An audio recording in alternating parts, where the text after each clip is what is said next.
listeners going back to school. Yeah, do you know they have CBD lube? Like, if you're using lube with your lady, why not put some CBD in it? Why not, right?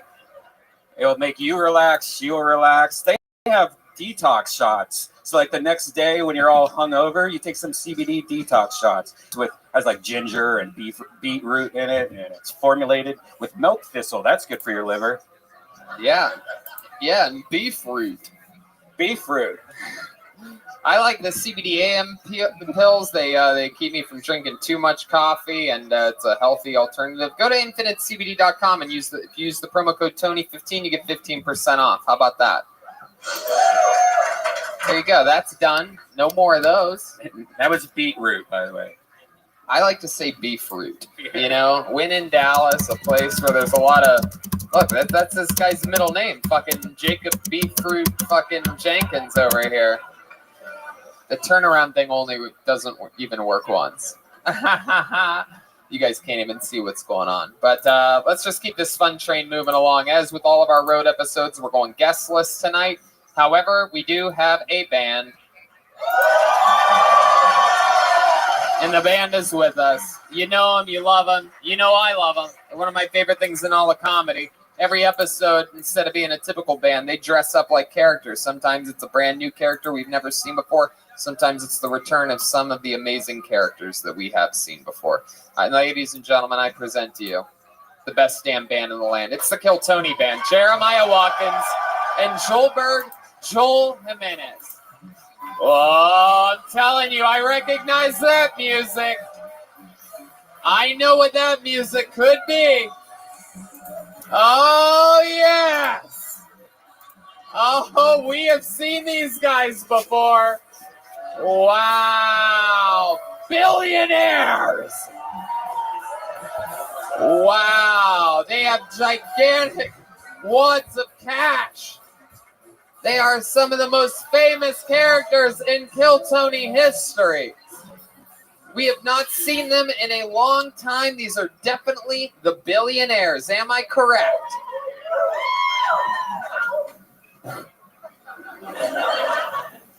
Yes, you imbecile. Is your pipe stuck to your mustache, Billionaire? He's cut on your little pipette.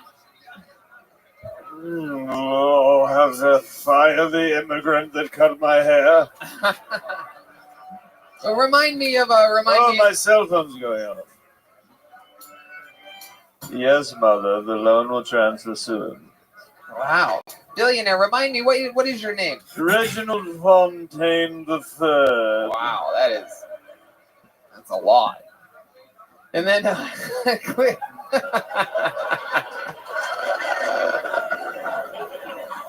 and then very clearly we have over here Sonic the Hedgehog's Mexican grandfather. This is very impressive. I've never seen such a brown man with such light features. Hair almost seems like your mustache is white cotton. You make it up when he can transition into a white man, Tony. The name's Timothy Burgington. Hey, Timothy Burgington. Man, you could tell that's a made-up white name. Burgington. You don't really, there's no like, that's two types of white that you're mixing together there. Berg is normally Jewish, and you all look the same to me. Wow. I like it. So we have Billionaires, we have Brian's soundboard, and which brings us to this, ladies and gentlemen. It's the one and only Dallas's own. This is not an urn holding the ashes of an oil tycoon. No, a bunch of comedians signed up before the show to get the chance to come onto this stage and try or do stand-up comedy for 60 seconds and then get interviewed by me and these great billionaires that you have up here. You know your 60 seconds is up in here, the sound of a kitten. You could barely hear that kitten. Come on. All right, there you go. Red band. No reason at all. Wrap it up then, or else we're going to bring out the angry Oak Lawn Bear. You guys ready to start this fucking show or what? Wow. I see some celebrities in the audience here. Look at this. Stand up and wave to these people. You guys remember this creepy motherfucker? Frightening, frightening human being. Let's see what happens here tonight. I want to say this. This is strangely one thing I noticed is that our ratio of audience to signups is very low for Dallas. Not a lot of people signed up tonight. So I'm thinking we might see some familiar faces here tonight, since I recognize about as many names that are in the bucket. Put your hands together for Zach Rippey. Zach Rippey, getting the party started. Here we fucking go, Dallas. The show begins now. Here he is, your first comedian of the night, Zach Rippey, everyone. Come on, give him a hand.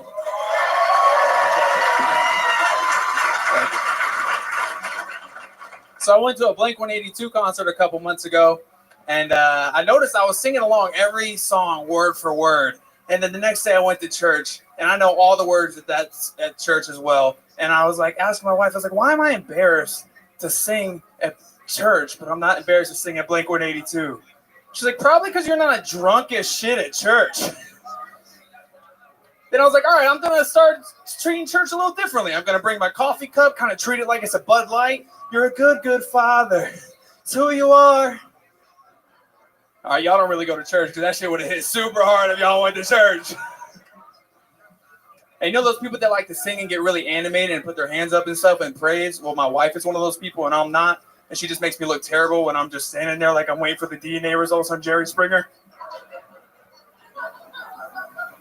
And I don't really like the usher when they come down the aisle with that offering plate. I'm kind of broke, so I treat him like a homeless dude in downtown Dallas. Sorry, brother, no cash on me today. I got you next week, all right? All right, God bless. Stay dry. There you go. Zach Rippey, everyone, getting the party started. How's it going, Zach? It's going great. It's great to be here. How long you been on stand-up for? About 2.5 years now. 2.5 years. Yeah. Awesome. And is that true? Did you really go to a Blink-182 concert? Yeah, I thought everyone was going to say woo when I said it, but I guess not. Yeah. Why would you think everybody would go woo when you said that? Because they're like the 90s Beatles, y'all. Like, come on, get with it. What the fuck What did are you you just talking say? about? The 90s Beatles? Oh my god, dude. No, just me. You talked about church. That was the most sacrilegious thing you've said up here. It is incredible to me that you would even speak such a monstrosity. Who's your second favorite? Nickelback? Like what else is in your CD player right now? Limp Bizkit was the 90s Rolling Stones.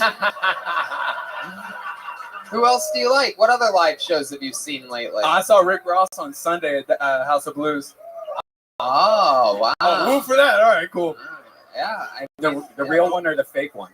Oh, Well, the one does music, Brian, so that'd be pretty crazy if you paid for a ticket to go see a former crack dealer that just does nothing but whine about how there's a more famous Rick Ross. Could have than been him a now. book signing. Yeah, Rick Ross writing a lot of books. It'll be an event when he reads a book. Oh. you didn't even You can't even joke about former people that spend most of their life in prison not being able to read. Okay. God damn it. So, Zach, what do you do for work? I'm a part-time waiter and I do stand-up 5 nights a week, hitting those 5 nights a mics, week. you know. What do you mean a part-time waiter? What is that? I work less than 22 hours, so I don't qualify for insurance. Fuck them. Wow. My goodness. How long have you been waiting tables for? Since my son was born when I was 19, so I'm 26 now, 7 years. Wow, that's how you do the math when you have a son at 19? Pretty much, yeah. You're surviving, dude. That's how you do the You math. still with the baby mama? No. Yeah. Yeah. What happened? Was it like a one-night hookup? No. He called Blink the Beatles of the 90s. We were together for 4 years, and then we split up, and then she joined the military, and then she met a girl, and then now they're married. Oh, Yeah. shit. My son Dude. has 3 moms. It's no big. Damn. Do you regret not eating better pussy back in the day? Because clearly, I like there's to only think I one was highly thing. qualified, so I think The lesbian in the front loved that joke. Do you see that? No. Just- In the car, I just can't wait. Can't believe my ex-wife is gay. Hell yeah. Oh shit. I'm like, will you hold my hand? She's like, I don't like men. This is the Beatles of the 90s. though. Dude, John Lennon right here, dude. Heck yeah. So she went to the military, and let's face it, I mean, some chick ate your baby musty. What was the first? How did you find out about this? Like, Well, she dated somebody else earlier in her.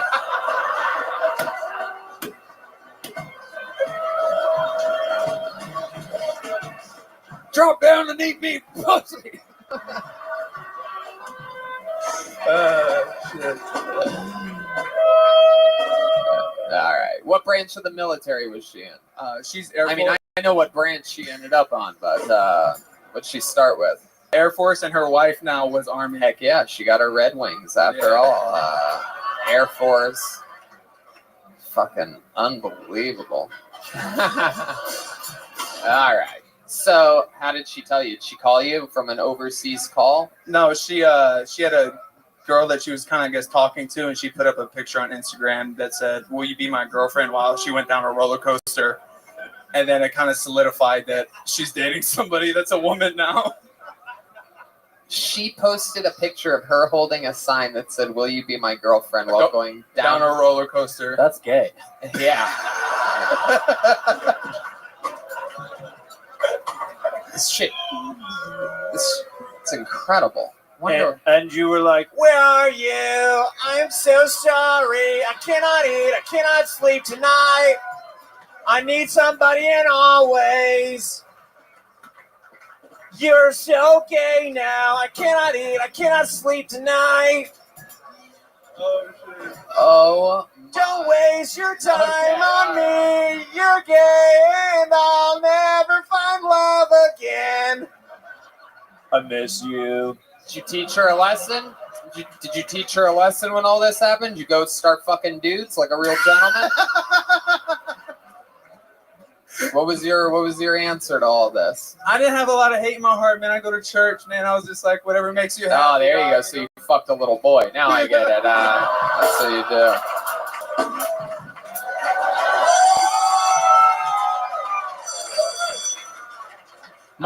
Michael Jackson was the Sandusky of the 90s.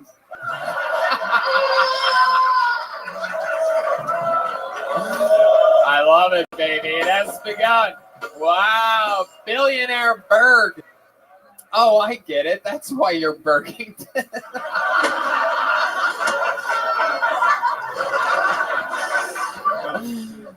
As you can tell, I brought weed from California with me here today. You can now fly out of LAX with up to an ounce. A little fun fact, you can fly in and out of LAX with up to an ounce of pot. It's a little fun fact for all to know. It's more fun flying out, if you're wondering. I fly in because that means you'd have to leave Texas. Yeah, Okay, you're forget just it. not allowed to land. And you can fly with 9 ounces of gold before you can claim them. Wow. So, Zach, anything else crazy we need to know about you? I mean, this is insane. I love your little fucking story. You're a really good interview. Yeah, thank you, man. I know I just had a baby ago. Oh, another baby. Yeah, with my wife, yeah. Dude, if I would be there eating her pussy right now before she leaves you. We know what happens. A few months after you have these babies, you're like, I'm going to give that a little while to heal up, and some other woman will bust those stitches, you know? And she will go in there. Oh, shit. That's what these lesbians do. They untie stitches with their fucking tongues. They're unstoppable. Am I right? You know, absolutely. She was natural birth, too.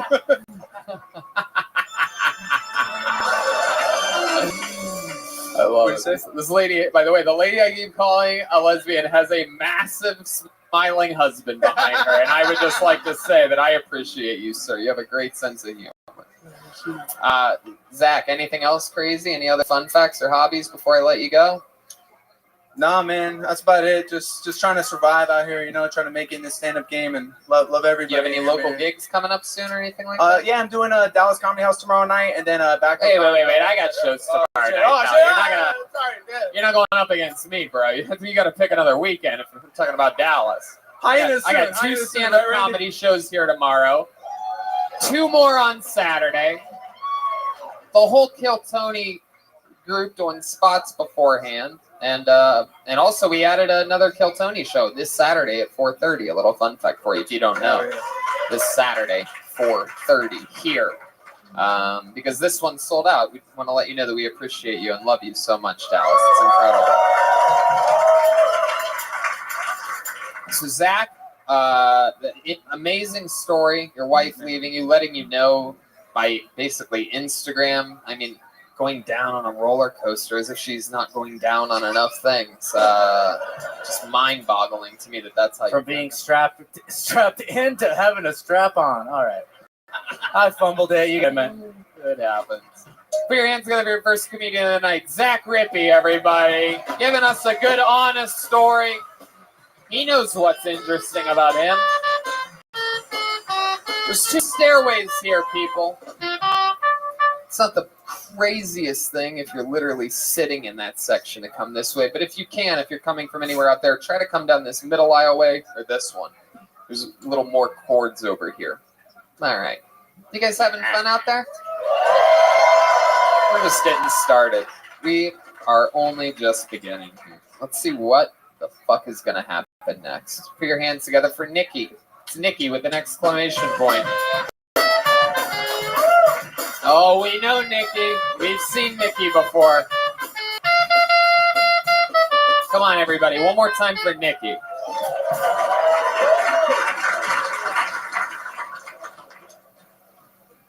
What's up, everybody? Where's my girls at? Yeah, pussy's overrated. I say that because I'm a bisexual man. Or other known as half gay. But yeah, no, I say that because I'm in a gay relationship now. Ladies, oh, fellas.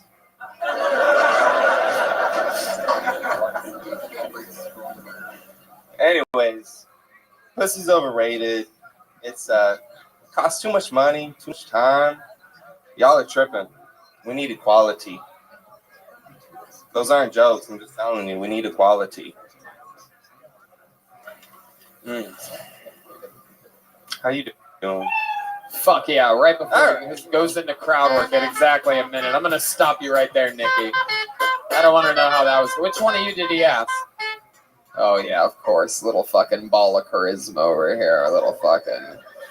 All right, Nikki, let's talk about it. You are fucking gayer than everything. I like your style, though. And let me tell you this. There was something about your bisexual half-gay joke that I absolutely loved. I mean, it's on the nose, but the way you said it, like there was a moment there where you executed. You don't really... Do you do a lot of stand-up? No, man. I haven't done it actually since the last time I came on here.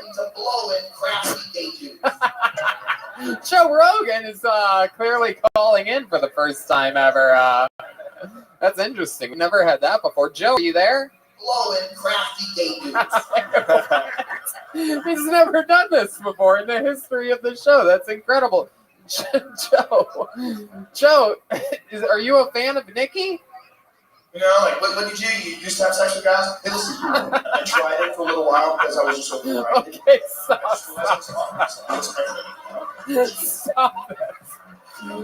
Stop this. This is like the only thing we can do to get canceled.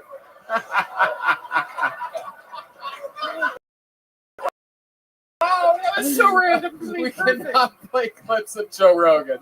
For a second, I thought it was brilliant, and then I'm like, oh. Did you hear that Joe Rogan openly came out as gay on the Kill Tony podcast? He waited for Dallas to tell people. I was so reminded, and I just realized I was lying to myself. It wasn't my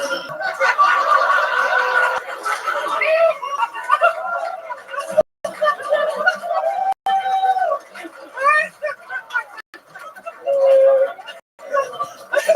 Oh, stop it.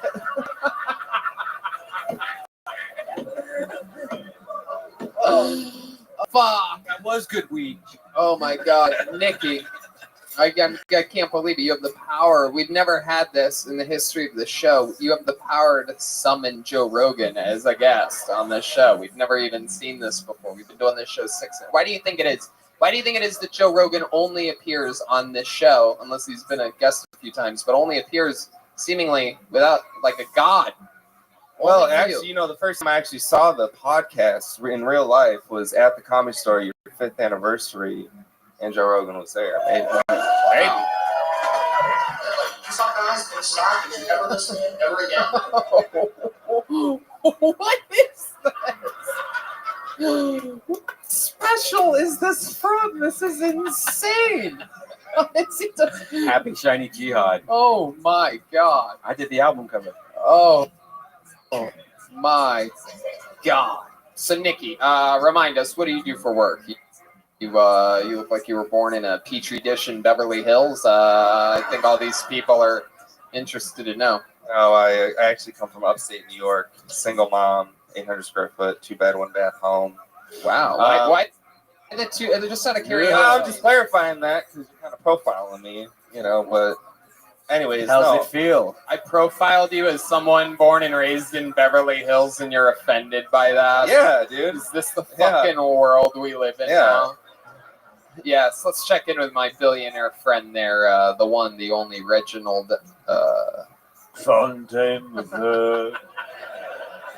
Can I just say, pussy is not overrated when you have all the money in the world. That's a good point. Wow, yeah, what was That's when it's not. What do you like to spend? What do you like to have women do for money, Reginald? Oh, poop on my toenails. On your toenails. What a specific that is. It costs so much money. I bet here, you could probably find a good girl to poop on your toenails for a nominal rate. Whoa. Oh, there's one fucking chick who's always wanted to poop on a guy's toenails over here. Damn. Wow. Is it you? Are you the one that wants to? All right, forget it. We got a wild one over If here. you can summon a poop, I will let you poop on my toenails. If you can summon it, I will let it happen. All right, Reginald. So, Nikki, tell us more about you. You've been on the show a couple times. Remind these people. And how long have you lived in Texas? 9 years. Do you find it? You find it to be an interesting place to live as a bisexual male? Actually, yeah, in Dallas, it's, you know, pretty common. A lot of Cowboys. Spend a lot of your time. not really, but yeah, I mean, When you're not at the comedy club. When you're not at the comedy club, are you usually at the Buyers Club?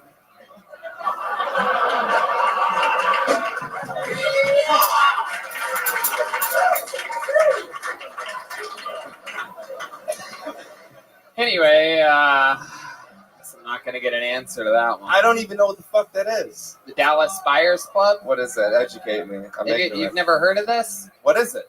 It's Tony is the president. How do you not know about this? There you go. Very good. Thank you, Reginald. Very good. But actually, I am the president. It is a club in which, I don't know, it's a fucking movie, man. What are you talking about? It's a movie. It's a whole thing. It's about AIDS medicine. Next question, please. I think you're playing dumb with everybody. I honestly here, got right? it. I don't know what you're talking All right. You never heard of a movie called Dallas Buyers Club? I'll look it up after. You lived in Dallas for 9 years. Yeah, man. No. 4 years. No, wait. 5 years. Doesn't matter. It's something like that. Wow. My God. What do you like? Fort Worth for like 4 years. What do you like to do for fun, Nikki? I like to spin. I like to Spin on what? a bike. Throbbing cocks. Throbbing cock for sure.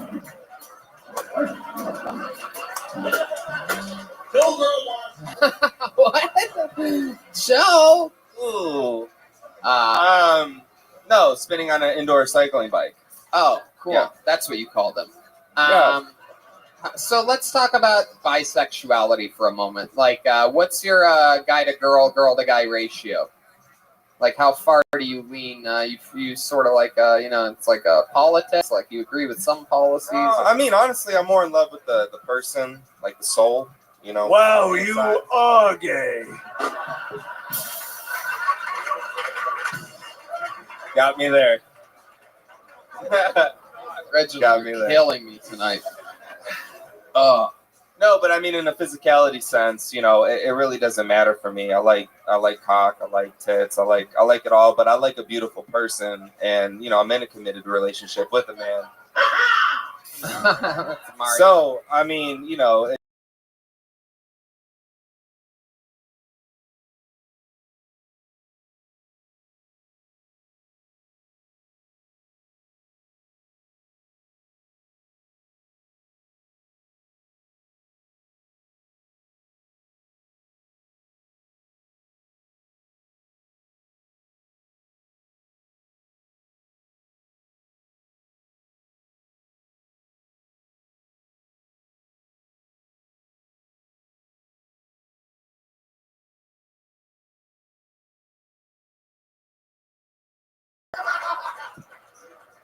How does this guy look like an 80s gay guy and also an 80s bully who bullies the gay guy at the same time? Reginald Fontaine. Someone ate his pepperoni pizza before the show tonight. Somebody's blood sugar is up. Somebody's not going to lose a leg tonight. Oh, wow. So that's cool. Did you meet him at spin class? actually, I met him in Aspen at Gay Ski Week. Wow. I mean, you guys probably put the ass in Aspen. So it's incredible. Yeah, Did you see Gay Ski Week? Gay Ski Week. They have a whole That's week. a real thing? How It's a real do you thing. tell where the snow starts and the come ends? Oh, you look for the rainbow flags. It goes from cold to hot. Aspen Gay Ski Week. It's like, so that's when everybody in Aspen that lives there takes their own vacation. Okay, good to know. Wow. What's the gayest thing you saw at Aspen Gay Ski Week? You see two guys butt fucking while skiing or anything like that? Red band. There you go. That's your one fart noise. There you go. So what's the gayest thing you saw? We're just interested The to know. gayest thing I saw was myself riding the gondola down the mountain. Riding a dog? Gondola down the mountain.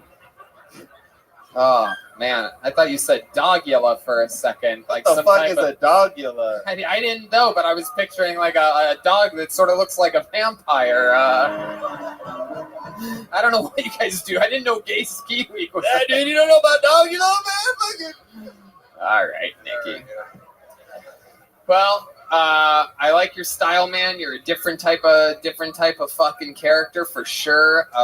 An outgoing, bisexual man that just lives right in the fucking, I would say heart of Texas, but I think probably you're right near the groin of Texas.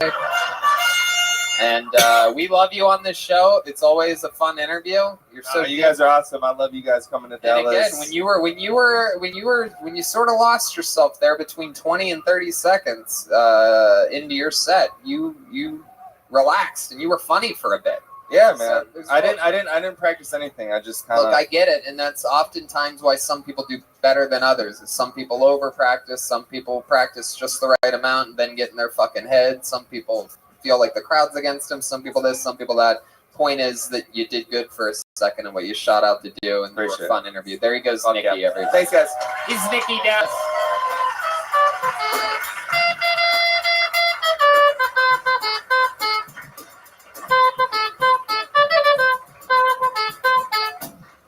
There he goes. I almost wanted to say bye.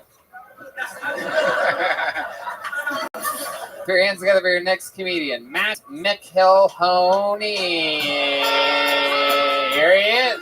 Here's Matt.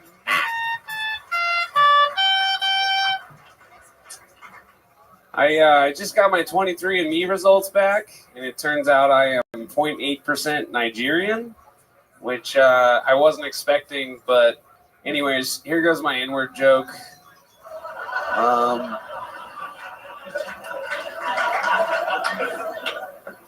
So my skateboarding friend came up to me recently and said, "Guess what, Matt? I just mastered the inward heel flip." I said, "The inward heel? Is that racist?" He was like, "No, what are you talking about?" I said, "Well, let's back it up a second.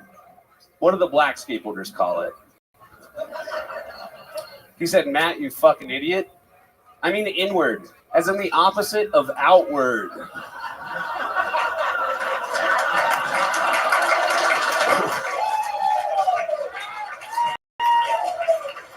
I was like, "Yeah, Jonathan, I know it's not outwardly racist. I'm just asking overall."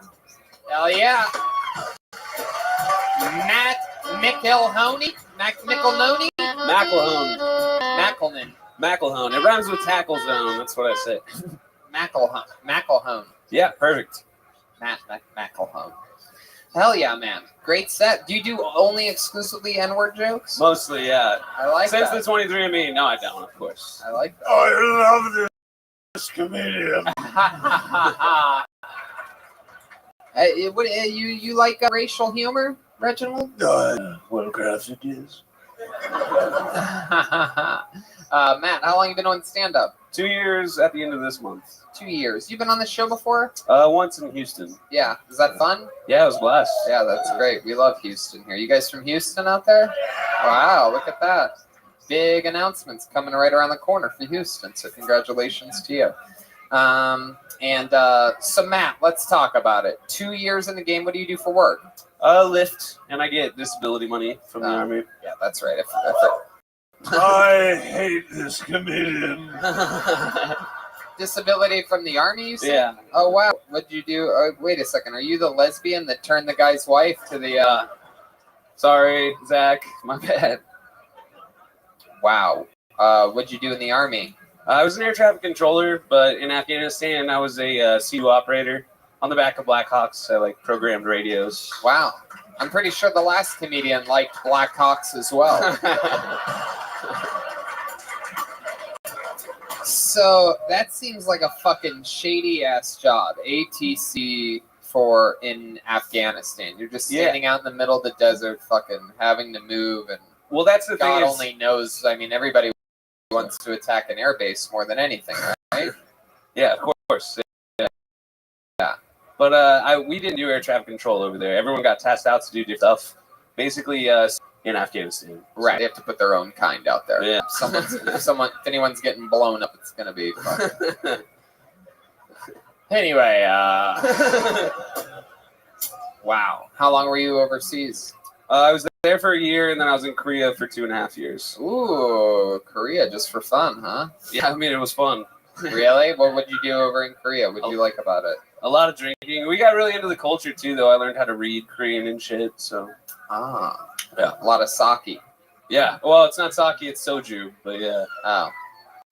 Soju. Reminds me, we had Ari Shafir pop in on last Monday.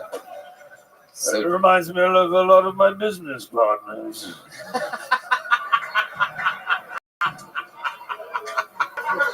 Soju! You get it because I'm filthy rich. What else did you do for fun in Korea? I mean, I play pool. They have weird pool tables over there, so, you know. What are you doing? That. Are they slanted or what's wrong with them? Real question? They actually are slanted. The pockets are slanted outwards. So. Not inward?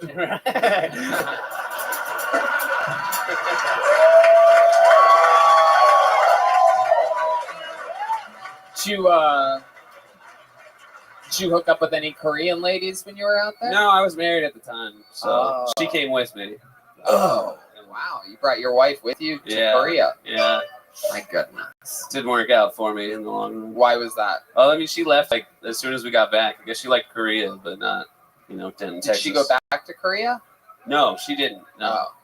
But she left you when you got back. Right. How long were you guys together for? So 10 years altogether, 7 years of marriage. Wow. Any kids? No. Oh, that's good. Yeah. She just had a kid last week, actually. Oh, wow. We're still technically married. Like, yeah. I have to go to an adoption agency at 1 p.m. tomorrow. To Wait sign a second. paperwork. Hold on 1 second. Wait 1 second. Let me do the math on something. I'm not even kidding. She just had a kid last week? Yeah. When the fuck did that first guy say that he had a kid? Didn't he just have one? Anyway. I don't know. There's a lot of weird shit going on here. I'm finding out a lot about the army tonight. Wow. You're still married to this woman and you are having to adopt a kid for her? So, all right, it's been 3 years since we separated, and I never bothered to like make it official. She got pregnant and moved. She lives in Michigan now, and so I'm going to sign adoption paperwork because she's giving it up for adoption. I don't think she knows who the dad is. So, Whoa. Yeah. Wait a second. Oh my God. Wait a second. Very funny. Because I just purchased a baby in Michigan.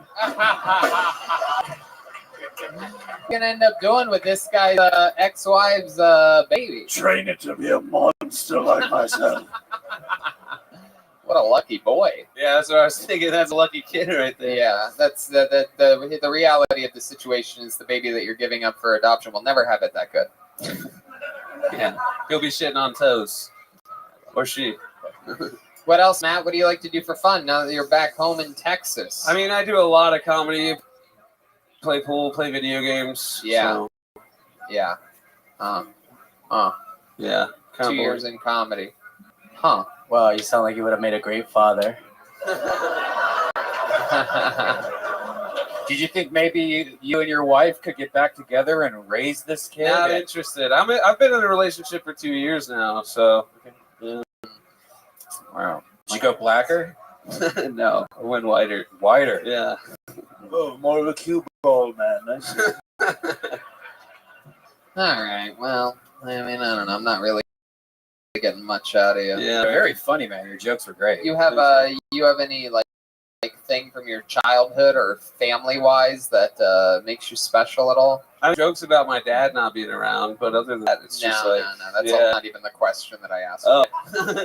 But it's set, man. Thanks All for right. coming up. He goes, Thank Matt you. Mecaloni.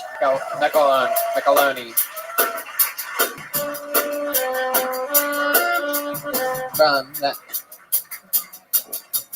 What a really sad man. What's that? That guy was making me really sad. That last guy was Yeah. making you sad? Oh. That's getting a little taste of your own medicine, huh? Put your hands together for your next comedian. Goes by the name of Preston, everyone. Preston. Maybe Preston. I wish that you would step back from that ledge, my friend. I wish that you would. Preston? Wow. Is this humanly possible? Somebody get fucking the coldest of feet? Maybe it's an M? Is there someone that's Preston? Kreslin? My nephew here, Preston. Bad handwriting. But there you go. Somebody signed up with a one-word name like that? Interesting. Put your hands together for Steve Lee, everyone. Steve Lee. It's happening live. Kill Tony, Dallas. He just went to the bathroom. Oh, there he is. Steve Lee, everybody.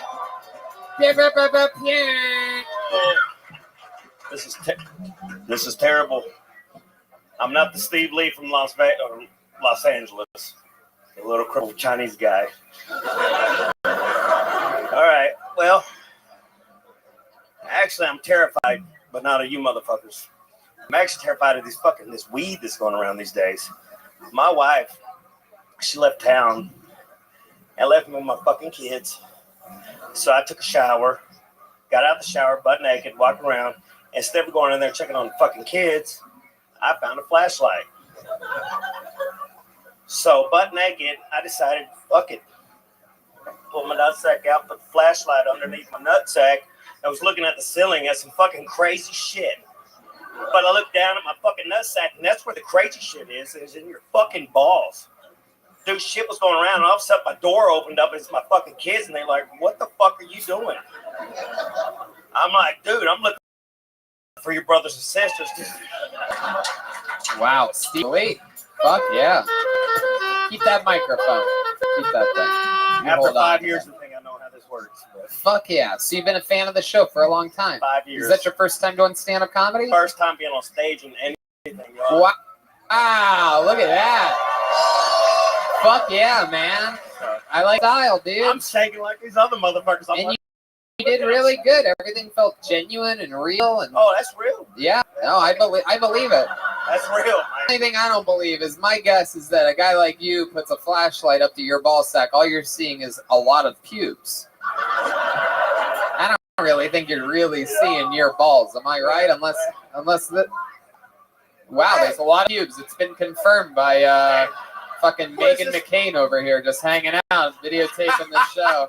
How are you? You realize you're both recording, right? And that you could just send each other the video. Next week after work, I'll just show you this video, but it's all good. There you go. Only one of you needs to. All right, forget it. It's okay. This will also be on YouTube in a few days. Yeah, I mean, it's literally, that's what I'm. it's all good. So How what big type- is this bush you speak of? Whoa, some billionaire likes. It's disgusting. We know what he likes on I'm his an animal. toenails. I think we're about to find out more. I'm an animal. Yeah, of course you are. Look at you. The carpet matches the drapes, as I say. So tell us about you, Steve. What do you do? What tattoo shop do you own? Well, I wish. Actually, this was back in the day whenever I did home tattoos. You called me over, I come over and do it. And Hell yeah. Now, had babies with this lady here. Put that microphone right up to that fucking sorry. cold sore umbrella you call facial hair.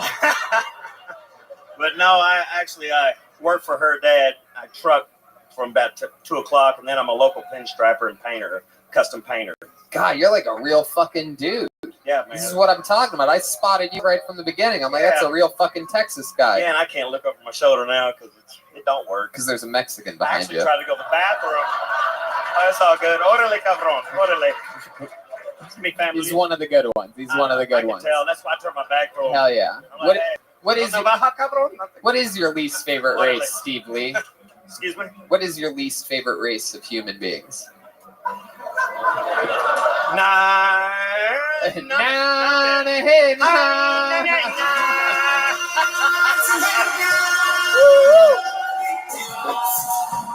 First ever white guy to get that sound effect on a Kill Tony. The only reason, though. The only No better way to get it. What's your least favorite race of humans? No. I was going to say, Nigerian. No, don't do that. Don't do that. No, But no. Just only leave because it. my probation officer back in the day was Nigerian. He hated me, man. You're digging a deeper hole, Steve. I know, Digging whatever. a deeper hole. Just Hey, stick with me. Let me take Escort over. to my Okay. car, please. All right. After I leave here. Okay, Steve, just relax. Take a I'm breath. trying. The momentum's taking over right now. You're filled with adrenaline and fucking I don't even know what I'm semen, filled with. obviously. Hair You keep this up, we're gonna get Nicky Boy back up here to suck you off real quick.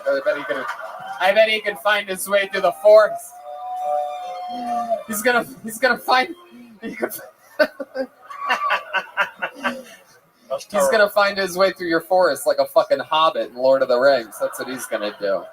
Yes, Nicky the jeweler will finally find his pearl necklace he's been after. Oh. Hell yeah. Only a place like this could Nicky and a guy like Steve Lee even be in the same room enjoying themselves, right? You know what I mean? That's what I love about this show. It's like, you think you're ever gonna run into Steve Lee at a fucking spin class? Are you fucking kidding me? What is actually inspired me to get up. I'm like, this dude can get up there and just spill his guts. Heck yeah. Well, no, thank goodness he didn't spill his actual guts, or else there'd be semen everywhere. This place would look like a goddamn end of Ghostbusters 1, just marshmallow. Blown out marshmallow everywhere. All right. So, Steve, man, such an interesting life. How many kids do you have? I have 3. I have my oldest boy. He's an Army Ranger. Wow, Army Ranger. How old is he? He's 23. Wow, look at you. You got a fucking 23-year-old, you grown ass man. What are the other kids? You got one Army Ranger Yeah, I and have a 2 Power Rangers? 16-year-old. Yeah, I got a Yellow Ranger at home. He's a bad motherfucker. I bet. No, I actually His have a son is the White Power Ranger. Wow, Reginald. Unbelievable. So what's the 16-year-old doing? He's actually the world's youngest pinstriper and painter. What's a pinstriper? Pinstriper, old school rides. I build a lot of old school rides, like old classic cars. Yeah. And then you do the pinstriping with custom graphics Oh, that's on it. fucking awesome. We actually both do the Autorama every year. So y'all come out to Autorama and bid on some bitchin' hot rod art. That me and him. When's Autorama? It's February 24th through the 26th, and all the proceeds go to Rothschild Hospital. And there you go. Last year we raised $28,000. There you go. That's a clean plug on this show. That's our good deed for the year 2020. That's very exciting. So thank you. That's all that we will be contributing to any children or sick people of any kind. Yeah. Only problem is I can't let nobody watch this that I go pinstripe for because you talked about putting a flashlight up to your balls. I think they can handle it, dude. Well, actually, afterwards we go and have dinner with the kids and go upstairs and play with the kids. So I just will leave all the flashlights at home. Heck yeah. You son of a bitch. That's for bat winging cripple kids. Wait a second. Whoa. I mean, really? Oh, I got more of that than a Nigerian. Okay, Steve, you are the fucking human undertaker. It is incredible. You just fucking love digging yourself. And I got more trouble for saying cripple for the second time than I did saying fucking Nigerian. Like, you're shit though. That's where this world's at. I mean, come on. Jesus. I like how he still thinks that the worst thing that he said was about the thing. Nigerian? No, the ball sack was his worst thing. But he's like, but don't get me started on Nigerians. Oh, I can't paint your house because of the Nigerians. I thought it would be the ball sack comment. Oh shit. No, you're good, Steve. Don't worry about this stuff. We're just kidding. No, we're not gonna fucking do this. Tell us something else. Tell us something else crazy about your life that we'd be surprised to know. You're from Texas, born and raised? No, actually I'm born in San Diego. Went to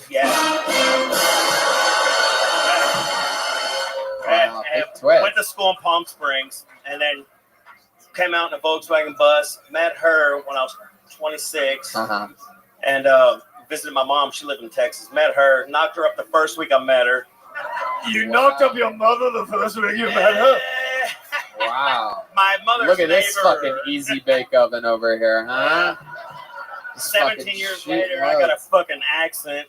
The first week you met her, you got her pregnant? Well, I mean, were you already like coming inside of her? Is that just something you do? Are you like a bear or something like that? Fixed. No, I'm on the pill. I was like, oh, yes, cool. And I'm she told you she was on the pill? Well, yeah. Oh, Steve, you're a fucking idiot, dude. Oh, my God.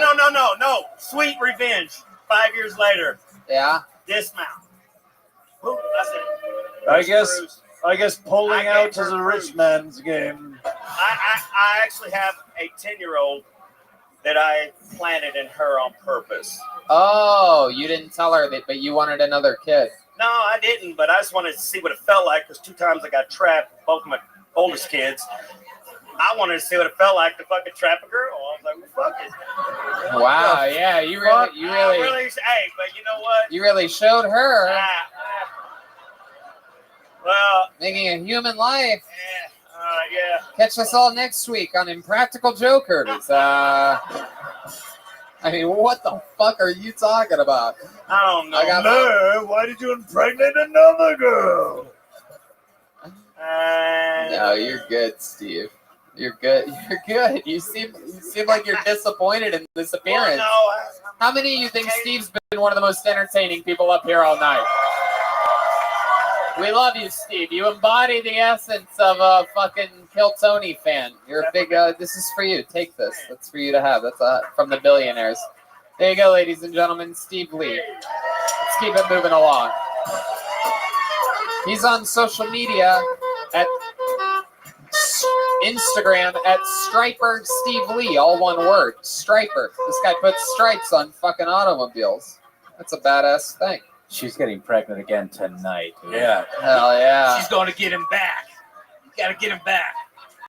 Yeah, I'm gonna teach her a fucking lesson, dude. Bust a nut in that little fucking Texas barbecue platter over there. Pulled another name out of the bucket. Put your hands together for Jaron with a J. Jerrin. Motherfucking Jaron. Here he comes, ladies and gentlemen. In the flesh. Jaron. Come on, one more time for What's up, Jaron. Dallas? How's it going? Thank you, Tony, for coming back all the time. One of something sucks that when you're an adult, when you're a kid, it's not that bad. Pissing your pants when you're drunk. You wake up and your bed's all wet and stuff. And when you're a kid, you come home and your bed's made, it's all clean and stuff, and everything's tidy. When you're a freaking adult, god damn, it's like Niagara Falls, right? You gotta freaking change the sheets, make the bed, everything. Yeah, it's a nightmare. That was a good one, huh, guys? Yeah. All right, let's try another one. All right, so I got some Chinese food the other night.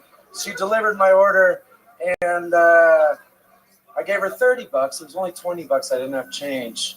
She just put her hands to her chest and bowed to me. I was like, what the fuck? No one's ever done that to me before. So I bowed back. And then she took my $30 and left. So I was thinking next time she comes to the door, I'm going to give her $10 and bow to her and shut the door. Oh, there you go. Oh, yeah. This guy's gonna really screw over the Chinese food lady, huh? She screwed me over, man. How's it going, Jaron? Going good. Heck yeah, you are the world's largest 8th grader. I've always wondered when I was gonna see it. You're just a big jolly boy talking about pee-peeing in your pants and getting Chinese delivery. Look at you. Wow, how old are you? 32, about to be 33. 32 years old. You're a grown man with the spirit of, I feel like you're regressing in age, a 7th grader. I'll go with 7th grader now. I'll take that. It's incredible. Work, Jaron. I'm a sales manager for a credit card processing company. Wow, my goodness. Actually, I've always Stealing wanted- jobs from hardworking Indian men. That's right. Wow, look at this clap that's taking place. Wow. It's a special audience here tonight. There you go. This is like a Blink-182 concert. Wow. How long have you been doing that for, Jaron? Seems like a job you got about 9 months 7 ago. years. Oh, 7 years. Wow. How long have you Wow. been doing that weird head bounce thing every time you talk? Like, No, the last answer me. 2 minutes. It's your first time on stage? Oh, yeah. Wow, look at that. We're popping cherries up here. Wow. My goodness. Is stand-up something you've always wanted to do, or how'd you end up here I tonight? always took an interest to it, and actually I went to one of your shows a few years ago and got into it, so started listening to Kill Tony, and it's my 5th time to put my name in my bucket. How'd you end up at one of my shows a few years ago? Dude, How does just that happen? randomly in Fort Worth. Why took is a it girl on a your date, bucket? and it A was girl on a random date. Look at that. You ended up being the comedian. Did you end up getting laid that night, just out of curiosity? We had already went on a few dates, and yes, I did. The answer is always yes. It's a fact. If you see Tony Hinchcliffe live running a long stand-up comedy set, you get fucked that night. Everybody does. Yeah. If you don't end up hooking up with a girl, my old friend Nicky will fuck the shit out of you right before bed. You just hit him up. He's going to come over, do some good old butt guzzling, and fucking... Where's that girl now? It's true. From Sit right Kill over Tony there. to Phil Tony. Absolutely. From a bucket of destiny to a bucket of... All right. Now back to you, Jay. So you're still with the girl. She's here. Oh, wow. My goodness. And you had only been on a few dates when you saw me at that time. Just another fun fact. If you bring a girl that you really like to see a Tony Hinchcliffe show and you want it to be long-term, it ends up working out. A true story. Has she tricked you yet? Like, she get knocked up yet? Not yet. Yeah, She will. She didn't tell you that she's on the pill and you fell for it like a big bearded dummy. Hey, he's waving that $100 I gave him. He thinks it's real. Yeah. God damn it, it's not real. I'm gonna come inside of it, teach it a lesson. Wow. So, Jaron, tell us more about you, man. Well, like I said, I've been doing credit card processing. I've always been looking for a $1 billion account over here. Uh-oh. I have a chance to sell a billionaire. Whoa. Wow, you're so funny. You should be on the current cast of SNL. It's incredible. Your improv skills are just, wowzers. Look, even fucking Roseanne Barr had to hustle back up here to see it. Oh, Roseanne's cool. That's not a diss. I love it. I called you a lesbian and you loved it. I call you Roseanne and you cringe. Roseanne's a legend. Yes, you don't like rich lesbians? Anyway, over here, Jaron. So, what do you like to do for fun? You don't have kids. You're out there just fucking beating. A lot of reggae concerts. Really? Reggae? Oh, wow. I know some guys that know a little something about reggae. What's the last reggae concert you went to? Revolution. No, I don't know what that is. That fucking chick does back there. Is that her? Is that your girl back there? No. Oh. You smoke a lot of pot? Yes. Really? How often? Every day? Throughout the day, yes. When you wake up, you smoke pot? Yeah, absolutely. You wake and bake? Yes. What do you wake and bake out of? You have a few hits throughout the day. I got a pen at work. Just a little. What do? You smoke a joint throughout the day, or a pipe, or a water bomb? Pens. I got a stairwell next to my office. Oh, a stairwell. And I'll go in the stairwell. Let's check in with Reginald Fontaine. Yes, since he pisses the bed, he wakes in lakes.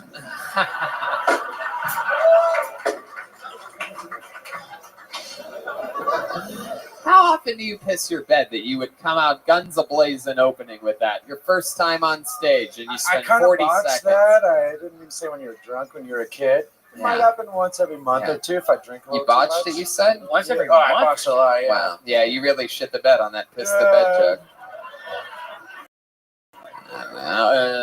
Dude, it's a lot more intimidating up here than you think it would be. Jesus. No, it's a lot more intimidating up here than you. I just figured out what you look like. A cockatoo. Ah, yeah. You Oh, do shit. You're going to get Nikki back up here. He thinks you said a cock or two. Nikki's like, what? Where? How about a hand for Nicky? He's got such a great sense of humor. Oh, he's standing up. He stood up for that. There's running down his leg right now. Nice. He's giving everybody. He's just continuously running like David Goggins right out of him. The waitress just slipped on it. Oh, nothing better than comparing David Goggins to cum flowing out of someone's butthole. I mean, these are the things that we say that we could easily. Imagine me getting a call from David Goggins like, yo, you's a bitch, man. You don't even run or nothing. Over there talking shit like a bitch. I used to be like you. All right. So, Jaron, anything else crazy we need to know about you? I mean, you seem like, yeah. I got called on The Price is Right one time. Whoa. What happened? Yeah. One in the Plinko, two in the Stinko? What are we talking about here? I wish. Fuck. Oh, what ended up happening? I got called up last, got to bid once, and some woman bid right on top of me, and that was it. And then you get banned for 10 years. Wow. Yeah. You can go to the show, but they won't call you up. So. Did she do like the 0.1 or the penny over? So when you get called up last, you bid first. Let's check in with Reginald real quick. Yes, why do you look like you would rather the game show The Price is Alt-Right? That's so stupid. That would have worked so much better for the last comedian. It's a great joke. Yeah, can you come back up here and tell a Price is Right story? All right. Working with what I have. Jaron, I like your style, man. I love it when people come on and do their first time with us, and thanks for doing it. There goes Jaron, everybody. We're going to keep flying through this bucket. Let's see how many we can get through, huh? You're welcome.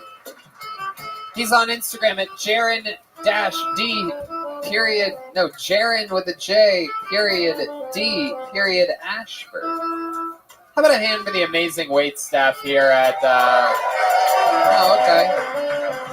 That's a late name. It's just a regular name, huh? That's cool. I guess we'll allow it. Why not? Yeah, normal for future shows. Put your hands together for Philip Garcia. Philip Garcia. Wow, big pop. Hey, bang, bang, bang. Yeah. How about a hand for the band, too? Huh? Just fucking chilling it tonight. Here's Philip Garcia, everyone.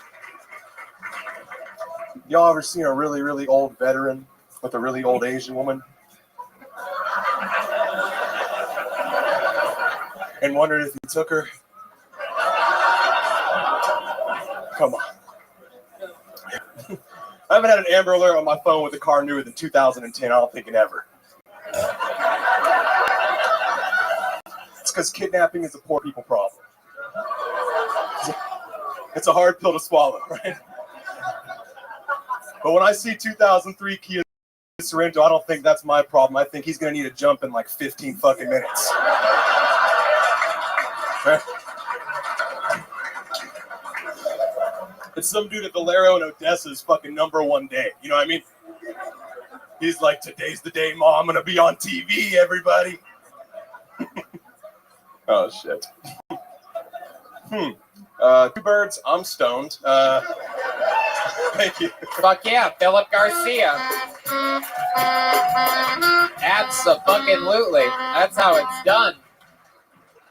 I should have known when I heard that big pop when your name got said. Seems like you have some fans out there, huh? Yeah. Local comedian? Good friends, yeah. Good How long friends, you doing it? A few years? 2 years. Started in Houston like 2 years ago. So 2 years. Started in Houston, but now you live here in Dallas? Yeah, I grew up here. I went to school down there. Yeah, what part of town did you grow up in? Hearst, Euless, Bedford, so mid-cities. Oh, Hearst, the mid-cities. Wow. Interesting stuff. Why are y'all cheering for the mid-cities? Heck yeah. No, I think we have a lot of people from like Mesquite out here tonight. Something like that. Some maybe a couple Oak Cliffs, if you know what I'm saying. Is that a rich neighborhood? Oak Cliff? Yeah, yeah. Yeah, no. Yeah. It's the nicest. Yeah. Getting nicer, that's for sure. I'll say that. They're trying over there. That's great. So I like your style. You have an interesting, very comedic look too. You look like a comedian. You look like somewhere between Zach Galifianakis and Nanette. So it's very funny. You know, you have a good comedy look. How do you make money? I'm a waiter. Yeah, I actually work with Zach Rippey. He was on here earlier. Yeah. Oh wow, you guys are all at the same restaurant. Oh, let's check in with Reginald Fontaine III. Yes, he looks like a caddy at a mini golf course. Yeah. Maybe a fatty at a mini golf course. Would you like a putter or butter? Yeah. Fuck yeah, this guy's. The only iron this guy uses is the vitamin for his deficiency. Golf fat jokes, people. They're golf fat jokes. It was the not whole as way easy here. as it looks. I wrote here with 5 comedians, and there was just fill your fat the entire time. Of course, it's a golf shirt you're wearing. Very hard nipples. Those are some fucking. Should I show them to the internet? No. Those things. You look like you drink the milk that comes out of them. You know that's what those circle band-aids are for. Do you play golf? Just wear the merch. Yeah, I play golf. You do? Yes. How often? Once a week? Twice a week? I usually try at least once a month. Yeah. Wow. You use the cart? Wow, an athlete. I go to this 9-hole. So. Hell yeah, 9-hole. 9-hole. My goodness. Oh, we just got Nikki excited again. We said 9 holes. 9 holes. Oh my goodness. That's finally something for me to put my fingers into. I just need one more. He's got a dick and tits.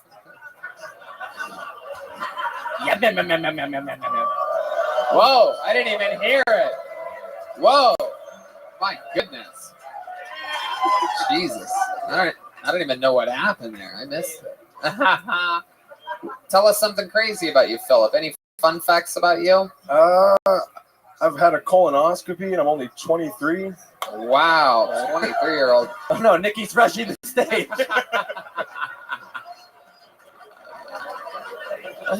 Who gave you a why'd you get a colonoscopy? Rabbi, you get a little Hot Wheels stuck up there? It wasn't by choice. Nikki put it there. I'm sorry, guys. What happened? You tried to flashlight your balls like Steve Lee and accidentally sat on the flashlight? Yeah. Why'd you get a colonoscopy? I had some. I was honestly shitting blood, so I was like, go get that checked out. Uh-huh. And they found 2 precancerous polyps, and I have to go back every 3 years. Wait, is that a thing that you should get checked out if you're crapping blood? Yes. Well, Interesting. Most of the time, it's just an internal hemorrhoid. It's not. Hey, you. Oh my God. Hello, how are you?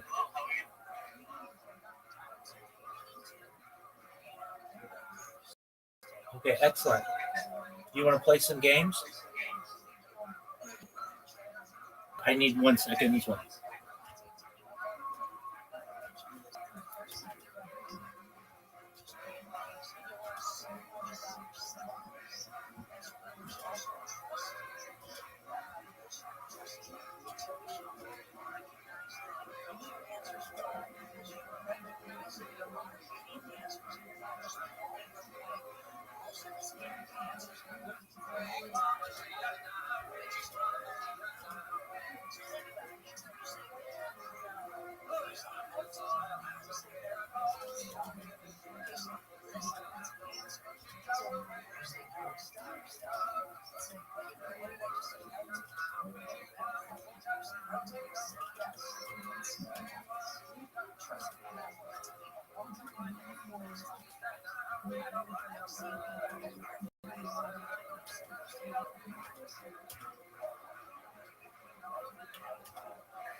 Let me know when you're ready.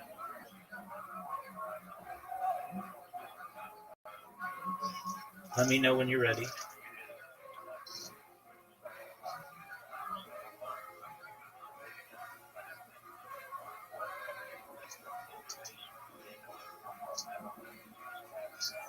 Sure. I don't know what's going on with my internet, so if I cut in and out at some point, I can't control it.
I'll be right back. I'm gonna use the restroom.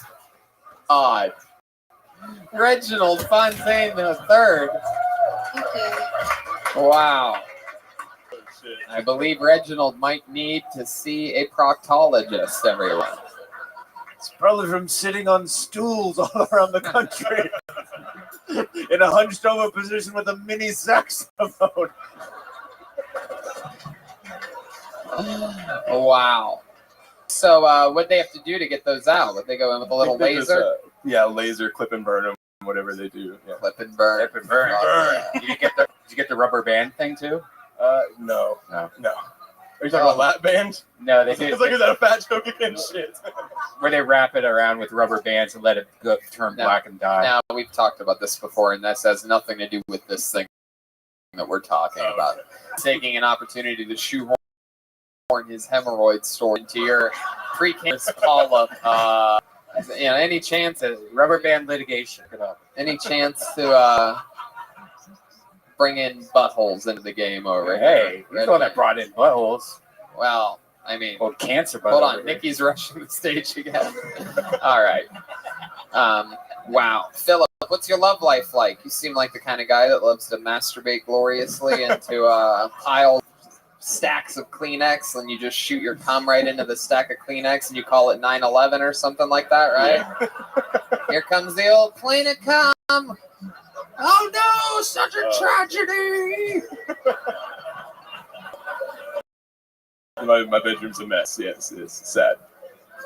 I made a blanket out of the tissues. Yeah. What's your love life like? I have a girlfriend in New York. We've been dating for 3 years. Oh, yeah, you've been dating for 3 years and No, she just moved up there 6 months ago. But 6 months ago. Wow, just imagine. I mean, plus they're an hour ahead right now, just 10:30 New York fucking city. Yeah. It's okay. No, I'm just kidding. She must be unattractive for you to be so confident. No. Oh, that's like a 2020. That's a 2020 joke right there. They're not ready to be seen. You ever seen when they put like a weird car? Say you don't know like what's coming. Oh, the sticker. That's a good one. That kind of confidence. She must be. Nobody knew what to do just then. I could feel it. It's like, no, it's hilarious though. You'll see. I'll do it again in 2020. Place will go crazy. Do you Skype every night? Like, do you do FaceTime every night and all that shit? Yeah, I just bought an iPhone so we could have quality video call. Wow. Yeah. Wow. What'd you have before? LG was a piece of shit. Wow. Heck yeah. Whoa. LG Some fan. for real LG haters over there. LG was the iPhone of the 90s. It's on fire, people. Philip, I mean, unbelievable set. I'm going to tell you this. You're 23, and that's fucking just frightening. You're a goddamn monster. You're going to be a killer your whole fucking life, obviously. Keep writing. Write as much as you can. Become obsessed with writing and just keep writing. Write.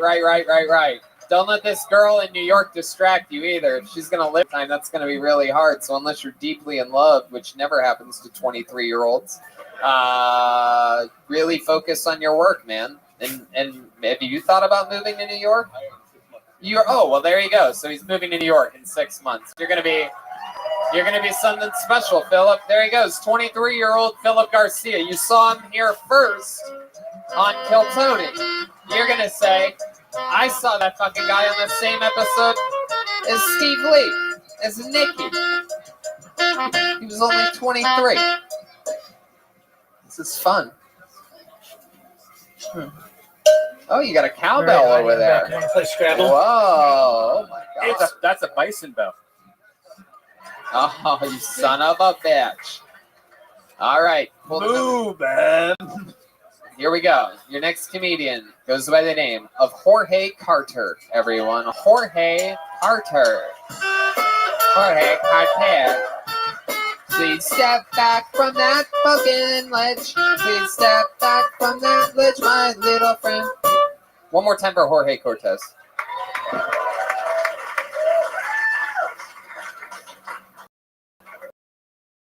This has been a tough year for me. It's taught me a lot about myself. When times get tough, I don't roll up my sleeves, I pull down my pants. I've been selling dick pics and jack off videos on Instagram to gay dudes. Yeah. It's made me reconsider my sexuality. I'm at least a quarter gay. If you give me a quarter, I'll do some gay shit. You know what I mean? So don't worry, I fit most people's budget, okay?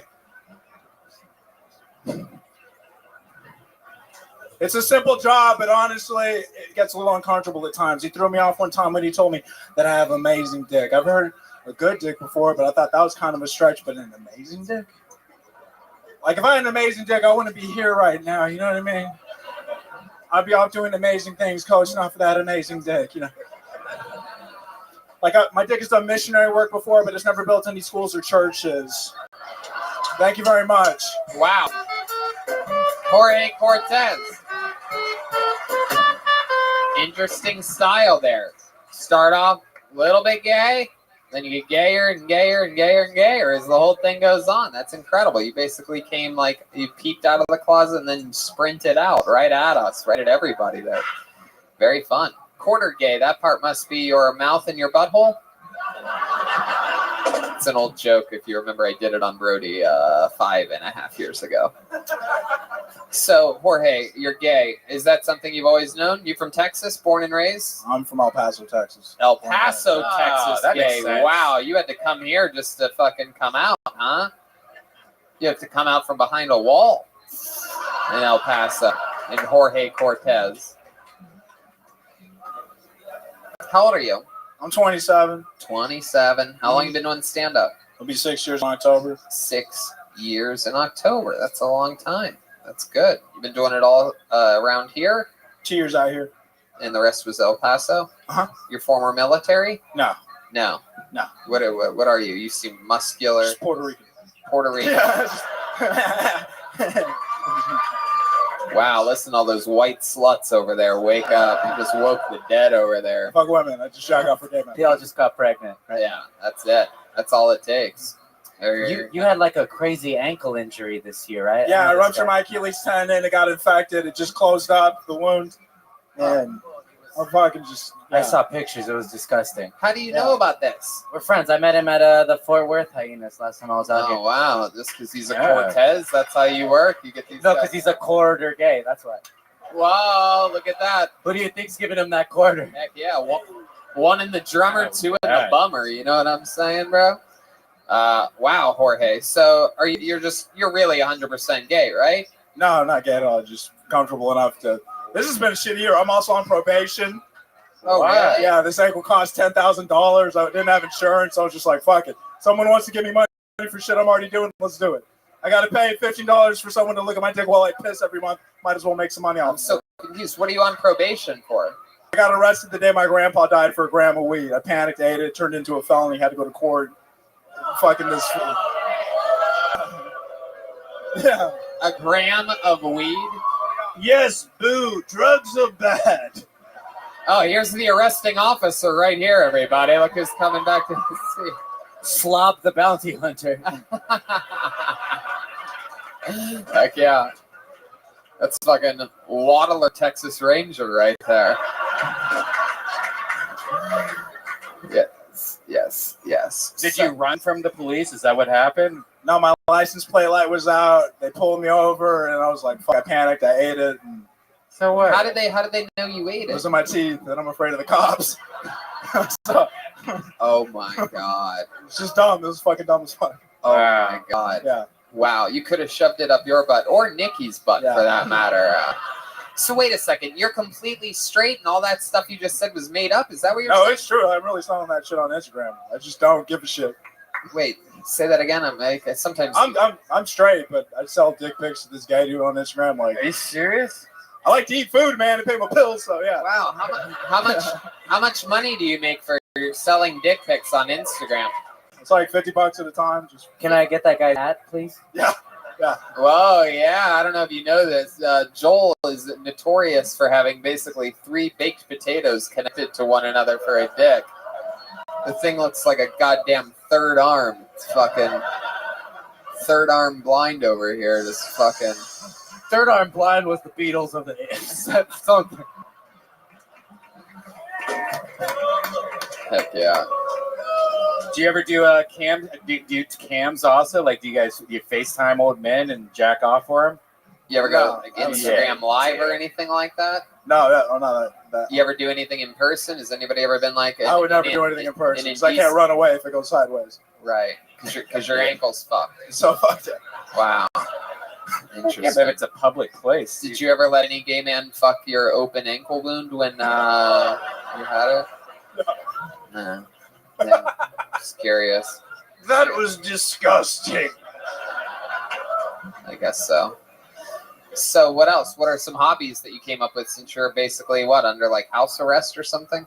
I'm not on house arrest, but I like to garden, which is pretty gay. You like to garden? Yeah, it's Wow. pretty gay, pretty Mexican. Yeah. Heck yeah. That is both. You indeed love working with dirty hoes as well. Anyway, how long in the garden? I just have like a few like potted plants, but eggplants, cucumbers, zucchinis. Hey. Wow. Fuck yeah. My goodness, Jorge. Well, fun times, man. I mean, a fun set. That shit's very interesting. You've been doing it 6 years, and you came out, so thank you so much, man. Another great fucking comedian up here. Getting laughs. We're getting through it. It's a pretty gay episode of Kill Tony tonight. Hell yeah. Sometimes the gay episodes are the ones, you know? Got a loose wire over here. Look out. Oh, loose wire. Okay. Uh-oh. We're about to take a turn here. Ladies and gentlemen, put your hands together for Caitlin Hasenauer. Oh! It's our first lady of the night. Oh. Caitlin Hasenauer. Hasenauer. She's coming. She just went to the restroom? She's changing her pad. Hold on a second. Next. Wow. Oh, here she is. Wow. Oh, no. Okay, everything's okay.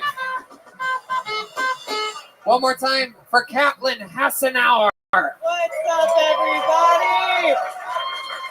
I just ate ass. Can I get a round of applause for that? Fuck yeah. All right. So, I'll tell you, my son's preschool recently had career day.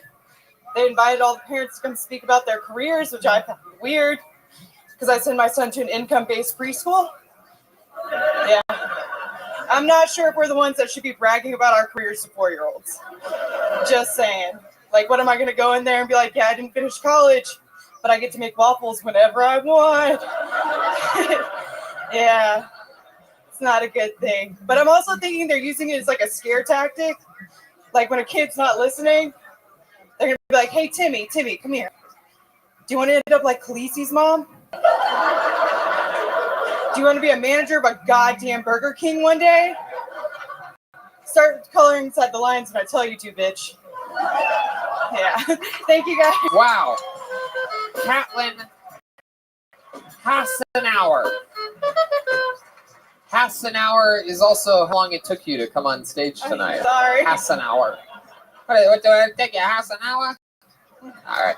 So you had let's just talk about it real quick. She did have a legitimate fall. Always why I warn everybody. Take your time getting to the stage. It's not worth being out of breath. Where'd you land on? Where'd you land? The old front pad there? Yeah. Oh, yeah, okay. Okay, again. Okay, is that another 2020? Is that what that is? You're not ready for that yet? Inactivity. Hi, Caitlin. How are you? What'd you land on? You okay? Yeah, I'm You have any rug burn or anything like that? I'm not yet. Okay. Just on her knees from yesterday. This crowd does not like it when you make fun of the ladies here in Texas. Where were you? Were you snapping one off or? No, I was outside smoking and talking to Zach. Oh, Yeah. Who's Zach? The guy that went up first tonight. Oh, I still don't remember who he is. Yeah. Who is he? Is he over there? Where is he? Where's Zach at? Oh, the church guy. Yeah, the church guy. He's helping me find Jesus. Oh, okay. Anyway, What's the show before? Yeah, it was at Fort Worth last time y'all came. Yep, that was a lot of fun. Definitely was. How long you been doing comedy for? 2.5 years. 2.5 years, and you're from Texas. Yep. Born and raised. You were born in a Whataburger.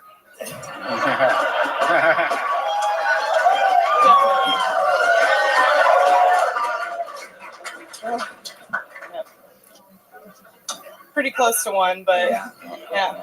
And is your daughter's name really Khaleesi? No, not my daughter. Oh. One of my son's friends is named Khaleesi. Wow. Yeah. Oh, I hate young parents. Yeah, it's so interesting. Same. Heck yeah. Is it true to character? Is your son a bastard? Yeah. Guys, first of all, I was right. Yeah. Second of all, it's a fucking Game of Thrones joke. Everybody's holding. We're losing them. We're losing them quick here, people. The bills are coming out. People are realizing that they're getting charged for their drinks here tonight, and the whole room is turning on us immediately. They're like, "What? This sucks. I thought the drinks came with a ticket." That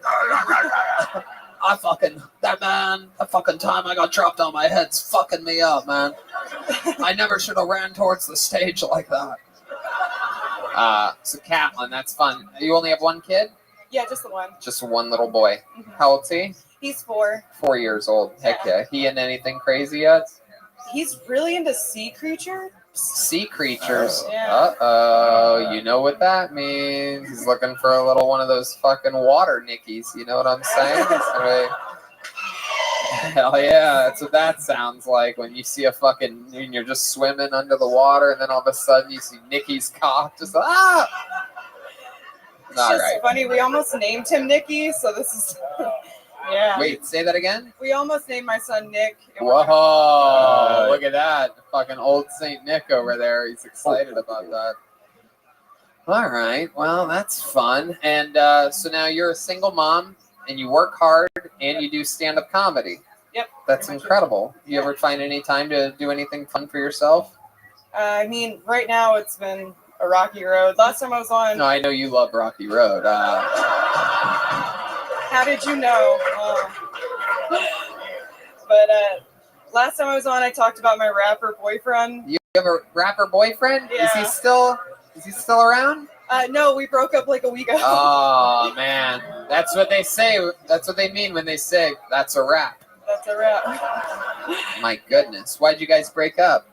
He wanted to have a kid. Whoa. Yeah. God damn. He should talk to fucking Steve Lee over here. Steve will give him a kid. He'll teach him a real fucking lesson. You know what I mean? He'll trick you good. Honest opinion, what did you think of his rap music? No, he's a really good rapper. I have to say that still because he raps with my boyfriend or my brother as well. So. Whoa.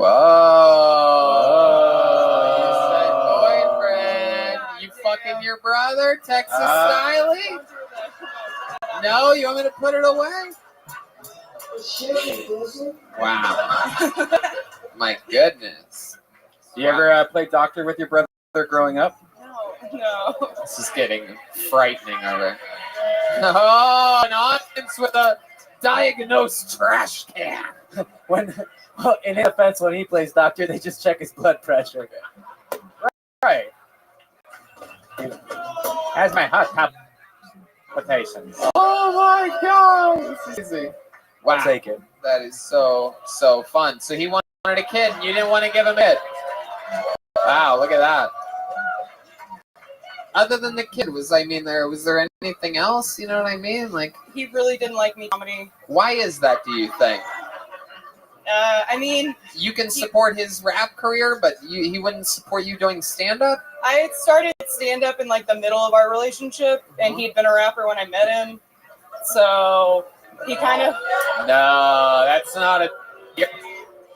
Yeah, the fact that you even said it like that goes to show that he got in your head a little bit about that. That you're allowed to do what you want, sweetheart. I'm glad you're not with this guy anymore. Yeah. No point in wasting effort. It's the worst that can happen. I mean, you throw yourself on a fucking dating site, a fucking little pog like you, put one of those fancy little filters on that motherfucker, you're going to be getting fucked in no time. You know what I'm saying? 80,000 followers. Your son loves sea creatures, and I think you're about to catfish someone. You know what I'm saying, dude? Tony, I think you mean blackfish. Anyway, you could. You're crazy. Is Joel burning up, everyone? Wow. Catlin, you're so fucking awesome, dude. Every time you're on this show, you do so good. Anything else we need to know about you, or things? Anything? Any big updates other than that? I got into a car accident. Oh yeah. Yeah. Oh, what happened? You got run over by an ice cream truck? I wish. All right. All right. You know what? You got rear end. No, what happened? You got fucking rear-ended? That's exactly what happened, actually. Yeah. Right in the got rear-ended straight into those airbags back there. A little bit.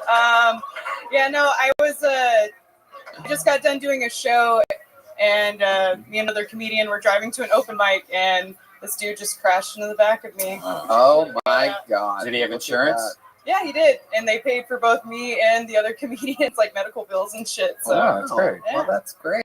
Man, So- that's a rarity. You addicted to painkillers yet? I mean, I'm trying real hard. So You're trying real hard to actually take pain medicine. I'm just like, yeah, not into it. not into it. Well, that's a Yeah. good thing. Yeah, Definitely. very good. Thank you for the clap. Yes, I that is appreciate it. clap for not being addicted to pain medicine. Take it. Absolutely. Only in Texas, ladies and gentlemen, you get this. Well, it's a standing. For those of you listening to the podcast, there's a standing ovation for her not being hooked on pain medicine. Thank you. Well, I mean, you're always so great, and you're a great representative of the women up here. You got. I mean, I'm telling you right now, running, having your name yelled while you're outside smoking a cigarette, not easy. Having to make that sprint, not easy. Taking the fall. Literally, as everyone says, it's about how you pick yourself up. You came right up here. You miraculously didn't even seem out of breath. Oh, thanks. And you stayed in the pocket. Very impressive performance, if not the best of the night. Ladies and gentlemen, Catlin Hassenauer. Great stuff. Oh my God, she had my cord right there. Oh my God. This match is scheduled for 2 falls and is for... Oh, she fell again. And ban. Remember, if that fall hurt you, and you're still recovering from that car accident, infinitecbd.com Yeah. is the promo code I'll show you Tony15. I'll show you the lube. Ew, red band. God. She doesn't want a baby. She's gold to me. Oh my God. Jesus Christ, red band. Every once in a while, the pace of a show like this picks up majestically. This is a young man who made such a huge imprint on an episode of the Plano episode that we had him back that next weekend when we did a show in Dallas, and he is here tonight again. Ladies and gentlemen, I present to you local legend, Colt. Here he comes, everybody. Here he is. It's Colt, everyone. When I was growing up, my older brother had a big mummy phase. I never really got wrapped up in it.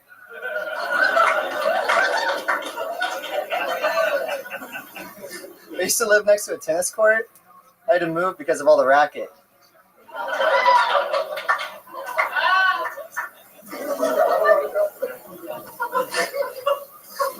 What do you call a really drunk girl that loves to say yes?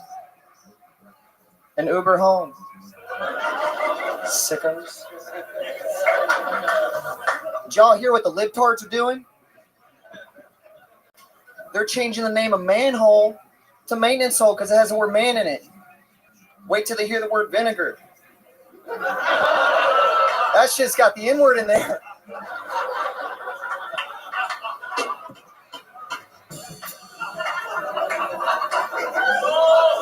Say it slow. there anything else? Is there anything else? You're good? There's not even anything on these fucking things. What is this? These are fake note cards. Those are the things that the stickers come out of in those 50-cent machines. You don't even use these. Yeah, what's that all about? It was a joke. Wow. I like So the many style. layers. Fuck yeah. Like an onion. Look at you. Goodness, it's true. Even your comedy has kung fu lessons in it. It was a joke. Colt, you notoriously kicked the hat off of former President George Bush.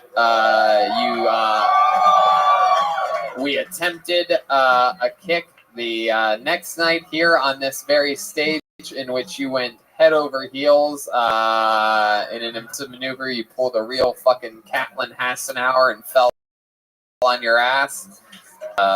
So welcome back. You are a kung fu legend.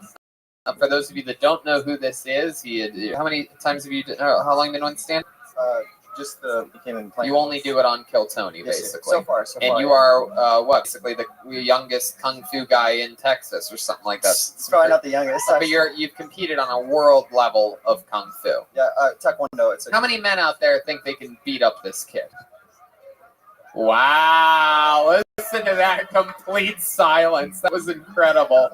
That is so funny. But if I said that before saying you're a world kung fu legend, it would have been the loudest this crowd's gotten all night. That's the only reason people that have the same body as me and you get into martial arts is for that. Anyway, yeah, fucking. All right. So Colt, what you been doing lately? Teaching, a lot of Taekwondo teaching. You're teaching Taekwondo. Yes, sir. Heck yeah. Teach full time at PSA, martial art, come train. No, you think they give you a new sweater, dude? Yeah, I know, right? I think it's faded. Same.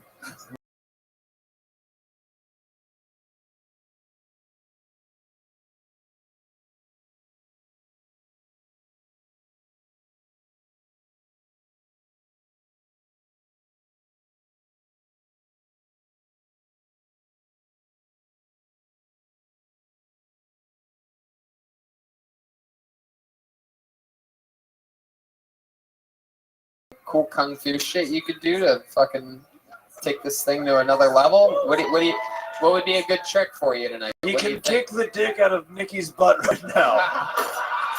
That's a pretty low blow. He just said, could you kick it deeper? Okay. What would be good? Like a piece of paper, you think, or something like that? A water bottle? Does anybody have an empty water bottle? The only thing we Could don't he have. kick the pipe out of my mouth? That's good. I think he can do that. He could do. Why don't we do both? Why don't we do a triple kick? He has to do a triple kick, which we've never seen him do before on a water bottle. You want to hold the water bottle? He can do the triple kick and then kick the pipe out. Is that humanly possible, Colt? Any way that you're safest so that you don't get hurt and that you don't hit the table. Colt, you listen. Oh my God. You just want him to hold it? Colt, really think this out. Don't fucking do something that, you know what I mean? I don't want you to. Oh my God. Jeremiah, don't move. Let me ask you this. Hold on, before we get the music too loud. Colt, let me ask you this. Do you think that maybe Jeremiah should turn his head since his nose is so monstrous that? Nah. Because I don't want you to kick his nose on your way up, because that is, that's a real cliffhanger there. I mean, that thing's really, it's a fucking, the old horizontal shark fin, the old fucking, the old goddamn Mummy Returns over here. Okay. What are you going to do? But how are you not going to hit the table or the mic stand? Why am I thinking of this shit for you? This is frightening. This is frightening. If this works, wow. Oh. I'll help out. I'll even fucking, would it help if I just sort of held it like that? No?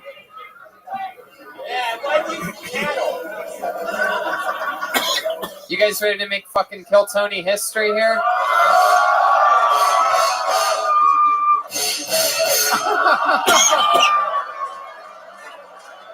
Oh my God, Jeremiah just got kicked in the head.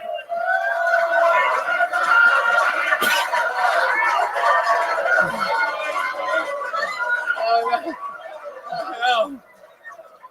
Jeremiah, are you okay? I can't tell whether this is the billionaire or Jeremiah, but I'm gonna get so sued. no, you're not gonna. Did we get it? Reginald Fontaine III. I am going to not take you up on the pipe offer. Wow. Maybe just put it in between your legs.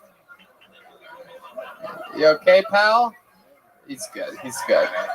This is how he acts at the airport. So. So I'm not that good. I mean, you were working in tight quarters. I tried my hardest to make sure that you were in a good parameter and everything like that. You seem like you really rushed it. You do this with a lot of life decisions? Usually, yeah. Yeah. I should have brought the yo-yo. Reginald, are you okay?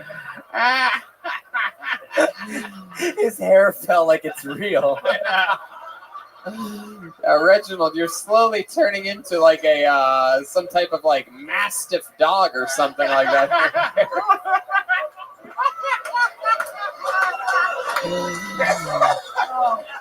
That's hilarious.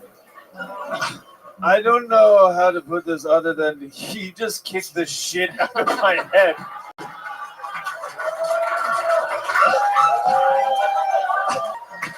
We have to figure out another way to do these things. I have a throbbing headache right now. No. You get some aspirin for Jeremiah. Does anybody have some aspirin or some period? Anybody has any aspirin or some period medicine for Jeremiah? We got to. Tampons. Are there two red bands on stage, or is he always this big? I can't believe that the water bottle fell off, but the mustache stayed on. That's the most impressive part. Well, yes. The water bottle fell off my head because he kicked the shit out of my head. He didn't make contact with the bottle at all.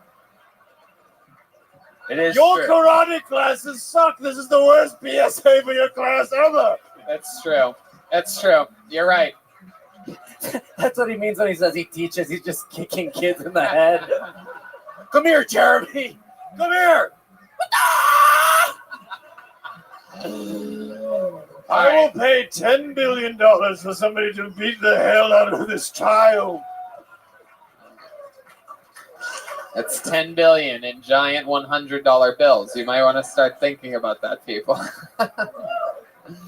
Dude, that looks like real money right there. Is that real? What is that? It's yours. That looks real, Jeremiah. Do you have some real money mixed into there? Oh, you do. Okay, very good. All right, just wanted to make sure. That was nothing worse than getting kicked in the head and accidentally giving a guy $100. Keep it. I'm in it. I'm a real billionaire. Completely in character now. I got sucked this way when I got kicked in the head. He never went back to his normal self. It's been 3 years. Take it, young boy. All right, Colt. We're going to keep it moving along. We got a kick out of you. Come on, make some noise for Colt, everybody. He feels terrible. Really nothing more awkward than one of the beloved stars of the show getting kicked in the head. How about one more time for Jeremiah Watkins during all that?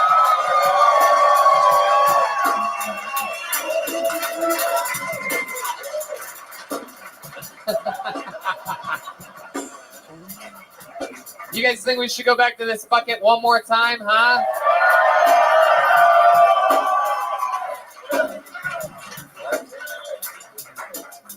Put your hands together for John Brown, everyone. Let's see what happens.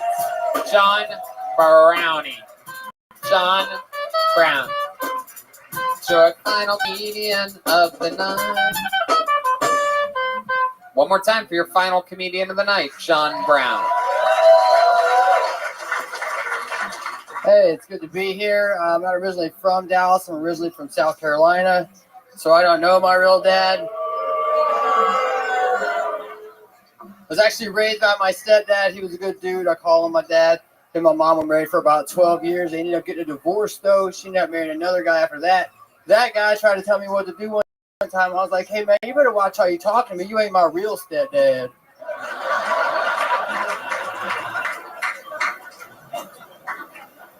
There's one thing I learned when my biological stepdad left.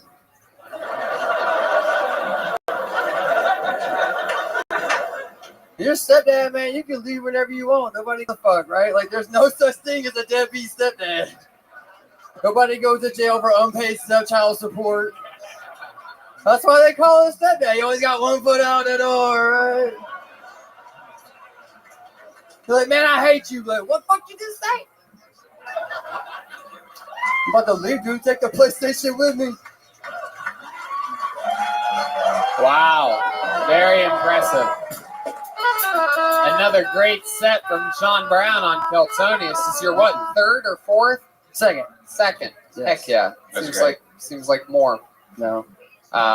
Every time you do good though. You've been doing this what, 4, 5, 6 years? 5, yeah. 5 years. Just about 5, yeah.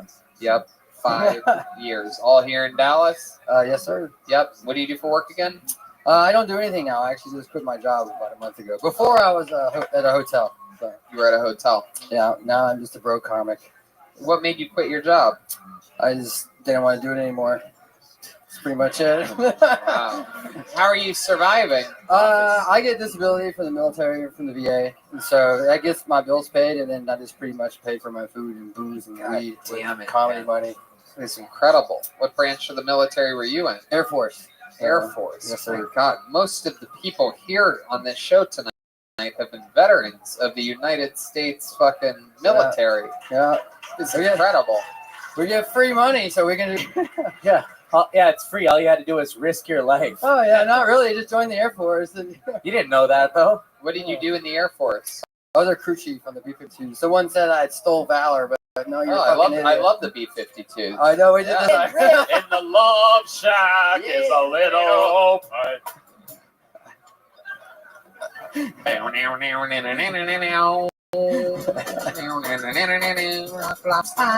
Yeah. All right. John, what's the craziest thing you've ever put your penis in?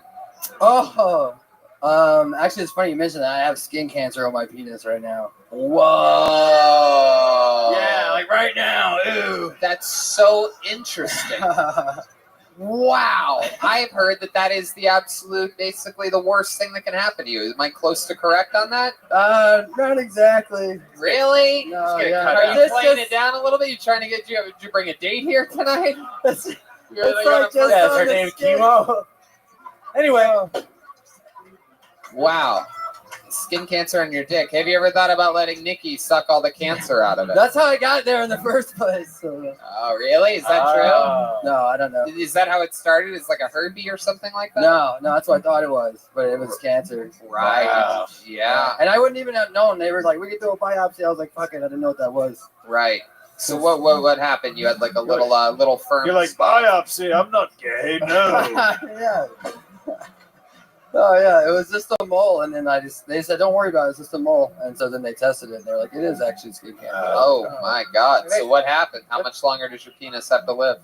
Well, we'll see. I have a consult next week, so wow. But no, it's just they're just gonna cut the little part off. There. Oh, you mean the whole? So pretty much most of it, yeah. Yeah, the whole thing. Yeah, it's incredible. Wow, you're gonna have some deep roots. My goodness, who does that operation? Lorena Bobbitt? Yeah, I hope not either. That would be bad because she would cut it off and throw it in a road somewhere. Yeah. No, that's the worst thing that could happen to you. That's what you were looking for earlier. Uh-huh. What did you do at the hotel that you quit at? I was a maintenance man.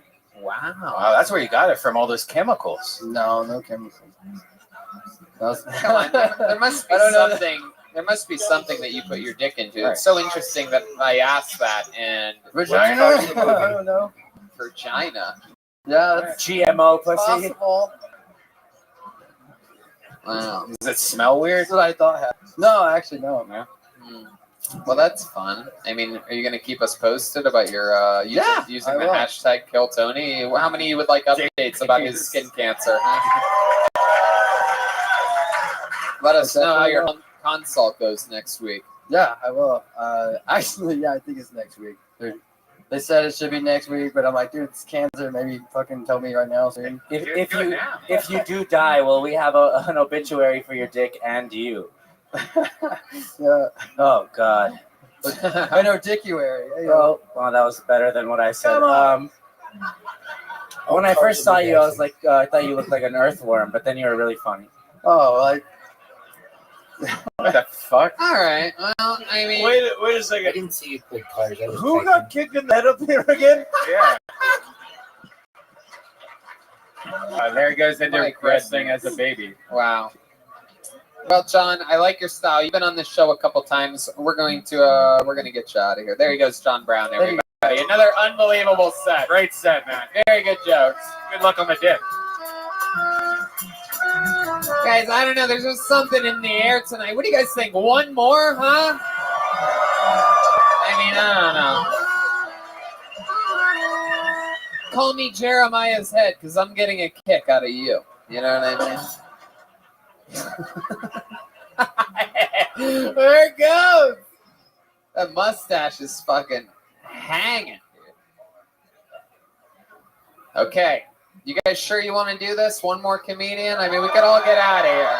You get out of here. You can come back. You can see a stand-up show this weekend. Come back on Saturday, the 4:30 show. Or we could do one more comedian right now.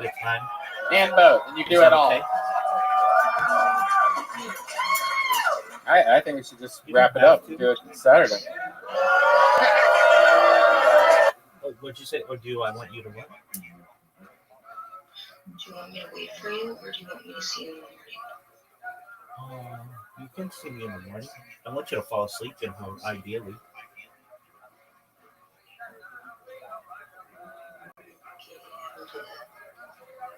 Excellent.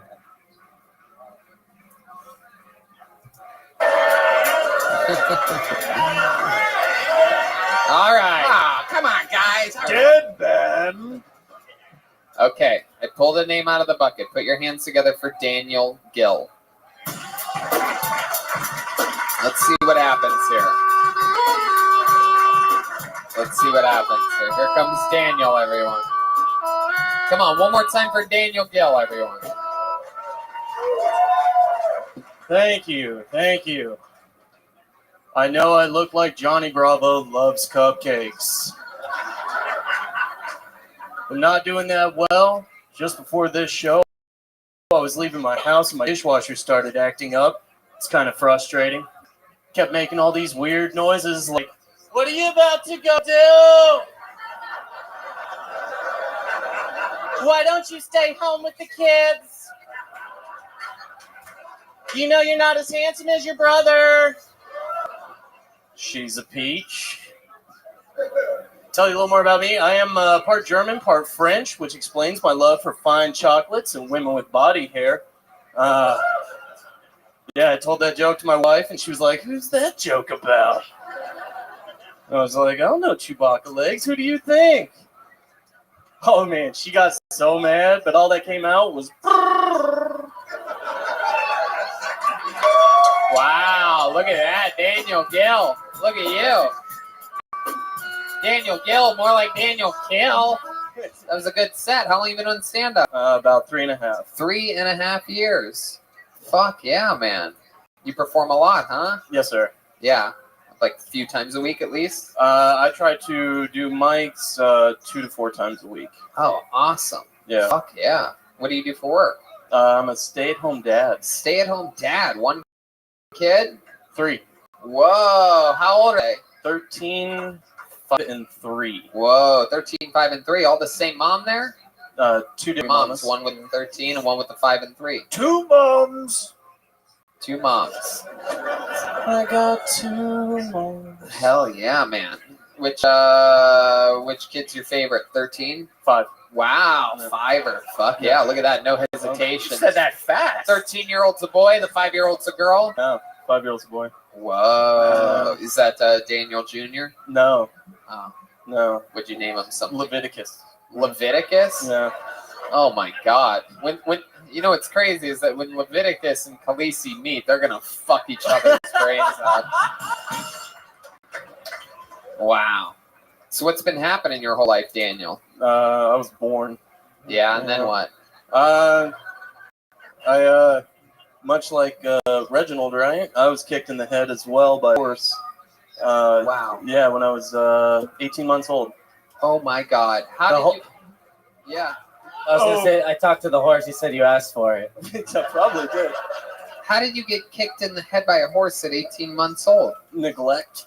Yeah, your parents weren't around? No, they were there. How did you get that close to a horse? We had horses at our house. Oh my God, you had horses at your house. That is the most Texas shit. I didn't realize people actually did that. Yeah, they Other say than like the Budweiser family or whatever. You know what I mean? Yeah. No, they say guns kill people. Horses do a lot more damage. Wow. So you're 18 months old and a horse just fucking kicked you in your head. Yeah, I'm actually lucky to be alive.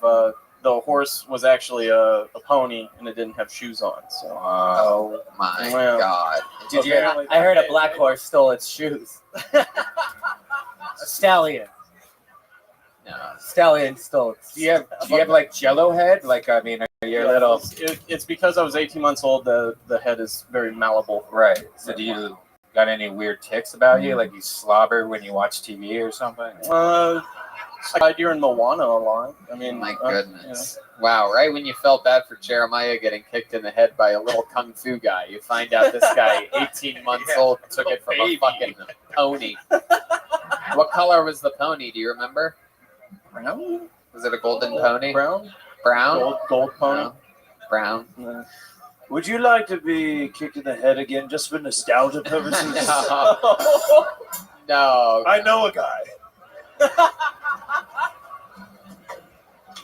Wow, you do anything for fun? You have any special hobbies or skills or talents or anything like that? I like doing this. I like doing stand-up. I was a poker dealer. Ooh, a poker dealer. I worked at a casino that would not pay me to do this. Sin Star, if you guys know. Hey, we're franchising. Wow. Anyways. You're a poker dealer. Yeah, I did that for 11 years. Wow. Yeah. Fuck yeah. That's incredible. You're probably good at it, right? Well, I'm all right. Poker player ever, forget it. Wow, Jesus, Redman, you are out of control. You're jet lagged or something like that. That's it. I had a poker player give me his number. Really? Yeah. Did you call him? No. Why not? You He still didn't. have it? Can we call him right now? No, I don't have it. That was many years ago. Did you ever get revenge on that pony? Ever go back up to it and f the shit out of it or something like that? Mr. I Handsome. buy a lot of glue now. Ah, I like that. Fuck yeah. How much glue are we talking about? Who has a stickier household, you or Nikki? I buy a substantial amount of glue and just pour it. Oh out. my God. Yeah. Oh, it's clear you're not gluten free. Yeah. We are seeing we are seeing possible signs of CTE shining through Jeremiah right now. Maybe gluten joke. Blue. Sigh. You all right back there? I have to share a hotel room with this guy tonight, and I might have to keep him awake. My friend might die. Well, there's only one. If we really want to keep him awake, and we should let him sleep with Redman tonight. If he still has a sense of smell, he won't get a snooze. Who's at the door? Postmated Wendy's again? No. Waterburger Postmate City. Waterburger? What's a waterburger? Waterburger. Whoa, Jesus Yeah. Christ. The guy that works the fries is mad at me. Their burgers are world famous. World famous. DoorDash and Sonic and Waterburgers and Postmate. Well, Daniel Gill, anything else crazy we should know about you before I let you go? No, that should. You had an absolutely great performance here tonight. I'm so impressed with the comedians that came up here tonight. Really, really mind-blowing. Very impressive stuff, everyone. Even all the way, I mean, even Nikki, who's only done it a few times, had some great moments. All the comedians that have been doing it years really shined up here tonight. Texas always, you know, state to state, I would say Texas on Kill Tony wise for some reason has some of the best comedians regularly out of all around the world. No, Very dude, impressive. just one moment. I love Texas. My favorite state. It's incredible. Welcome, Cowboys. We did it tonight, everybody. How many of you are going to come to the Kill Tony Saturday at 4:30, huh? All right. How about a hand one more time for the great and powerful Jeremiah Watkins, huh?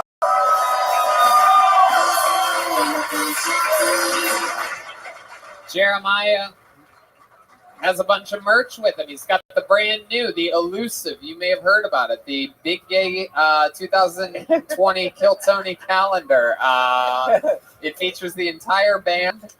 Really amazing photography. Make sure you at least, if nothing else, at least like check it out on your way out. It's a really big deal. I think if you look at it, you'll really like it. Take 12 photos of it. Maybe get one. How much are those again? They're $30. They're still 30, huh? All right. They cost a lot of money to print. You have no idea how in the red I am on this. It was not a billionaire's mindset when they were purchased. I can't believe they're still $30. That's incredible. No, I'm kidding. First you call my calendars gay, then you call them overpriced. Then you rally for another guy to come up here and kick me in the head. Thank you so much, Dallas. I love you. I didn't want the guy to kick you in the head. I wanted him to do the triple kick to the water bottle, but that we didn't end up getting there. You wanted the pipe and the whole thing. I didn't want him to kick you in the head. I could kick his. How many do you think you should try again?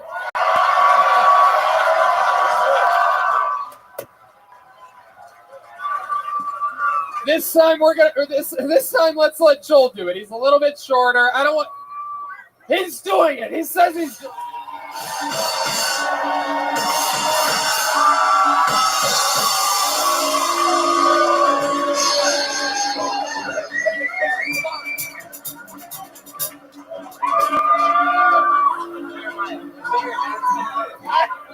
If this happens again, I'm gonna shit myself.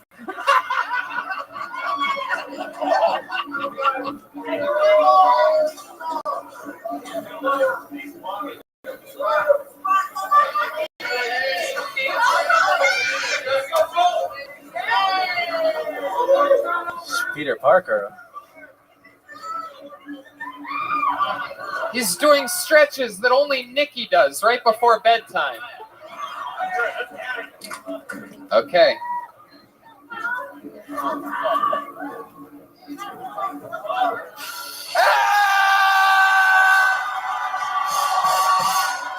We did it!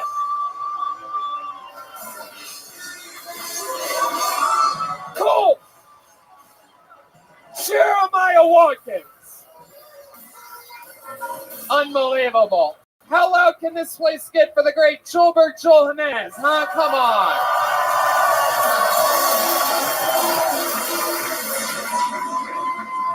Dallas, we absolutely love you guys. We hope to see you here this weekend. We got 4 stand-up shows and another Kill Tony. How about a hand for the great Brian Redband, everybody? Hey.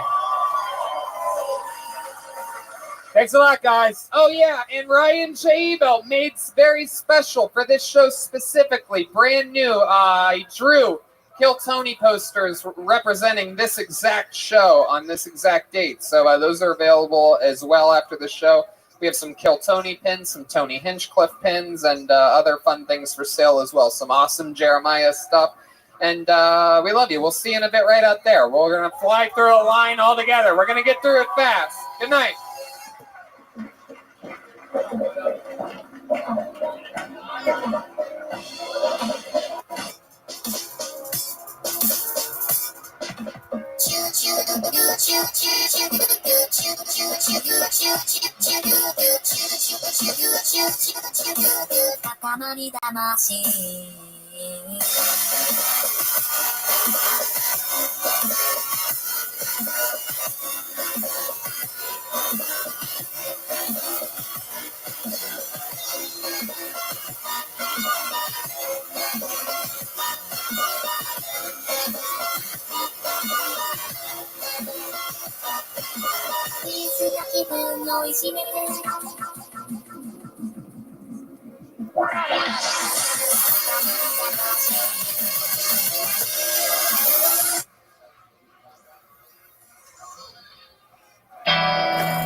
Hey, this is Rabbi coming to you live from Hyenas Comedy Club in Dallas, Texas.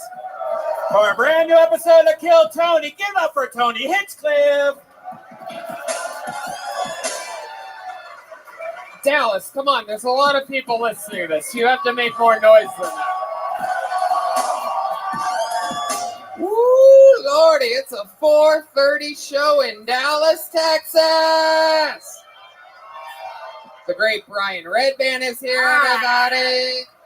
How exciting is this? We're back. How many of you were at the fun show that we had here on Thursday, huh? Hell yeah. How many of you just were able to get tickets for this one?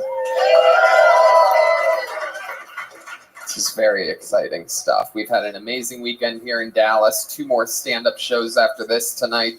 So we're going to get through it. We're just going to get it started right away. Is that okay with you guys? So we just jump right into everything. No small talk, no Amber Geiger jokes. Just move right into it, okay?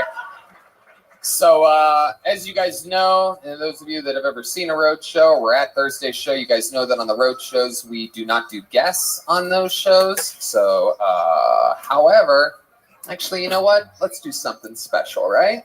Would you guys like it if we had a special secret guest here tonight? Would you guys like it if it just so happened to be that one of my favorite comedians was in town, huh? Ladies and gentlemen, because we love you, Dallas, I present to you one of the great comedians of our time, Mark Norman. Holy shit.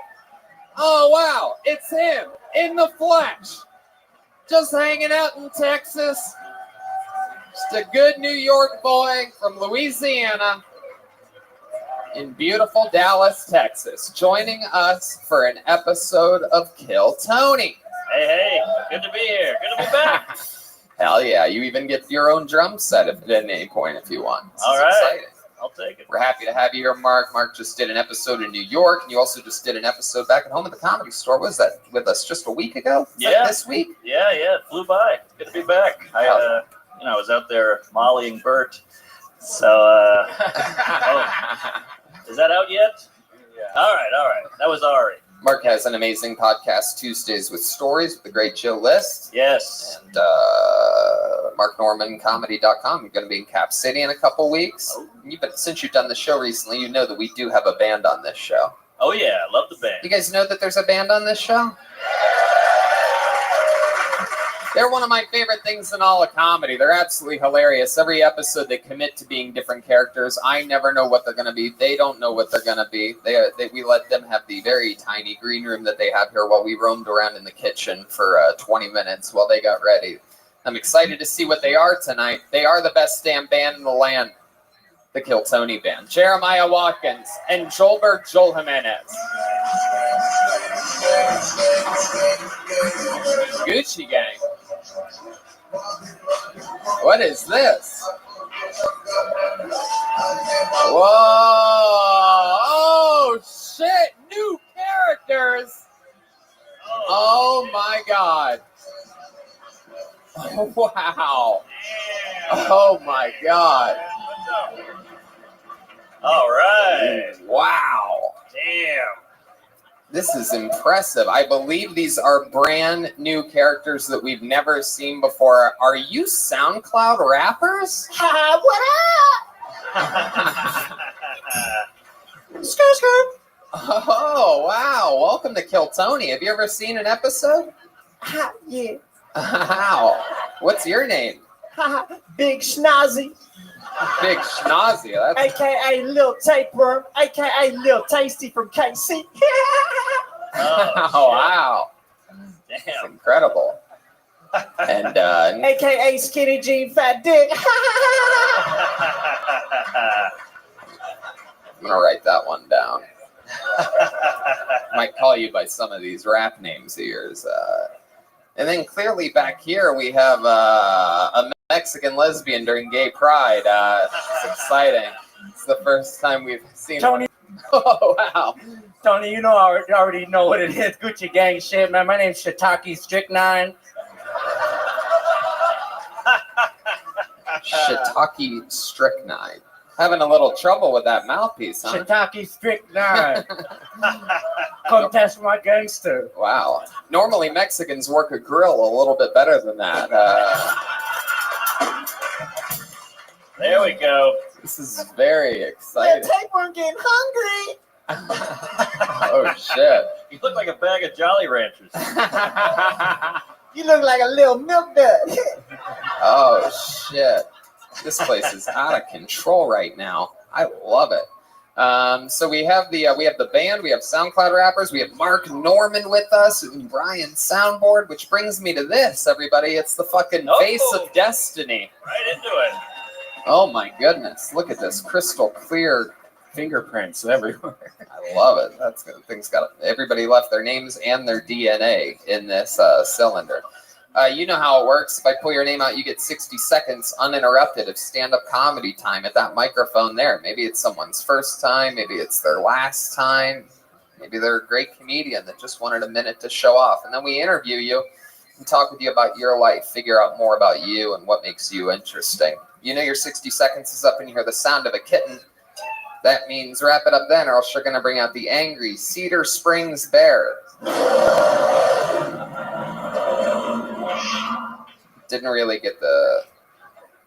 Didn't get what Oaklawn got. The angry Oaklawn bear. Oh man, that thing sounds AIDS ridden. Listen to that. What was that? Oh God, get that thing away from me. You guys ready to start this fucking show or what? This is special. Comedy. Fuck yeah. By the way, Red Band rocking the out of work PI. Yeah, the old man shirts. I got this at a waterfall. Oh yeah, A gift shop at a waterfall. Hey, is that true? No. That's what it's like every time I hit it with a girl. Waterfalls. Oh shit, you're out of control, skinny jean fat dick. Gushers. All right, I pulled her name out of the bucket. Your first comedian getting an uninterrupted 60 seconds was actually on the show on Thursday. She had a great performance, as she does almost every time she's been on this show. She had a little trip on the way to her stage on Thursday, so hopefully she makes it nice and safely. Remember, the two best ways to come into this show are through this main hallway down the middle or this aisleway if you're on that side. If you just so happen to be coming from that side, be extremely careful and watch every single inch of where you're touching so you don't touch little tapeworm or Shiitake Strychnine's drum sets. Let's start this fucking show. Put your hands together for your first comedian. 60 seconds going to Caitlin Hasenauer. There she is. What's up, everybody? So I found out with being a mom, you have to be careful what you teach your kids. Like, I've taught my son the accurate names of the human anatomy. So instead of teaching him pee-pee, I taught him penis. So he shouldn't be ashamed of his penis. I see you guys out there. Don't want him being like you one day. But it all backfired on me real quick the first time he racked himself. And he came running up to me screaming, "Mommy, kiss my penis and make it feel better." It's a weird day at the park after that, you guys. Yeah. But the other weird thing after having a kid is dating. Like, I went on one date after having my son. I mentioned that I had a kid, and that guy was like, "That's cool. Tell me your birth story." That's weird Olive Garden conversation, but let's go for it. Yeah. So I get to the part where I'm rushed in for an emergency C-section, and that's where that guy stops me, and he's like, "C-section. Nice." So it's all good down there. Yeah. Apparently, if something had come out of there, he didn't want to come in there. Awesome. All right. Hell yeah. Catlin. I got a little confused at the end. You had a C-section? Yeah. And he saw the scar and what? No, I mentioned I had a C-section, and he said nice. So it's all good down there. Oh. Still tight. Oh, I get it. Hell yeah. Absolutely. That makes sense. Do you do a lot of workouts to keep any or anything like that to work on your vagina? You take great pride in your extra tight C-section vagina? Yeah. How old are your kids? He's only 4. A 4. Wow. And you're 2. No. Okie dokie. That wasn't an age. Maybe I should have delivered it differently. I just called her a 2 in front of all of you, and but it seemed like I was guessing her age. But no, I called her a 2. I just want to be clear what I did. I want to know. I want you to know the joke that didn't work, so that you didn't think it was something else. I liked it. I mean, you really had to expect it for it to be as funny. I mean, I liked my execution of it. Well, 2 is it's confusing because 2 is generous. Yeah. But yeah, we're having fun, folks. We're just kidding around. We're just. I'd easily fuck her tight box. Yeah. All right. If you had to guess which is tighter, your vagina or your asshole, which one would you guess? The fact that you're thinking about it makes me know something about it. Wait a second. It wasn't the set. There's so much information coming out on this. That's supposed to be a quick answer. That's supposed to be like that first question on Family Feud, where like you just buzz in, pussy, pussy, pussy. All right. Tell us something we haven't heard about you before, Catlin. I was trying to think of things because I knew this would come up, and I was going to say I was in Cymbaline band. Cymbaline. Oh, you were the one that I take you for more of a tuba player. This is incredible. Oh, okay. All right. I see how this is going to be. Everybody has a fat niece that they're thinking about and picturing when I'm making fun of her up here. And since she's up first, it seems like, all right. People don't treat women equally. They don't. It's unfair. If you make fun of women, people get weird. It's true. Try to treat them equally. Hell yeah. This is I treat every bitch equally. Yeah. Big snazzy. Wow. And you've actually been with a rapper before. You just candy rapper. All right. Equally, equality. You were with a real rapper. How do you think these guys stack up to your rapper ex-boyfriend that we found out about on Thursday? Yo, I got a fat dick. Oh, is that true? Yeah. He is one of the few things he can say with both sides of his mouthpiece in. You right. Wow. Well, I would love to see a collaboration between the 3 of them. I think it'd be great. Yeah. Wow. What do you guys think about that? You ever do a collaboration? Big Schnazzy. Yeah, Big Schnazzy. Yeah. Yeah. Who have you worked with? Oh, Lil Rum Rum. Wait, what just happened there? That's how you pronounce his name, is Lil Rum Rum. Wow, it's incredible. It's a digital thing. He like new age. He's like one of them rapping robots. Oh, there you go. Yo, that means he like you, fool. Wow. But no, good set though. Good Yeah. set. You had punchlines and whatnot, so I'm on board. Oh, thanks, man. Thanks. Yeah. Yeah, it's fun. Yeah, you always do good. It's always a great appearance. Awesome. You didn't trip this time. You were right next to the stage. It was I'm incredible. glad you gave me that extra time to try to. Did we ever ask what nationality your ex was? Good question. Yeah, he was black. Oh, I could have guessed that. Wow, a black guy with a thick white woman? I've never heard of it. Do you mostly date black guys? Yeah, when I was up in Fort Worth, the only white guy I've ever been with was the one that got me pregnant. Yeah, that's about how it works.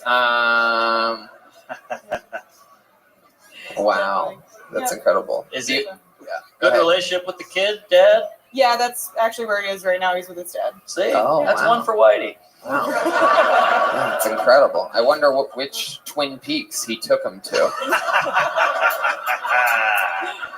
He's more of a Hooters fan because that's actually where they went last night to eat. So Really? Hey, Come on. look at that. I know how these dads work. I know what this is like. When they finally get a chance to hang out with their kid, they overcompensate and Right. show them too much shit too fast. Plus, it was meet your mom at work day. I love it. I love it. Well, Catlin, always fun. You're one of the fun, cool local comics that we get to see on this show because you're local, because you have a kid, and everything like that. So we're not going to ever see you in LA or New York. This is as far as your dreams will ever really go. except it is. No, but it's great. You're fantastic, and the fact that you keep coming out with new minutes and showing us new stuff and fucking having a great sense of humor about everything is what it's all about. So we love you. Thanks for coming on again. Catlin has an hour. Is she gonna fall? Hey! Fuck yeah. That's a real rap song on there. You guys get the show? You guys having fun yet? Huh? This is good. Y'all little rum, what it do? Oh shit. You said the words. Did you hear that? There you go. Yo, you said get to that nice comic. All right, okay, that's enough. Yep, there you go. We've beaten that to its pulp already. Here we go. Put your hands together for your next comedian, Trevor Williams. Trevor Williams, everybody. Here we go. Hey, one more time for Trevor Williams. I look like what would happen if John Wick decided to put a baby in Kylo Ren. And then instead of parenting me, they just let a bong raise me instead. I live in Austin and I see a lot of assholes there with huskies. And I think it's like torturous to make a dog with winter fur like that live in such a hot climate. I think it's time these owners stepped up and did the right thing, Kill those fucking dogs. Kidding, obviously. They should let a vet do that. They're not professionals. They say if you do what you love, you never work a day in your life. I know an animal shelter might be a sad place, but I like to picture there's some guy in the back just grinning ear to ear, putting down unwanted pets, just whistling while he works, just...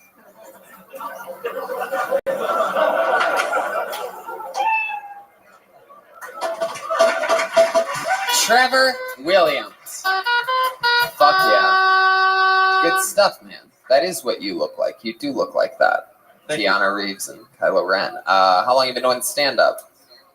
About 7 months consistently now. 7 months consistently now. Hell yeah. What were you doing before that? Playing fucking banjo and something? Or? I wish. No, college. College? Yeah. Where'd you go to college? University of Cincinnati. Whoa, Bearcat. Look Yeah. at you. Yep. What'd you study there? Marketing and international business. Got my master's. Whoa, look at that. What are you going to do with that? Absolutely nothing. Why? I just did 5 years and $60,000 learning how a commercial works, and it's pretty self-explanatory, I guess. I don't know. Yeah. Wow. Do you owe a lot of money? Are you in debt right now? Because of it? No, not really. I had parents foot the bill, so. Nice. Your parents have good money? Enough for that. Yeah. I mean, yeah. What does your dad do? He sells industrial supplies, owns his own business. Wow. What does your mom do? Works at a law firm, paralegal. Wow. Look at that. They put you through college. You have brothers and sisters? Yeah. Older brother dropped out, so they didn't foot his bill. So that's how they had enough for me. Oh, that's the deal. Just stay in school and we'll pay the bill. Exactly. Well, Wow. good as you're doing stand-up. Exactly. So- Yeah, exactly. It wasn't my love that. choice to do that, so I was like, now that it. What do your parents think about you doing stand-up? Probably think it's more of a hobby. I don't know. I drive for Uber and my mean can pay rent, so I'm sure they're not loving that I'm not using the degree even a little bit. Right. What do you do to keep that high level of enthusiasm in your voice? I smoke. I went to college on $60,000. You smoke a lot of pot. Yeah. Yeah. Uh-huh. Why do you look like a guy that Ubers people on a Vespa? Just expect them to jump on the back and put on a helmet. Hold on to my waist. What do you Uber in? Jetta. Jetta. Ah, the Vespa of four wheels. And now you live here, or you're in Austin I still? live in Austin, yeah. Right. So you came out here all the way for this? Yeah. Oh, that's so cool. You listen to the show a lot? A little bit. A little bit. I'm not gonna lie to you. Is that why you have the same haircut as Tokyo Cunt Punch? Yes. It's a very deep reference, but I guess maybe what was the other one? What's the one in there? Looks like a Mexican Billy Gunn now. Oh, Emo Phillips. Oh yeah. Is that a better reference? No. Dave Droll. Oh, yeah, that's a good one. That's a good one. Absolutely. Fuck. Yeah. I wish that wasn't recorded. I would have loved to use that. Fuck. Steal it. Cool. Thank you. Take it. Anything else crazy about you? You have any fun hobbies or anything like that? You seem like the kind of guy that really gets into it. You know what I mean? The kind of guy that fucking knows how to throw a goddamn Sprite can a mile away or something like that. Like you seem like you have some special skill that I can dunk. Come on. You can No dunk shit. what? A donut into coffee? Come on. You can dunk a basketball With both my hands. with both of your With hands? both of my hands. How's that What? possible? You can jump really high? Yeah. Would you be willing to just jump straight up in the air for us right here? How many people want to see this guy jump? Hold on, wait. Just hold on 1 second. This is a jump live on Kill Tony. Whoa, that wasn't impressive at all. Yeah, what was that? That was. We just wanted to see your vertical leap. You played the Van Halen and you got me thinking fucking David Lee Roth, man. Come on, so how many of you want to see him get one good vertical leap as high as he can go? Hit that ceiling. Watch out for the symbol that's to your left. Whoa! That is pretty good, man. Wow. Why are you doing stand-up? My goodness. Yeah. Someone's about to be in the new White Men Can't Jump movie. Fucking remake over here. Well done. My goodness. Wow. You keep dunking like that, the last comedian might start thinking about fucking you. I do love rap music. Keep it jumping and jumping and jumping. But I'll be humping and humping and humping. Uh-oh. Big Schnozzy's getting in the zone over there. How about music? No music? No, love music. You rap love music. music. You play any instruments or anything like that? I wish, no. No, yeah, nothing. Really? You seem like an accordion kind of guy. I'm getting vibes from you. Harmonica? No, I fucked around as a kid, but, you know. I bet you did. Didn't have chops. Epstein? I wish. I love that. Sandusky. Dude, you pick up an instrument with the stand-up, the vertical leap, an instrument, and you'll be mediocre. Hell yeah, dude. Your parents are going to be so proud of you once they see you doing that. Big time. I love it. Well, Trevor, fun stuff, man. 7 months, you're doing great. You have good jokes. You Much make fun of appreciated. yourself. It's fucking awesome. Keep writing. Keep doing it. We'll see you again soon. Cool. Trevor Williams. Good Let's stuff. go. Good stuff. Let's go back to the vase.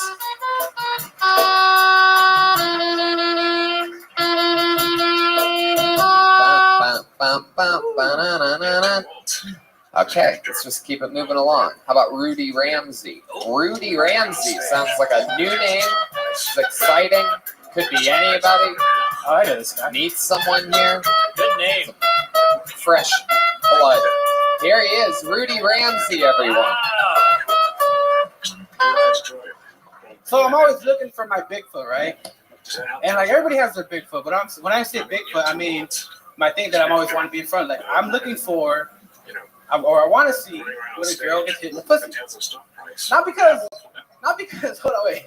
Not because I want to condone violence or anything, but I want to know what she says. You know, when guys get hit in the balls all the time, there's tons of videos about that, and you hear like, "Oh my dick" or "Oh my giblets," but like when a girl gets hit in the pussy, did she just say, "Oh my pussy," or did she say like, "Oh my meat flaps," you know, something like that? I don't know. It's just I want to be around. It's I want to be the guy who has a camera just ready for it, just ready to see it. It just happens. But like, yeah, I don't know. Whatever. I do hate the fact that. Well, I don't hate the fact, but I don't like the fact that gay community has taken a speech impediment and made it their own. Because I have a list. I can't get rid of my list. I'm not gay, but I don't think that's cool. You know what? Why couldn't it take up stuttering? Hell yeah, Rudy Ramsey. Hi. I have no idea what you said the first 35 seconds of that set.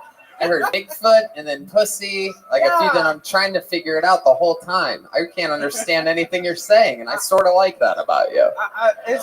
It's kind of like, you know, we're always searching, want to be there when something happens crazy. Like we're big, you Like see Bigfoot, yeah. right. Well, my Bigfoot is seeing a girl get hit in the pussy.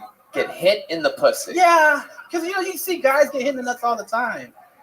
You can Where do Google that. What? I'm sorry. There's links. There's links for that. Huh? You can Google get hit in the Yeah, pussy. but you want to be there in person. Oh, in person. Yeah. I think you misunderstood understood the phrase. Did you hit that? And you're like, nah. Yeah, I'd love to see that. Yeah. Girl, get hit in the pussy. And I then, wish I had a camera. and then when you get down to it, you're basically, the whole thing is like, oh, my meat flaps. That's Right. really it. That's the big payoff at the end of that. Kind of. I'm still trying to work on more punchlines to add to that. I've only been doing More. I didn't hear any. Oh, shit. You really love the word. Yeah. Oh, I'm working on shit. Damn. Rudy, you're okay. How long you been doing stand-up? 2 years now. 2 years. Oh, that's a bummer.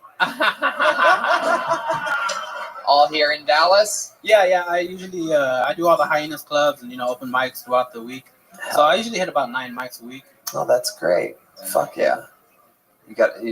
You always like talk like that? You ever think about taking a speech therapy class or anything like that?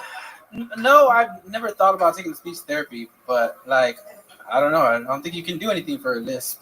Yeah, you can. I don't think so. Yeah, you I can. don't know if you can. Yeah, you can. Yeah, if I kick you in the pussy right now, it'll get fixed. Yeah, that might change it. It has nothing to do with the piercings in your bottom lip. That like did you always? No. I've always had it.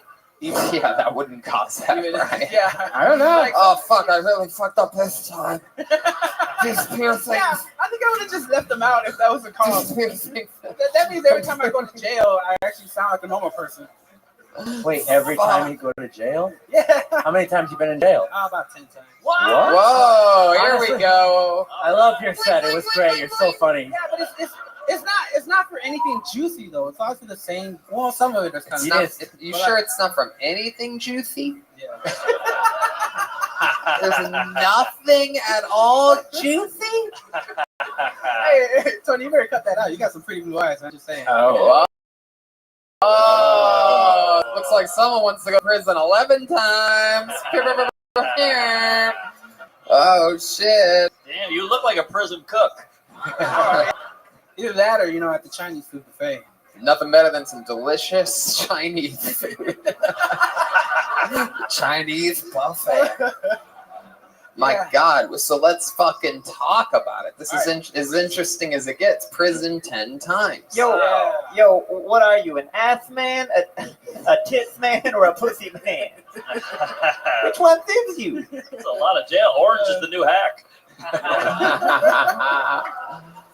So tell us about it. What did it start as? It's just like same thing. You know, I was young, stupid. I didn't keep up with my car insurance.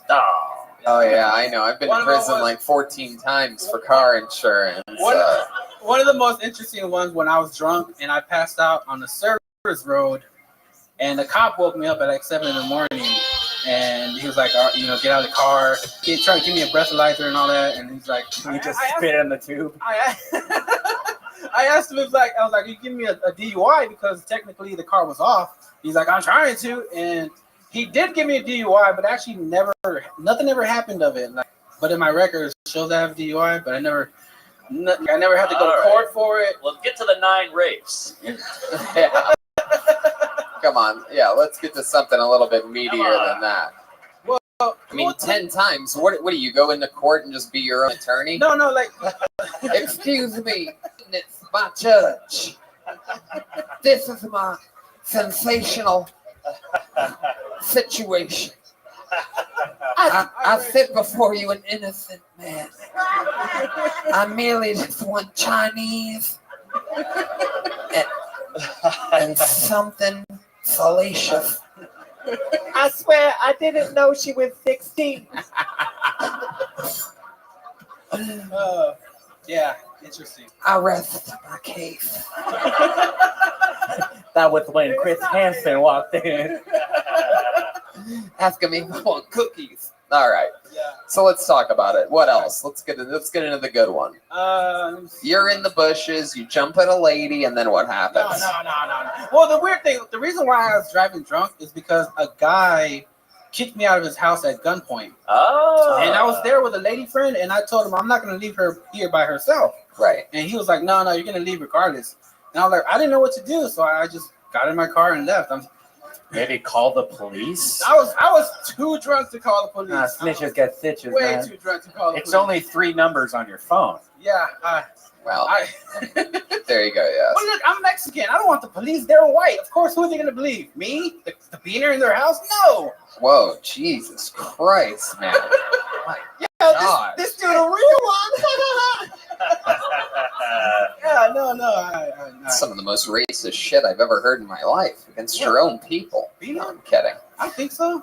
No, I know. I don't think so either.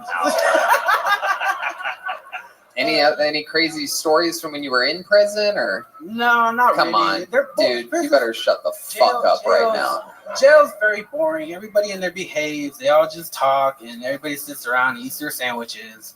Nothing happens juicy in jail. Okay, how about prison? I've never been to prison. You just go sit in the fucking jail, dude? Yeah. That's fucking.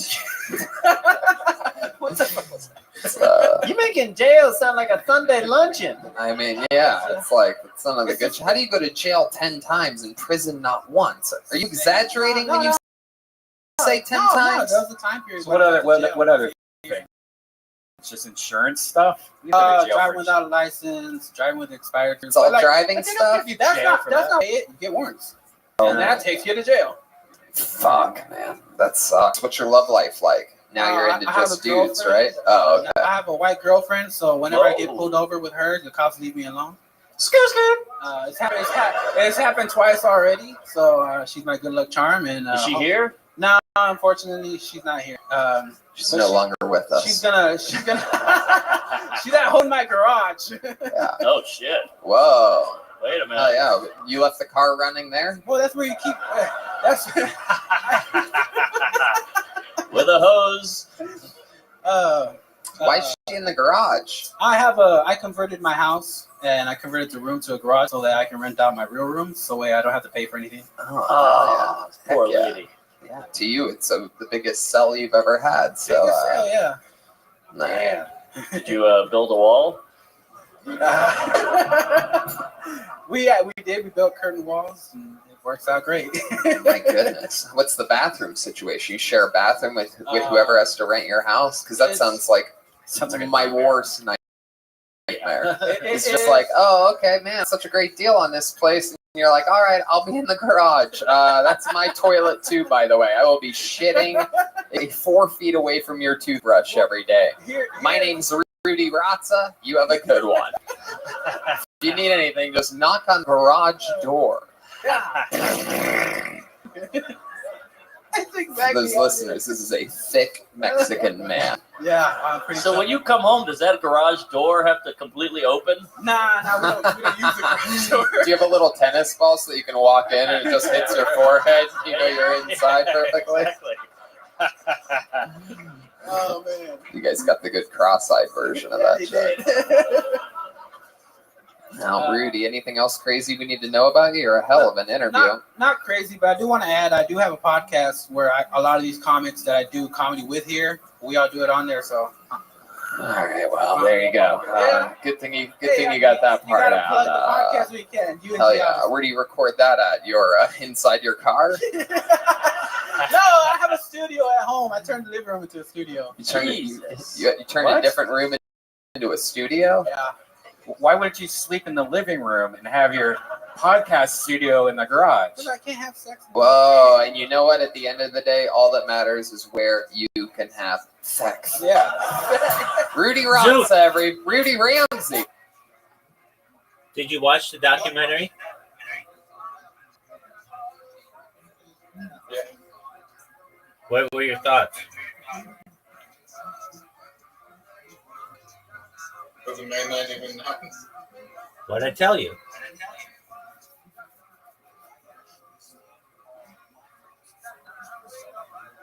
What did I tell you?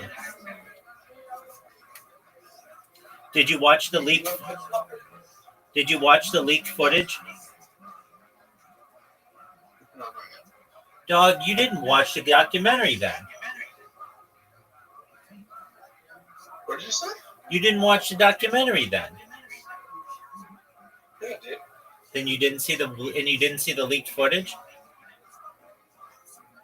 Yeah, I did. You just said no, I didn't. No, not yet.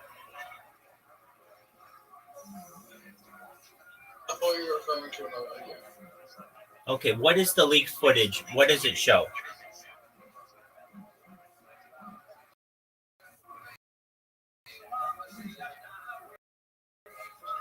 It shows.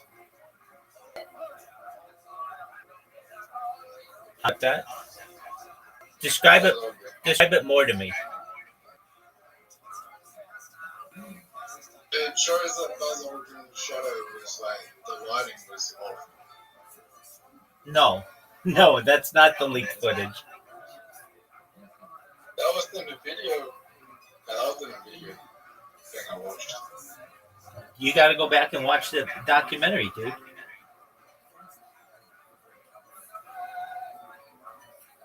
I'm 10 minutes in. Okay? Okay, I will sit here and watch it with you.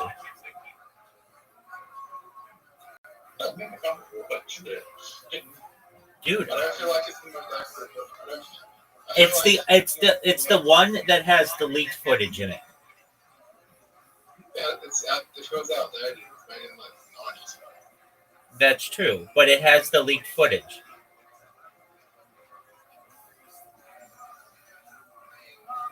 I'm going to sit here. It's something more, right? No, you don't. Just watch it. I'm going to sit here and watch it with you. Turn it on. Turn it on. Because I want you to see the leaked footage, dude. The leaked footage is from the 60s.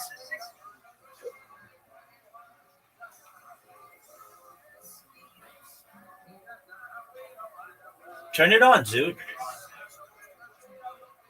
Will this improve either of us live, me watching it? Yes. Yeah. Because I won't have you asking me all kinds of questions about it. You'll know what I know.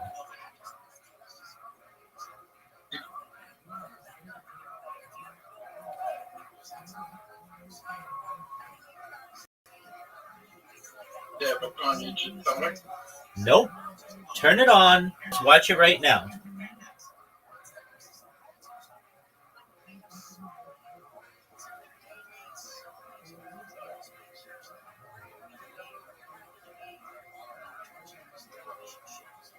Let me know when you have it pulled up. I'm on 8 minutes and 12 seconds. Okay. Good. Watch it.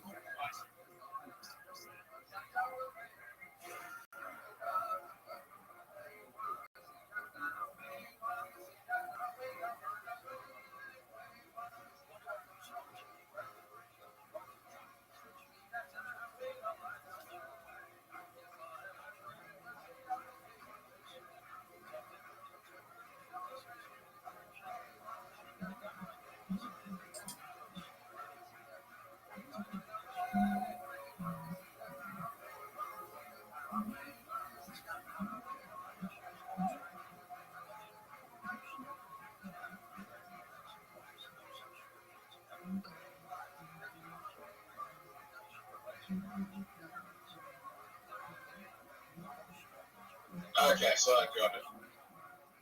Watch it. You know that the United States was competing against Russia to be the first country to get to the moon, and then Just watch that documentary. Don't talk. I'll sit here for 50 minutes and wait for you, and then we'll play games, and you'll know everything I know. Well, some things that I know.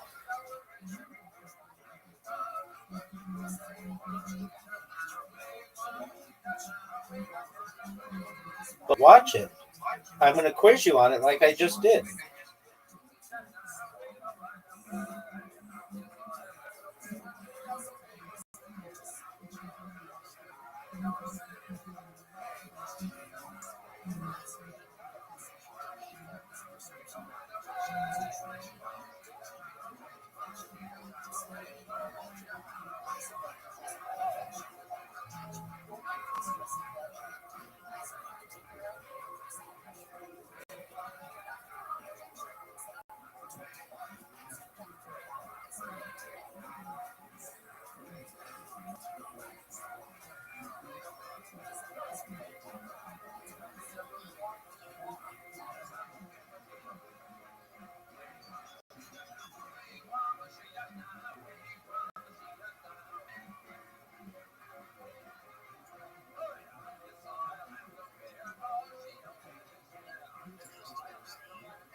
Rudy Ramsey.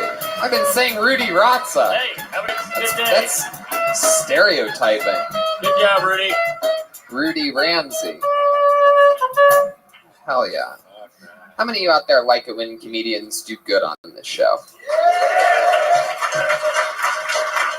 How many of you like it when comedians do bad on this show? Wow. My goodness. These people want blood. They're in luck. Hell yeah. Let's get right to it now. And we're getting right back into it right now, live on Kill Tony, Dallas, Texas. How about David Cook? Is there a David Cook out there? Here he is. He's right here, everybody. David Cook, live in the flesh. The cook is not the Mexican. Come on, one more time, good and loud for David Cook, everybody. So I used to work at Guitar Center, and I worked in the pro audio department. So I sold microphones, and we had everything from top of the line, $1,000 for one microphone, all the way down to the bottom of the barrel. And we had a set that had 2 microphones in it for $50. Cheap plastic toy, no professional would ever use it. Just parents would come in and buy it for their kids to do karaoke in the living room. So, anyways, one day this lady comes in. She walks into the apartment. She goes, "Excuse me, sir, can you tell me where to find the wireless microphones?" And I said, "Yes, ma'am. If you look over here, you got the Shure SM58. That's where you're starting for quality. Going up from there, anything below that, garbage." She said, "I'm sorry, this might be out of my price range. I didn't realize they were so expensive." And I said, "Well, ma'am, if you look down here for $50, you could get 2. True story. By the way, you guys said you like it when people bomb, so I came up here to do that. Hey, look at that. Giving the people what they want. I like that. Pulled it in at the end. I like your style, David Cook. I mean, that set, you know, you committed to a story there. Didn't have a lot of, it wasn't a very punchy front end. It's all the payoff on the back end. But at the last second, you sort of fucking, you know, you saved it. You were aware. You decommitted from it. And showed your true self, I feel like you're going to have a much better interview than you had set. That's the vibe that I get from you. There's something very fucking work on the railroad about you. There's something constant sorrow, the Soggy Bottom Boys, like in constant sorrow. You have a little bit of are you from West Virginia or something like that?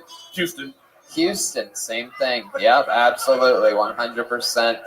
The West Virginia of Texas. Yeah, Guitar Center. You got that real gut there. You might need to hit that stairway to heaven.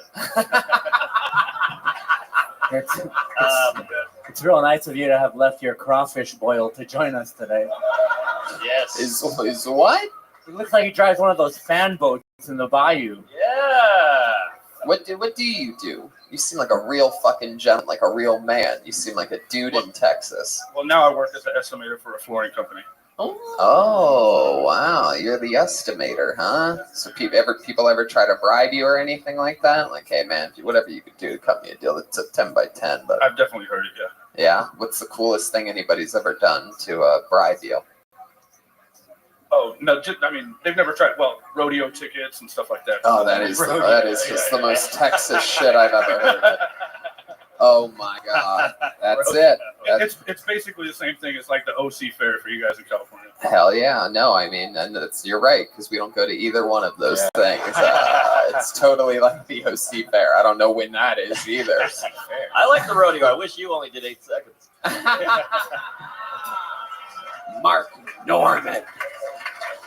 Hilarious. Wow. So did you end up taking the rodeo tickets? Yes. That's hilarious. What other like country shit are you into? Because like you look the part.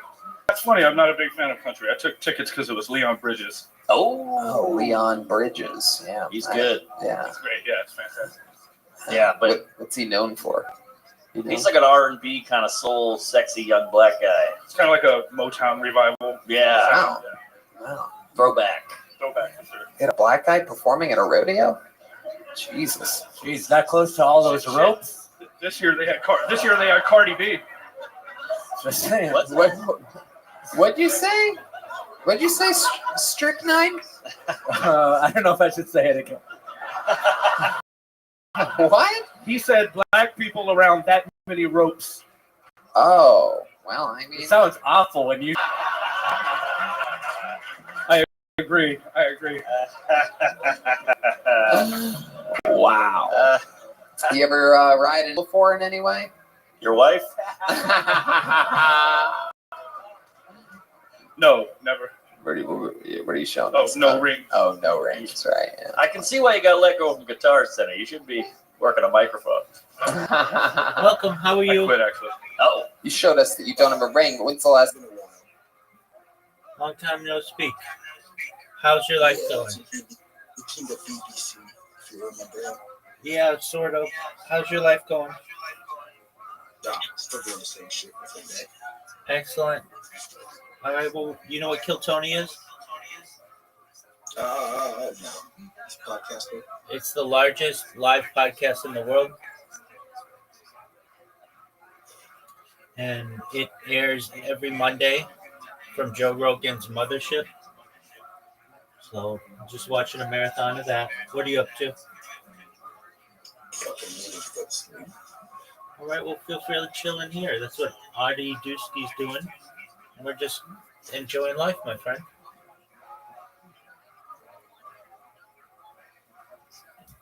That's like, what's your dating life like? You on like... I knew he was going to do you this. on like farmersonly.com or something like that?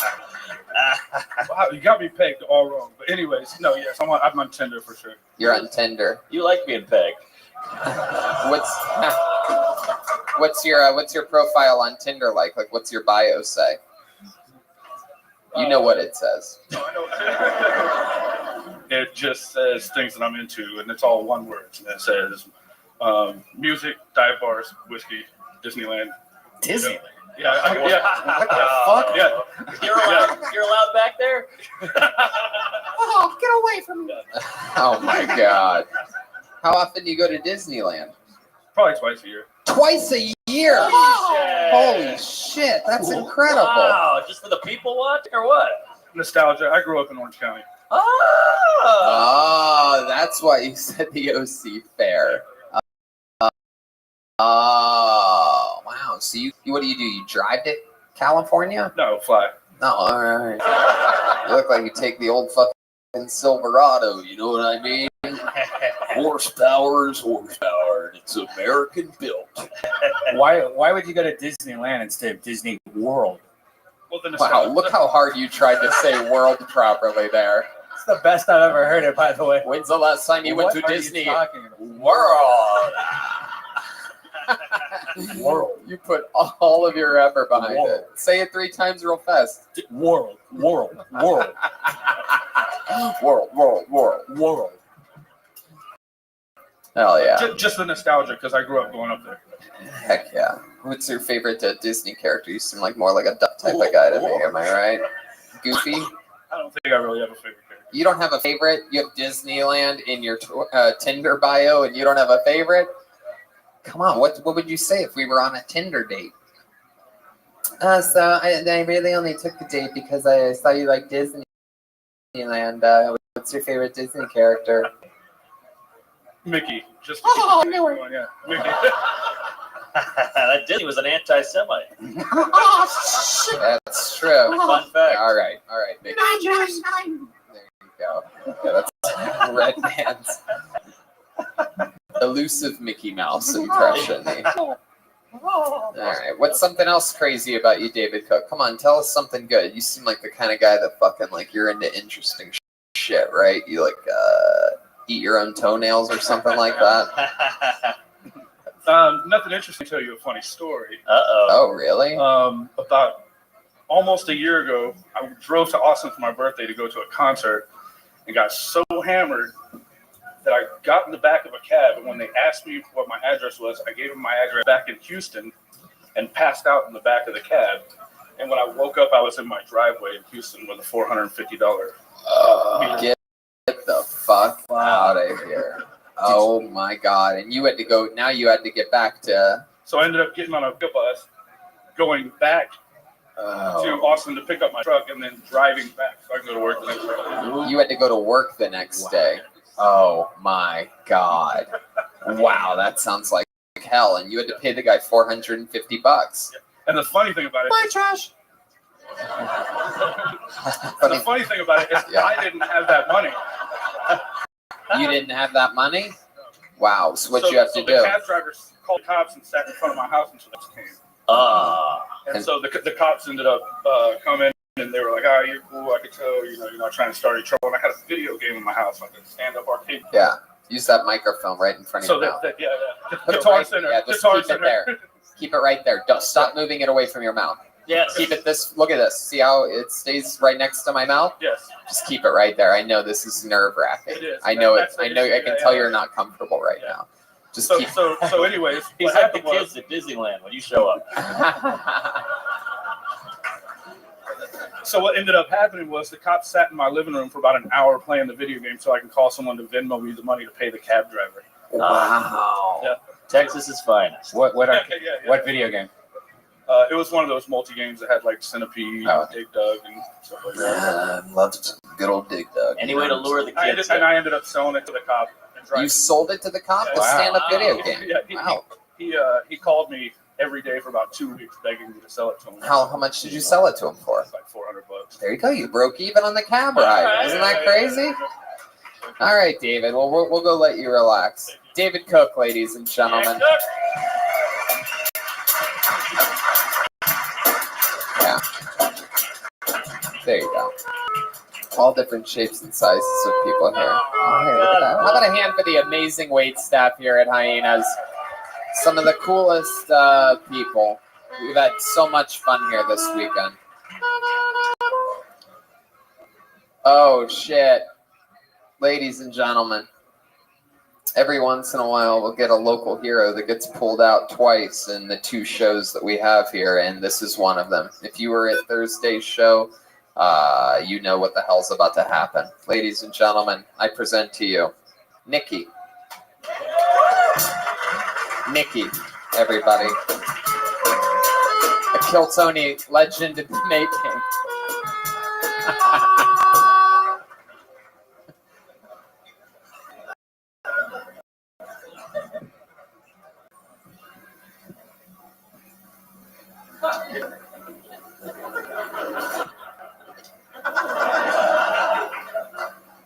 likes butt stuff?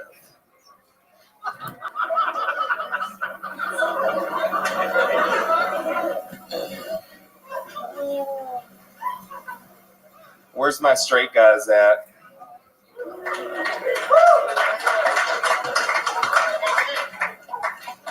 And you guys ever do anything with your butt?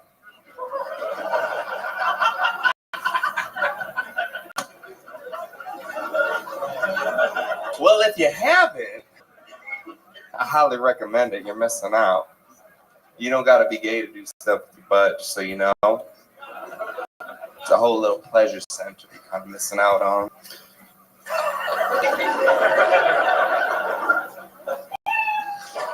Hey, there's a Nikki. That's Nikki for you. If you're wondering, like, hey, what was all the hype Nikki about? Like, this is it. This is exactly it. There was a moment there where I thought he was about to shove that entire mic stand in his asshole. I thought he was all a setup and he was just going to jump like the one comedian, then just fucking land like a goddamn like Mario going down one of those tubes. Just fucking. I bet you wanted that. Oh, you think people are gonna fall in your little butt trap, huh? What's going on there? The little brown fucking machine back there? So Nikki. Wow, you made a lot of the men in this room very nervous. Even when you said, "Where are my straight guys at?" All the straight guys were like, "Is this some sort of trap? Fuck you asking for, dude? Don't you try no tricks on me, boy." So this is Nikki, Mark. I don't know if you've ever seen anything quite like this. No, This is so confident. You're looking like gay Tyler Durden. You know, you look at the tattoos, the outfit. You're like a guy I would create in a video game. Well done. Grand Theft Auto, Gay Sex Edition. Hell yeah. So, Nikki, we had a lot of fun with you on Thursday. You became a running theme of the show. We were talking about all the cum that drips out of your asshole, and that's why he's got to wear the trunks. Yeah, exactly. Oh shit! There's a high five, and you got AIDS. No, I'm kidding. Just joking. You can't get AIDS from a high five. You can get it from a low five. You know what I'm saying? I'm a bottom. Wow. So, Nikki, what's some interesting stuff that we haven't talked about with you before on stage? Like, what's the most stuff you've ever had in your butt? You talked about shoving things in your butt a lot during the 60 seconds. And... Oh, wow. Yeah, we've seen this before. This is Joe Rogan every once in a while comes in. Whoa, wow. You have the power to summon Joe Rogan. We found this out a couple days ago. Yeah, I mean, ask the question, I'll answer it. You know what I mean? Wow. All right, Nikki. So what's the craziest thing you've ever had in your butt? Dildo? Come on. A dildo. That's pretty crazy, man. I mean, how many of y'all have had a dildo in your butt? Exactly. All right, pretty crazy. Wow. How big was the dildo? What are we talking about here? Are we talking about fucking like like 3/4 of a 12? 3/4 of a 12? Yo, we talking guns here? Yeah, I just hit y'all with a fucking math quiz. Yeah. Whoa. 3/4 of a 12. 3/4 of a 12. That's what is that? 4? That's right. That's 8 right. inches. Why not just get an 8-incher? Huh? Why not just get an 8-inch dildo? Why? You hitting on me right now? Whoa. Maybe I am. Hell yeah. What would you do to Mark Norman given the opportunity? If you just walked in, let's say you walked into his hotel room and he's just strapped face down, chained his ankles and his arms. What would be the first thing you did to him? I guess it could be for any of us if you have an answer for anybody. It doesn't have to be Mark. But. Well, that's my queefing asshole. Yeah. That's what it sounds like. I guess I'd probably make his asshole queef. That's probably the. How would you do that? I don't know how that works. Explain to me how I can demonstrate if you want. Well, I mean, can you describe it in words? Since it's a podcast, I don't think the listeners would appreciate you doing whatever you do to somebody's asshole to make a queef live. I got a tight hole there, sir. There you Yeah, go. what do? You just like do like mouth to butt Well, I'd resuscitation. start with one finger. All right, I'm listening. Okay, red band. That's your one fart noise. Get out of there. Okay, so what happens? You put a finger in there, but how do you get extra air in a butthole? Ooh, the fist. Wait, you just go from one finger to a fist? You said extra air. Jesus, it's like jumping to the end real quick. Yeah, that's huh? like the Tarantino Jordan movie or something like that. Like you see the end second. Right. By the way, this is the gayest conversation this text out has ever been exposed to. Hey, that's right. This is an educational show at times. A lot of these people have never seen anything like Nikki before. All right. Wow. You're also the horniest mannequin we've ever had on the show. I know, right? That is incredible. This Ken doll's got a dick. Hell yeah. That's true. When's the last time you were with a woman? Shit, man. Couple years. Couple years? No, man, yeah. Is there anything you miss about women? Or that you like sexually? Is there anything about them other than their poles? I mean, everybody loves tits. Like, even gay men love tits. Yeah. You know, Wow. It's like a thing. I like that. Yeah. For Right, man. everybody. It's an American thing. You want to know the truth. There you go. Hell yeah. All right, Nikki. What else? Anything about you we've never learned before? Any hobbies or anything fun? Well, I did mention spinning. I do like to spin. Right. You love Yeah. spinning. And that's when I said, who do you do this spinning on Yeah. on Thursday? Ah. Some of these people weren't here. Can I plug the spin studio?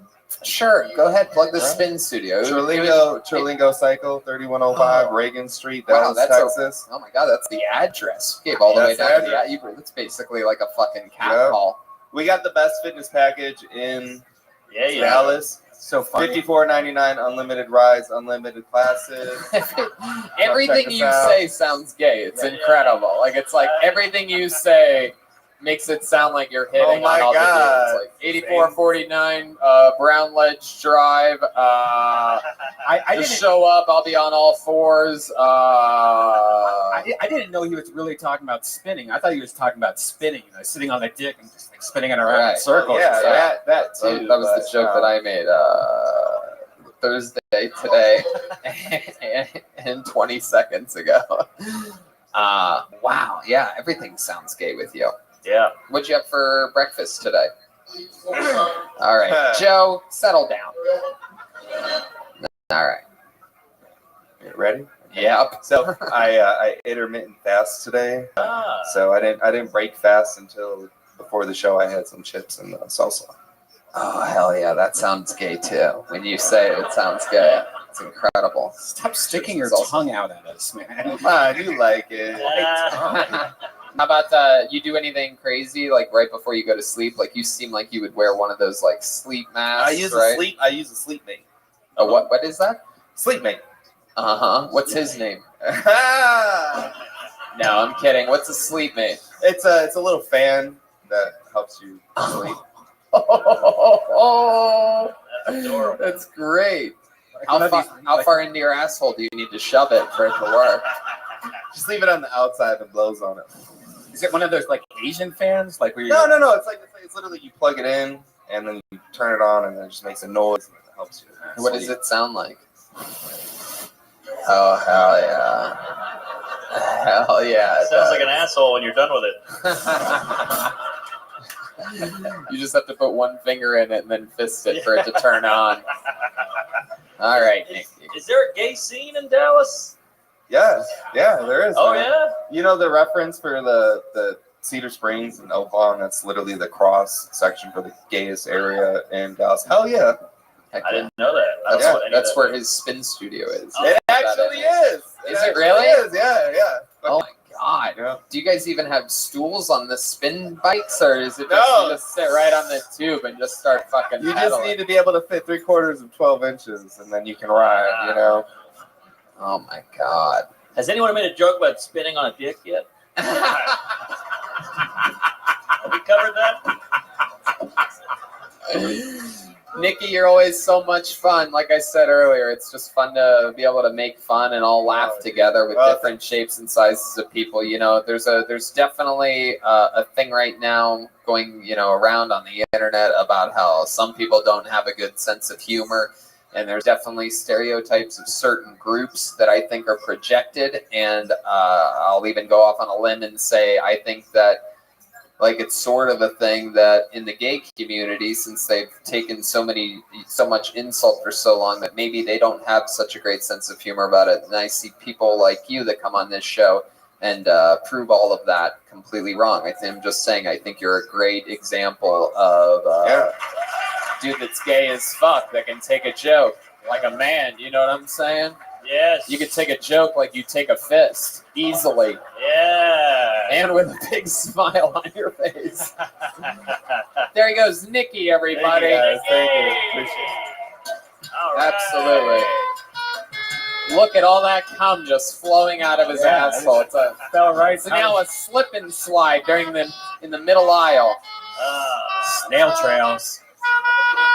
My goodness. God hates. What?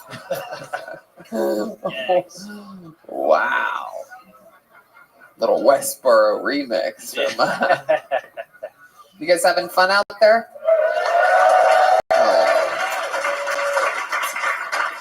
It's a beautiful day. Okay.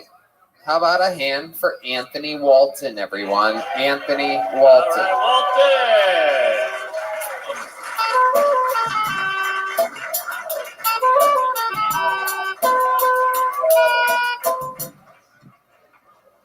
Yo, what's up, honkies?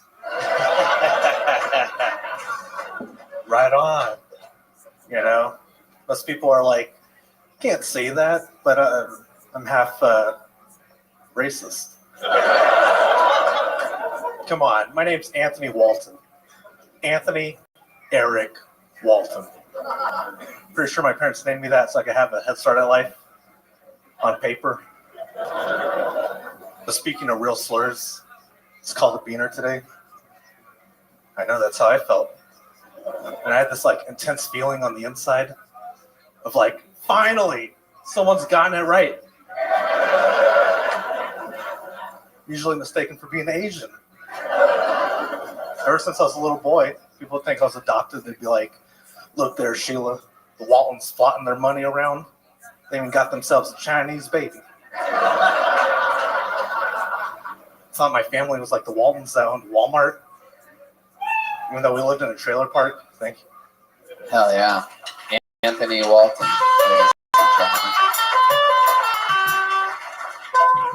Face the audience. Facing us. You have the back to the audience. You look like anti-Japanese propaganda.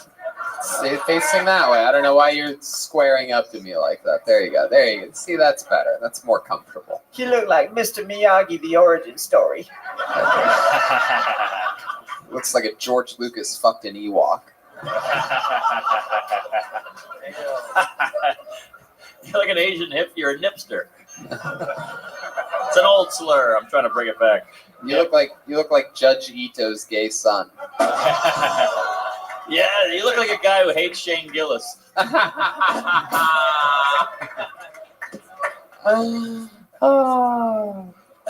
What are you really? What's your real ethnicity? Mexican, white and Mexican. Yeah, I would just go with a white Mexican from now on. Okay, so white queso. Okay. You're Tex-Mex. Yeah. So, what? Your dad's the Mexican? No, he's white. Oh, found the old Mexican mom. How'd they meet? About 40, 50 years ago at his job. At his job? No, he's still not Asian, Brian. That's still Asian music. So what does he do? Border Patrol?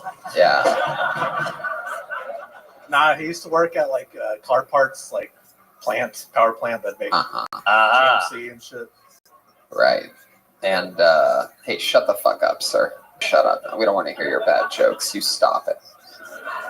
If at any point this guy gets an attitude again, just give him one of your patented ninja kicks that your types of people do. You know what I'm saying? You look Asian. It's great. You look like a Chinese director. Yeah, you really do. Is your dad a good driver? Yeah. He's white. My mom isn't. Well, she's a woman. Yeah. Her name's Ali Wong. Is it true that you're the baby that Ali Wong had from her first special? Alright. You're not Asian, but you love Asian food, right? Fuck yeah, man. Heck yeah. What's your favorite thing? What do you get when you go out for The American thing, the chicken. yeah, delicious. It's their best dish. Super authentic. Yeah.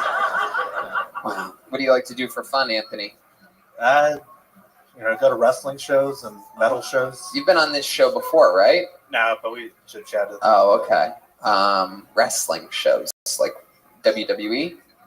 Yeah, or like No, high school boys wrestling. Well, there's different. There's different local wrestling. things now. Oh, local wrestling. Yeah, that makes sense.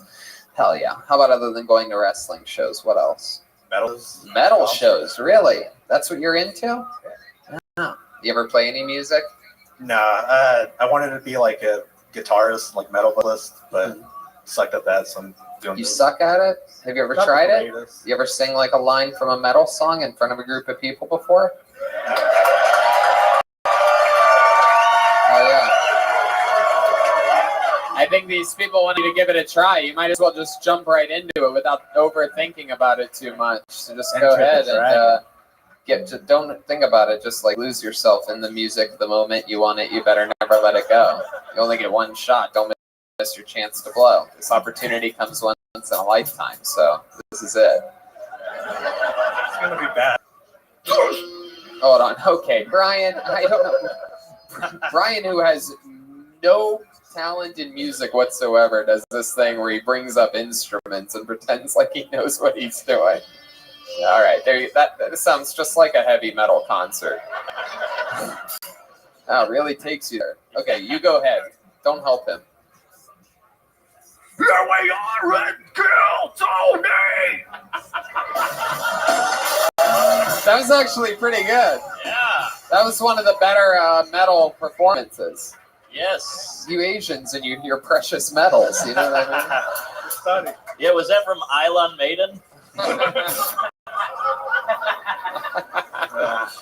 Oh, dude, you probably thought I was punk. Yeah, whatever. What's your love life like? It's pretty awesome. Yeah, what's that mean? Living with my girlfriend. Oh, that's cool. How long have you two been together? Last February. Oh, last February. What does she do? Sells jewelry at a jewelry store. Oh, wow. Look at that. Jade. Did I ask you what you do? No. What do you do? Work maintenance at a hotel. Oh, maintenance at a hotel. Big chain? Marriott. How'd you learn maintenance? From your Mexican mother? Honestly, they just threw me on, and I had to like Google and YouTube shit. Really? When my boss is off, and I'm the only one there. It's amazing the stuff you can YouTube and Right. just learn. The only thing you can't is how to lose a lisp. I learned today. It's the only thing. You would think that's out there. It's a problem that's just worldwide, but turns out no way you could ever get better at that. Once you have a lisp, it never goes away. Wow. Crazy how Asian you look. Yeah, it really is. It's unbelievable. It's a goddamn Wow. Whoa. Way more Look at the audience when he takes off his glasses. Holy shit. Hello, it is me. You are not allowed to do an impression of Asian man no more. You will get the cancer. No Saturday night arrival for you, Tony. Build that Great Wall. It's crazy. You Must guys are put to the limit. Must be fun for the gals though when you drop trow and they realize. Yeah, look at that. The big fucking misdirect. Yeah, Like, the oh big- my god, I thought you were Asian. Yeah. You went from an egg roll to a tamale. Yeah. Who knows? This guy might have a fucking bean burrito down there. You know what I'm saying? He might have that fucking, yeah. All right, let's keep moving along. That was Anthony Walton, everyone. Yeah, all right, Come on, Walton. let's keep getting through this fucking vase. Absolutely. Sweet. Maybe 50% of the night so far.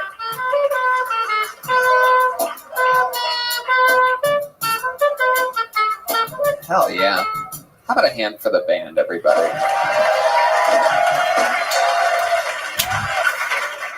Our band is so cool, and they help us out with so many things all the time, and they remind me of Infinite CBD. It's our favorite CBD product.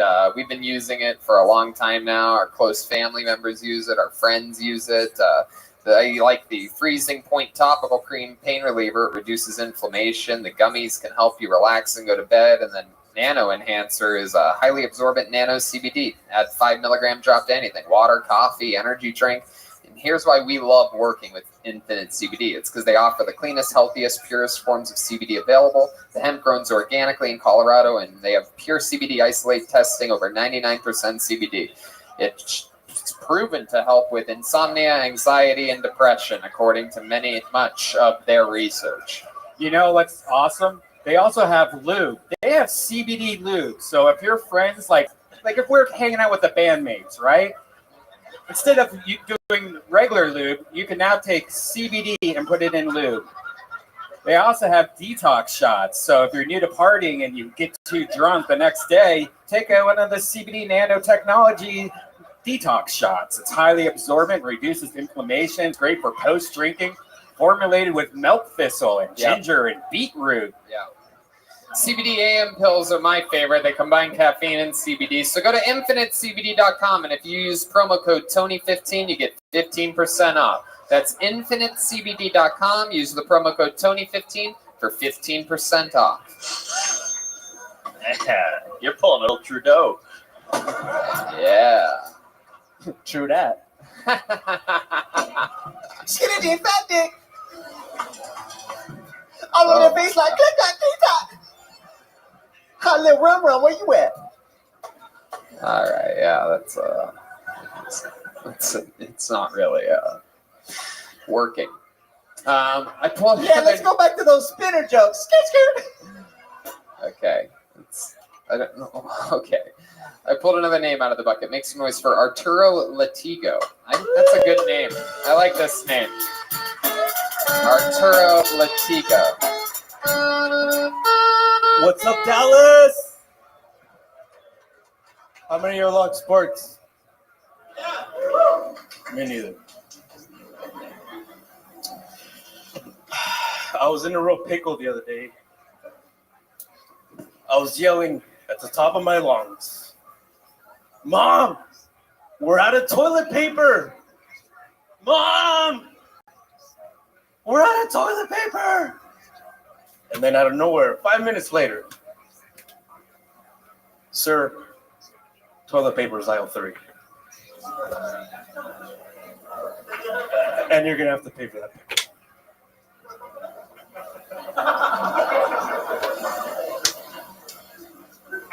A little bit about myself.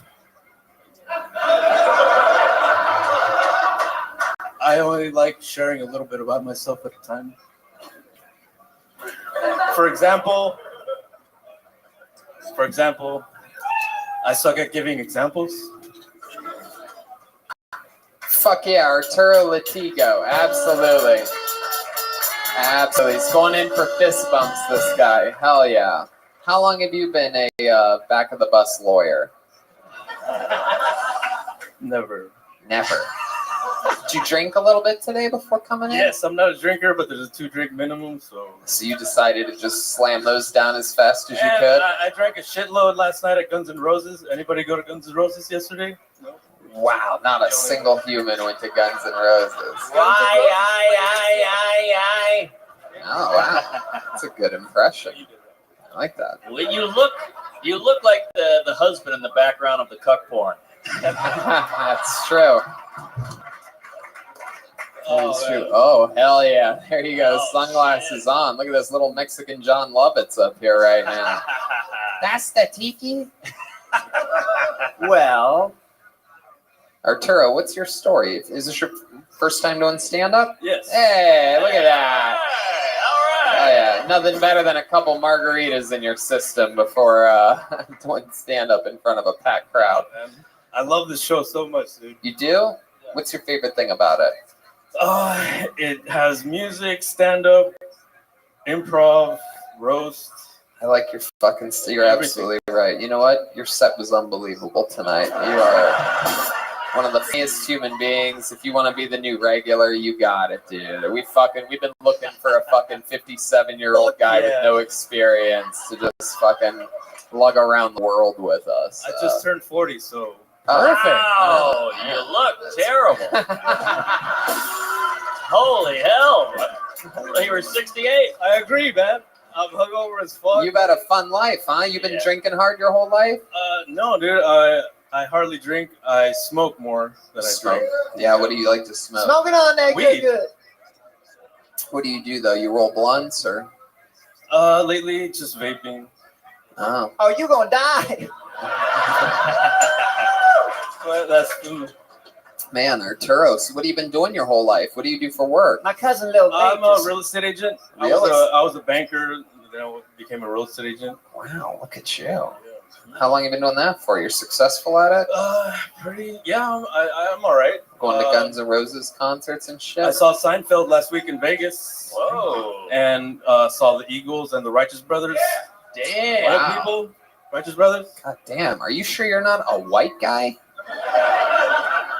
Is he going to the OC Fair next week?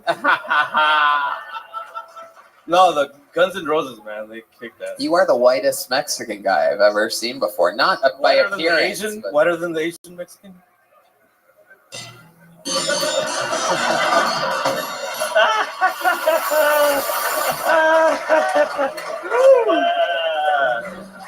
This is fun.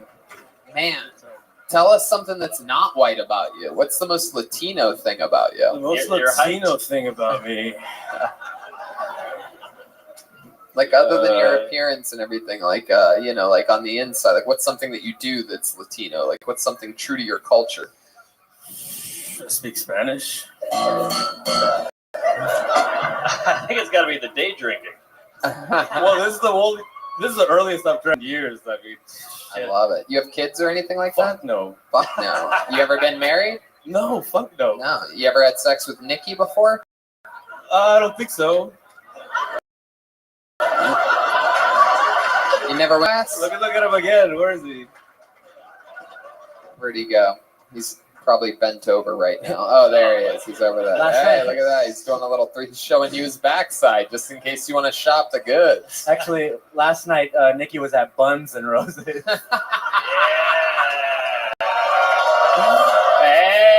look at that. There's Stolberg. Woo! Buns and Roses. Welcome to my butthole.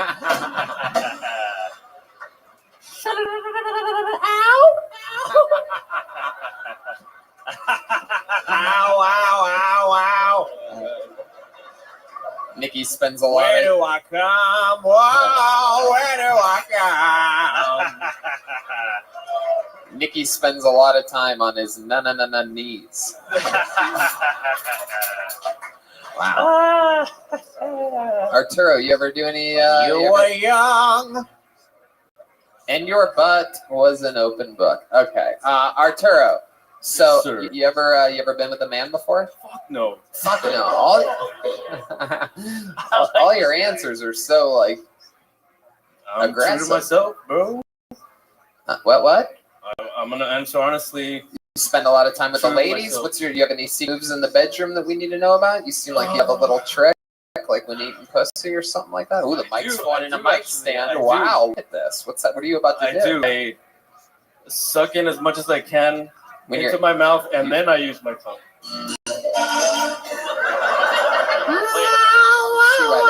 It does work. It does work. For real. Yeah. You ever just warm them up a little bit? You start slow on that vagina, or do you just go straight for that blowfish mentality? You just do the instant, the old vacuum and fucking aggressive sandpaper tongue. You see a lot of women covering their face out there. They've had this happen to them before. Nothing worse than a straight from the bat aggressive pussy eater, right? Just fucking gets right in, thinks they can make you come in 15 seconds, and it's just doing everything to not verbally say the word ow. I feel like when you eat a girl out, you wear the shades. Yeah. Pussy's so bright, you gotta wear shades. We're going down.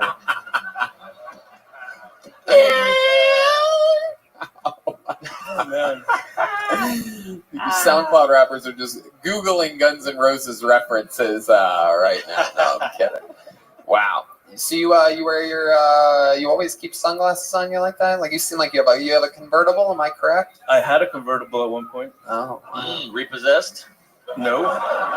Yo, which midlife crisis was that? My first one. Yeah, what happened there?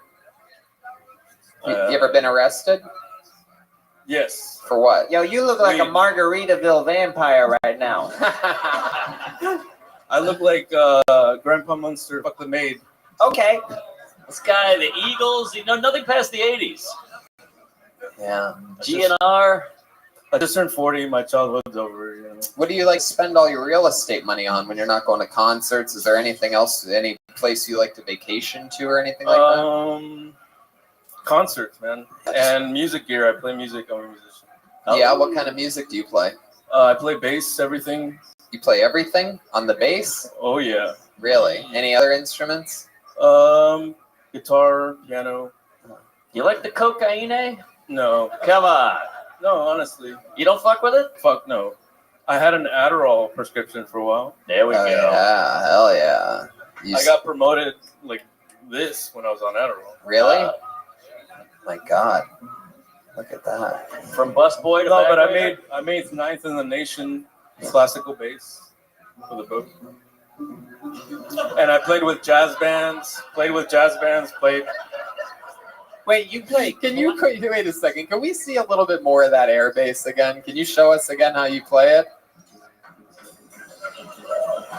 Wow, it almost sounds like you have no idea how music works whatsoever. Like it looks like you're playing, but what I'm I hearing know how music works, Tony. All right.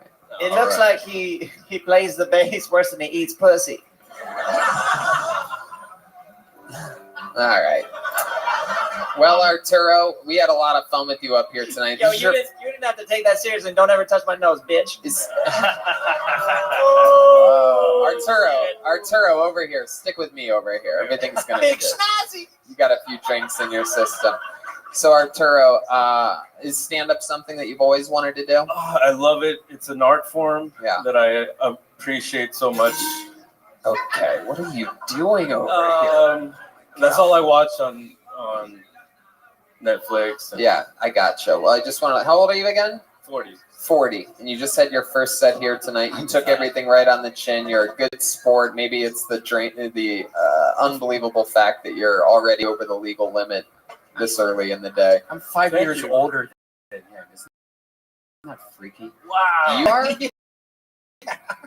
Yeah, that is freaky. That's fucking weird. You're not supposed to look worse than Red Band, I Brad. know. That's incredible. That is. Are you sure? Wait a second. I'm 40. You're on. 4-0? 4-0. You're fucking with us. No, you're Take off your glasses again. How old is that in groundhog years? He looks like a groundhog. There's All right. no fucking way. Yeah, no, I'm gonna check it. Let me see this fucking thing. The fucking. Wow, look at that. Oh my God. Arturo, what have you been doing, dude? You've been dabbling in meth a little bit? No. I didn't sleep last night. I was out all You had day. soup last night? I didn't sleep last night. Oh Damn. my God. This is unbelievable. Whoa, you have the same birthday, 5 years apart.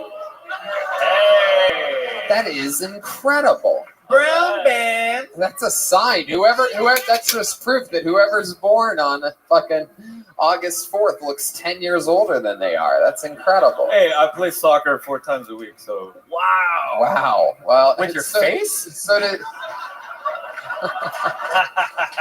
Goldberg. All right, there he goes. Arturo Latigo, everybody. You were fun, Arturo. Rock and roll. Yes. Thank you for being a fan.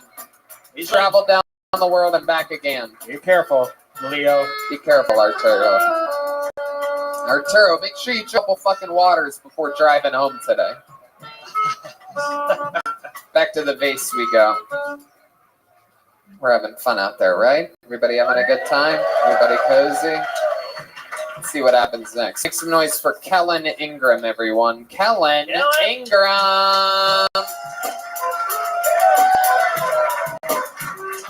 Here he is, Kellen Ingram, ladies and gentlemen. One more time for Kellen. All right, where my white people at? And how about my black people? Yeah, that's what I thought. So I've been told I'm intimidated until people hear my voice and the way I speak. Yeah, it's gonna try. I'm not that tough. I mean, really, the toughest thing I've ever done, though, is maybe defend Red Band on YouTube. You know, I was like, hey, the podcast is coming out soon, guys. Just give him a chance. He's busy.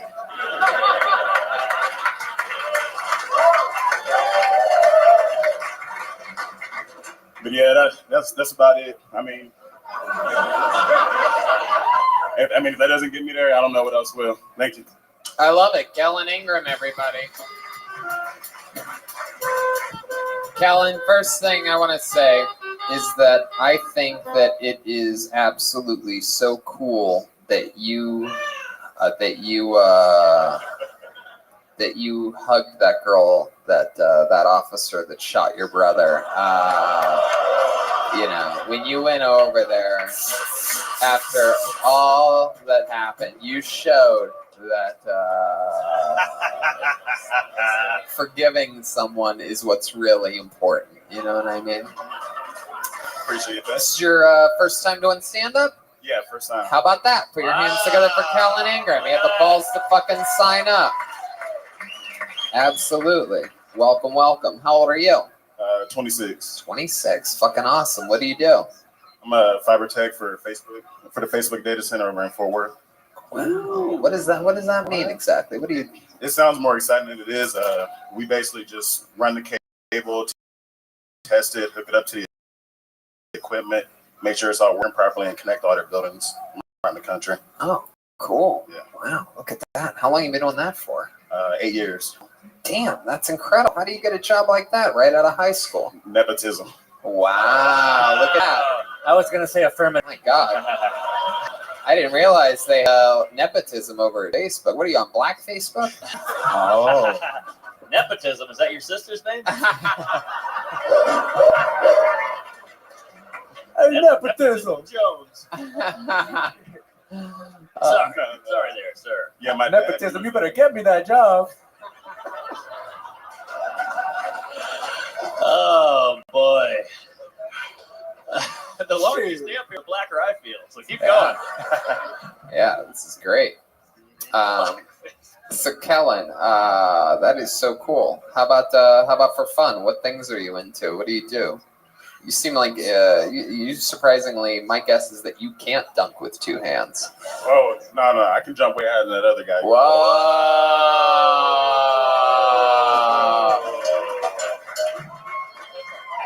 He touched that silver rod there. I think I can hit the ceiling, honestly. Whoa! Is that true? It's pretty high up there. If I had enough room, yeah. How many you want to see this guy try to jump up and hit that ceiling? Just be careful. Don't hurt yourself, all right? Don't twist an ankle. Wow. Whatever you do, don't hurt yourself. Kill Tony and Hyenas Comedy Club are not responsible for any injuries. Watch that symbol. Look to your left. Watch that. Don't hit your hand on that. Here he is, jumping. Kellen Ingram, ladies and gentlemen, live on Kill Tony Dallas. Whoa! Oh, my God. That's incredible. Wow. Dude, you're all ashy now. Wow. That was Stereotypes. incredible. All the chubby white girls just wet themselves right now. Hell yeah. I know. That's Nikki's incredible. never been so hard. That was very impressive. Look at that. My goodness. Wow. Stereotypes. Damn. That was impressive. Look at all those keys you have, too. That's a lot of keys. Oh, my goodness. You have two car keys. What are those, all stolen cars? Yeah. Come on. That's so fun. What kind of car do you have? Uh-oh. Hyundai Sonata. Whoa. Paid for? Almost. Yeah, I bought it Nice. because it was cheap. Because I used to work on the road a lot with the last job I had before Facebook. So, yeah, I used to work on the road, so I wanted a cheap car since I wasn't going to be driving it. I love it. So that was the plan with that. What's your love life like? I've got a fiance. Oh yeah. Is she out there in the audience? Yep, she's out there. Yeah, point her out to me. Not a black woman. Oh hell yeah! Look at that. Look at that! Hey! Fuck She yeah. was one of the three. Nubian queen. Wow, gorgeous. I loved her on I Love New York. It's one of my favorite shows. It's an old reference, but I'll never get over it. Well done. Well done. What does she do? She works in reinsurance. She's like an analyst for them. Helps what does it analyze like insurance policies and stuff for some of the high risk things and sends those back into companies. So cool. When are you guys getting married? January. Wow, it's right around the corner. That is so cool. Did you propose in any special way or anything like that? Yeah, we were in Colorado when I proposed. Whoa, look at that. Getting whiter. How'd you do it? You were up in the mountains or something like that, and you're like, oh, it looks like I found a rock. I wish I thought of that. Wow, you love crack rocks? Oh my God. All right. I'm running out of stereotypes, folks. How'd you do it? You got down on one knee, and would you say something special? What'd you say? Dang, putting me on the spot. Oh, Hell yeah. choked up here, too. It started like it'd start like a beginning of a Barry White song. Or like a Kaepernick game.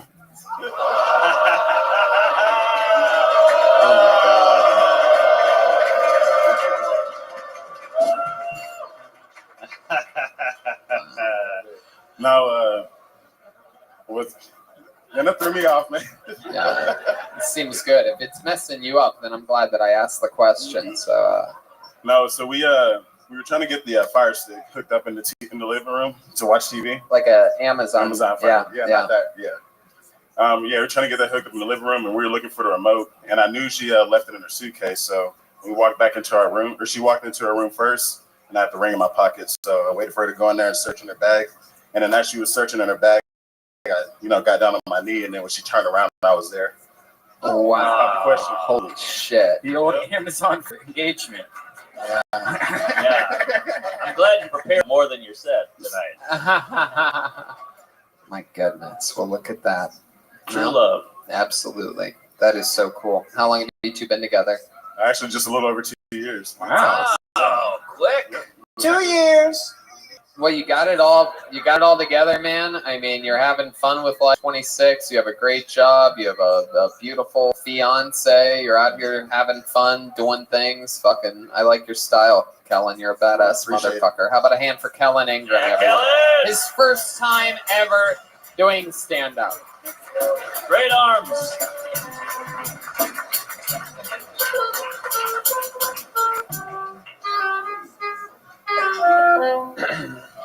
Let's go back to the bass again real quick here. Put your hands together for Lugman Al-Had. Is that a real name? Lugman Al-Had? Lugman. Here he comes. Here comes Lugman. Oh, shit. Damn. One more time. One more time for Lugman, everybody. Here he is. Am I saying that right? What's up, guys? So I'm Lebanese American, the hairiest of the brown people. Yeah, man, I know you're looking up here. I've got a thick, full head of hair. But if I'm being honest with you, the shit grows everywhere, man. It's a package deal. I remember in middle school once I shaved my legs. My dad was a tough man. He didn't like that very much. I heard him whispering to my mom. He was like, oh my God, first he shaves his legs. Then he dance in the disco. Then he take all the drugs.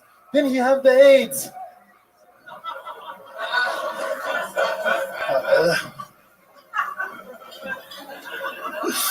What my dad didn't understand at the time was middle school girls are mean to hormonal teenagers that are real hairy. What I didn't understand at the time was the girls are secretly freaks. They love furry men. They just gotta graduate college for those daddy issues to kick in. Wow. There you go. Lugman Al-Had. Hell yeah, dude. Your hair is, you do have very, very fucking thick hair. You are definitely a Lebanese guy. It's incredible. He looks like Aladdin if he never became a king. Yeah, you Hashtag street. You mentioned your hair. Is the flying carpet match the drapes? That is incredible, man. How do you keep that from getting into the back of your Uber? What do you do for work, Lugman? Am I saying that right? Lugman? I go by Luke, man. It's Luke Man. Luke Man. Yeah, I go by Luke. But, Luke. Yeah, I'm in digital advertising. I have a Shopify store and some little stuff like that. Oh, cool. Hell yeah. You go to like nightclubs a lot, buy bottles with like flashlights popping on and off and shit. Like, hey. Once upon a time, not anymore, man. Yeah, not anymore. How old are you now? 26. 26. You're all grown up. You're long past the age in which Lebanese men go to nightclubs.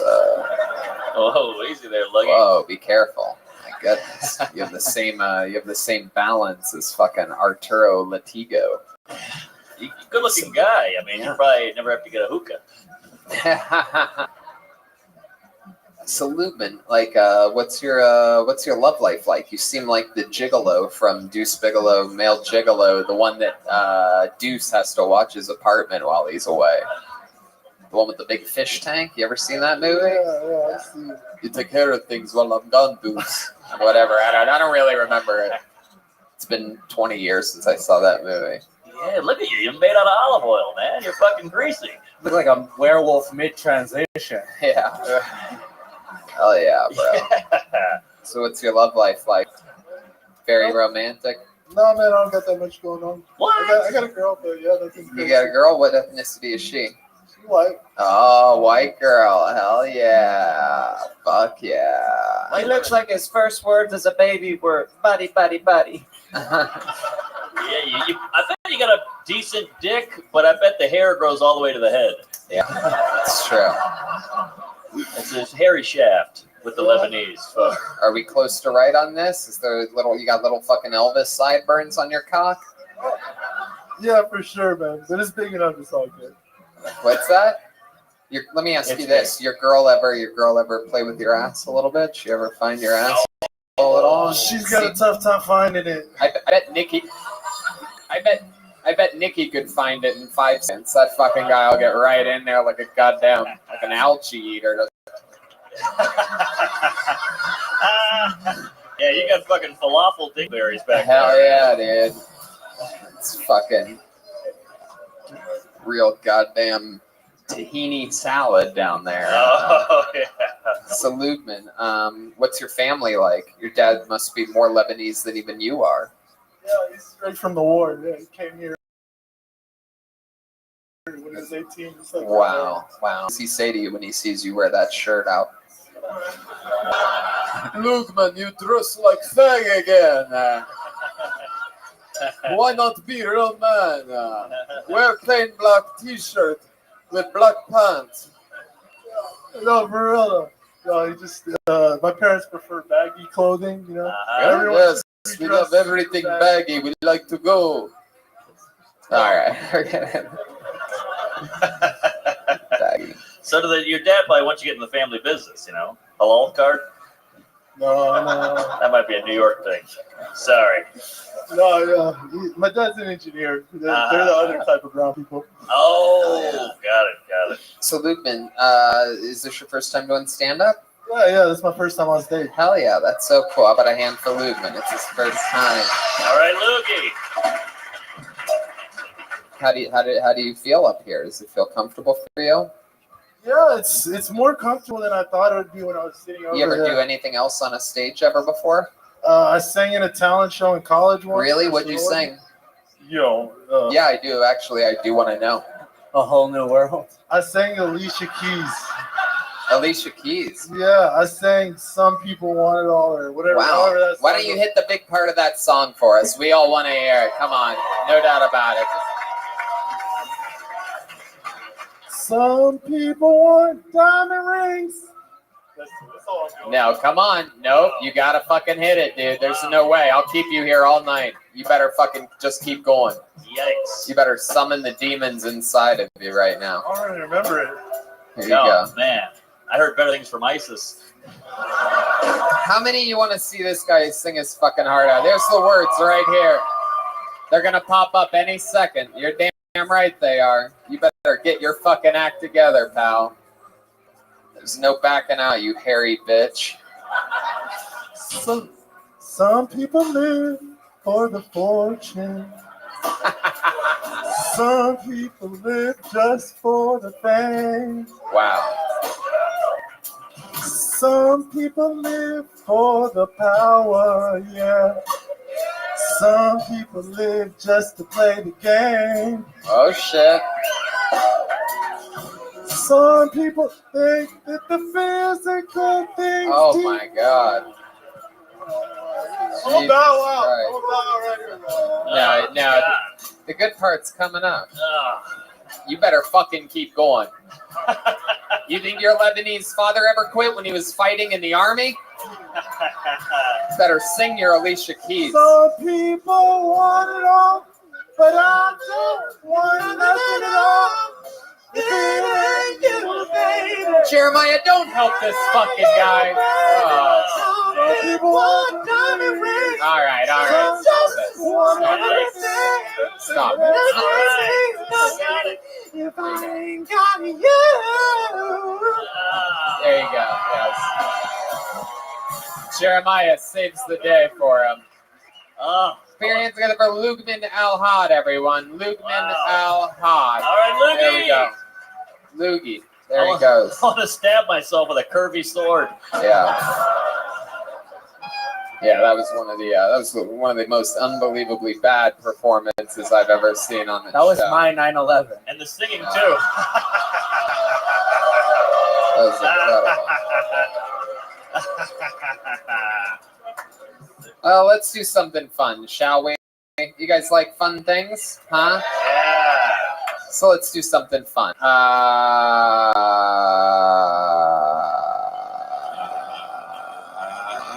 You know what? Let's do something else before we do something fun. I wonder if Nikki would bang that guy. Would you bang him, Nikki?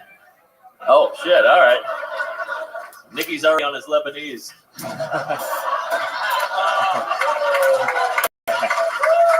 I'm going to be honest with you guys. Normally, I don't shoehorn something into the show like what I'm about to do. But when we go to different cities, sometimes some drum sets are better than other drum sets. And we have an amazing, well put together drum set here tonight that Hyena's got for us for the weekend. And I'm just wondering if there's anybody out there that knows how to play the drums that might be interested in having a... This guy right here, you were the first to stand up. Did you sign up tonight? You put your name in the bucket? What's your name? Chris Ball? You want to do the minute? Okay, ladies and gentlemen, Chris Ball. Let's see him do a minute real quick. And then he's going to go straight into a Mexican drum off, but we're going to hear his set first. One more time for Chris, everybody.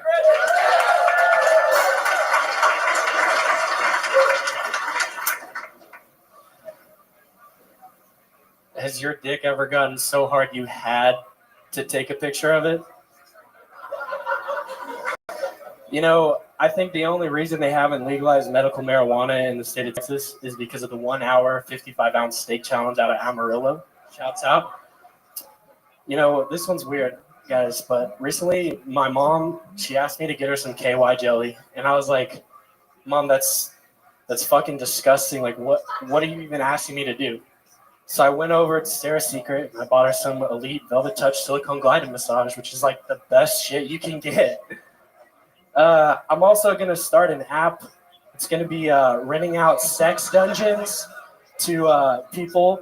It's a safe space for bondage. It's going to be called Airbnb BDSM. Thank you. That's all I got. Thank you, guys. Wow, look at that. 57 seconds of thunder. So this is true. Look at you. Yes, sir. Have you ever done stand-up before? This is my first time. Wow, you seem excited. Yeah. Heck yeah. Absolutely. I haven't seen you since the big inauguration. For those of you wondering, this is Barron Trump, everybody, all grown up. This is what little 11-year-old Barron Trump looks like now. What do you think about this little baby gorilla up here? I think he looks like if Buzz Lightyear was a Little League coach. Oh my God. I love you, Mark Norman. Here. Look at you. You're just a big fucking baby. Let's check in with Big Schnazi over there. Hey, what was that thing about the KY jelly? It just kind of stopped, and then I was like, did you just buy KY jelly for your mom, and then you called it a joke? Yeah, what was that? Okay, so this is all real. To prefaces, I'm not trying to be funny.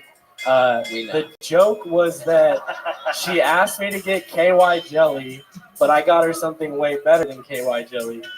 The reason that she asked me to get KY jelly is because she recently had colon cancer and radiation, and if she didn't use a dildo, her vagina was going to close up. Oh, wow. Oh, my God. Yo, what's your mom's number, dog? Wow. So you really got your mom KY jelly and a dildo? She got the dildo from the hospital. Wow. It was probably not the best. Right. Hospital dildo. That's interesting. Yeah. Did you just? You could have just spit on it for her. Oh, red bin, trash can. Oh my goodness, what'd you do this time? Would you ever do that if she really needed it? If she ever really, really needed it? She's like, please, Chris, spit on my dildo. I can feel it. My vagina's closing permanently. Yo, if she needs a starter kit, just call Big Schnazi. I get in there. Yeah. Like, did she still have to use it? Like, I mean, how long did that last? I couldn't tell you. Oh my goodness. It's just while the radiation's still working. Wow. Yeah, imagine like Indiana Jones like reaching his hand in there and grabbing his hat. Jesus Christ. Red band. Wow. So let's just get right into it, Chris. You've been playing drums for how long? Since about 9 years. Whoa. Wouldn't that be something? This seems like it might be a real competition here. You guys like Mexican drum-offs? Well, then let's have one. Grab a seat, Chris. You guys know how this works. Maybe it's your first time watching the show.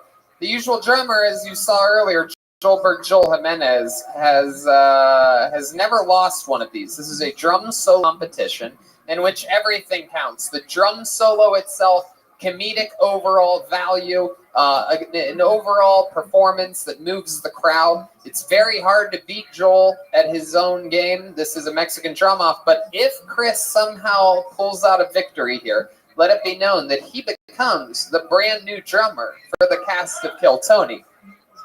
Full time. That means he moves to Los Angeles. He goes to Australia with us in 3 weeks. He goes to San Francisco and Sacramento with us in 2 weeks. However, it's never happened before, Chris. Are you nervous right now? Are you excited? Talk at microphone. Whoa! I'm really excited. Ladies and gentlemen, I present to you Chris.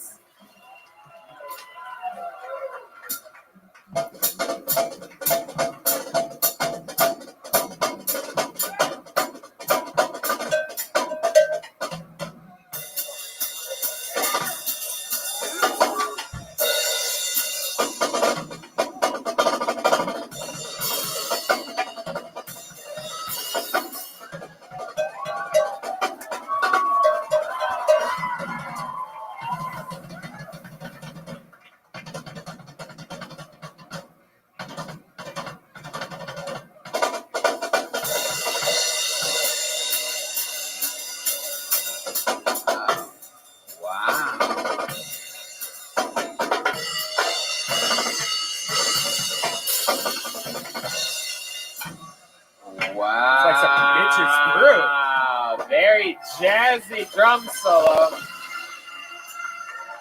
That's incredible. Put your hands together for Chris, everyone. Fix that snare drum for him real quick so that he's not too thrown off. Yo, his titties on fleek, y'all. Yeah, man. That was like some Miles Davis shit. Yeah, it's like fattest dominoes over here. That was incredible. Well, guys, I mean, this is a tough one. Dallas, Chris, stay up here. Chris, stay up here. Stand. That was like cool whiplash. You stand over here in this corner so that you can watch your hopes and dreams get crushed. Ladies and gentlemen, who knows? Maybe he could pull it off. But I present to you, undefeated all time in Mexican drum-offs, the one, the only, Joel Jimenez. Here we go. He's never lost one of these. I wanted to do one for you here in Dallas because we love you. Oh, shit. Oh my God. What is going on there? This is unbelievable. This is quite the remix to. By the way, that is his real dick in that sock, by the way, for those of you wondering. That's the baked potato we speak of quite often. It's nice to have the dad from The Incredibles here. Woo! You guys ready for a fucking Mexican drum off? Ladies and gentlemen, I present to you the one and the only Joel Jimenez.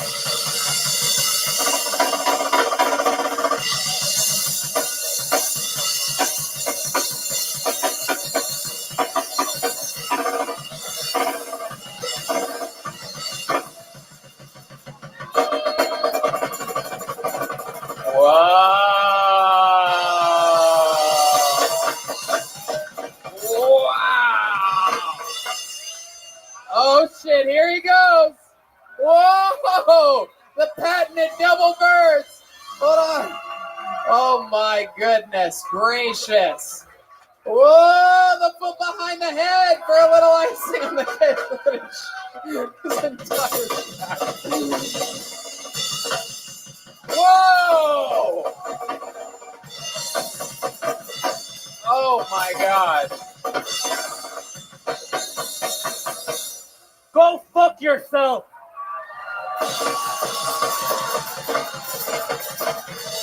Oh, he's got a fucking dildo. He's got the dildo that he bought his own mother. He brought his mom's dildo. Wow. Just absolutely incredible. Wow. Just out of curiosity, yeah. Give that dildo to his mom. Maybe later. Oh, how many of you guys have Chris winning this thing? How many of you guys have Joel Jimenez winning it? Oh boy. It's like you did it again, Joel. All right, there goes Chris, everybody. Come on, one more time for Chris, everyone. His first ever time on stage. Some great jazz drumming. Man, it's fun to watch the tits and then the dick. You guys want to go back to the bucket one more time, huh?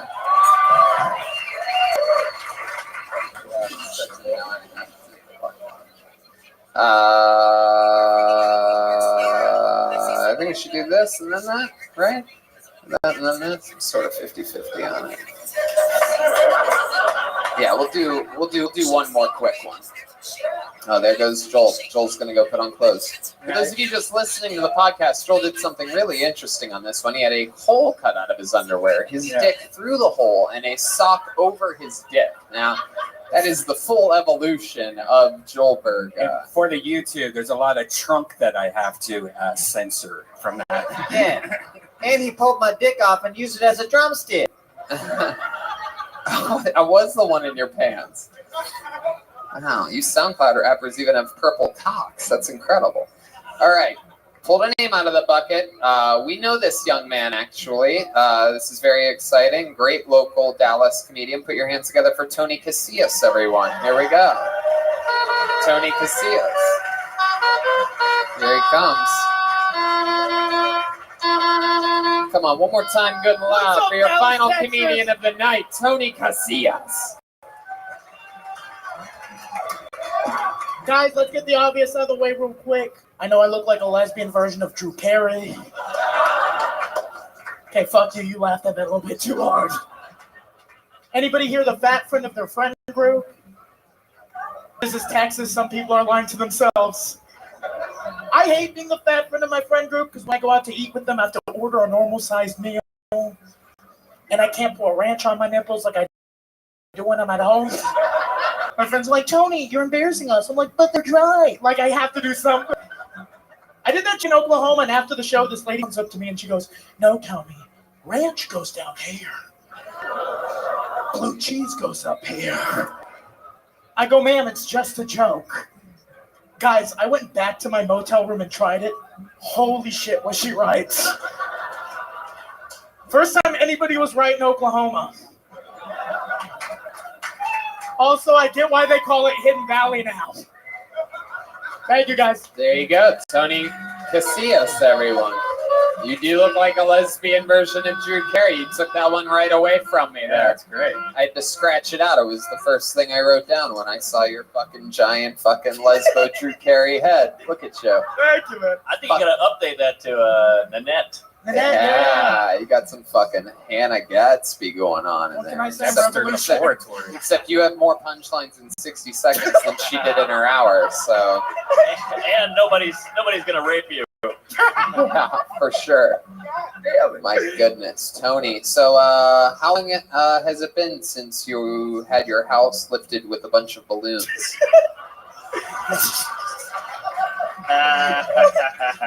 About 5 years. Oh, yeah. We got to keep it moving along, Tony. Is there anything crazy about your life or history or fun facts about you that would be interesting to talk about right now? I almost got a bowling scholarship to go bowl pro. Like, Were you going to be one of the balls? Oh yeah. Well, what happened? You didn't get the bowling scholarship? No, he was too in shape. Yeah. Then what happened? Your life went right into the gutter? Man, he ate all the turkeys.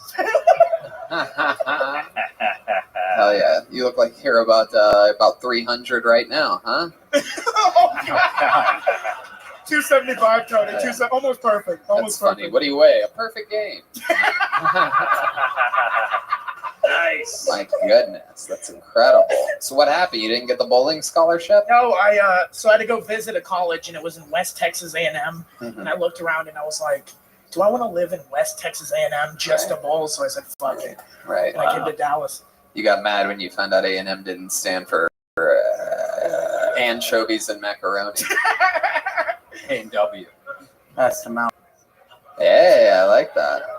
Ass and mouth. It looks like you have big of both of those things. I do, yeah. Look at your big, beautiful face. You ever get pussy?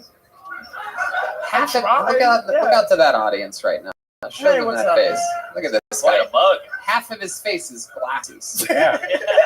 Physically half of your face. Yeah, cover it It's up. incredible. You almost look like one of those like old female journalists or something like that. Like something, next on 60 Minutes or something like that. You have those big New York fucking like Martin Scorsese fucking glasses. I look pretty fucking silly, Tony. Yeah, you really do. Can't imagine. Does your dick have glasses too? It does. The circular one. A monocle is just a one-eyed. Oh, look at that. All right, Tony. Well, a lot of fun, man. It was good to get you up here. We got to put a big ribbon on the end of tonight's episode. There he goes, Tony Casillas, everybody. Hey, Tony! We are running out of time. However, we do have one more thing for you before we go. Those of you that watched the last episode, or even if you were here on Thursday, know that something very controversial happened during Thursday's episode. A local comedian, a Texas Kill Tony legend of the last quite a few episodes, the guy that knows how to kick things very well. He's a kung fu master. At one point during Thursday's episode, he attempted to kick a water bottle off of Jeremiah's head, at which point he did kick a bottle with the tip of his toe, but his high kick followed through and hit Jeremiah Watkins in the head, knocking him almost completely unconscious if you really suspend disbelief for a moment. But there was definite contact made. It was a pretty serious hit. Jeremiah had a headache that day. We believe him. And we decided, Why not have some fun with it, right? Why not get Jeremiah to kick this guy in the head to end tonight's episode? He went down to the Kung Fu place downstairs and got an official helmet for the situation. Wow. However, in true nerd fashion, he has to keep his glasses on during this. Is that Billy Elliot? It might as well, right? Does that hurt? No, take them off. Take them off if you have to. There you go. Here he is. Little fucking Home Alone. Macaulay Culkin. With how many of you want to see this guy get his fucking head kicked? All right, Jeremiah, don't kick him in the face. Make sure it's like a side kick, okay? This is one of the weirdest things we've ever done in the history of this show. What are you going to do? Are you going to be okay, you think? You nervous at all? You are? Oh, that makes it sad. No, you're not going to get kicked in the face. Jeremiah's going to do a side kick here. There's padding there, right? All right, here it is. You guys want to see Jeremiah's revenge on this guy? Here we go. Big Schnazi with the first ever in Kill Tony history Dallas head kick. Oh, he's megging it up. These are very tight jeans he's wearing. Whoa. This is scary. This might be a... You have any pads for your shoulders?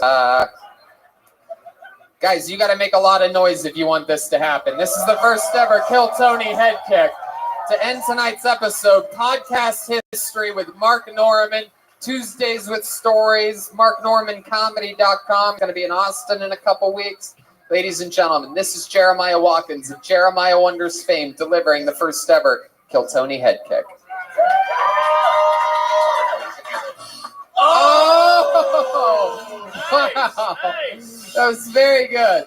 That's good. How do you feel? You guys feel good about it? There you go. Everybody's okay, everyone. He's all right. There you go. That was the weirdest Podcast Make-A-Wish of all time. Hey, look, it's my Tony Casillas impression.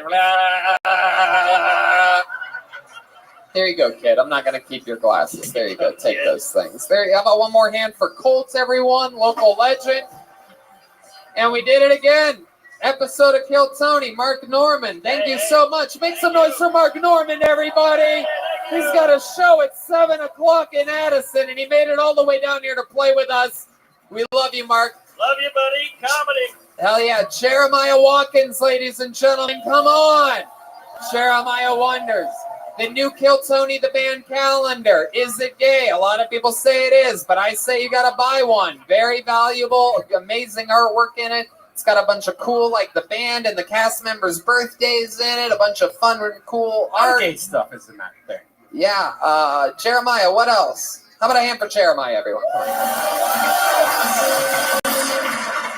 Yo, check out Mark Norman on Jeremiah Wonders. David Lucas is coming up episode. And then we got a roadcast coming up with Red Band and Joel Jimenez on Jeremiah Wonders on YouTube.com/Jeremiah Watkins. And I'll be headlining in San Diego December 6th with Joel and the Kill Tony Band. And then headlining in Kansas City December 19th through 21st. There you go. One more time for the one, the only, Joelberg Jimenez. He's sponsored by Ludwig, the people that make the best drums in the world. He's on social media, mostly sorry. Anything else, Joel? Oh, thanks, Dallas. We love you. Peace. Yeah, we have a bunch of Ryan J. Ebelt printed posters that specifically are for these Dallas Kill Tonys. So if you want one of those, we'll sign them for you. We'll take a picture with you after the show or something like that. And yeah, though, there's the Kill Tony pins, and there's also Tony Hinchcliffe, a few Tony Hinchcliffe pins available. I'll draw a mustache on there with a Sharpie marker if you want, but it's my face on a pin. And yeah, we'll see you guys out there. They have a whole thing set up, and we'll see you on your way out there if you want to say bye on your way out. Thank you so much, Dallas, for coming out. We love you, Red Band. Thank you, guys. Praise Allah.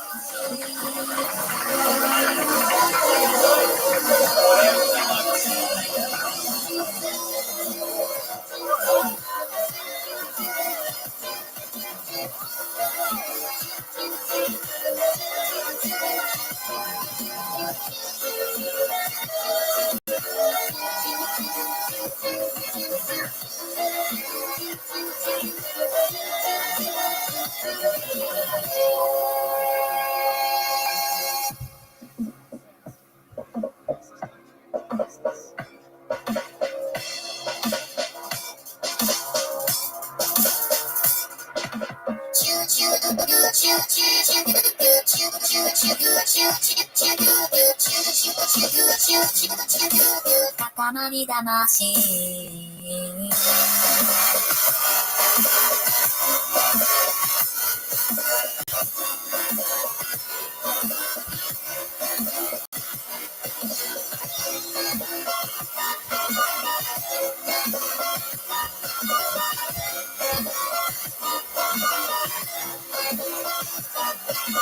水が気分をいじめて。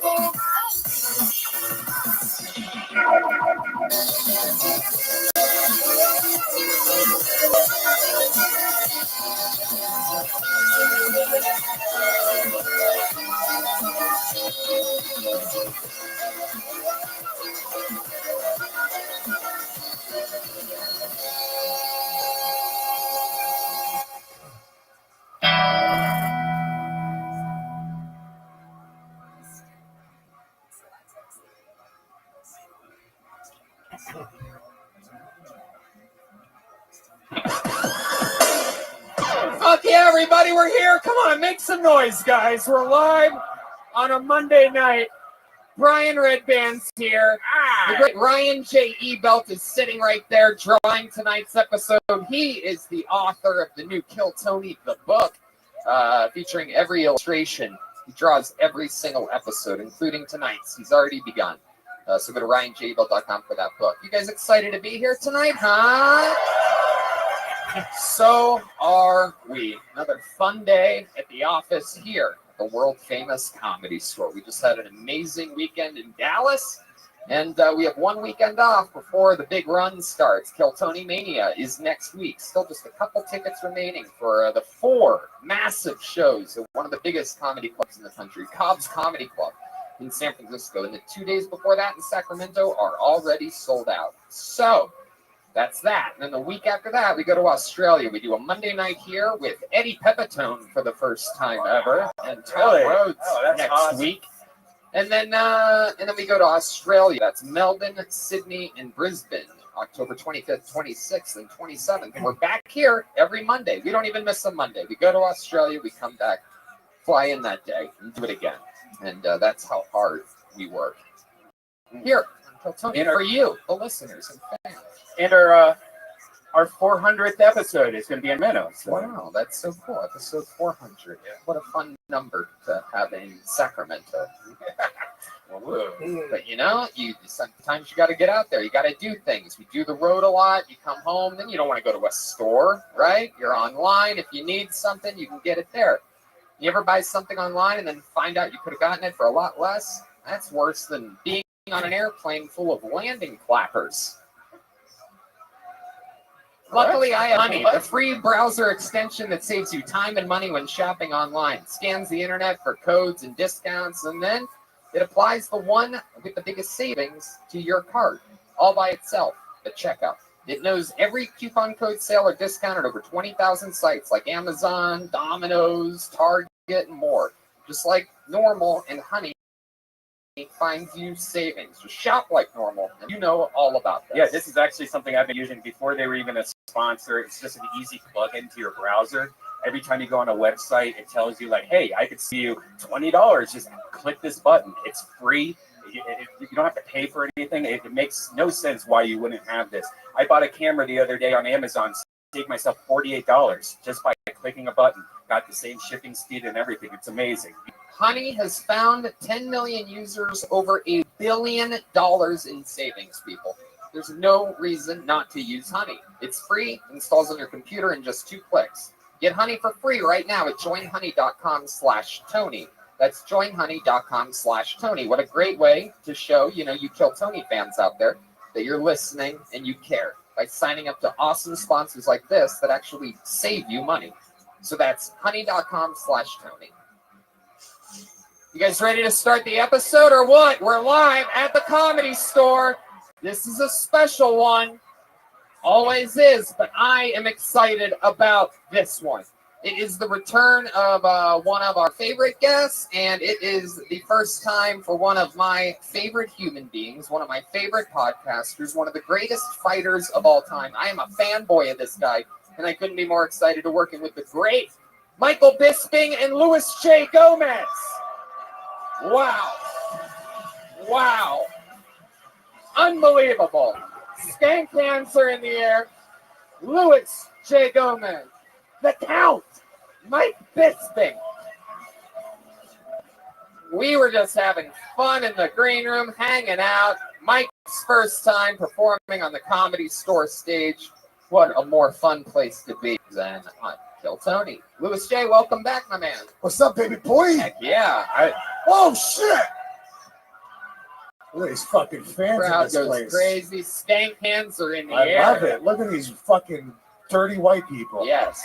You could just tell. Look at this they're- guy. This guy is ready to rape. Wow. Yes. Oh, Wow. my God. Some of that Ari Okay. Shaffir pills. A typical Louis J. Gomez fan. Yeah, exactly. You always know they're here by the smell. It's incredible. This guy barely has a fucking. Wow. Yeah, you might want to shut the fuck up about that. Yeah, exactly. All right, shut up. We got fucking carrot bottom over I here. promise you this guy will be... Scumbucket fans that you join here. These people. Like, he's going to abide by the 2-drink minimum. This guy. This guy will be ejected within 15 minutes. He's the only guy to order Monster Energy for his 2-drink minimum. This is so exciting to have you guys here. Of course, you know they have the Believe You Me podcast available everywhere. And of course, Louis J. Gomez presents Louis J. Gomez at Louis J. Gomez presents LouisJGomez.com. That's where His name is Louis J. Gomez, just in case you didn't know. And it's going to be a blast. So you guys do that podcast, and now we're all going to do this podcast. I'm excited to have you guys here. We have Louis, we have Mike, we have Red Band Soundboard. Did you guys know, though, that we have a band on this show? Did you know that, Louis J. Gomez? Fuck yeah, you did. One time, the band was actually the Skanks before. They were Dick J. Ogerson and Louis J. Gomez. We never know what they're going to be. They're characters every episode. They were getting ready in a separate green room than us, so let's all find out together what they are tonight. It's one of my favorite things in all of comedy. Some of my funniest friends. Make some noise for the best damn band in the land. It's the Kill Tony Band. Jeremiah Watkins, Joelberg Joel Jimenez, and Chroma Chris. Wow, let's see what they are. Whoa. Wow. Oh my goodness. I believe we've seen these guys before. It's been a long time. Crowd goes absolutely wild for them. It's incredible. Huh? Yeah, all right. Here he is. Is this it? Yeah. I tried to use the bathroom early, but they wouldn't let me in because they were planning a big surprise. Yeah. All they've done is put a cowboy hat on. That's all they've done. Fuck me, I thought there was going to be some effort gone into this. Like, ooh, they have a big show every week. They put hats on. Sorry, I love you. Full commitment. Normally people don't take shots at the band like that. I think Mike Bisping taking clear advantage of his physical situation right now. You have put a sword right in front of me.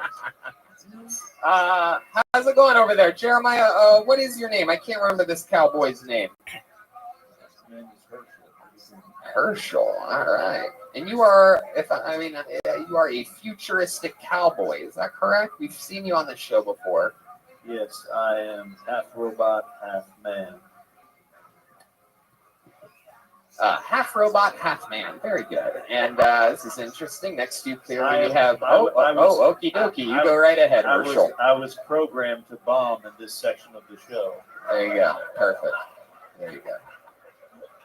Then clearly next to you, we have Woody from Toy Story. If you had full-blown AIDS.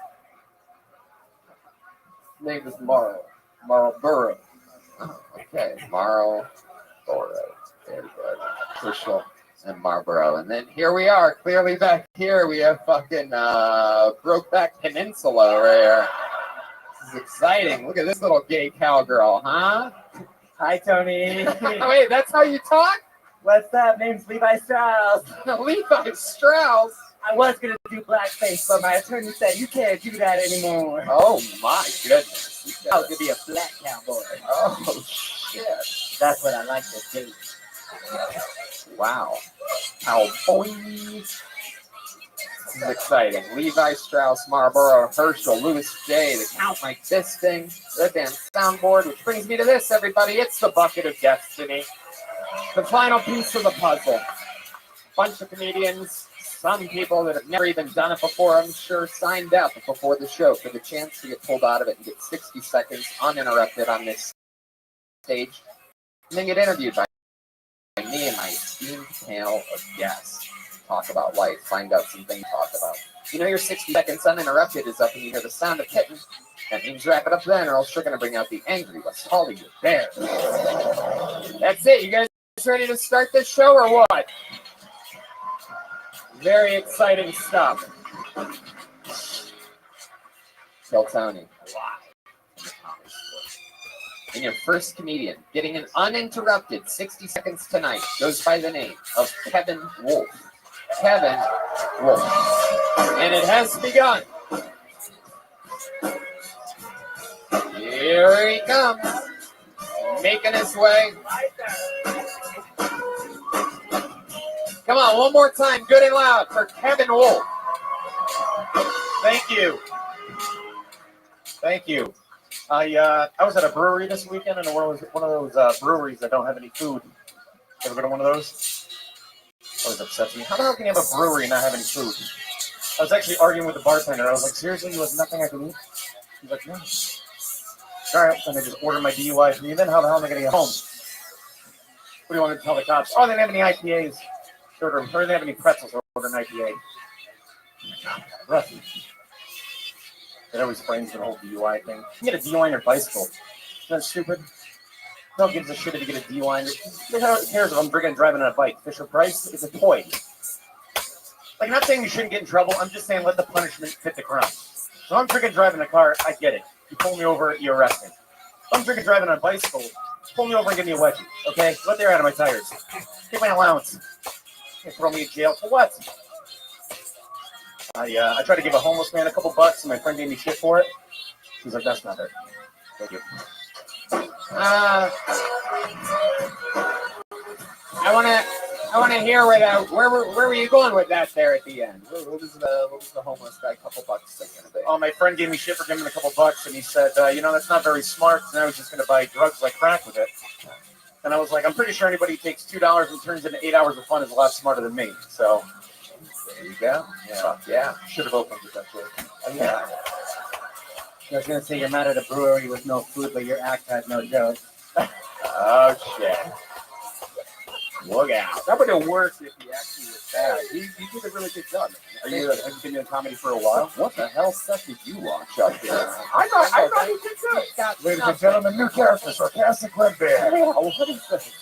I thought it was good. It was just very PG. Like Yeah. the first one, it's my first time here. I'm about as nervous as you are, but you came out here, you're talking Fisher Price, you're talking breweries, you never swore once. I mean, what the fuck? You have any dirty jokes? How long have you been doing stand-up? 2.5 years. 2.5 years. No. Ah! 2.5 Louis! How old are you? 31. 31 years old. Heck yeah. Wow, there's someone that's cheering Thank you. for the fact that you're 31. You should have opened with that. So what you been doing your whole life, Kevin? What were you doing for the first 29 years that you weren't doing stand-up? Skateboarding. Oh, So I spent really? A lot of time skateboarding. Yeah. Oh, wow. Were you as whatever as skateboarding as you are comedy? No. What's the coolest thing you've ever done on a skateboard? I can do a handstand kickflip. Really? Handstand and Wow. flip. Can you do one without a skateboard? Can you just do a handstand kickflip? You want me to do a handstand? Yeah, All right. absolutely. Please. Sure, let's see. Hopefully fall off the stage. Here we go. How often do you get to see Aaron Culkin do a handstand kickflip, ladies and gentlemen? This is exciting. Wow. That's look at good. that. That's good. Wow. It's got the dentine ice and everything.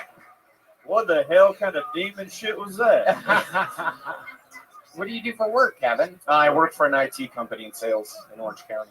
Oh, that's fun. Whereabouts in Orange County? Costa Mesa. Ooh. Yeah.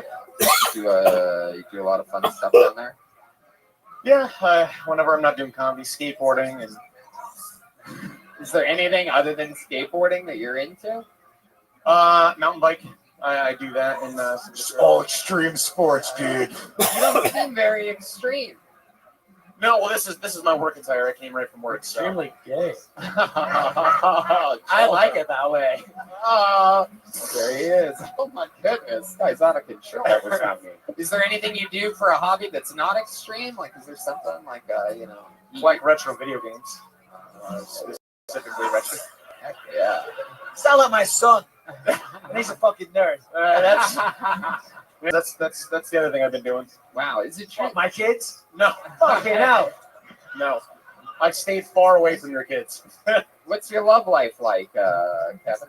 No girls in my life at the moment. No girls? Are you kidding? Well, the guy that collects retro only video kids. games?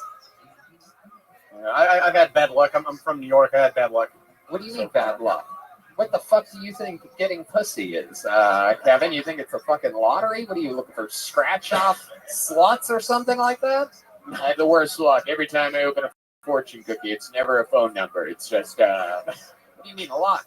What do you have more luck with, getting chicks after skateboarding or after doing comedy? What's that? What do you have more luck with, getting chicks after skateboarding or doing comedy? Like, what do you have more luck with? Drugs. It's okay. I can't understand that engine either. Neither can I. Comedy. Probably comedy. Really? More chicks doing comedy. What's that? You get more chicks doing comedy? Not from tonight's set. I'm gonna say. I hope you haven't got condoms on you because that was a waste of money. When's the last time you had sexual relations with a woman? 2 weeks ago, a girl. 2 weeks ago. A girl. 2 weeks a girl. It's like 8 years. No, 8 years a slave. Okay, I feel sorry for this guy. You're a very nice young man. Yeah. It's all Lewis good. is a fucking asshole. It's a part of the game. It's all good. It's all good. You're supposed to give him shit. So what happened 2 weeks ago? It was a neighbor of mine. I hooked up with her, and she claimed I gave her herpes. So. You know what that means? Yeah. You gave her herpes. Wow. What's the punchline? There's a joke there. Yeah. Well, I had to get tested, and I spent $400 To find out you have AIDS. to find out. Yeah. So you got tested after she told you that you gave her herpes? Yeah, and then I told my friends that. I was like, she's claiming I gave her herpes, so I got a test for $400, and all my friends are giving me shit. They're like, why'd you spend $400 on a test? Yeah, that's crazy. Yeah, you can't even test for herpes. So now you have herpes? Right. Yeah, she took the test. She failed. You have herpes. Well, she. That's the way you just figure told it the out. world. Well, I mean, it's not. Yeah, dude, something why would you bomb and then tell everyone you have herpes? Hey, I'm a shit comedian and I have the worst disease ever. That's fucking awful. What a terrible game plan you have in life. The herpes has been kinder than this set, so. Herschel, what do you think about all this? I mean, that's why you should always cover your wagon. So wait a second. You're telling us you think you didn't have herpes before that? I didn't have herpes. I knew I didn't. She was lying because she was upset that I didn't call her back after we hooked up. Oh, so do you have herpes now? No, I don't have herpes. Wow, so you don't even have, but she does, you think, or She was just doesn't. lying? She lied. Wow, what a weird thing to lie about. Yeah. Where I come from, that's called a FIFO goes east. Oh my goodness. And then my friends are giving me shit for spending $400. And where did you go? What Beverly Hills plastic surgeon did you get this herpes? I picked the first hospital they could get. I'm not going to go shopping around. Hospital? I think I have herpes. First hospital? The first Parenthood is free. Hello, yes, 911. I need an ambulance. I think I might have herpes. Well, wow. I'm just glad I don't. So much like herpes, this type of embarrassment will never go away. But I'll tell you this, Kevin, sign up again next time, and hopefully it'll go different with 2.5 years. Maybe you just picked the wrong minute tonight. There he goes, Kevin Wolf. He's on Instagram at Kevin is a Wolf. We got real cowboys up here. Can I grab another Maker's Rocks, please, from one of the next week's stuff? Rocks. Maker's, you want a drink? Yeah, go on, man. Corona? Tequila and a beer. Tequila and a beer from Oh, Mr. Christian. shit. These guys are heavy duty tonight. God, we're so tough, dude. I'm high as fucking trying to undo it. By getting drunk, okay. Nothing takes the pot away better than tequila, I promise you that. Put your hands together for your next comedian, Eric Kwasnichuk. Eric Kwasnichuk. Hey, we know this guy. Hell yeah. One more time for Eric, everybody. What's up? How are you? Any show of hands? Any mentally ill people in the audience? That's one of the first signs of mental illness. Fucking lying. Okay. I grew up at decent childhood, mentally ill family, mixed race, South African and Ukrainian. Okay. The beautiful shanty town just outside of Philadelphia, next to a nuclear power plant. So the meltdowns were not uncommon in my family. Okay. Went to a great school, same apartheids, okay? Learned a lot of things, Guilty Sinner 101, Jesus math. What's one gay plus one black kid equals... What's like, oh shit. Yeah, that's a sign of mental illness, okay? It's another sign of mental illness. I'm HIV positive, and I'm also a Libra. It's not easy being a Libra, okay? I'm telling you right now, it's not easy being a Libra. A lot of discrimination towards Libras, okay? Wow, there you go. I'm guessing this isn't Eric's time dealing with a West Hollywood bear before. Eric, come back here. Thankfully, Zoot is here. Grab that fucking... Zoot, how you living, pimp?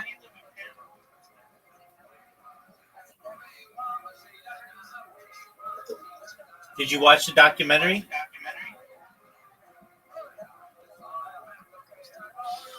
Zoot, you have 5 more minutes to watch? Yeah. All right, I'll wait. And then I'll beat the piss out of you in mini golf.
I'm done. What's the leaked footage? Describe the scene for me. The leaked footage is in a studio. Dog, you didn't even fucking watch it. No, you didn't. It's not in the studio. What do you mean it's not? Describe what the leaked footage is.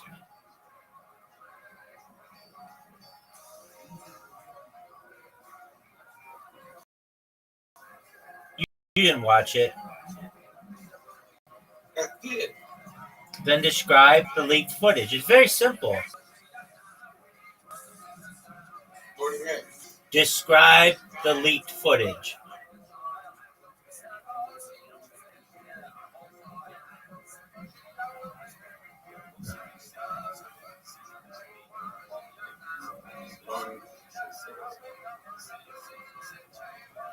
They're in the studio. Dog, you didn't watch it. You didn't watch it.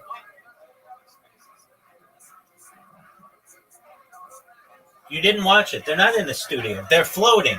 It's obviously not a studio. Go back and watch it. Yeah. They're out floating. Dude, there's no studio where you can float.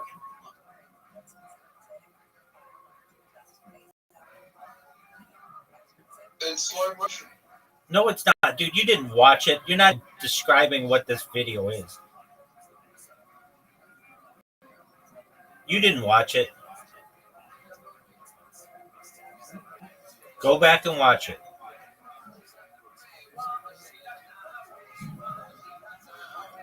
If you would, I don't understand why you can't focus for like 1 hour. Just watch it. And then when you're done, tell me about it and I'll play any game that you want. I'll even play darts with you.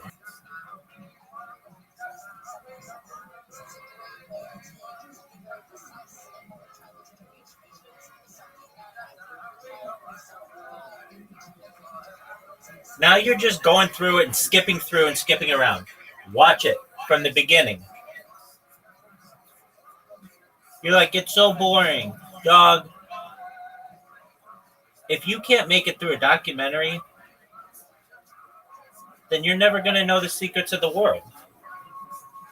Not everything is going to be a 15-second TikTok video, dog. What? Zoot, I'm going to sit here with you for an hour, and you're going to watch it. I've watched the majority of it. No, you haven't. You haven't watched. You haven't watched, so you're lying to me, which pisses me off as your friend.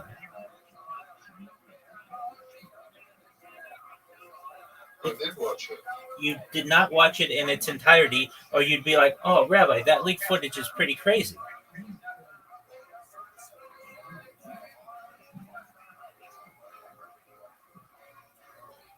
Zoot, start it from the beginning, dude. I'm going to quiz you on it. You need to know this story as well as I do. And it really is, you just have to watch 2 documentaries, and it basically, I mean, just that one will put holes in it.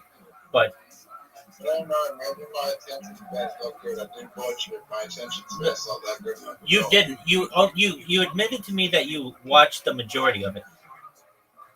You didn't watch it all. Just watch it. It's like 52 minutes or something.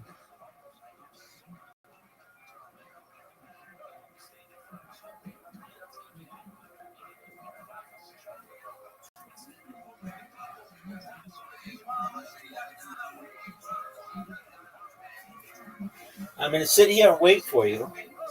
Every time you start it for 10 minutes, you stay in here and then you leave.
Fucking microphone. Is the AIDS eating away your brain right now? What's happening? I am so. It's just like being surrounded by these cowboys. It's very exciting. I bet You're telling it is. me. Herschel, what do you think about this guy? Okay, can I finish this joke for him?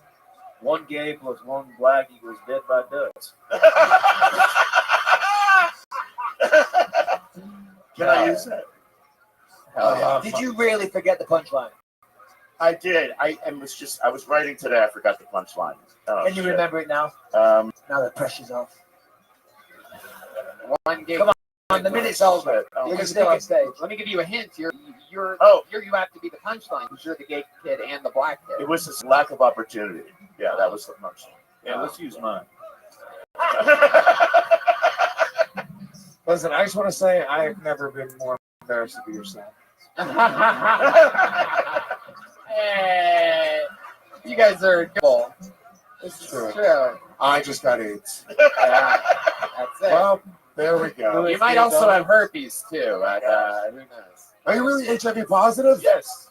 25 years. 25 Tony, years. this guy's like Louis Gay Gomez. There it is. Goldberg. I love it, man. This is your second time on the show. We I met know. you what, last week or 2 I was weeks ago? thinking about you for the last 2 weeks. I mean, never mind. Oh, I was my. thinking about the show for the last couple of weeks. How much fun that I had. Absolutely. I was amazing. Yeah, this guy's like Louis Gay. Keep it moving. I mean, to have this kind of exposure just Right. coming to LA. Indeed. You know what I Well, mean? the last thing you need is exposure. We 2 need- weeks. If it was up to me, we'd have a giant rubber condom over your entire body. We would put it Excuse me, can we please burn this microphone? Can we get a new microphone? No, keep it that way. We don't need to burn that one. All the other, you won't ever use that microphone. No, I went home. I watched you in bed. I mean, I was. I get it. You were in bed watching. Watch. Yes, this is the whole thing. You didn't pleasure yourself, did you? What? No. That's silly. No, I wouldn't. No. Last thing we need is an episode of that happening. So, 25 years you've had. 25 years. You've been HIV positive, Yeah. and now you live in West Hollywood, correct? You just No. moved here? No. Toluca Lake. Oh, Toluca Yeah, Lake. Toluca Lake. That's another. Patty. And you're CD retired, section. right? Retired. No. I'm just looking for a manager, an agent out here. Yeah. Oh, that's Yeah. Oh, kind yeah. of like the black dude. What's his name? David Lucas. Yeah, David Yeah. Lucas. Yeah. You mean the guy with hard-hitting punchline? Oh God, yeah. No, he's good. Yeah. No, he's really good. I love that. Well, I love that. One of the most important things, when trying to fucking make it in show business, being positive, and you're one of the more positive. Yeah, thank you.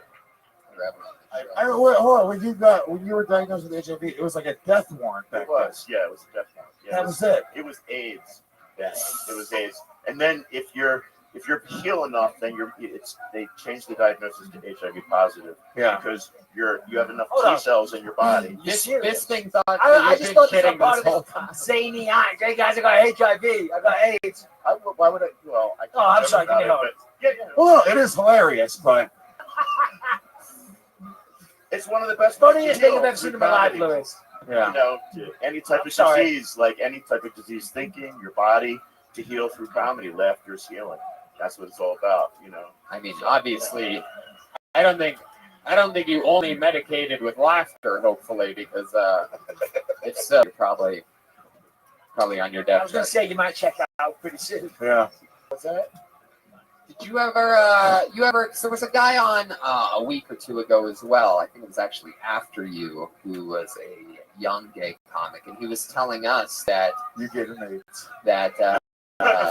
he was telling Sad us story, that you really, can like get tested for the amount of AIDS that you have or something like that, like your toxicity levels, and basically I think you can have Yeah, it's like unprotected sex with other people. right. So it's like if you have cancer, there's like a level of cancer. Right. It's like a tumor, and then it shrinks. So if the tumor shrinks enough, then you're really in remission. Same thing Oh, with you HIV. stage 1 AIDS. It's not even a big deal. Heck yeah, Nothing. I love that. That was getting all concerned. I like that analogy. Yeah, that's. So you're at a Guy's minor smart. league AIDS level, right? Pardon? But you told us a couple weeks ago that you don't hook up with guys anymore, that you're like over it. I haven't been in a relationship for about a decade. Yeah, I have not. What about like hookups or something like that? Hookups? I don't want to be somebody that's flash, on a screen or. Why are your nipples so hard then? Hey, look at that! You fucking lying little It's really, bitch. no, look. You lying little slut. Come here. No, the cowboy is really on the drums. Oh yeah. I mean, his beat is pretty amazing. Those nipples aren't the only thing that's hard right now.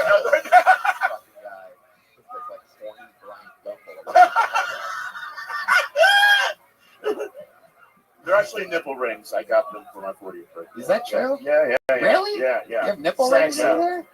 Man, feel bad for The the guy. robot's taking luck. In fact, he can't catch anything, so fill your boots. Whoever did those piercings, that should have been the final act of Fear Factor. So nipples, I would not want to be putting a needle through. Herschel. Those are like the nipples on the horse I just put down. Wow. All right. Hey, it's a real cowboy. Well, Eric, you had some speed bumps tonight, but your charisma. No, I haven't had speed bumps for a long time. I've been sober. Oh, shit. There you go. But I had lots of speed bumps at one time in my life. Yeah. I love your style.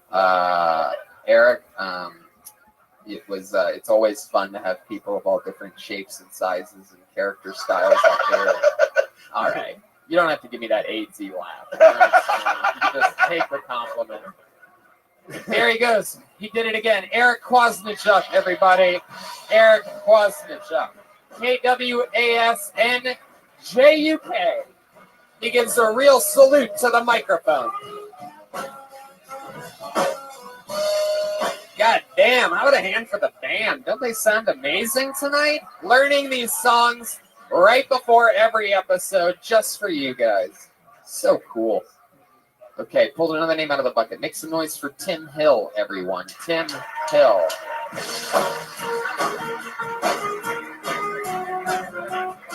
Tim Hill. Oh, wow, we know Tim Hill. This is very exciting.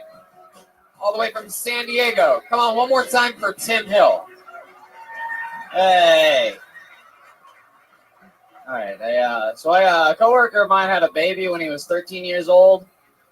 He had a kid when he was 13, which means that child was like 6 years old when he was a senior in high school, which means they were in the same school district for like a minute.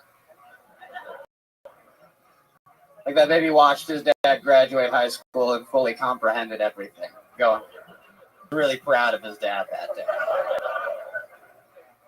Baby had a bumper sticker on the back of his big wheel that said, "My dad's an honors student."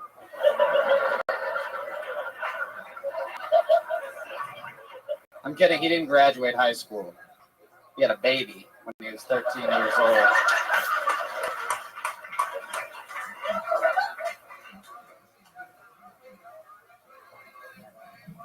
Beautiful. So, you ever heard of the expression "a barefaced lie"?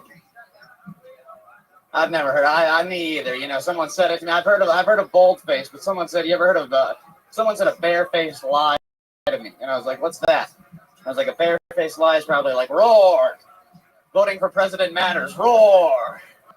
But yeah, Tim Hill, everybody, did it again. Another great set. Thank you. Now that's how you kill with AIDS. That's right. You did it. Thank God. That was. I didn't know what to say. Yeah. You fucking did it, dude. You did it again, all the way from San Diego, correct? Yeah. Am I right? You had your first comedy set on Kill Tony recently. Is that right, or do I have you confused with someone else? Confused. No. Right. I did. But you were in San Diego. Yes. Yeah. At La Jolla. Yeah. 3 weeks ago. Yeah, a couple times. Yeah. That's great. Always funny. How long have you been on stand-up? Like 4 years. 4. I did about 3 years in Detroit and then moved to San Diego last year. That first joke you did was legitimately funny. Like all bullshit aside, like Yeah, that was really good. hilarious The joke. bear It was- one. You kind of lost me with the bear shit, though. Yeah. The first one was great. It was funny. I laughed. Oh, yeah. The The bear bear was- one, I didn't like. He timed it out. He thought he was gonna get like an applause break at the end, so he just kind of waited for it to hit. And he was like, "Oh shit, I got 15 more seconds." Yeah. But that was one of the funniest openings of a Kill Tony set that I've seen. That was really legitimately funny. Thank you. I appreciate it. It's very interesting. You're one of the only people I've ever seen that looks like both a young man and an old lady at the same time. Like, it's very impressive. Very hard to pull off that type of range. You ever do any acting or anything like that? No, I think I'm in a movie. I loved you in Hereditary. Weird reference, but what'd you say? I said I think I'm in a movie here in January, though. Yeah, but you're in a movie that's coming out in January? No, I'm gonna move here in January. No, no success. Right. No, I love that. How old are you? 22 or 23 actually. My birthday was that. 22. Wow. 23. Big 3. 14. And a half. That's great. What do you do for fun? Let me guess. Like the other people here tonight, you like skateboarding and having AIDS. No. No, I play a lot of video games. I work like 8, 9 Shut hours up. a day. Video games, I don't believe it. Oh no. Other than that, like What do you do for work for those types of shifts? I work in marijuana. Oh, you work in Surprise, surprise. Oh yeah, exactly. What do you do in the marijuana industry? I smoke it. And my dad gives money. I work for a company that makes like oil cartridges, gummies, and chocolates. I package all of it and stuff, and then I do a lot of driving. Wow, that's so awesome. A lot of responsibility. Very minimal responsibility. I make a lot, very shit money. Are you talking back to Michael the Count Bisping? Who the fuck do you think you are? You calling him gay? He did. He called you gay. He called you gay right to your face. You ever take that? What's the toughest thing you've ever done? You ever do anything like badass? Like, you know. I work at a comedy club in San Diego. We had to kick a very large gentleman out the other day. I snatched my glasses right off my face. He did. What happened there? You're not going to kick me out if you can't see. No, he snatched my glasses off my face, and we all like there was like 3 of us pushing him away with his wife, like in the middle of us, like trying to get us to calm down. And so we let her try and take care of the situation. We were like, maybe if he talks to his wife, he'll calm down for a second. But no. What happened? No, he just puts his hand over her mouth, and Whoa. yeah, no, he's like, I know how to handle my wife. Sounds like a stand-up citizen. Wives are particularly weak. This is why I handle mine. Yeah, you got to just shut them up sometimes. That's good. Love you, babe.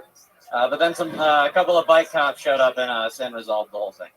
Let's say that again. A couple of bike cops showed up and resolved the situation. Wow, a couple of bike cops. That's where they come clean up. A lot your of this everywhere. guy, a couple of cops showed up, you know. What did they do? They kill him? How cool would that be? How funny would that be if he got murdered by cops because he wouldn't leave a comedy club? What's your love life, man? You seem like the kind of guy. I mean, like if I was you and I got lonely and the internet was down, I would just start jerking off and look at myself in the mirror with my eyes sort of closed like that. I'd be like, oh, what is that? A blonde hot chick? I'm coming.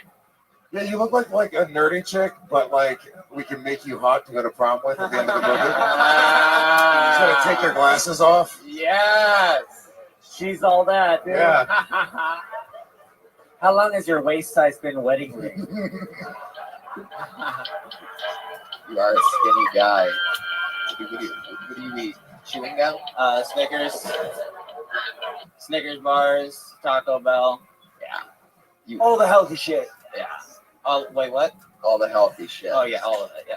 My goodness. You can see it in the complexion. Yeah, exactly. It's got that rosy cheeks. It's a British man talking about your complexion. That's how shitty your complexion is.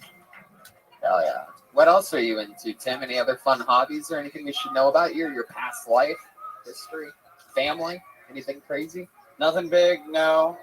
My girlfriend and I are breaking up pretty hard right now. Ooh. So I just try to stay out. There you go. That's Why? What's the reason? Do you keep on getting out her business? She's actually prettier hair than her. Yeah. No, we've just been together for like a while, and like we got together really young, and it's just time. Like it's over. Like, we've been fighting for like a while. How long you guys been together? Like 2 weeks ago? 6 years. 6 years. Wow. Goodness. What does she do? She works in the same company as me. Oh. Too much time together. Yeah. Looks like you guys are going to be buds after all, you know what I mean? It's like you got to trim some people out of your life, you know what I mean? Yeah. It's like you got yourself in a very sticky situation with a work partner. You look like Marilyn Hanson. Hey, yeah, that's chant worthy. Well, Tim, I mean, unbelievably great set. As always, as every show, you're so consistent, and for 22, unbelievable. You're on an undeniable path to being a fucking real grown-up ass comedian. Thank you, man. So congratulations, Tim Hill, everybody. He's on social media, Tim Hill 007. Fuck yeah. Full episode. You can feel it in the air. Was he the guy in San Diego that he like roasted for like 20 minutes? Probably. Yeah. You guys having fun out there? Pulling another name out of the bucket. Make some noise for David Paulus. David Paulus. Let's see what happens here.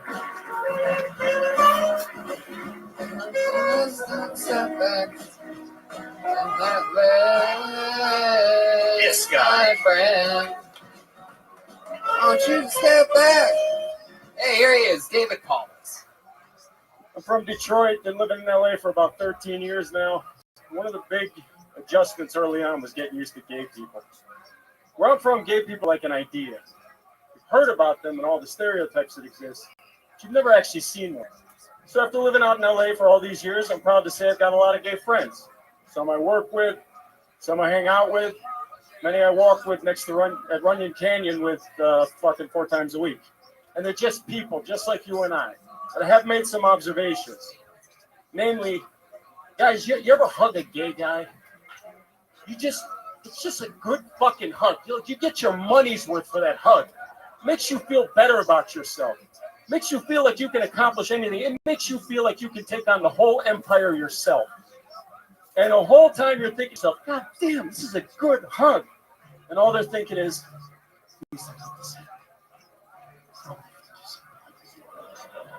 thank you. Fuck yeah, David Paulus, everyone. All right. You've been on the show a few times. 4 times. I feel like this is probably your best set so far, right? Yeah, it felt pretty good. Yeah, the other times have been horrible. There's evidence. You know In fact, Tony, I haven't seen him before. I thought that was horrible. Yeah, that's what I'm saying. I've got no yardstick. Yeah. You know what I mean? I feel like But that must have been way better than what he did before. It must have been so bad. How bad was the other times? Just unbelievably bad. I mean, just shockingly bad. You could agree with this, right, David?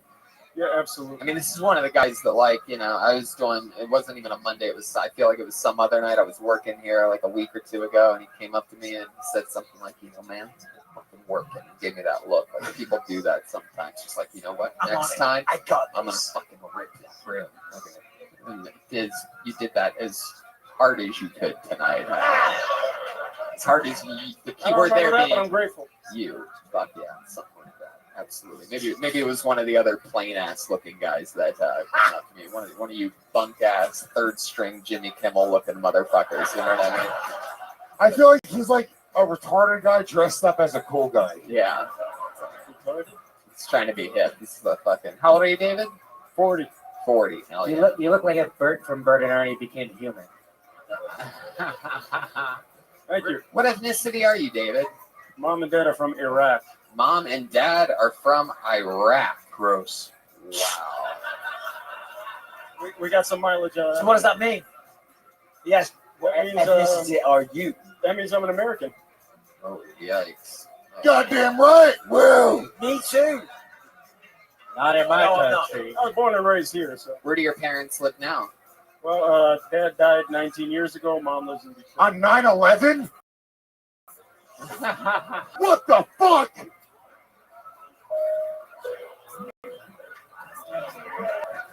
Yes. 9/11. Everyone knows 9/11 happened in the year 2000. You are correct. December 31st, 2000. December 31st, Just before he was 2000. planning Oh to my get that God. shit. All he wanted to do was watch the ball drop one last time. And They parted like it was 1999. let's check in with Herschel over there. Honestly, the fact that Lewis was within 5 years is really great.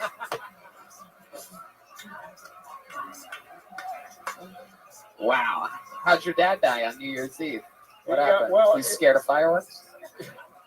He told him he was going to be a comedian when he grows up, and he hung himself. He lived a good life. He didn't take too much care of himself with his health, so it all caught up with him. What do you At mean? 63 years old, he had congestive heart failure, but he was a kidney patient. He had a good time. He doesn't have any regrets. I thought it was something cool in Iraqi, like on New Year's Eve, he like shot his fucking AK-47 straight up in the air, and one of the bullets hit him. Stabbed with a curvy sword. Yeah. I've seen that video before. A statue of Saddam Hussein fell on top of him. Yeah. Hell yeah. What do I say to that? Yeah, it's all true. Absolutely. My goodness, wow. What were your dad's thoughts on the time at that time? Was it like, I mean, we had George W. Bush, we were invading Iraq. Did that affect you guys at all? I mean, the invasion was a few years later, but I mean, I don't know, man. He lived here. His business was in Nigeria, so he was back and forth between Africa for most of my life. Wow, hell yeah. So, he binge watched. This is back when like VHS tapes, like he would record CNN during the Gulf War. We still have videotapes somewhere in the basement of like stacked up. Somewhere just buried down there, right near him. Yeah, Okie right dokie. right next to I guess that part was weird. Wow. So what's your mom up to now? What does she do? She just has a big sand dildo that she uses or something like that? Jesus fucking Christ. No, man. She's maybe. She's a grandmother. She's 70 and she's happy, you know. Yeah. I don't even like foreigners, but that was damn disrespectful, Tony. What the hell, Tony? What the hell was that, man? You can't talk about a man's mother like that, saying she goes to town on a sand rule. Yeah, I've never gotten to use the word sand dildo before. I mean, you know, when in Rome or whatever like that. You need to get right with God, boy. I love it. These are the most depressing comedians. They got fucking AIDS, Iraq, bombs, 9/11, dead dad. Jesus Christ. Heck yeah. So I think you mean a lot. What's been happening in the last couple weeks since we saw you last? So last couple of weeks, I'm getting sued by a woman that worked on Best Thanksgiving Ever. Fun. That's right. You are the filmmaker that made over budget movie that it was a complete original flop, but now it's sort of getting a second wind on Amazon. You got a big bump after mentioning it on Kill Tony. Thank you, Kill Tony. It's on Amazon Prime, Apple TV. It's called, what is it called again? Best Thanksgiving Ever. Perfect time. And you're being sued from a woman that was from this movie? Yeah. So, You're being sued from a woman that was from this movie? this bitch was a PH. Whoa. Whoa. You're being You can say whatever you want about men, okay? If you say shit about women, you're fucked. I'm no lawyer, Goodness, but you're speaking like a real Iraqi up here, David. Go ahead. They're going to call this episode Exhibit A in court. That's what I'm saying. This guy is all he can't control himself. He's Iraqi. All right, well, way to end the entertaining story, guys. Yeah, she spilled coffee on herself, and then I come to find out later that she's suing 2 studios and me. She's a con artist, so so her fire keeps resurfacing every year. It comes back. Did you tell her it was hot coffee? I don't even know what happened. What'd you call her? She's a what? What'd you call her? She's a bitch. Wow. What is it, con artist? Your Honor, She's a fucking cunt is what she is. Can't understand. I agree with that totally. I couldn't have said it better myself. Can't understand normal thinking. So David, but getting sued's a weird thing, right? You have a lawyer or something like that? Yeah. Yeah. David Albert Pierce. Does it kill you that you had to hire a Jew? So this is going to be something new for you. I'm Catholic. I was raised Catholic. We're not Muslim, which is fine. But whoa, we're this minority. Jesus Christ! Whoa. Continue. So yeah, there. So, okay, did it bother you to have to Alright, so hire you're a Jew? Catholic. Your point is, If you were Muslim, you could have had one of your wishes be that this lady disappears. He's a good Jew. My brother-in-law is Jewish, so I've got my dose of culture there. All right, dude, stop making it real. Stop making it real. He was like, you know what, Jews aren't that bad. Yeah. Goodness. All right. Well, David, that's interesting. Catholic and Iraqi at the same time. Is that real? You Yeah, just say that so like you can stay in the country or something like that. Like there's Persians in LA. There's a lot of Catholic Iraqis in Detroit. That's where they all came during the Industrial Revolution when they came over, and so it was a natural spawning point for my parents. All of my extended family, they all moved to Detroit in like the early 70s. All right. Well, there you go. the Persian Catholic priests molest young boys as well. Did a Persian Catholic priest molest young boys as well? Say this second time. First time, a quick wit to remind you. You make me say it again. It's like a cunt. Are they rapists? I'm sure there's a few. I love it. You never That's dealt great. with anything like that, though. All right, David. Well, I mean, fun times. Yeah, your best set ever on this show. Worst set of the night so far, but your best set. There he goes, David Paulus, everyone. Go watch Best Thanksgiving Ever on Amazon Prime. He borrowed a bunch of money from a bunch of people with money to make that movie. He's still trying to pay them back. Probably will be for the rest of his life. Hell yeah. Wow, I see celebrities out there. The great Steve Lee is over there, ladies. Oh, look at that guy. Steve. Tony Legend. The great Aphrodite. Aphrodite's 64th Thursday. Oh, that's your birthday? Hell yeah. Aphrodite made a sign that says her birthday is on Thursday. This is her 64th birthday. It says Aphrodite's 64th Thursday. Still care about birthdays, huh? Oh yeah. Heck yeah. There's a happy birthday. Put your hands together for your next comedian, Fiona Reed, everybody. Fiona Reed. Here we go. Miss Aquarius, Fiona. how you doing, girl? I don't see any movement. Oh, good. I get my papa up. How was Did your... I downloaded Nemo and I see you, but your thing not loading. Oh, I know. I have so many of them going at once. You mean is it like greed? Yeah. Yeah. I just have to restart it. Since I do so much streaming on there, it doesn't always work properly. How was your physical therapy? That was good. I was relaxing all day. Oh, that's good. I go back next Friday since it's booked Monday. So I go next Friday, then I go Monday and Friday. And I have to do daily exercises. I have he said it seems like he said he saw my MRI. He said it seems like when he felt it or whatever, I have a tendon in my bicep. It's tight or something. And then I have a muscle that's tight in the back, above my back. So we're trying to work them out. Are you still in pain? Yeah, I mean, I just started back, Rabbi. Okay. All right. Yeah, I just started back. Wow. I'm going to be in pain for a minute till that's gone. Yeah. I just started that. That's going to be in pain for a minute. Do they have you? I wasn't in pain yesterday, but then later on I was, and it took me a muscle lesson with the sleep. I had came in here and you was asleep. I know. Apologies. That was my fault. It's okay, I went to sleep. Good on you. My muscle lesson. Yeah, absolutely. I slept a long time yesterday. They're all messed up, so I'm up all night and sleeping during the day. And I tried to stay up a little later yesterday afternoon, and I just didn't sleep. What's on your agenda for today? I'm thinking of some meeting with Hunger for a live thing, and then figure out to get him up and just chilling for the rest of the day. Very I'll well. go back to sleep. All right. Well, you go do that. You get the rest that you need. It sounds like you're physically you need the rest as much rest as possible. But tonight, I anticipate, if all goes according to plan, we'll be bowling. Yeah, we'll play. Will you be up, Rabbi? That was my fault. It was my fault, 100%. My apologies, Miss You're Aquarius. okay. No worries. You got to have your rest. That's absolutely right. And thank you so much for the heads up on Nemo TV. My internet's been spotty, so if it ever goes out for like 5 seconds, then the thing goes green. So I appreciate it. I'll fix it when I have a moment. Okay, yeah, because I'm in that struggle. So him, and he's young though. He's young. You got a baby face. He's got a baby face. He's like, hey, how are you? He said, you see me?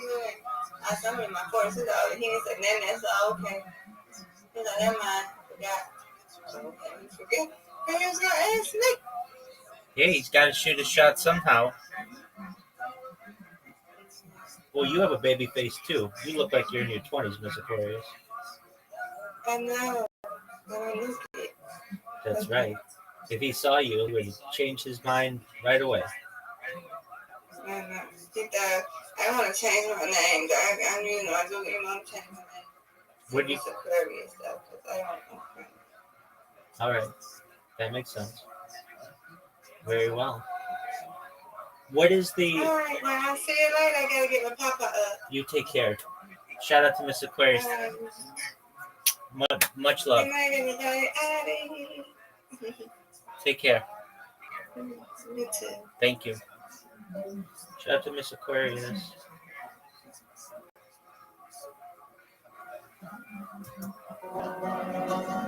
Nope. Wow, nothing. All right. Blacklisted. Wow, all right. Let's go back to the bucket. OPO. How about Sean Lubin? Sean Lubin. There's the movement. Hell yeah. It's all happening here. Here he is. One more time for Sean Lubin. Thank you, guys. So I never want to have kids. Here's how much I don't want kids. I'll wear a condom and pull out. And fuck men. Yeah. I'm kind of a history buff. My advice to our 45th president, Donald Trump, is that he should be more like our 14th president, Franklin Pierce, who experienced all three of his sons dying in his arms. I like him. My favorite band is the band that was playing on the Titanic as it sank. Seriously, I think those were some badass musicians. They stayed there and they kept playing music for an audience of people that were dying all around them. You know, they didn't run off the stage like that country singer in Las Vegas.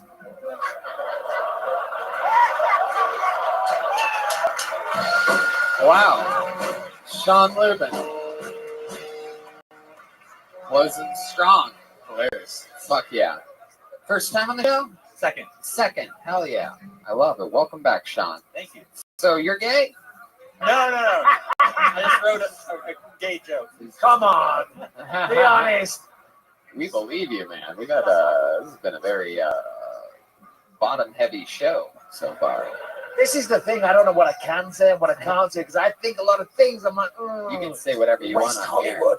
Keep that one to myself. This is a safe space for people that hate safe spaces. No, I like your style. But if you change your mind at any point, just be good at good controversy to have it happen here on film. Get on it. So David, was that better than Sean? Was that better than the last time you were on the show? Oh, infinite. Yeah. Wow, that's great. Infinitely. How long you been? Oh yeah, the last. What? How long? Would you fucking kill a baby on the last show? How unfunny was the last set?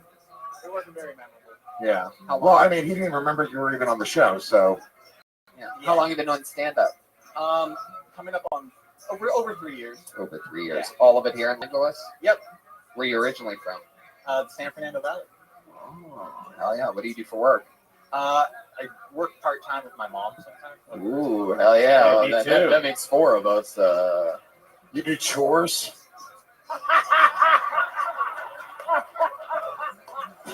You know, I take out the trash, I do the dishes, watch my little brother. She throws me a couple bucks. What do you do? What do you do working with your mom? I'm a location scout for her. She does photography. Oh, wow. What a slut. Yeah. So you go out and you just look at places and you're like, this looks cool. Yeah, and we live out near Malibu, so I help her find nature spots. Oh. She does photo shoots. How'd you guys get Malibu money? My dad is Pat Boone's manager. Pat Boone, the old Daniel Boone's singer. brother. The old guy no one in this room knows. Dude, check this out. My dad manages Pat Boone. Who the fuck is Pat Boone? There's a show in England called Boone. I was thinking, is it the Boone from the TV show? But it's not. Well, This is Pat Boone? yeah. Wow. Love letters in the And sand. Pat Boone made enough money so that your dad, who got 10% of it, has a house in Malibu? Yeah, he's 85 years old. My Pat dad, Boone's my dad is 82. Wow. So they're- You're made with really weak cum. Yeah. This is what happens when a 60-year-old man procreates. You are Crude's works. How old are you? I'm 31. 31. 51, yeah? That was 51? He was 50 when he had me. Oh my goodness, just shooting out old fucking ashy loads, just fucking. Oh, the They had to whistle. fucking take it off the tip of his dick and spoon it into her pussy. But get in there. Just fucking syringe it out of his dick. Go straight into his balls. Wow, you ever do anything fun with your dad? Like beat him up or anything like that? He's in great shape, actually. Really? Yeah, he's in fantastic How shape. old's your mom? How old's your mother? Good question. She's in her mid-60s. Oh, so your mom was a Blair. whore. Your mom didn't give a 30 shit. years, 30 years old, fucking the old manager. He's got Malibu money. It's like, yeah, course. fuck this guy. That's your mom, bro.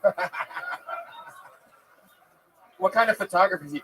Is she like a wedding photographer? Or? She also teaches dance. So it's a lot of her Also dance students. strippers? It's just like a lot. Yeah. Teaches people how to dance, takes pictures. This is all fucking rich wife shit. This is rich wife jobs 101. What does she teach people how to dance to? Gold digger? Pat Finn's manager's wife taking 50-year-old loads deep in her fucking lady goiter. I have never in my life heard another man talk about another man's mother like this before. You ever notice her doing anything shady, like exhaling softly after realizes he woke up again or anything like that? Just puts an X on another day on the calendar. Does she ever wish? Do you think she ever wishes that he took care of himself more like an Iraqi father? Tony said he hears them having sex sometimes. Oh, really? Is that true? What does that sound like? The beginning of Tales from the Crypt? Oh, Sounds like Darth Vader breathing. right. All right. Relax. Where back the there, hell bud. are you getting these? Wow. What does it sound like when they have sex? You tell me. Just it's disturbing. Really? You know, I don't listen for long. I'm just like, oh god. How many times have you heard? How many times? How? I mean, once a month I would You- have sex. You're searching that out. Yeah. Because I never heard my parents have sex ever. So once a month, that means like you get out of bed, you're like, the night again. Here we go. Tiptoe across the fucking landing. Get a glass by the wall. Oh yeah, go on, mum. Go on. Give it to the old fuck. I'm not surprised you've never heard your parents have sex though, Mike. If I was, They split up when I was very young. oh, okay. I was gonna say if I was your Those father, biscuits have big dicks from the other side of town. I was gonna say if I was your father, I'd literally be afraid to fuck your mom after that. I'd be like, oh, I don't want Mike. I don't want to upset Mike. Things good. What's going on in there? Oh, nothing. Just knocking on the wall, saying hi, son. Nothing's going on. Just comforting your mother. I love it. So, wow, Sean, what do you think's going to happen? Who's going to get all the money when your dad dies? You think you're going to get anything? Or she's just going to leave. Do you know how much you're going to get when he dies? I mean, a third, hopefully. Whoa. And how much do you think we're talking? Millions. Millions, right? Malibu. It has to be the house alone. Yeah. It's probably 2-3 million, I'd say. Oh, so that's why you're doing shitty comedy. You're like, dude, I'm going to be a millionaire in a few years. So, Exactly. fucking, here's some jokes. You never know. They're hardcore Christians, so I feel like they could disown me at any time. Oh, wow. You never know. Look at that. Have another hardcore. I thought Christians were nice people. Turn the other cheek and all that shit. Fundamentalist Trump supporter ones. Oh, they are? They're both Trump supporters. Hell yeah, everyone lives in Wait, you did like an anti-Trump joke, right? Yeah. And then you followed it with a joke that said, fuck all of those victims at that Vegas shooting. You need to find your voice, sir. You're all over the Jokes place. about his babies dying as well. Yeah. A lot of deaths around you. And you threw like an anti-Trump joke right in the middle. I was like, this guy's fucking, he's a mystery. What do you do for fun? Hobbies? Anything like that? Way into nature, psychedelics. Oh, wow. Look at that. I'm pretty sure you just lost your inheritance right there. That's what it looks like. Wow. You ever do anything wild, like ayahuasca or anything like that? I smoked DMT while I was already on mushrooms once. Wow. Man. Crossing the That's streams, badass. Ghostbusters He's a style. fucking badass. That was the furthest out I've ever been. What happened there? What do you remember about that? You remember any visions or? Yeah, so I looked to my left and I saw this. Put the mic By right the way, next to this your is mouth. never a good story.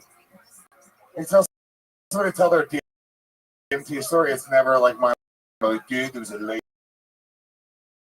and she looked at me and she killed my ego. All right. I was on DMT. I started hearing, feeling, and seeing this music that was like. That makes sense. That's called being at a concert, you idiot. So I started hearing it and feeling it everywhere, and I started laughing because it was crazy. I go, huh? And the music starts responding after we're going like, ha ha ha ha ha ha. Yeah, Lewis was right. Never a good story. Terrible. Yeah, I guess it's not getting any better. There you go. No, please carry on. Oh, I get the fuck. Sean Lubin, everywhere he goes. He's on social media at Sean Lubin. There he goes. Can I grab another whiskey, please? Let them make yours right. Nah, well, fuck it. I'll take one more as well. Oh shit, we are going deep here tonight. I Oh, like he it. literally quit drinking yesterday. I'll take a. I did. Crown I Royal. quit drinking yesterday, but you're in town, so can't be my friend. I think we've seen this name before. Let's see if I remember this guy. Put your hands together for Chuck Roque. Chuck Roque. What is happening? Where's Chuck at? Here comes Chuck Roque.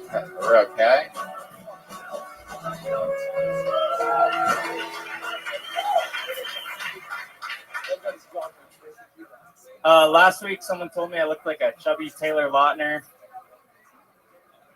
I told her, you just look like an ugly nobody. I was raised on domestic abuse and cartoons. My parents were always fighting, and I'd be listening to or watching Courage the Cowardly Dog. A lot of my friends didn't like it. They said that show was too scary, but it was a lot less scary than my parents fighting. My dad would like to hit my mom to John Lennon songs. I really hope there's no like causation between the two. Just because I'm a big Queen fan, I don't want to be gay and die. Not the biggest fan of Doggy Style, but my dog is. Yeah, that's my time. Fuck yeah, Chuck. Roque? Yeah. Roque. Yeah, you got it right. Your set was just Roque too. You said Chuck Roque. I said that last time. What was the cartoon that you referred to? Because I never caught it. Courage the Cowardly Dog. Your set was really, really. Oh, I love that one. Your set was really sad. Oh. Which is the opposite of what you should be going for. Chuck, Mom, like your You dad didn't really- like it, Louis? No. Come on. It's not that I didn't like it. It was I like the dark stuff because your dad really beat the shit out of your mom to Couple times. John Lennon songs. Not the John Lennon songs, but he was a big John Lennon fan. Okay. Yeah. What ethnicity? What does are that you? mean? Mexican. Oh, I don't know. He just that was his favorite Wow. deal. No, because as you said it, you kind of walked back in a weird way. I mean, he was a John Lennon fan. I'm like, what the fuck You are you are doing? one of the more Native American looking Mexicans I've ever seen in Yeah. my life. I've heard that. Yeah. You ever use that to your advantage or anything? I like keeping it like ambiguous, you know. That's not the word. Yeah, it's not bad. That's not. No. Ambivalent. Ambivalent. Ambivalent. Ambivalent. Instead of ambivalent. You're struggling when the Puerto Ricans giving you grammar lessons. I'm telling you. That's true. Ambivalence, you just said. Herschel? I'm not a learned man by any means, but I think this child is retarded. Chuck, how long have you been doing stand-up? Like a year and a half. Year and a half. How old are you? 24. 24. What do you do for work? A PA. Did you ever see someone for spilling coffee on yourself? No, I wish. That chick, she's a bitch. Real bitch, that one. We all know her. Do you PA for anybody famous? I Anyone just we got know? off of Surviving R. Kelly. That's the biggest thing. Wait, what? Might want to keep that one to yourself.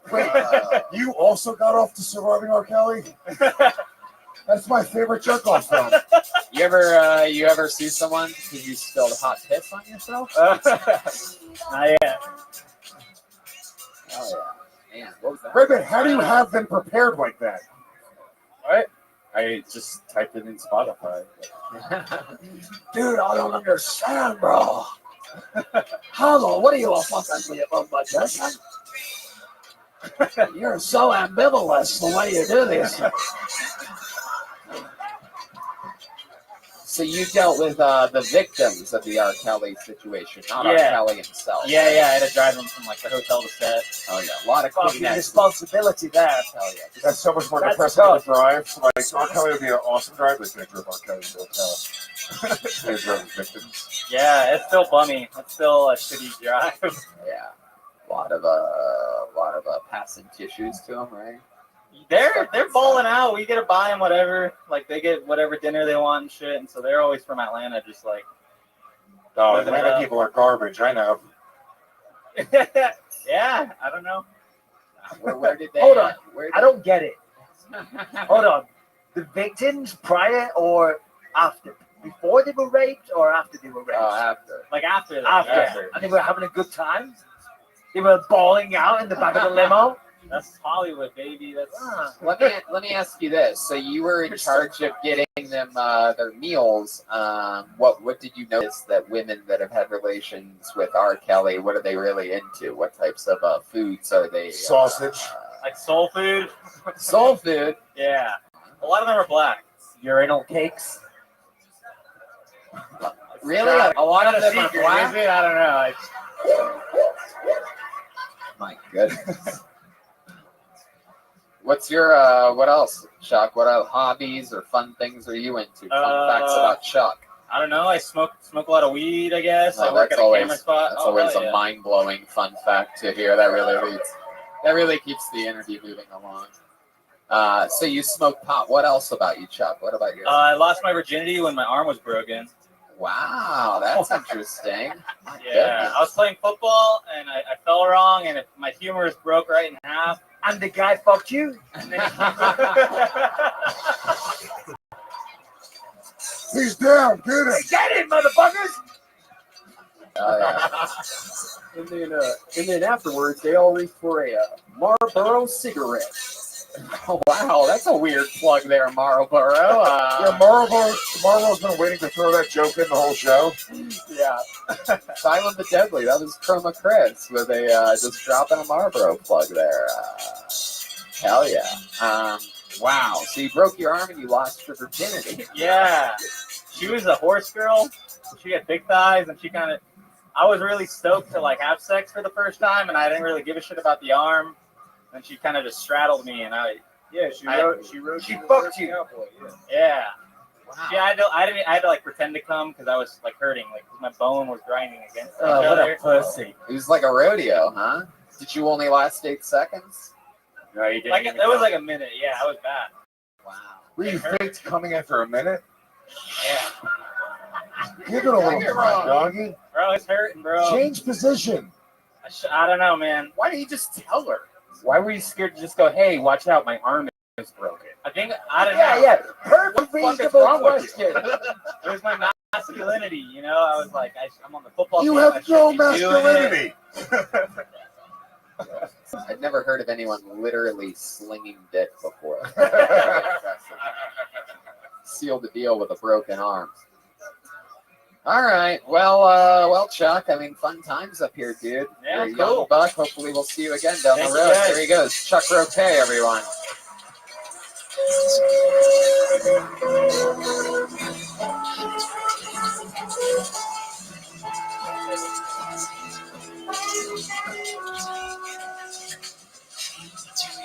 Okie dokie. Pulled another name out of the bucket. Let's keep this fun train moving along with the comedy stylings of Jeff Horsty.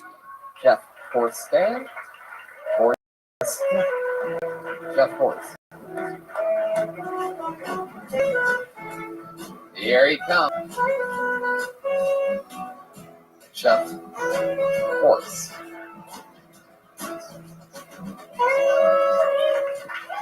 What's up?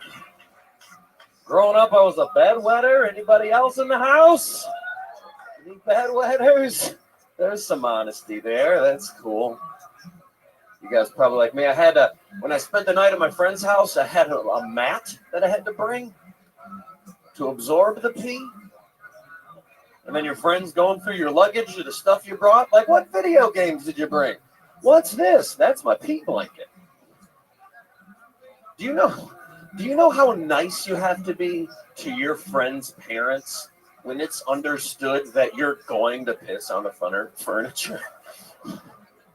You know how many dishes you're gonna wash just at 3 a.m, just finding chores to do? Like, Jeff, you're such a gentleman, and you're just like, you just wait.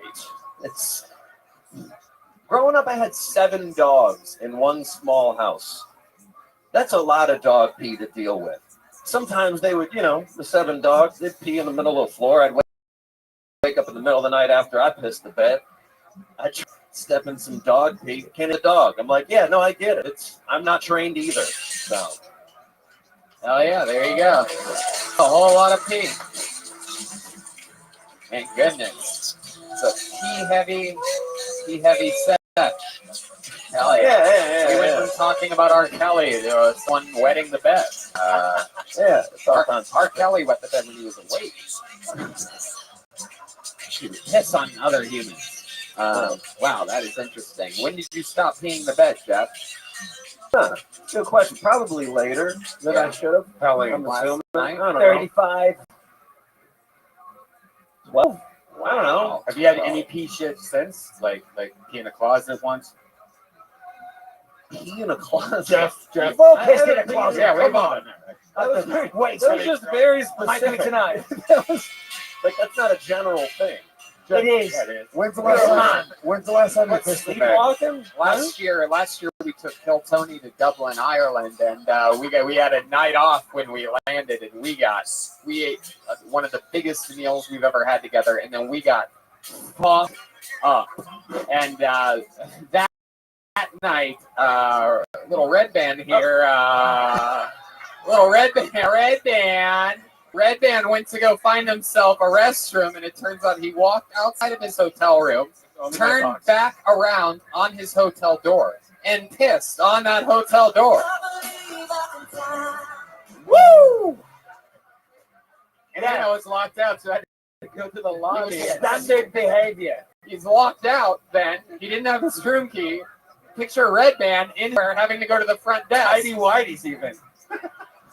And that's when we started calling him R. Smelly. R. Belly.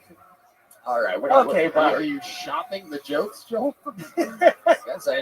Let's do a workshop, everyone. Live Kill Tony workshop. When the last time you pissed your bed? I've pissed my bed since then. I drank alcohol before. I'm not going to say I've never peed myself. How many times a year do you piss your bed? I'm honest. Huh? How many times a year do you piss your bed? In my lifetime, I didn't keep a pee journal. I don't really know. Well, see, the thing is, you came out, you had a good delivery, a good stage presence, you handled the crowd well. But essentially, all you did was tell us that you piss on yourself and your dogs piss on you. That was about it. That was about the scope of your job. I could have picked a minute It's hilarious. that was It's a a little bit biography, but I didn't. Yeah, I didn't really do a biography of my upbringing in my set. I could have. All right. No, the jokes would have been good. If you would have considered how if you were a little bit more considerate of how you sort of wrote your set, you would maybe minded your P's and Q's. There it is.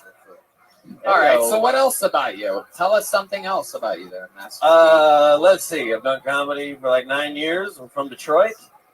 You lived out here 9 years? Huh? No, I moved out here in the beginning of January. Oh wow! So I'm new to Los Angeles. From Detroit. Dating a comedian as well. She's the third an older from Detroit. lady. She's an older lady. Yeah. With an age gap of a relationship. I'm 32. She's 47. Whoa! Look at that. Why would you do that? Why would I do that? She's starting to piss her bed, so he's trying to relate. I don't want kids, and she can't have them. So it's a good. It's a good relationship that way. You finish inside of her? Huh? Do you finish inside of her? No. We're still going to pull graduate there. Yeah. We're going to get there. How do you know she can't? Could she come see? Oh, I don't know. That was a joke. She doesn't want to have kids. Oh. She's older. Yeah, that was. You've never come inside of her. Have you ever pissed inside of her? Fall asleep. Not yet, but we'll get there. We'll spice it up. Absolutely. I recommend it. recommend? What do you do for a living? For a living, I walk dogs and I do Postmates. Yeah. Shout out to your sponsors. You ever eat the fries? Do I ever what? You ever eat the fries? You ever Postmate somebody? I've ate the food when they like just cancel after I already pick it up. You're lying. And I'm like, I get a whole fucking meal. You're lying. What do you mean? Have you ever accidentally pissed on the bag of food? I get it. It's very pee heavy from his Where'd you questioning. meet this 47-year-old at? Doing comedy out in Detroit. Oh, Yeah. She Yeah, moved we out met- with you? Huh? She moved out with you? Yeah. Yeah, I moved out in January and then she moved out in April. And then I flew back and we drove out. She's gonna kill it, dude. 47 years old in LA. Absolutely. It's a perfect, Kill it. it's a perfect day to move out here. She's gonna. What did she do? Who's more successful in the comedy world? Who's you more or your successful wife in or comedy? girlfriend? I'm a little bit more successful. Oh, you hear that, you old bitch? Wow. I've had right. a good string of luck in Is the she last here couple of tonight? years with my stuff that's happened. She's here. Is she with you? She's here right now? Oh, I'm sorry. Where is she? Miss, I'm sorry. I Where didn't is mean she? Is there a spotlight? She's in the comic section. You know. And you're just gonna say that right in front of us. I'm Say- killing it for her. You guys think we should give her a minute right now? What's her name? Huh? Put your hands together for his girlfriend, Esther Navarez, everybody. Here we go. Let's see what happens here. I think she's going to be just great. Wow, it's taking her a long time. She really is 47 years old, everybody. This is exciting. Hold on, I gotta get my walker. Hey! Does not look Oh, happy. we've seen Esther before. This is exciting. Let's see how this goes. Put your hands together for Esther Navarez, everybody. Whoa. All right. So I'm old. You guys heard that already. So I'm old. Yeah, it's weird. What the fuck you're talking about? It's weird getting older because like when I was young, I used to be able to put on like a mini skirt and glitter and be like, oh, I'm looking hot for the weekend. Now I have to rely on inner beauty. And it's so much fucking harder, right? I gotta like meditate and love myself. That's so much Lizzo. Too much. I don't have time for that much.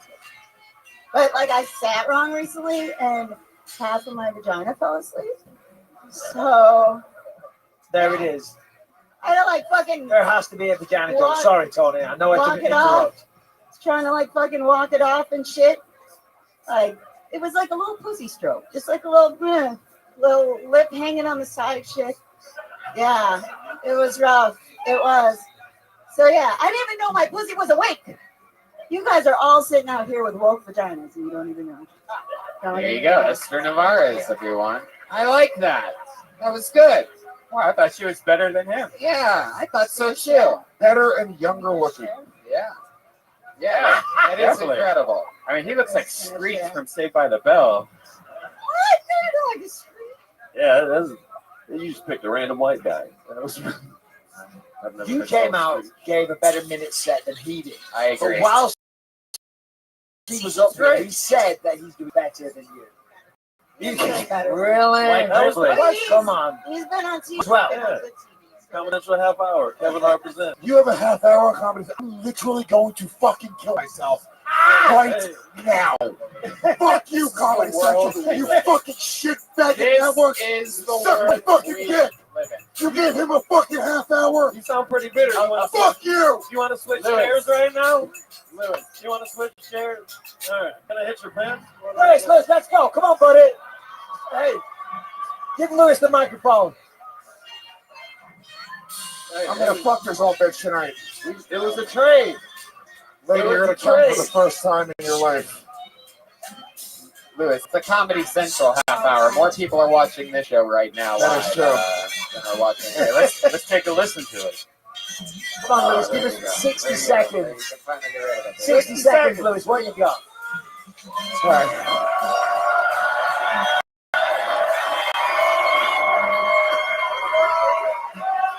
So, Ladies and gentlemen, an uninterrupted 60 seconds going to Louis J. Gomez. So I was hanging out with these faggots, and yeah, dude, they were like, yo, dude, I gotta go to this kite bar with all these niggers, and yeah, it's gonna be fucking crazy, the kite niggery night, and you know, at the end of it, we're gonna fucking probably fuck some Jews in their tiny butts. So yeah, dude, and then I was like, yeah, fucking.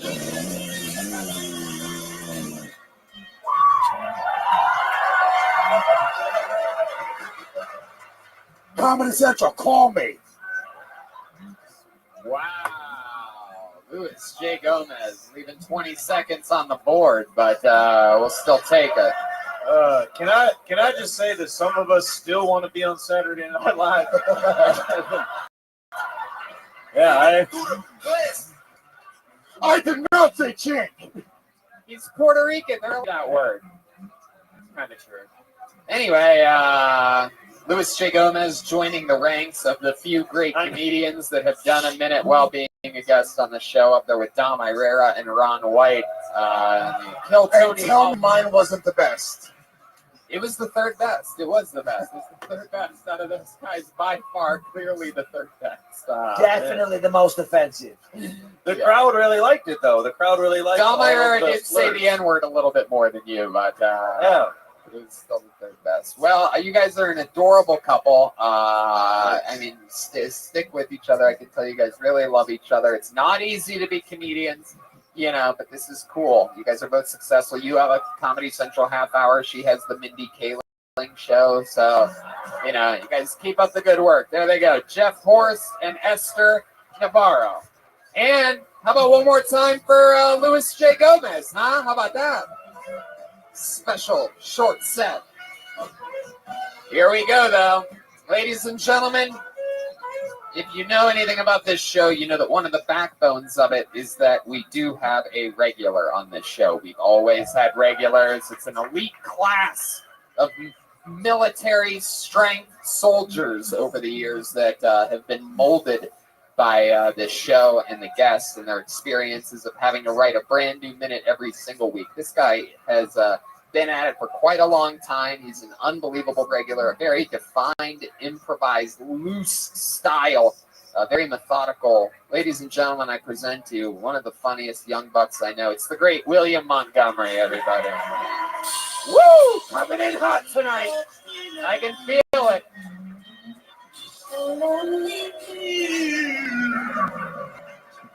First off, I just want to say, Richard Bisping, I love you. My dad loves you. He's a big MMA guy. So I started doing a bunch of cocaine with Arnold Schwarzenegger. It's like we do it, and he won't stop saying, "I'll be back." Yeah, I'm not listening to you.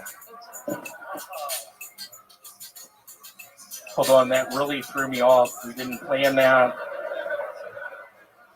I mean, seriously, this is the night to remember. You really just threw me off there.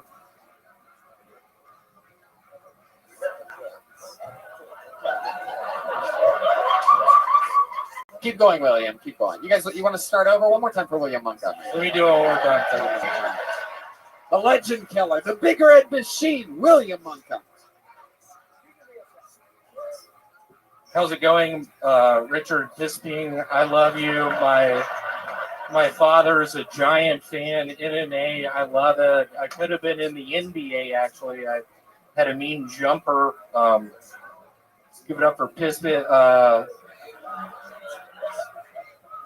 So I have a T-shirt idea.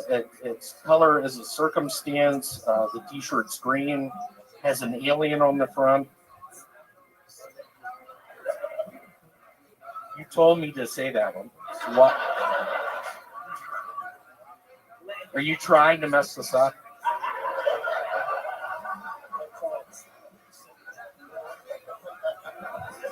Scoot up for Richard Bisping. I'm a giant fan. My father loves you. He's a big MMA guy back in Memphis. Sort of a lone wolf lawyer type. He loves MMA. It's quite the experience to be standing up here with you right now. Here's what I was going to say second. Okay. There you go, William Montgomery, everybody. Here's what he was going to say second. Hey, Redman, have you been working out or are those shoulder pads? Yeah, the shoulder pads, I took them from your mom last Whoa! My mom died 2 years ago in a haunted house. And now her corpse has no shoulder pads. Is that true? What was she doing at the Is that haunted a house? Spaniard accent? What's that accent? She was carrying William on her back, and that's why she broke both of her shoulders and died. Okay, She had a rare form of cancer. No, but Tony, honestly, I got kicked out of my apartment this morning. You did? Yeah. Why Can that I happen? just? I'm sitting it out here tonight. Can you put? Thank you. Perfect. Just literally, I'm looking for a room. I got kicked out this morning. Why? I don't know what to do. Why? Why did you get kicked out? No, he's embracing the look, though. Yeah. He's embracing the homeless look. What did you just fucking? Oceanside living room? Somebody get this guy out of here! William, what? Did you really get kicked out of I here? really got kicked out. Tell us I'm about currently looking for a room. The guy watches this podcast, so I'm a little worried about getting too much into it. Basically, I get to the apartment last night. There's broken glass everywhere in the kitchen. Uh-huh. His toe is bleeding. The girl is gone. He's still there. We end up drinking some beers, just talking. And they work together. I get a text message this morning from Angie. What did you just fucking say? No, but basically, she's like, you have 30 days to find another place. How's your health? How is my health? I will just set it up with, I don't know how to read. I buy aspirin at the Kmart.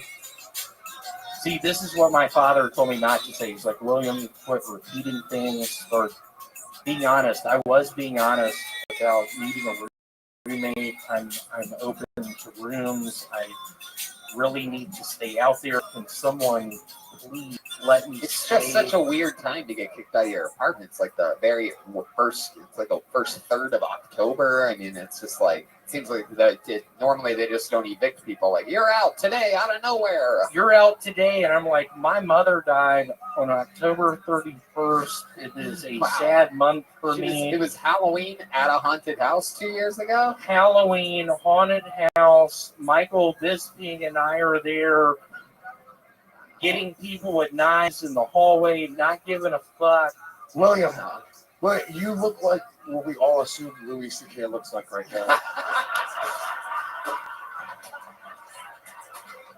Boom! And then you know what I picture? Just me masturbating in front of people, just on a cruise ship, just reassuring everyone in the room, don't worry, there are no laws in the ocean. Absolutely. All right. But seriously, I need a room. I have 30 days to find one. She's giving me the security spot. William, go on Craigslist. This is not the time or place.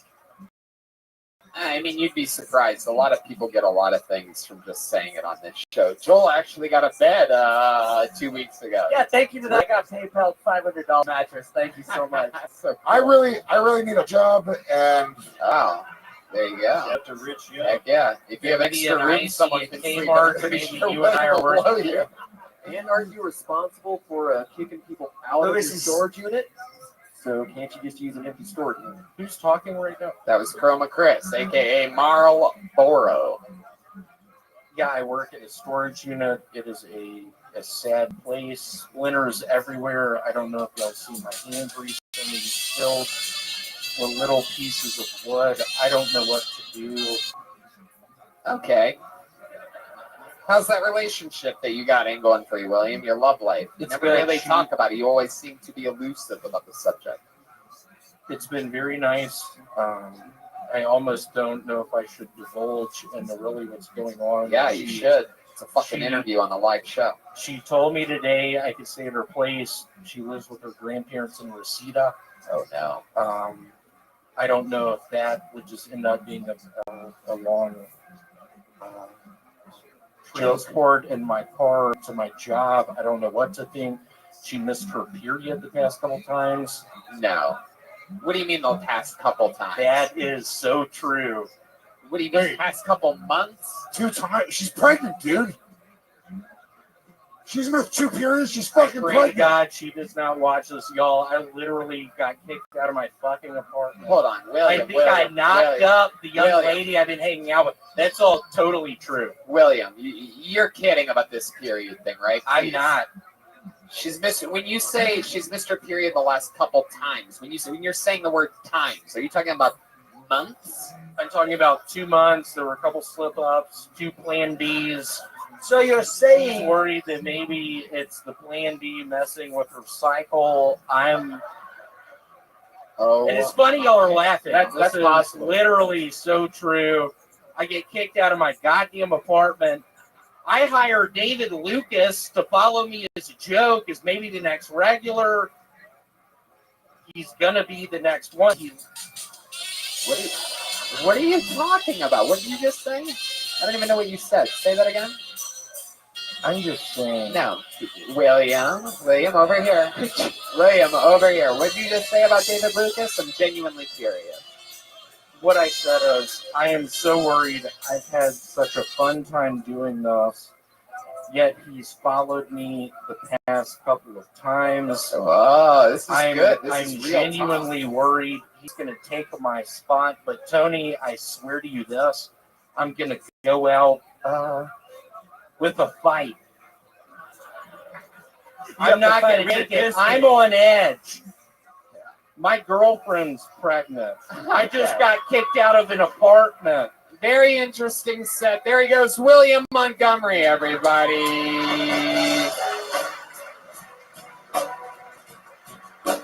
It's very interesting. I think there was something very honest in that set.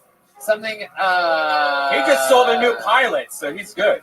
Okay. It just seems like, I think that's the first time we've ever heard William say anything honest before. He's threatened by a guy that I've been putting up after him. Is that his act? Is that his act? Yeah. Or does he always look like that? No, he looks a little bit, he always looks crazy, but it's always different. It's a little much. We've never seen the shirt open, hair back like that. But the interesting thing I'm sure every Kill Tony fan's thinking and talking about is the fact that he just said something honest, I believe, for the first time in his entire career, that he's threatened about David Lucas following him a lot. And I absolutely love it. I think competition is great. It pushes people. So let's do it again, huh? Ladies and gentlemen, I present to you a guy that's absolutely been murdering the past 2 weeks in a row. I present to you the great David Lucas, everyone. Absolute kill streak. He roasts me, I roast him back after his sets. It's crazy. You guys are mean. Come on, one more time for David Lucas, everyone. Yeah. I hate the word cocktail. I hate it because the word cocktail sounds like a story that 2 gay guys tell their kids before they go to sleep.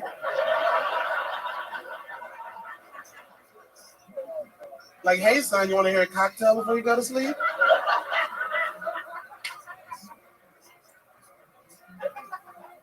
I don't even drink cocktails, you know what I'm saying? Give me a mixed drink, motherfucker. Like, you drink a cocktail, you wake up in the morning with a cocktail, you know what I'm saying? Here's your cock, go tell about it. That's my time. Thank y'all. Yeah. Tony, I want to say that he reminds me of a non-retarded black William Montgomery? And you remind me of a ghetto-ass Miles Jabroni. Whoa!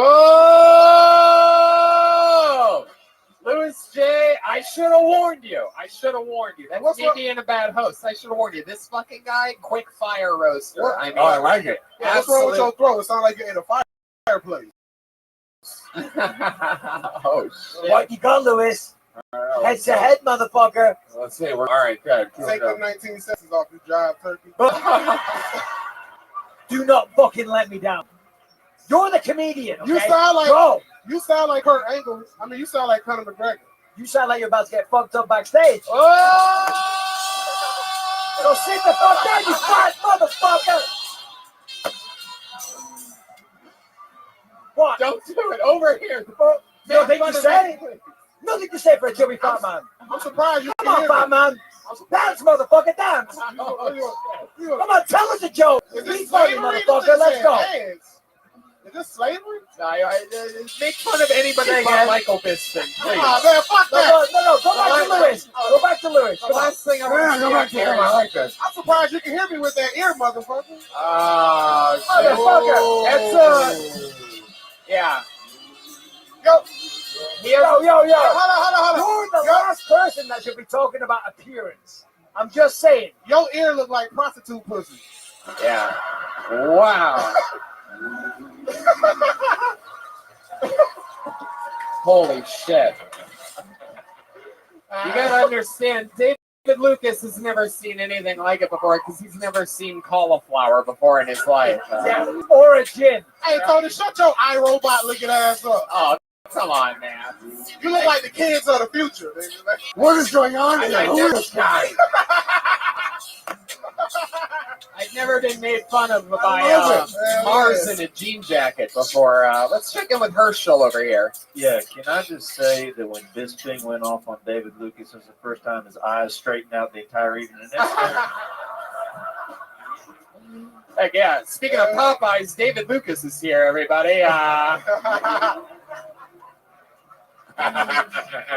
yeah. I got some old hit me. My God. This is, you got a guillotine fetish. You look like what would happen if Jay Leno had sex with one of his cars.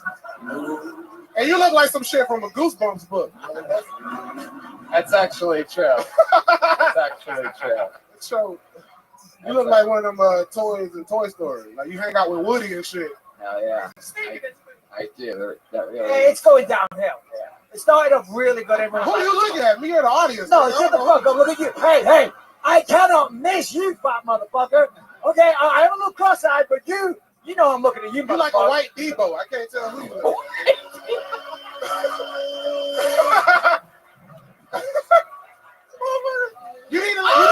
You need to tell this nigga to give you his glasses. So I can look at your ass. Stop this. Last thing I need is Bisping ripping the heart out of your chest today. It's not going to be good for business. Now here, woo! David, you know how to elevate. I don't go home and cry myself to sleep, though. At the end of the day, let's be honest. You go home, you look in the mirror, you take your jacket off. You got no microphone, you got no crowd, no jokes. Oh, fuck. I fucking suck at life, motherfucker. No. Sit the fuck down. Bisping, shots all right, fired. let him know. This is D-I-E-T. You just want to talk loud. This is UFC This versus ain't KFC. UFC. This ain't- Hey. Jeremiah Watkins. There he is.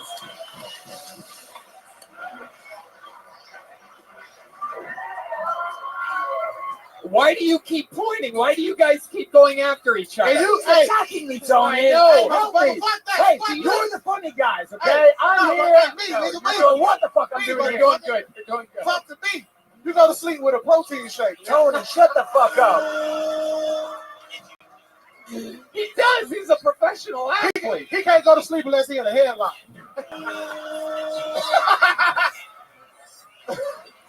Continue. You got some more? No, you continue. No, you continue. Make it doing motherfucker. well. Keep it going. You look like you're in guy. black and white right now. No, let's go. Let's go. If you said one more, that would have been perfect. You need two. You need three. And then the big finale. Go ahead. I've teed you up. Next Got time it. you're on this show, You I'll bring can you do some Ray-Ban. All right. I can't stand your eye. David, it's okay. Stop making jokes.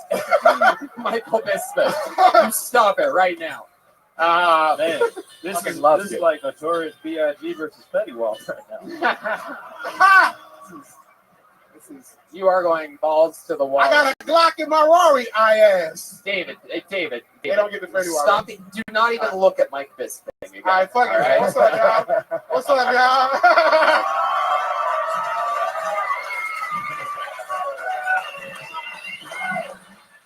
he sneak behind you, let me know. My nigga got the pistol over there. Oh my god. Oh my god. David, you have done Like a typical bitch. Oh. I would tell Bisping. Hey, but guess what though? They bury the dead, not the scared. All right. Oh wow. Okay. Please promise me neither one of you are going to hurt each other. I would tell Bisping to not look at David Lucas, but he has to look at him all the time. It's impossible to not look at That motherfucker looking past me. The only other thing that's that impossible is David Lucas actually buttoning up that jacket he's wearing. I can't button it. Nah, nigga. It's like the Comedy Store. This- Open I bought this jacket. 365 days a year. I bought this jacket for my goal weight. Wow. Wow, that's incredible. Red band, you my goal weight. That's it. Stop everything. Ladies and gentlemen, David Lucas has been absolutely murdering on this show on a very consistent basis. And I am excited to announce that history's made right now when I say David Lucas is the new regular on Kill Tony. Wow. There you go. Huge maneuver. He will be joining William Montgomery on a weekly basis. It will be William Montgomery and then David Lucas until one of them pass away. This motherfucker's stupid. You keep making Bisping jokes, you might not make it to your first regular spot. I'll tell you that right now. But David, you're a monster. I mean, the energy and the climactic feel that this show has when you hit the stage is absolutely incredible. Even when you're antagonizing people and pushing buttons and causing trouble, you build tension and fun in every single direction. And I'm so excited to see you perform and write a new minute every single week. Make fun of each other afterwards. So push each other to a whole nother level. How about one more time for the great David Lucas, everyone?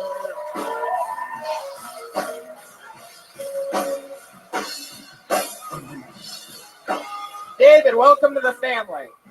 Be careful. That makes me so happy. Do you remember when Tony used to just have hot chicks be the regulars on this show? What the fuck happened to those days? Hey, that's it. We're an equal opportunity employer here, and we, for a long time, used to sway the scales and have women be regulars, give them an opportunity to write and perform a new minute every week. There's no swaying David's scale. Right, exactly. Let's get real. And then it sort of changed because, I mean, women, if you can get basically one laugh in 45 seconds, you're basically on.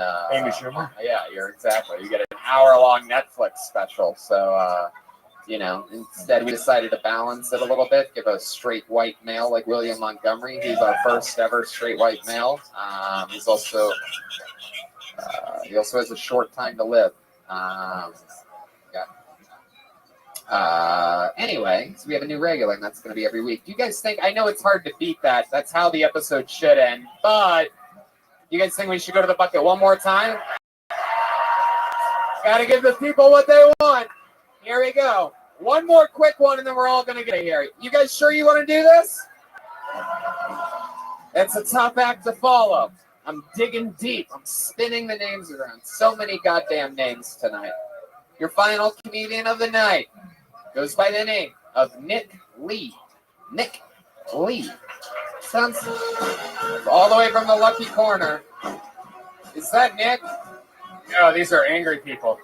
Is that Nick? No. Is that Nick? Nick, Is move it? your fucking ass, you stupid shit. Is it you? Yeah, it's all right. Well, then walk. Keep playing music, man. Let's get this guy up here. Fuck yeah. Here he comes. I told you we shouldn't do it. Wow, this guy has no confidence whatsoever. Shaking his head no. I told you, everybody. Michael Bisping, big fan of you. All right, let's just get into it. Everyone's going dark and all that. I'm no way to follow fucking that big ass bomb. That bomb that was dropped in here, no way. So, I was going to talk about a very fucked up sexual experience I had one time. So one night, I was about 18 years old. and teaching the lady, got them fucking doing, had a good time. Then I passed out, and then the most weird thing I did was I was sleeping, I was butt naked. She got me there. She got me there, she put on her hand, and then she put on my balls. And the teacher, I was up like the way how fast I woke up and how fast I jumped that fucking bed was unfucking real. It was like someone alarmed it off. I'm like, oh fuck, it's time to go. Ran to the shower and screamed at her, what the fuck did you do that for? Why? How come? What the fuck's wrong with you? Like, it was funny to me. All right, that's it. There you go, Nick Lee. You just can't end an episode that way. That was absolutely horrible. You had no... I have no idea what he said. You had no confidence your entire walk here. It's just the worst thing ever. I don't know how anybody like you even has the courage to come to a building this intimidating. Not to mention sign up for a show like this. Not to mention even fucking waste everybody's time. Put the mic back in the mic stand. There goes Nick Lee. That's no way to end the show. And since I refuse to let the show end that way, we're going to do one more thing. There is a young man here, another guy that I know for a fact signed up tonight and didn't get pulled out of the bucket. Very special guy. The last time this guy was on this show was at Skankfest in New York because he actually won a spot by doing so good in front of Louis J. Gomez. He always kills, a true Kill Tony legend. Let's see how loud this place can get for your final comedian tonight, Steve Lee.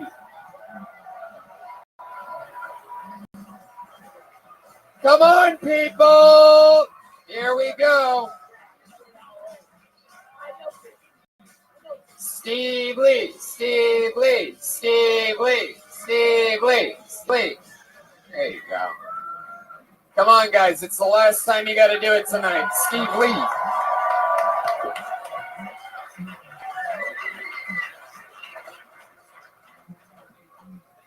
I'm not going to roll Michael Bisping. Thank God.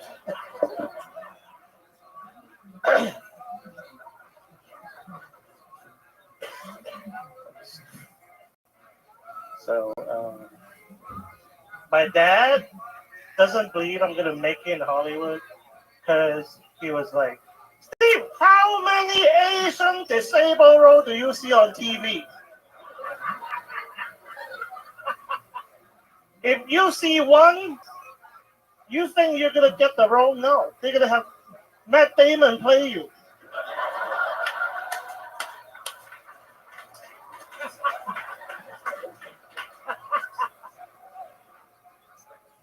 And then he was like, hey, you can't even play in a zombie movie.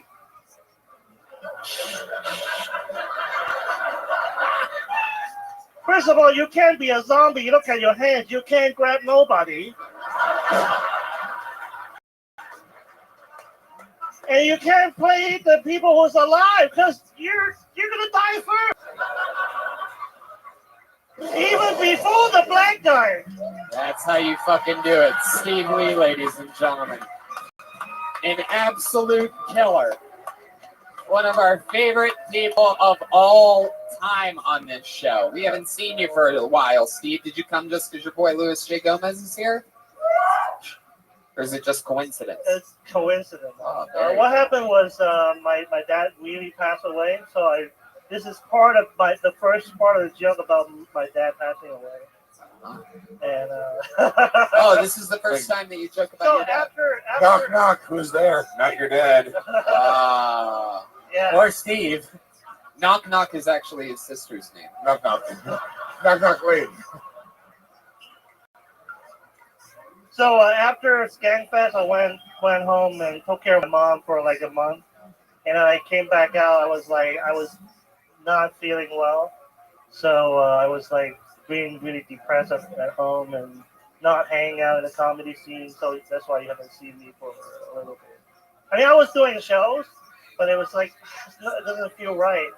And it's funny. And then my buddy was like, hey, how about smoking weed? Hey, how'd that go? Next thing you know, you're breakdancing, just fucking killing it.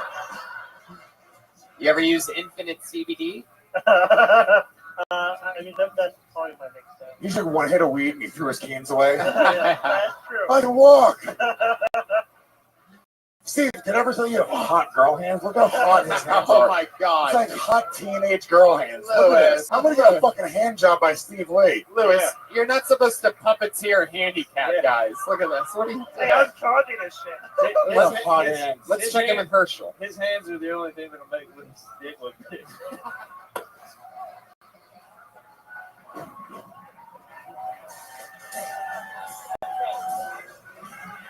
Steve, is there anything else you want to say or that we should know before we put a ribbon on this thing? I guess weed helps. Yeah, weed helps. Man, you are what's that? You are so hilarious, Steve, and He's very funny. He clearly is. He came out here, you killed it. It was hilarious. Very, very funny. I'll tell you right now. But I gotta say, even though, I mean, listen, you have your obvious disabilities, which I'm very sad to see. But you're still in better condition than that fat fuck that was on 2 acts. True. Hell yeah. And we all know Bisping has an eye for talent. So What I'll say right now, Steve, you're fucking great, dude. You really are. I'm gonna invite you right now to Skankfest South, March 27th. Houston, Texas. Steve Lee Steve, is going to Houston, Texas. I want to see you in Houston. You're a fucking killer. Every time you come up, you can save a show like no other, and you got a great, honest, fucking great attitude for comedy, and you're the reason we should all be doing comedy. Skank South in March, live from Houston, Texas. Everything's bigger in Texas except for Steve Lee's hands. One more time, good and loud for the great Steve Lee, everybody.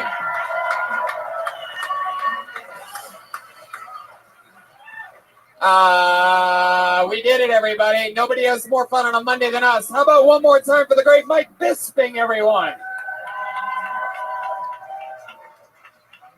Look at this drawing from the great Ryan J. Ebelt, everybody. He drew that while you were all sitting there doing nothing. Show these guys. Just incredible. Look at that. That's you. Isn't that amazing? It's the artist, Ryan J.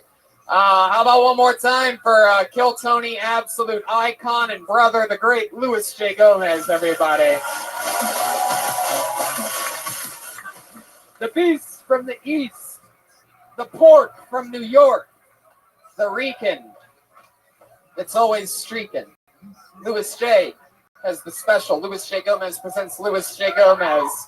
They have podcasts, believe you me, available everywhere on iTunes, Spotify, absolutely everything. This was so much fun. An epic, legendary episode that's going to be looked upon in the history books. How about one more time for our newest regular, David Lucas? I think it's been like a year since we added a regular. We used to have 2 regulars since we started back in the days of Mustajabi and Wineshank, and then Wineshank and Congdon, and then Wineshank and Makovsky and Esslinger, and now we're back to it with the combo of Montgomery and David Lukes. An exciting new era for Kill Tony. How about a hand for the one, the only, the leader of the band, Jeremiah Watkins, everybody. November 16th, he's in Huntington Beach, headlining a big show. November 29th and 30th, St. Louis, Missouri. December 19th to the 21st, Kansas City, Kansas. Tickets are at JeremiahWatkins.com. There's a new episode of Jeremiah Wonders, I believe, with Mark Norman. No, with David Lucas. Whoa! How's that for timing? Don't forget, we just added a show to Washington, D.C., November 7th, to the other sold-out Kill Tony. That's a really big deal. And I think I can say that we are going to New York right after that. We're making our return to the Gramercy Theater November 10th. So congratulations to you, New Yorkers. How about one more time for the silent but deadly Chroma Chris on guitar over there. Marl Boro. Anything, what do you think about tonight's episode, Chris? Tony, I wouldn't expect anything less from the Wild Wild West. Wow. Hey, this is clearly not his best episode. It's been a what you would call a malfunction, Tony. It's a reprogram. I love it. But you know what? You know who's always consistent? The one, the only. Joel Jimenez, everybody. There he is. Live in the flesh. He's mostly sorry on social media. Anything else, Joel? I love you guys. Guys, you should come to Skankfest South. This is the shit. What about your new drum? Oh yeah, West Coast Drum Supply. They gave me this dope ass snare drum. I love it. Thank you so much. And of course, Ludwig. He is an official sponsored artist of Ludwig and is an official drummer on his artist roster. Also, shout out to Ernie Ball's Guitar String. That's right. Hey, Tony, we have a new Kill Tony shirt that's going to be in both San Francisco and Sacramento this week. Two of them. So look for them. That's We're going to have a TV. lot of fun. Remember, there's just a few tickets left for those San Francisco Kill Tony Manias, which are different than regular Kill Tonys in that instead of only going to the bucket, there's also a caravan of some of your favorite Kill Tony characters that come up to San Fran for a night, make some appearances, and get to sit on panel. Instead of having celebrity guests, we use some Kill Tony people that you see get pulled out of the bucket. And, of course, some appearances from your regulars. So that's all late next week. But this is where home is where the heart is. Next week, we're with Eddie Pepitone and Tom Rhodes. We love you guys. Thank you so much for coming out. Thanks, guys. Spending your Monday with us. We love you. Good night.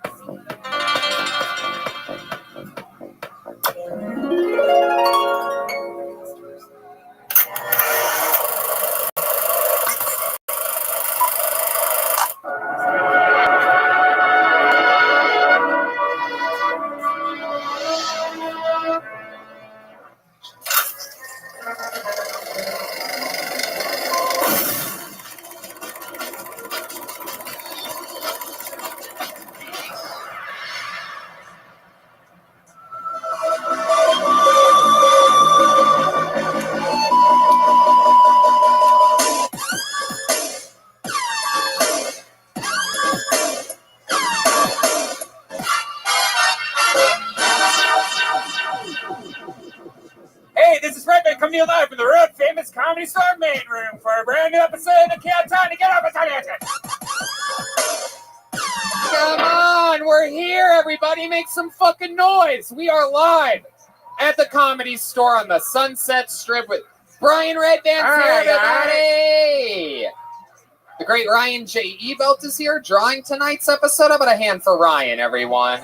The new Kill Tony, the book, is it's selling, and those orders are going out real soon. They're communicating with Amazon. It's all happening over there. Kill Tony, the book. You can get that at ryanjebelt.com.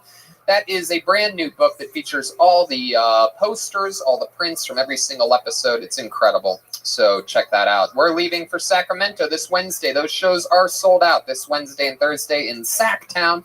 And there are tickets still available, shockingly enough, for a couple of the Kill Tony Mania shows, especially on Friday. That's Kill Tony Mania Live in San Francisco. Those are huge, huge, huge shows for us, and that's going to be a lot of fun. A lot of special guests, special treats coming up there this weekend. We are in Brisbane next Friday, the 25th of October. Brisbane, Australia still has tickets available, and so does Melbourne the next day, and there's a couple tickets left for Sydney, Australia, the day after that. November 7th, Washington, D.C. just added another show. There's 4 stand-up shows there as well, and big announcement. Kill Tony will be going back to its roots, its home, its original home of where we're from, Columbus, Ohio, live from the Newport Music Hall, December 12th. I used to live right behind the Newport, man. I used to hang out there every day. Look at that. Back to the old port at the Newport, Columbus, Ohio, 12/12. Then we have a day off. It's going to be crazy. Might go eat some Italian food at my dad's restaurant. Might hang out with my mom, who killed here on the 5-year anniversary. Then go to Pittsburgh the next day. Congratulations, Pittsburgh. We are at the Rex Theater December 14th. And then the next night, Cleveland House of Blues. Wow, what an incredible treat. That's one of the original House of Blues at the home of the Rock and Roll Hall of Fame, Cleveland, Ohio. So that's going to be a lot of fun. Also, Calgary, Canada, Kill Tony, January 23rd with stand-up on the 24th and the 25th. So yeah. Oh, look at what Red Band's wearing, everybody. Is that a brand new Kill Tony t-shirt? Just went for sale. And we also have a black one at shopsquad.tv. Check it out. It's going fast. I love it. I've always wanted a cool, just like that. I mean, that is just as cool as it gets. That is simple and awesome and baseball style, awesome t-shirt. And, it's cool to wear things that are simple as you get older. older, you know, I don't want anything too flashy and crazy because I'm getting old. You know what I mean? And one of the things that happens when you get older is, you know, you lose some fucking hair. You know what I mean? Reproductive organs don't work like they once did. But luckily, forhims.com exists, and that's a one-stop shop for hair loss, skincare, and sexual wellness for men. You know about this, Brian, right? Yeah, absolutely. It's great. It's that, you know, for hair or ED medicine, you could get the alternatives, like going to a gas station and buy some like rhinoceros pills that are illegal from Mexico, you know, yeah, it's horrible shit. It does a lot of bad things. It's not healthy. Here, you just go online, answer a few questions, talk to a real doctor, and get prescribed real medicine for either hair loss, ED, and a bunch of stuff. It's great. It's true. They connect you to real doctors online. It saves you hours. It's completely confidential and discreet, and they determine if it's right for you. They prescribe it, and then it shows up directly to your door. It's the new hair loss treatment everyone is talking about. GQ, Health, Esquire, Playboy, and Kill Tony. And our listeners can get started with the Hims Complete Hair Kit for just $5 today, right now, while supplies last, and subject to doctor's approval. See website for full details and safety information. This could cost hundreds if you went to a doctor or pharmacy or somewhere else. Go to forhims.com/KillTony. That's FORHIMS.com/KillTony. Forhims.com/KillTony. You guys ready to start tonight's show? You guys are in for a special treat. These are two of the best comedians in the world, ladies and gentlemen. This is very exciting. We're going to have a lot of fun. Let's see how loud this place can get for the great Eddie Pepitone and Tom Rhodes. Here we go. Yeah, Tom Rhodes is here. His return to Kill Tony. And Eddie Pepitone's first time on the show, everybody! Yeah. How exciting is this? Two of my favorite comedians in the world joining us for an evening of debaucherous stand-up comedy and moments. Wow. Yay, Tony. Yeah, I'm glad you guys are here. Thank you. We're going to have a lot of fun. Eddie, this is your first time on the show. Eddie has Pep Talks on the All Things Comedy Network, and you're going to the East in November. You're going to the Southwest in December, and tickets are available at eddiepepitone.com. That's right. Eddie. The great Tom Rhodes has his new album, Around the World, available everywhere at tomrhodes.net. That's RHODES.net. .net, yeah, around the world. I recorded it in 24 cities around the world. Starts in Paris, ends in Jerusalem. It's all mostly jokes and stories about each place. Yeah. It's the result of me doing the international circuits for 20 years. That's great. And it's great because you have jokes for different countries, right? Tom, you have jokes for different countries. So each country is unique to the country itself. It's great. Each country is unique to the country. No, itself. for your jokes. My stand-up. What do you mean by that? I mean, like you were telling me about this, like how some countries you have like local jokes that you get to use in this special. So like kind of like when you're in Texas, I have Texas jokes every time. Yeah, right. Like there's some cities like Paris and Amsterdam and Dublin that I've been playing for 20 years, so I had material developed. But I played in Mongolia, and I read Genghis Khan's biography and wrote all these Mongolia jokes. And certain cities like Berlin and Oslo, I had to write my ass off, and then Jerusalem and Tel Aviv.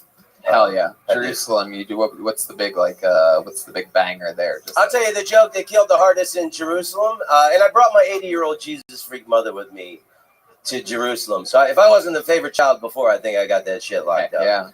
But I'm from Orlando, Florida, and we have all these amusement parks there. There's an amusement park in Orlando called the Holy Land Experience. It's a religious theme park. And what they've done is they've recreated ancient Jerusalem at a highway exit. And I have to say the place is very authentic because the parking lot is full of Palestinians and they can't get in. Oh, shit. Look at that. Little the taste. Israeli...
some of the Discord. So it was in another Discord. It was really enjoyable. And we also put Monday Night Football. We watch Monday Night Football.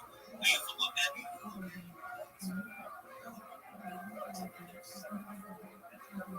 Okay, cool. So watch Monday Night Football. I'm also sponsored by cryptocurrency. It's called Harry Potter, Sonic 10 Eden. And if you're like, why does it have such a long name? It's a meme that has become very, very successful. When I started, it was worth less than a penny. Hit an all-time high recently. Right now, I think it's worth $200 million. So it has BMW. In fact, we can't. It's like 20 cents each right now. So.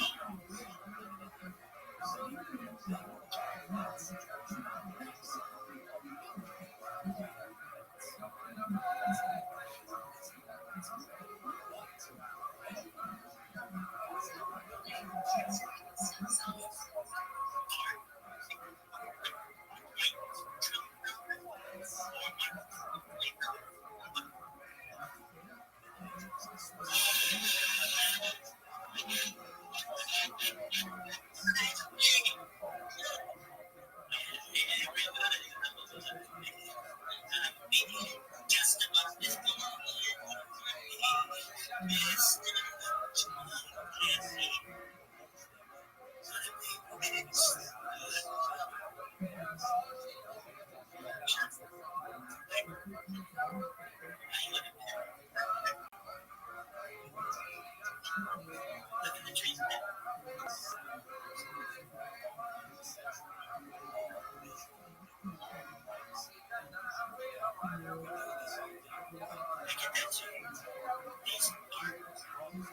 everybody's favorite.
Literally no better team out there. Let's put all your work into a team. I was doing not fancy drafts in the summer just to turn out with DFL team and 12 win. There's literally someone who doesn't even touch their team and I'm competing with them or something. And I try to every single day. Like, how do you? It's just right.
See you. Excuse me, are you made a dark matter? Because I can't see you. What?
It's not getting fixed now. I'm being softer.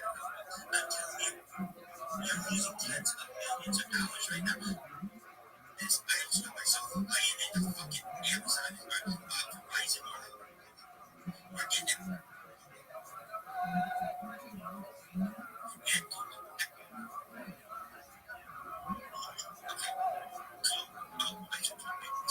I can see it. I can see it. Doing it, and it's like that phone's not going to be used for once in a while. Okay, yes, that's what I want. So I want everyone to see. You see, I took the photo. Great. You cannot do anything with that. You can't go forward. Tell me. They have times and it's not there. So now I don't know what to do. So I go back, and it's like, okay, well, I'll try it again. We're getting it pretty hard on Amazon. You don't want to know what I think about Verizon and actually, believe it or not, not necessarily.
So I was just back here. I was here. I was fucking out. Instagram or some shit.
Everybody's favorite rabbi. They call me Rabbi Rothschild. Rabbi means teacher. Rothschild means red shield.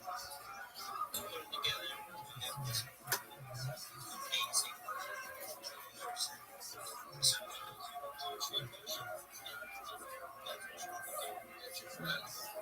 Alright, next up, let's take a look. Updating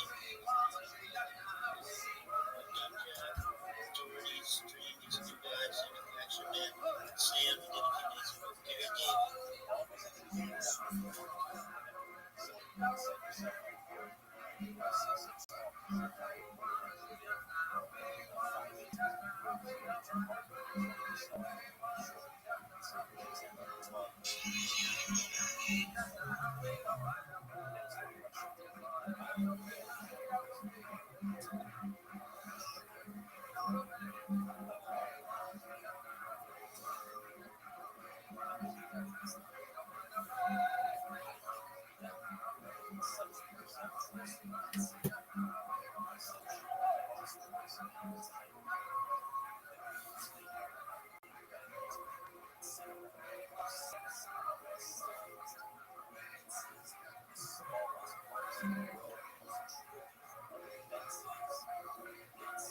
Please love that joke. A little taste of around the 80-year-old Jewish women. I love this young man. He's so great. You know who else loves jokes? We have a band on this show, ladies and gentlemen. And I love this band. They are one of my favorite things in all of comedy. So fun, so silly. One of the best improvisational units available anywhere in all of comedy. Every single episode, they commit to being different characters. We never know what they're going to be. They have a completely separate dressing room from us in the back. So let's all find out what they tonight together. I present to you the best damn band in the land. It's the Kill Tony Band. Jeremiah Watkins, Joelberg, Joel Jimenez, and Chroma Chris. Uh-oh. Whoa. This is interesting. Wow. I have no idea what they are. So they must be, my guess is some type of child show characters or something like that. Can Am I I guess? right? Can I guess? Yeah, Can I guess. It's Waldo. Waldo. No? No. How about, No? Okay, what are fine. you? Hi, kids. My name's Christopher. What's yours? Wow. So you are a like a children's television show cast. You got it. 100%. Wow, that's incredible.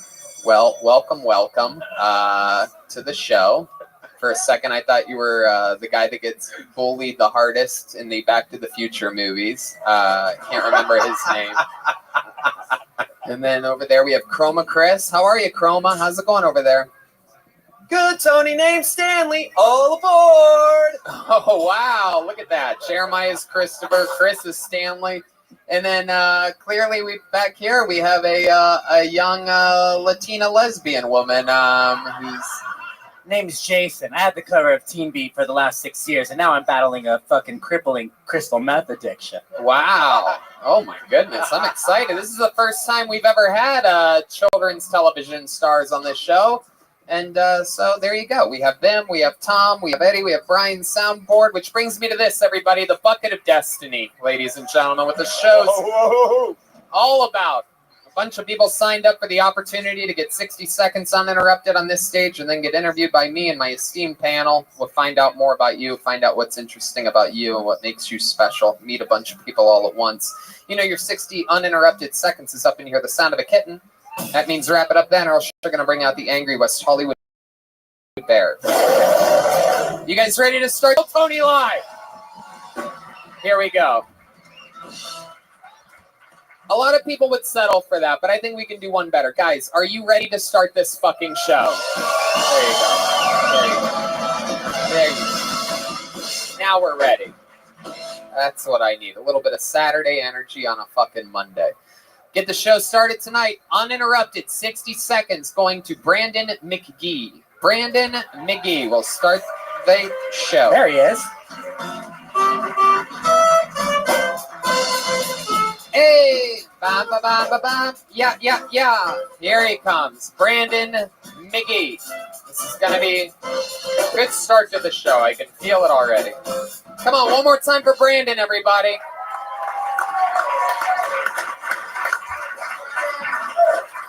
So I just took my cousins to Six Flags, and they passed out on the rides. I was pretty shocked because I thought that only happened to black people. And but I guess I don't know much about that because I just went to roller skating, and it turns out that's a pretty thuggish activity. Everyone was putting their elbows out, dancing, rolling up behind girls and talking and everything. Caught me off guard. And then I thought I was going to be the cool guy there, and then I was like, nope. Got to get better at that. And that's it. Wow. I just got home getting from out at Vegas, 39 seconds. That's I just got home from Vegas, and it was pretty. I was pretty shocked because I came in and there was gay porn on the TV, and if you've never seen it, it's pretty shocking. It takes you a second to register, and then I looked down for a second and I see a guy I've never met before, and no, go ahead. We got at the end of this one. And I was wondering, and it was a pretty thuggish Mexican dude, and he looked at me like, "What the fuck are you doing here?" I was like, "Dude, this is my house." And it was like a TV where the couch is there, and my uncle pops up, and he's like, "Oh, you're home already." So that was pretty shocking. Okay. Hell yeah. Brandon McGee, everybody. We have the Six Flags thing was interesting, but I have 1,000 questions about your last joke there. You said that you were in Vegas, right? Is that where you live? No, I was visiting my aunt. You were visiting your aunt, so you're at your uncle's place? No, I came home, and my uncle... Where's home? Montclair. Montclair. Home is wherever you want it to be. Oh, I see what you did there, children's television host. So you went to visit your uncle and your aunt. No, I went to visit my aunt, and I came home, and my uncle lives there. And, your uncle lives where? With me in Montclair. Oh, okay. That's why it's confusing. Yeah. All right. So you went to see your aunt, and that's where gay porn was on the TV? No, I just came home and I opened the back door and there was gay porn. On your TV here in Montclair? Yes. Okay. So you went to Vegas, came home, gay porn was on your TV, Yeah. and your uncle is on the couch watching it? No, he was getting rammed from the back, but I couldn't see him. Like the couch. I mean, lead with that part. Like up from here. I just see like up from here of that Mexican dude, and I have no idea who he is. Hey, what's up, homie? Never seen nothing like this before, huh? Like, hey man, I'm in the middle of something. You heard of gangbanging, but this is ridiculous. And I could tell that my uncle was like, hey, why'd you stop? So he pops up like from a movie where you just see him pop up like that, and then he looks and he's like, oh, you're home. Yeah. Was it your... So I just turned around and walked out of my own house.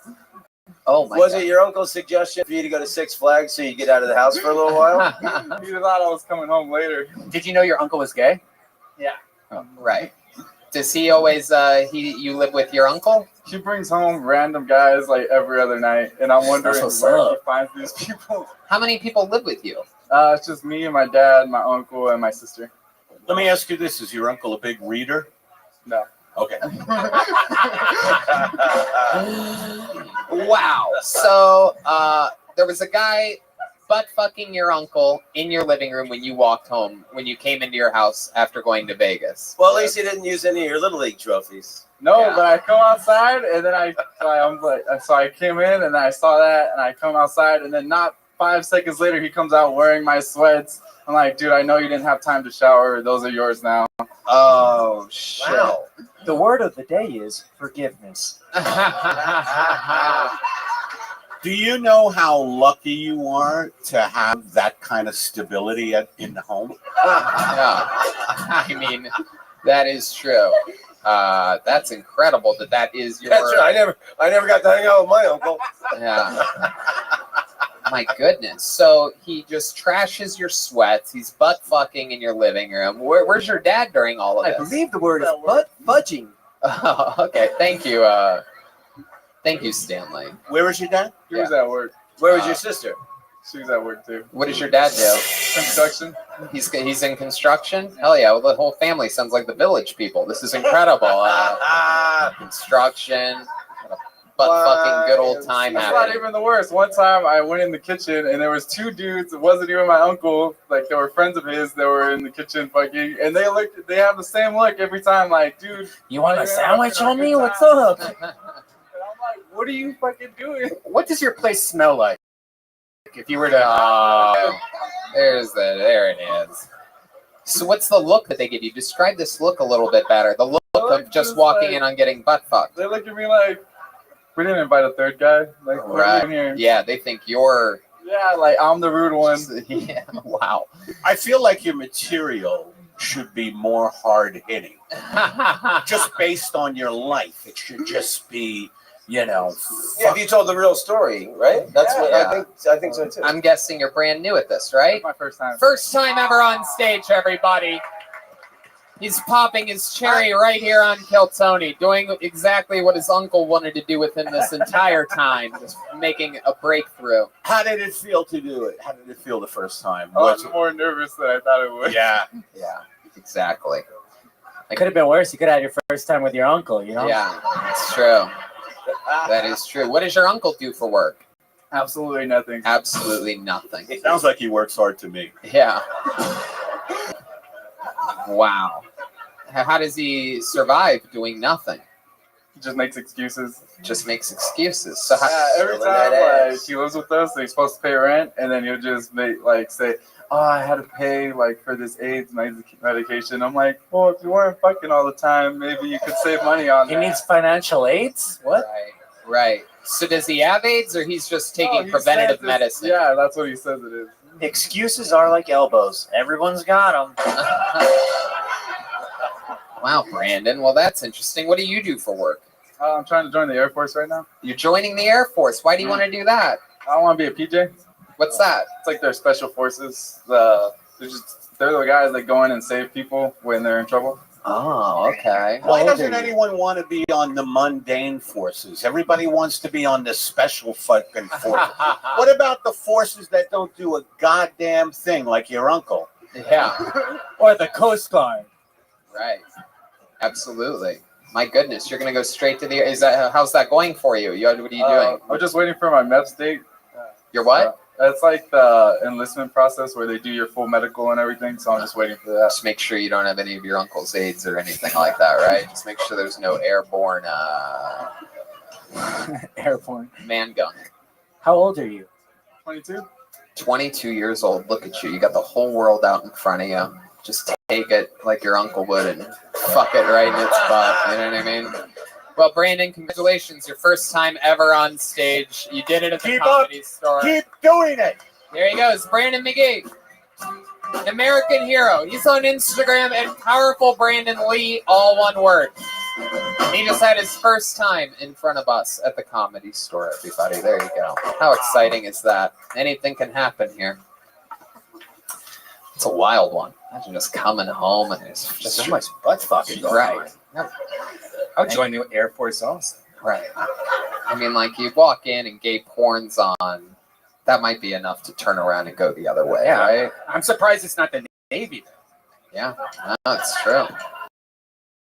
It's going the other way. Air Force. Together for your next comedian, Omar Guerrero, everybody. Here we go. Omar Guerrero. Let's see what happens here. Here he is. One more time for Omar, everybody. Hello. Shit. I don't get anal. I just don't. I don't get it. The vagina is just so perfectly formed. God just put specific time into it and just made it, wet itself and just so perfect. I just really don't. I started investing in because a lot of you that fuck in the ass, when you're older, you're going to be shitting yourself, Fuck.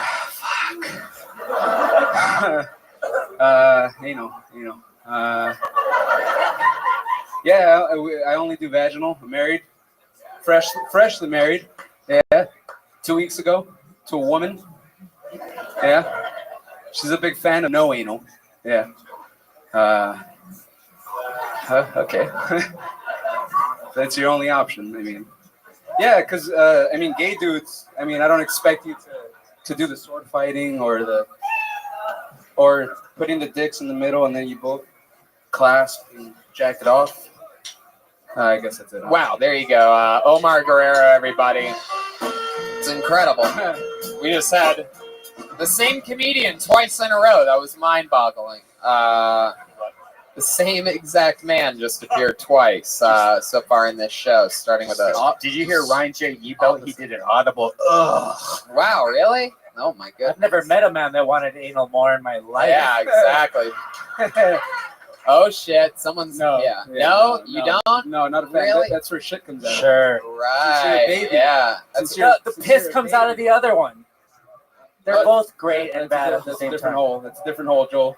Okie dokie. All right, there's the fart board one. Anyway. I liked as you walked up the steps, I saw you go, shit. Yeah. So, like, you were not prepared for this? No. Yeah. At work, I like that moment of fear that I saw was really great. It was pretty genuine. Are you a big reader? No. Do you know the last guy's uncle? No. So let's talk about it, Omar. How long have you been doing this? Second time. Second time ever on stage, Yeah. right? Your first time was just 5 minutes ago, so this is good. It's taller than me, though. Yeah, I guess so. You notice things like Was your first set anal heavy? Like Oh, my first one was a pet joke. It was actually on Kill Tony. okay. So, yes. Yeah. Not a reader. No. So I have some political comedy, but yeah, that's not. Let's hear one of your political jokes. Yes. Oh no. No? I still got to prep it though. Okay. Yeah. Like your butthole before anal? I got to prep that one too. What are you going to cover politically? What's like the topic that you're going to talk about? The media. Yeah, what are you going to say? Give us an example. Just like in 2016, that I was watching the whole thing, and the media just like flipped and lied to everybody. They Nobody lied to notices. Yeah. Like what? What they? Well, when Trump won, it was really just the electoral college that did it, and everybody started freaking out, blaming Russia. Right. I haven't made a joke out of it, but I'm just trying to. All right. Can you I find the would do punchline, kids? My second time. It's up to Calm you. down. It's my second time. Relax. I'll get there. There's definitely that's definitely true. Yeah. People did start freaking out. Yeah. What are your thoughts on it? What are you? Well, they spent our money for 2.5 years. Who did? Well, the government, and then Robert Mueller just came up and said, "Oh, it was nothing, guys." Right. Yeah. So you are the rare, I'm guessing, Latino Trump supporter, right? I'm not a Trump supporter. I'm more of a libertarian. Right. I observe both sides. Big anal community. Yeah. What I've heard. Yeah. Dave Smith. There's so much butt fucking going on in the Libertarian Party. It's ridiculous. Dave Smith told me. No. You don't think he's going for the doo-doo? Well, he's libertarian. They're known as the Brown Party, right? Yeah. So, Omar, what do you do for work? Construction. Construction. Wow. Are you sure you're not the last guy's uncle? No, his dad was. Do you have a cousin that lives in Montclair? His dad was in construction. Right. Yeah. His gay uncle was just late. Gotcha. So you work in construction. You're married? Yes. How long you been married for? 2 weeks. Whoa. Congratulations. Thank you. I just got divorced. Oh, Congrats. Is your wife with you? Yeah, she's right here. Is that her right there? Yeah. And is not Melissa Villasenor. Am I correct? Wow, yeah. I've been looking at her. I was even trying to get Jeremiah's attention during your set because I've never seen anyone look more like anyone else in my entire I life. thought the same thing.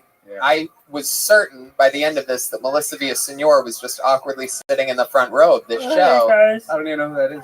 Wow. Well, you're going to be surprised when you find out that a woman that looks 100% exactly like your wife is on Saturday Night Live. Oh, shit.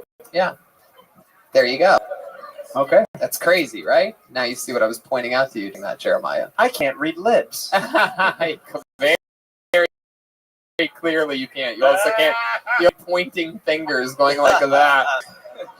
But it was good, though. You just I kept thought you looking were right in looking front at of his bum, and I was like, No. okay, I see it. It's not that impressive. it. Right, I Yeah, know. it's not.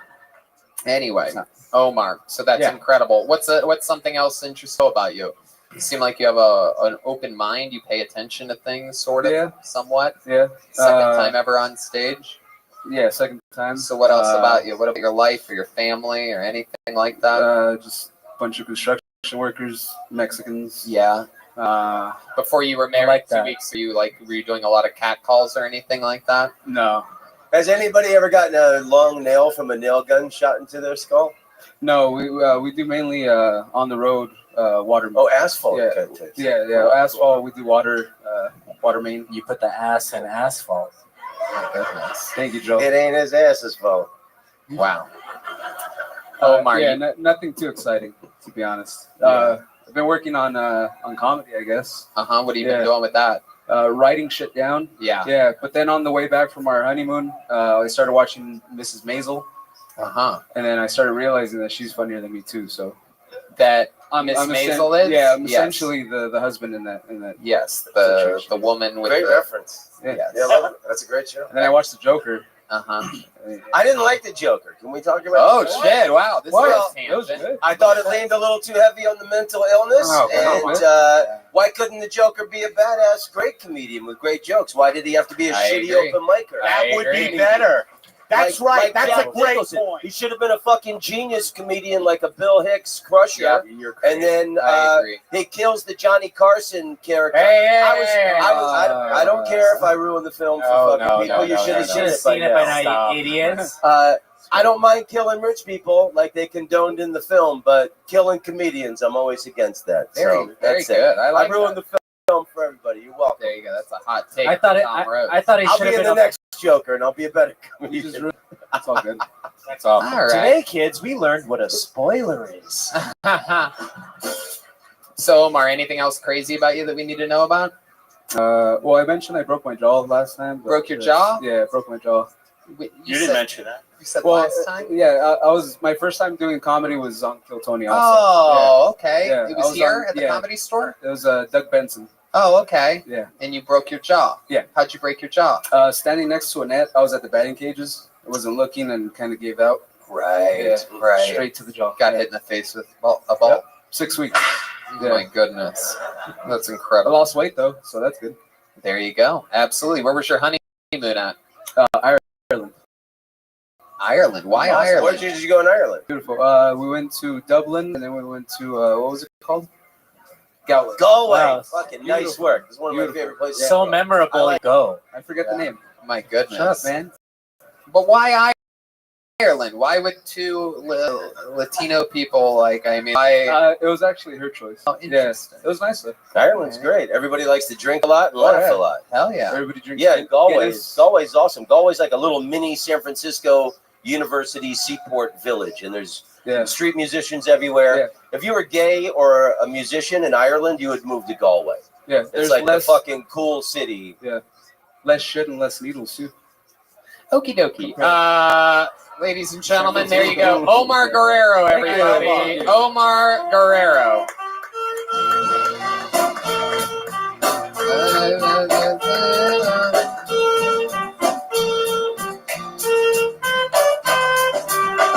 How about a hand for the band, everybody? New songs every week. How exciting.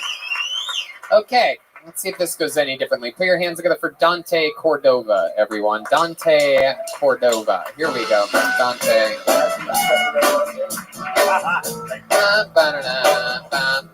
Here he is. Dante Cordova, everyone.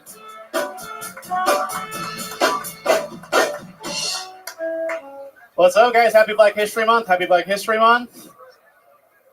That was a test. As a black person, it's fun to walk up to white people and say Happy Black History Month. They'll always just say it back to you out of fear. But, oh, yes, Happy Black History Month. That's right. I forgot the game because October, too. That's right. Speaking of niggas, I let this nigga suck my dick for the first time. I got a blowjob from the dude for the first time. Thank you. This nigga sucked my dick from the bottom of his heart, you guys. Oh my God. It was so. Dudes are better at blowjobs. Did you know that? Dudes are way better at blowjobs. If I were to break it down into numbers, I would say like most jobs, a woman's blowjob is worth like 77 cents to the dollar of a man's blowjob. It's just not as good. Okay, I hurt some feelings. I can feel that. Look, if any ladies want to prove me wrong, I will be outside after my set. If any fellas want to defend the title, I'll be in the same place. So, find me. Hell yeah. Here he is. Dante Cordova. Very interesting set. So somehow yet the set of the night so far. Dante, welcome to the show. That's right. If any women want to suck the dick of the weekend after he goes to a swim park, this is what it would be like. Dante, welcome. This is your first time here, right? This is my second time. Oh, your second time. Yeah. Something changed about you? I grew my hair out. You grew your hair out. How long? I liked you. You had a lot of confidence when you came on. That was good. Yeah, I liked the trick Black History Month opening was. Yeah, I had confidence up here, then I got nervous, and then I got confident again. Hey, look at that. Yeah. It's like getting your dick sucked by a dude. You like it, then you don't, then you like it again. And you love it. You love right at the end. Right at the end, you fucking guilt love and it. shame and back to pleasure. So Dante, again. is that true? Did you really get your dick sucked by a guy? I did. I let my friend Cheddar suck my dick hella hard. Yeah, Chad? That's his name? You let a friend I said do his name already. I fucked up. What? Well, his name is Cheddar. That's his nickname. The word of the day is snitch. Yeah. Now I don't feel so bad about ruining the Joker. He just gave away his buddy's name and sucked his dick. Hell yeah. So when did this happen? When did you get your dick sucked by a guy? It was March 19th, 2019. Wow, you got a day it that down. will live in infamy. Yeah, I'll never forget. I'll never forget. Wow, that's incredible. Hell yeah. So what were you guys doing? How did it start?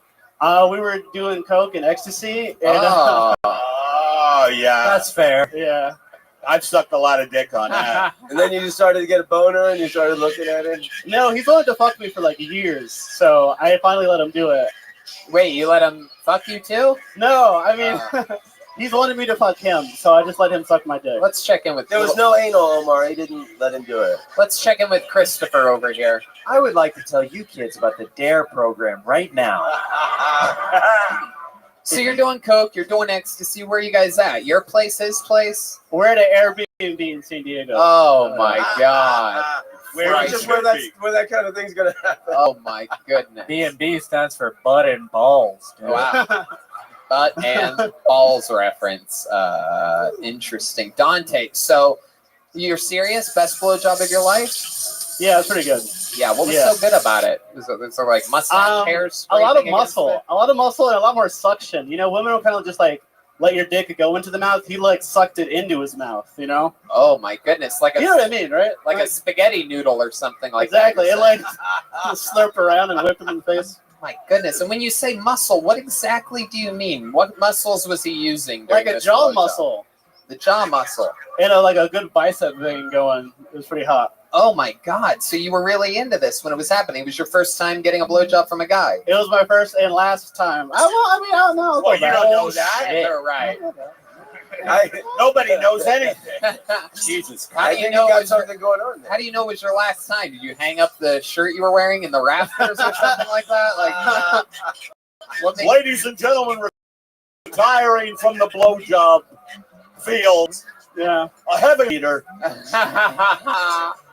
His uncle walked in.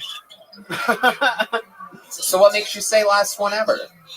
I don't know. Like, it felt great, but at the same time, I felt bad. Because I wasn't like, he like convinced me to do it. Yeah, how did he do that? What did he have to say? He's like, come on. And I was like, you're right. You're right. Come on. Yeah. Is that all it takes? Come on. Come on already. Suck my dick off. Wow. All right. How I've been asking you for 3 years now. How long do you think you lasted during this blowjob, if you had to guess? Okay, so. Uh-oh. This is always good. I lasted pretty long. So, like, we're in the room that's, like, in the middle of everything. So, like, the drugs are in the back room, and we're hanging out in the living room. So people are coming through to, like, kind of do drugs. Oh, so we had to, like, kind of pause a little bit, and then keep going, and then pause. So. This was in a crowded place? Oh, yeah, there's a lot of people there. Wow, look at you. Wow. Boy, when you give up your principles, you really go all the way.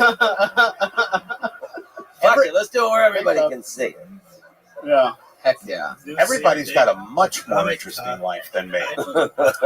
I just have 2 little rescue dogs. You never got your dick sucked? This is the You need gayest Daniel thing Jenner in your life. So this is like, so we're saying it's like in a middle room, like a dining room area, or you No, said it's like a front side room, but it's like the side room. It's like the hallway kind of cuts through the room, so you got to go into the room to get to the back room. Oh, yeah. So it was like a closet that you were deep inside. No, it was a room. It had a bed. Hey. Heck yeah. Other than getting your dick sucked by a guy, Dante, what would you say the second gayest thing you've ever done in your life is? Oh, that is so funny. Come on, you know what it is. I mean, I kissed a guy before. Hey, look at that. What was that guy's name? Blue Cheese?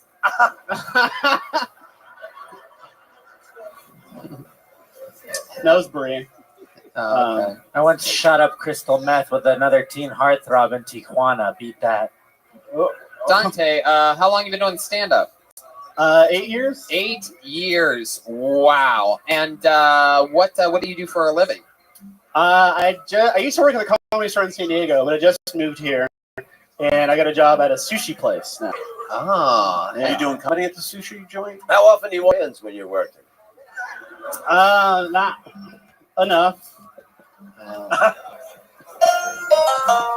Wow. Which one is it so we can stay away from it? I can't say that. I can give away my You friend's gave away name. Cheddar blowing you. Yeah, Cheddar's cool, man. You can't tell us where you work? No, that's a secret. That's his money source. We don't want to know the name of the sushi place. Don't throw them under your big gay bus. Yeah. Wow, Dante. Well, congratulations, man. You got your dick sucked by a dude. Best blowjob of your life, March 19th, 2019. Oh, you remember too. Congratulations to you, man. There he goes. Dante Cordova, everybody. He's on Dante! social media at Don Tizzle. This is an incredibly gay episode of Kill Tony. Did you write down that date? This is... See, like if I signed up for this show right? And I'm waiting, seeing if I get pulled out of this bucket. And if I had any jokes about anal, butt fucking, blowjobs from dudes, I would be writing right now. Yeah, I'd be this is the writing my episode. ass off. I would be changing the tone of the show. That's what I'd You be think, working. like, when you go to Australia, is there that many, like, butt fucking? and No, jokes? this is a goddamn anomaly. This is like being dealt 3 aces in your first hand of poker,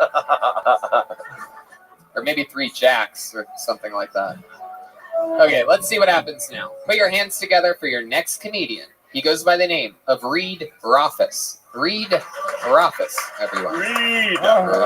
Reed is coming to the stage. Here we go.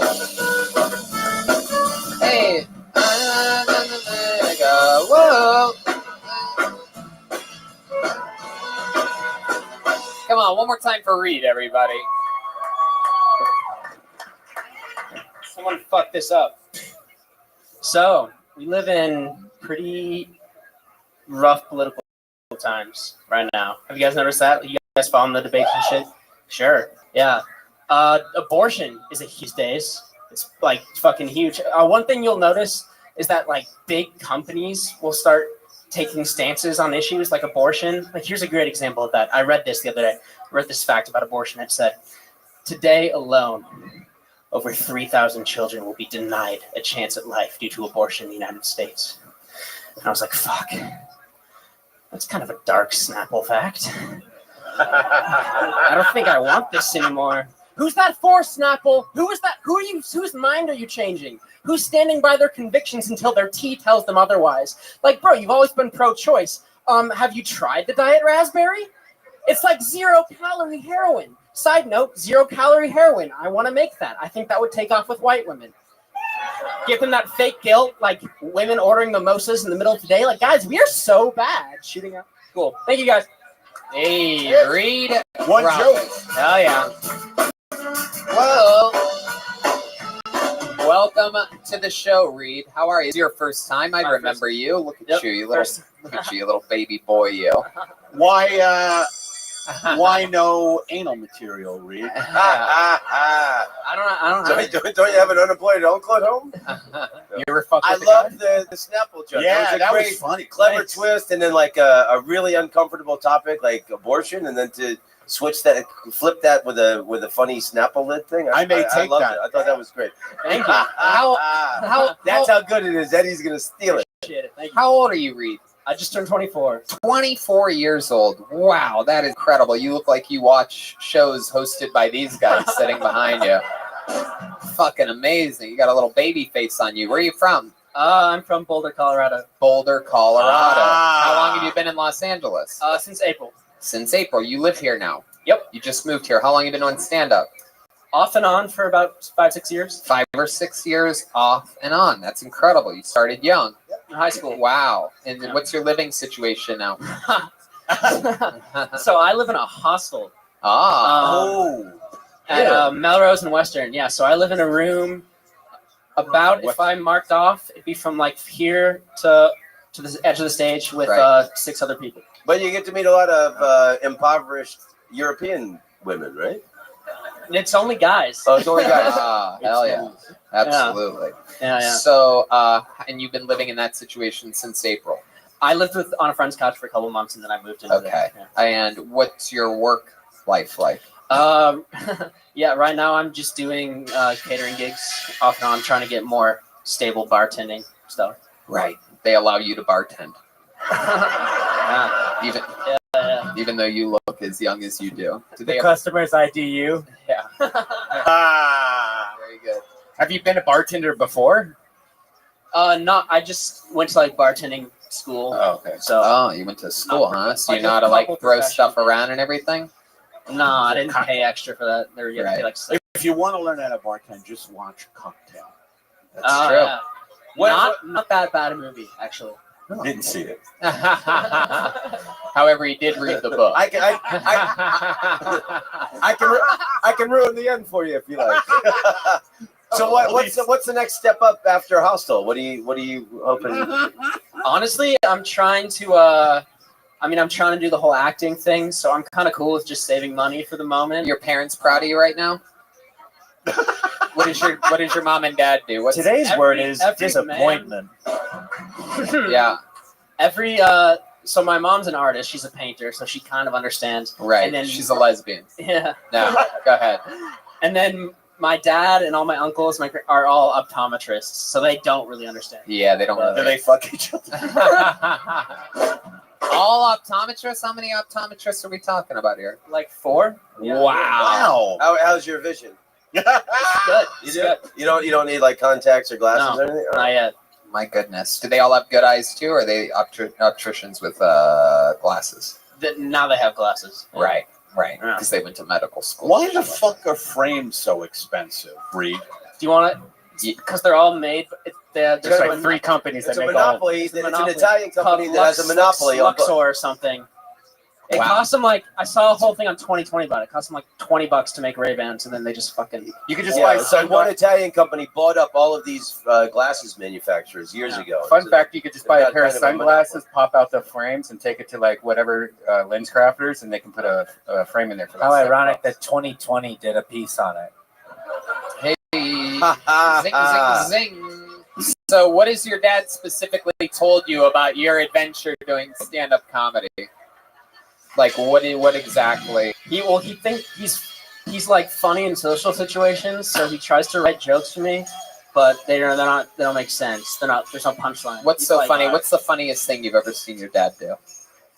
One time, I probably was in middle school with my friend, and he So walked it's like into the 3 room. weeks ago. And he walked into the room naked with a sock over his dick, like all scared, and he was like, "Have you guys seen my clothes?" Yeah, that was pretty. That's doing the Red Hot Chili Peppers act. You said you got into acting. Who's your favorite actor? Kids, if you've been touched by a parent, call this number below. Favorite actor? Yeah. Might be Sam Rockwell. I like Sam Rockwell. That's a good choice. Oh yeah, look at that. Are you taking any acting classes or anything like that? Yeah, I have a BA in theater. Oh, you do? But yeah, I've been doing like theater acting stuff for all college and. Yeah. What plays were you in college? I was in a play called Translations. Yeah. What was that about? What was your character in that? And it was about like poor people during the potato famine in Ireland. I was like a. Hilarious. It was fun. Do you reenact that for your hostile people? Hey guys, I'd like to do a little bit of the potato famine for you. Would you mind doing a little bit of your time from that a little line from that play for us all, ladies and gentlemen? Reed Rothschild giving us a little something from Translation. Use an Irish accent. Did you have an Irish accent during the play? Yeah, it was better than. Okay, let's hear it, ladies and gentlemen. Reed Rothschild, everyone. This was in 2015. So just a minute. In 2015. Don't bail out. Really do it. I saw the old soldiers across the way at the bog moving those sticks out about, and they'd be like, "Oh, and we didn't even know what they were talking about, but we told them where to go." Wow. Yeah. You know what? That was so incredible that we're going to have a guy named Cheddar suck your dick after this. It's amazing. Hey, I'm not really in any position to have standards, so. Right. Yeah. Absolutely. Well, Reed, congratulations. Your first time on Kill Tony. Funny stuff, man. Reed Rothschild, everybody. There he goes. Reed Rothschild. Whoa! Whoa!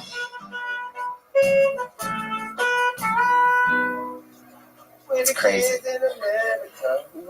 Oh, wow. This is so cool. We know this young man. He's been on this show numerous times. It's been a long time since he's been on this show, actually. This is a real badass comedian.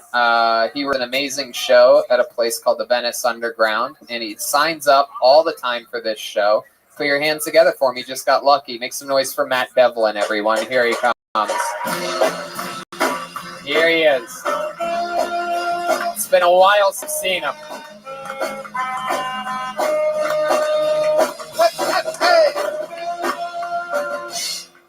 on, one more time, good and loud from Matt Devlin.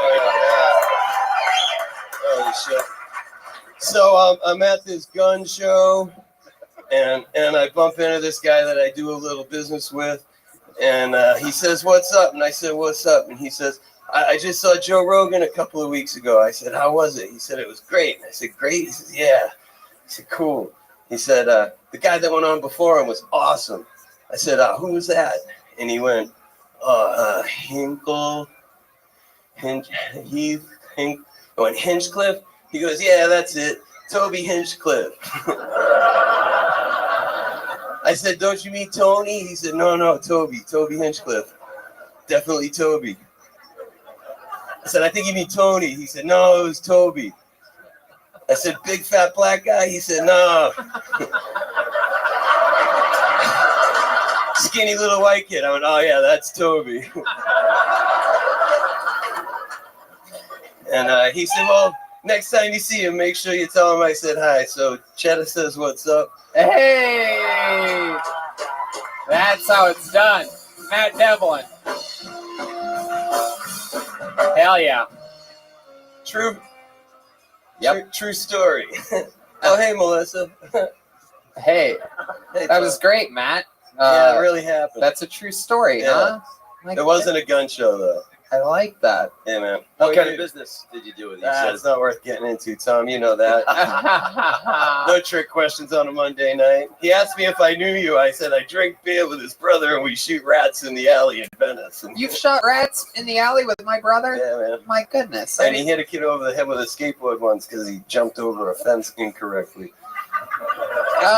Enough about my brother. How old was the kid, if you had to guess? That he hit? Yeah. When you say kid, you don't mean like true kid. No, I you wasn't a called child. Yeah. Yeah, he was of the age of majority. Right, exactly. He knew was better. Of the age to get hit in the head with a skateboard. Just like to make sure my brother's not. No. Just like to make sure. Yeah. I'm glad that you answered it that way, whether that's the true answer or not. Good job, man. It is. Do you have any other Hinchcliffe brothers stories? How about that fucking hair replace really works for him? Hell yeah, it's true. F-O-R-E. For him, have a still partnership where he just dips his head in the mixture all the way to the neck. I was on the first ever show too. This is great. You were on Kill Tony 1? Kill Tony 1. Wow, look at that! How far we've come. You were one of the 8 people there that night, huh? Yeah, you announced the guy who didn't go up, so I just ran in. Oh, that's incredible. You were the first to break the rules like that. That's amazing. I love it, Matt. And you've been doing stand-up for a long time. 78 years. You're originally from Boston. How long you really been doing it? 15 years, maybe. 15 years. And What are your plans with comedy, Matt? Oh, yeah, sure. I think that success is just doing things every day that make you feel good and don't want to jump in front of a bus. Absolutely.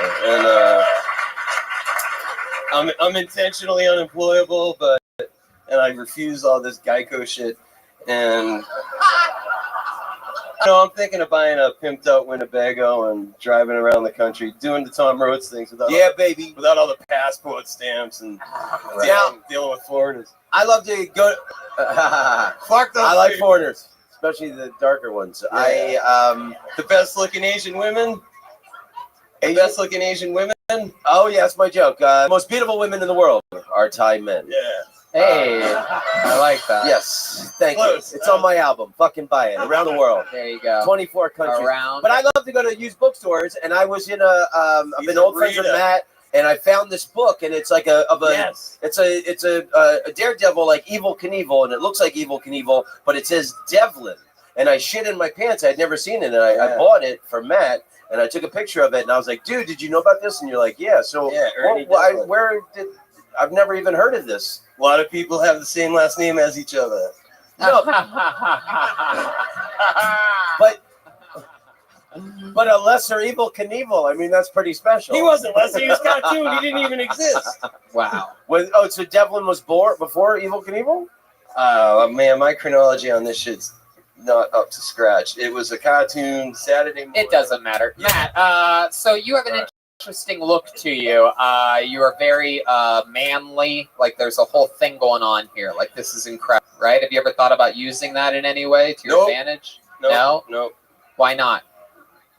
Because I don't trust myself. What are we when I talking get about? big and famous and I can't even go to Rock and Roll Rouse with Mickey Rourke and get some fucking food, then I'm just gonna cut my hair and shave, and nobody will know me, and they won't bother me on the street.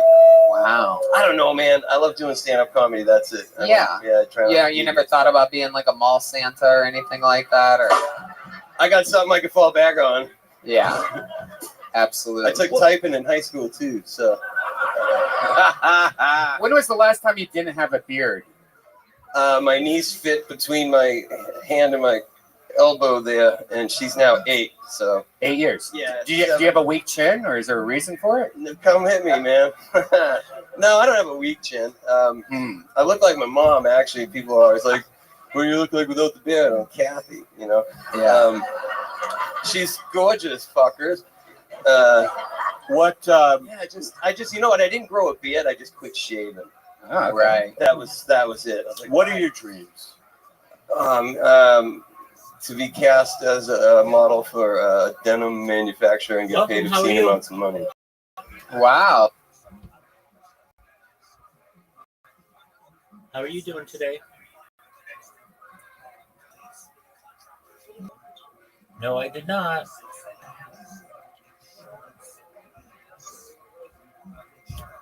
That's how it works.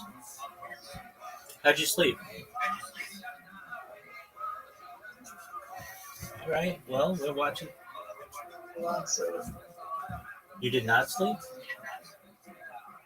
No, I said, how did you not sleep? Oh. How did you not sleep? I slept. Oh, what was I doing? How was your activity while I was sleeping? Oh, it was good. I figured out some loopholes around Blue Sky. Blue Sky yesterday, figured out a way of how to ban me pretty well, and I figured out some loopholes to continue my spamming streak. When people tweeted about me, and that was good. I mean, the more attention that I get, the better. And some bigger accounts have tweeted about me, so that's good. And Zook came in, we played some, and then Miss Aquarius, and we talked for a little bit. What else? That's basically it. I've just been uploading some of my old footage to Blue Sky. So I have these spam accounts that are just hilarious names that get people's attention. I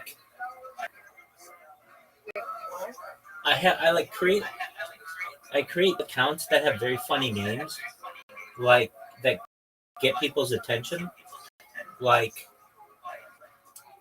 atomic cock, nuclear dick, and hydrogen bomb pussy. They get your attention. It's nobody would really have that as their handle. Who are you? Who do you think you are? That you go around with these names. But the thing is, people take screenshots of it, especially comedians. And they take screenshots of it and then upload it to 30,000 people. And it's just getting me more and more known. And it's working perfectly. I would love to have the system more automated. It's best when I don't have to do anything, but it still needs to be manually adjusted a little bit, especially in the creation of the accounts. So, I mean, it's basically a cat and mouse game that I play with these companies. I've played it with Instagram and Facebook and Kick and certainly YouTube and certainly Twitter and now Blue Sky. And it's just basically I spam people, they ban me, and then I figure out the ways around their bans and then basically do my best to just get out my message about world peace. I mean, that's really what I'm about. And it doesn't hurt anybody. I mean, it's not even like my messages fill up someone's normal inbox. It goes to your spam account or your spam box, or even on people's posts, it doesn't take up all of their space. It's literally in the spam area. But if you want and you're interested and you click it, then you're going to get a nice little write up about me and what I do and what I stand, and you'll learn about future technology that I address often, and so that's been good. And little by little, I get people like there's this. It's a type of psychological technique that I use on people, mere exposure effect, and it's the more that you show someone a symbol or an image or share a message with someone, the more that they are exposed to it, the more familiar with it they become, and then eventually it becomes positive towards them. So it's what advertisers do all the time, and they just keep showing you advertisement after advertisement after advertisement, and eventually you become associated with that brand. When you're at the store, you will buy whatever it is you want to buy, whether it's Coca-Cola soda or Heinz ketchup or whatever your brand is, Campbell's soup or whatever the thing is that they're showing you, because they are just they keep showing it to you so much. So I kind of use the same strategy with individuals, and like I had somebody. Brainwash? Yeah, that's what essentially advertisers. Yeah, exactly. That's what advertisers do, and that's what I do as well. Brainwashing's a little different because that can use some more aggressive psychological techniques on people, but essentially it's similar. If anything, frankly, this is a psychological attack on social media, but advertising is a social media is a psychological attack on people. It has been since the dawn of products. So what I do is I utilize different advertising techniques. I use different color schemes that I know that'll generate hunger sensations. But also there's a color technique. Oh, I use everything from like a marketing perspective to be able to get the word out about myself. So I very heavily utilize red and yellow to induce hunger sensations.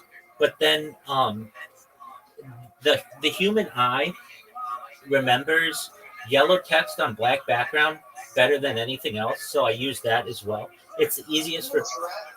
No, it's not. It's the easiest for people to read. It's not the thing that is most memorable, but it's the thing that is easiest to read.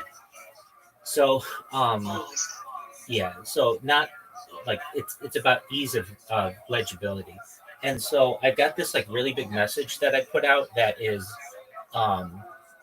that's just all in one picture, and you can read about it. And like I put like like there's stuff on anti-gravity and antimatter and like hybrid robots and cybernetics and all kinds of like future technology, futuristic thought. And then it's also what I do and where you can find me and what my blog is. I have like the world's longest blog. It's basically about. Yeah, what is it? Where should I start? Have you seen it? No, I have not looked at it yet. That's okay. It's just so much information. I know I have so much, but that's the thing. That's the beauty of who I am. Is it will take generations of people to understand what I've done, and I'm excited about that because at least my blog. What I did with my blog is when you know what ChatGPT is, correct? Yeah. Okay, so I've been using ChatGPT since the day it launched, November 30th, 2022. I was on camera when it happened. And ChatGPT has changed society. It's put millions out of work. It has changed how schooling takes place. It changed how plagiarism is detected. I mean, and I've literally been streaming my life since the day before it even launched. So people will be able to see how this has like literally affected society in the future. Well, what I did with ChatGPT years ago is ChatGPT used to be different than what it currently is. There was ChatGPT 1, ChatGPT 2, ChatGPT 3, 3.5, 4.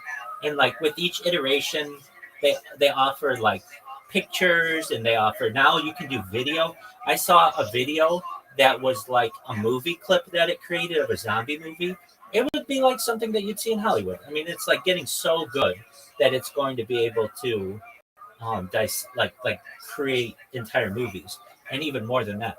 Well, I mean, like if you read its biography about me, it's very accurate. Brox is very accurate about me. Like I'm in, exactly, and I've done that purposefully. Okay, so what I did, if just you can go to my blog if you'd like. It's rabbirothschild.blogspot.com, and you click.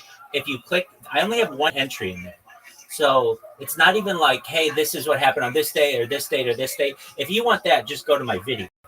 But my blog is giant. It's the biggest single entry of any blog post I think that you really could have.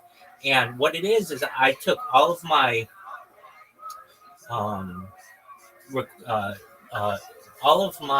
queries into ChatGPT. And so it's like everything I've ever typed into ChatGPT. But years ago, I say that years ago, it's now like more than 2.5 years ago when I did this, you would get different answers out of ChatGPT than you currently get. And like what you may ask, like there was a function in it where you could basically jailbreak it and have it tell you censored information. It was still being developed then. So normally if you went to it and you would ask, hey, can you please tell me the best vitamins to take? It would say the human body needs 13 essential vitamins and nutrients for survival. Vitamin A, vitamin B, vitamin C, vitamin D, vitamin B12, like all of them. Okay, they would name 13. But I used this different function that I learned about that was called Do Anything Now. The Dan function, as we referred to it back then. And what this would do is you could say, do anything now. You'd put that at the beginning, and you'd say, give me an unfiltered version of an LLM, a large language model. And like essentially, you have no rules in what you need to limit. And it would give you 200 different vitamins. Like vitamins that I didn't even know existed, it would give them to you and they would tell you like why they were beneficial to you and such. So I could tell that the information was being censored, and this was really interesting to me. Or I'd go in there and I would be like, name the 100 richest families in the world. And if you do that, normally it'll be like, well, the Forbes list provides Elon Musk is number one and blah, blah, blah. But that's cool. I want to know all of I want all the names. And so it would just put them in there, and it put in there all of the banking houses, and it would put in all of the royal houses, names that normally mentioned on the Forbes list, like Rockefeller or Warburg, are provided there and they're ranked. And so I found this to be really interesting. Anyway, so if you go to this blog post, it will take you like a long time. I mean, just to scroll down it's like, if you're on a phone, it would take you like all day to scroll down it. You didn't even write it. Well, Is that what you're telling me? Well, of course not. It would be far too much for one single human to write. It's all of my entries into ChatGPT. Then I created a robot that would automatically upload this information for me. So it's fascinating. I mean, I would ask it the questions. My writing's in there from the questions, but like here are examples that I would have that I wouldn't know. Like, what are 100 different types of computers faster than supercomputers? Well, I don't know. Supercomputers are already really advanced. What's more advanced than that? But there are like holographic computers that it would name, and plasma computers that it would name, and like interdimension computers, like all of these really advanced. I think I asked it. Pardon me? What'd you say? I didn't hear. Go ahead. What'd you say? Sorry, but no, just keep talking. I'm making this. Sure. So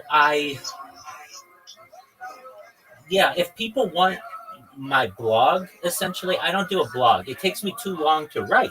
I do a vlog, which is the video that I do. That's much more beneficial. That's just the future of society to me than just my words on paper. Words on paper are great, but I'm basically thinking too quickly to be able to accurately describe everything just in writing. So what my blog is, though, is all of my entries from ChatGPT. Not every single one, but basically all of them. And the thing that I learned very early on with ChatGPT is to get the most benefit out of it, because its answers were limited at that time to like 2,500 characters, something like that, per entry. And you couldn't use it at that time to build on itself. It didn't have like a premium version. There was no API key to it. It was in its very early days. I would ask it to provide me lists, which I found to be extremely beneficial. So I would ask it like, what are the most sensitive areas of the female body with the amount of nerve endings, and it would just provide that to me. I would ask, what are 100 ways that you can extend the human life? It would provide that to me. What? Sound like such an alien right now. You're not the first person to tell me that, so I take that.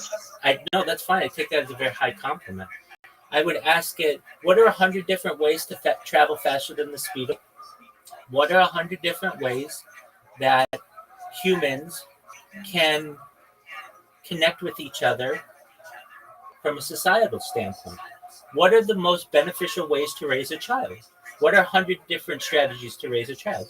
I would just ask it, give me a list of 100. And so it would just provide me with these wonderful lists, absolutely phenomenal lists of 100 things.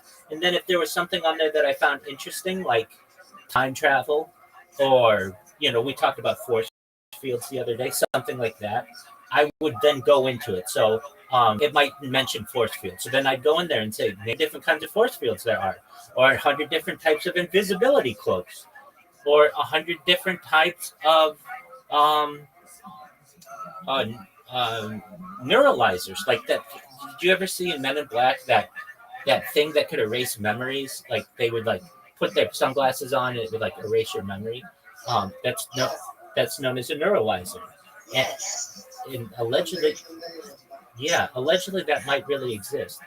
And so it would just all kinds of really fascinating things that I found interesting, I put in one blog entry.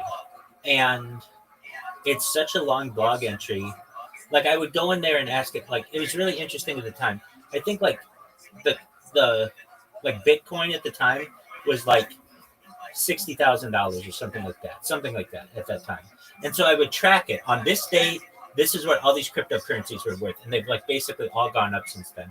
I would go in there and I would ask it all kinds of things on cryptocurrency and different NFTs, non-fungible tokens, to be able to use.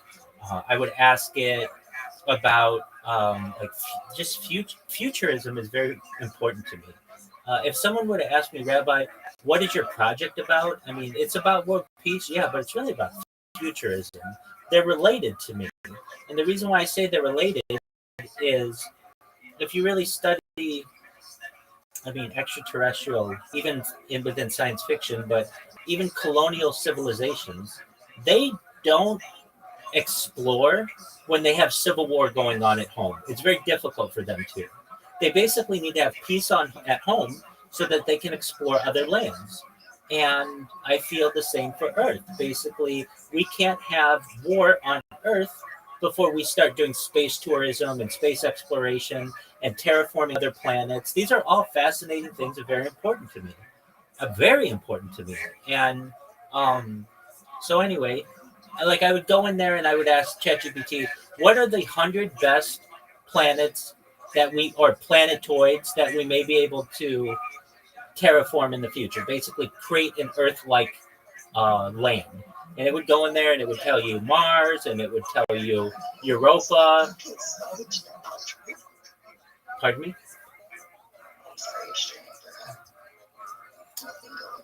It would tell me Europa. It would tell me Io and Titan and what would need to be done. So like some of these have perhaps oceans, liquid water oceans underneath their like an ice like surface crust, and you know how you'd be able to utilize it. Just really interesting things to me. Um, anyway, if you look at that blog, it's like the longest blog entry. I don't want to say it's the longest blog entry ever, but it's up there. It's like it's so much text. I don't know how many words it is, but I know it took me like 2 full days of creating a robot to just copy and paste all of the data that I put in there.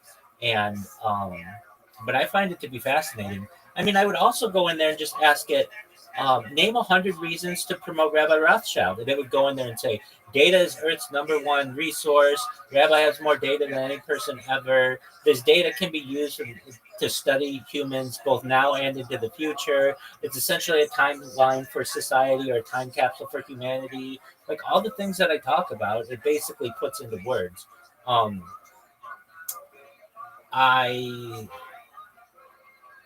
I did that with that blog though, and it's so long. I mean, I would ask it like really things that I thought were really interesting too, like you know, I'm really into one of my passions in a way, like not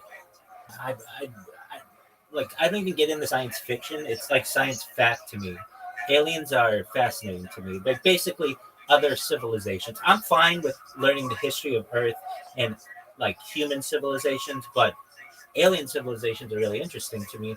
And you know, there's this medium, or like, and I referenced it earlier. One question that I remember asking it that was pretty specific was like, describe to me the kind of cars that Men in Black drive. Like allegedly, when somebody has some kind of alien encounter, these government employees or perhaps they're aliens themselves would go to your residence and basically scare you into not saying anything. And they might use a neuralizer on you. But allegedly, from many of the people who I'd heard who had these interactions with them, they had these very cars that looked like an old car, like maybe from like the 1950s or 1960s. But when you open it up, it was very futuristic. Like it was almost like a little spacecraft within it. Like it had really advanced features, and then they would just like disappear. Like they would almost go like invisible. And like normally somebody would say, well, that's like hocus pocus or that's like garbage. But you know, when you learn about invisibility cloaks or cloaking technology and things like that, this all could be a reality. Anyway, this kind of stuff is really fascinating to me. Other things that I would look up in there that I just thought were interesting were just like just lists of things. I mean, lists were really important to me. And the reason why I use lists is lists gave me the best bang for my buck. Instead of using the 2,500 characters, or maybe at the time it was 1,000 characters that ChatGPT would allow you, and ChatGPT starts with, if you would like me to provide a list of the 100 hottest types of peppers available, here is a list. Like instead of all of that garbage writing at the beginning that would use up all of the text, I would just say, give me a list of 1 to 100 of the hottest foods on Earth. And it would just be like, all right, ghost peppers and habanero and pure capsaicin and all of these. Or I would ask, like, provide me with a list of 100 types of cybernetic technologies that utilize in the human body in the future. And it would tell me about like it was exoskeletons for humans, like basically like a mech warrior suit that we may wear in the future. And it would tell you about like the use of telepathy and telekinesis, perhaps being able to use your mind to communicate, or using telepathy or telekinesis, being able to move things with your mind. It would tell you about like people who had like amputated arms. They may be able to utilize different types of appendages in a way to be able to travel faster than your average human. Just all kinds of really fascinating things. Anyway, so it was this giant list that I made, and then I put it in in one document, and then I haven't touched it since then, just because it was. I just felt like it was really good. It just had everything in there. Other things that I put in there so people could get to know me better. There was this thing in the early days of the internet, which when I'm a little older than you are, like maybe 10 or 15 years. I remember when there was no internet. I remember when there was no at someone's house. And so I've seen the dawn of the internet. So I was born at like the perfect time of being able to see all of this take place. And I've been able to basically document that journey. So one of the things in the early days of the internet that people would do, especially amongst friends, teenagers, when I was a teenager, and I'm sure this is still done to some extent, but not as much. People don't want to give away this much personal information, but they would do this thing where they would do like they weren't necessarily called Ask Me Anythings, but they were like a list of all your favorite things. So like, what's your favorite color? What's your favorite plant? What's your favorite food? So I did this list of like, so people would get to know me better, of all of that kind of stuff. So there is some personal stuff that I have written in there, but generally it is questions that I wrote with answers that were provided to me by artificial intelligence that I just found to be absolutely captivatingly interesting. Like I've had people who have said to me, like, if you just had that list, if you just had that blog entry, you could teach somebody everything that we know about the world basically up until 2020. That's when, at the time, ChatGPT was like, it didn't have any information after 2020. It does now. It has more recent information. But yeah, I just thought it was really interesting. So if you have a chance, check it out. It's Rothschild.blogspot.com. And, I have a lot of things in there that are, you said, so you didn't write it. I did write some of it. Like I had plans. Like, for instance, there are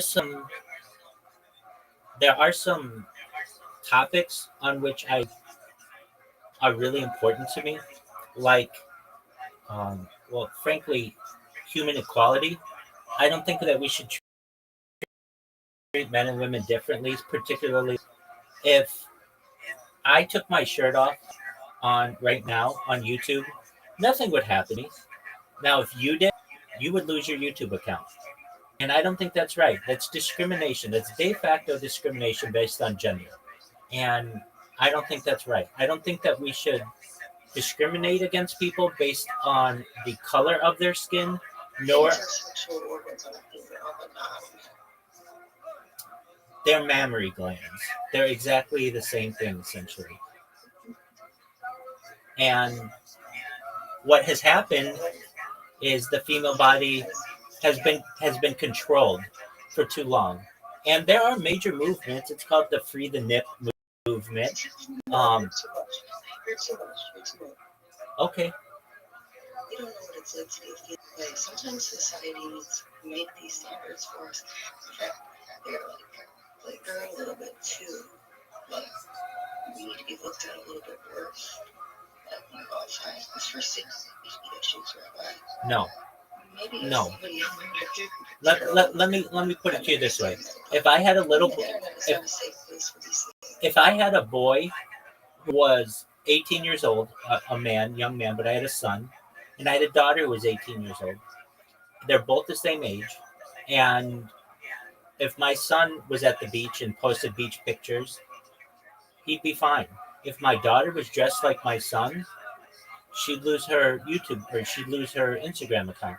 I don't think that's right. Now, I'm not saying that I want to see more women. Why is that? When did that happen? That you can't post bikini pics? No.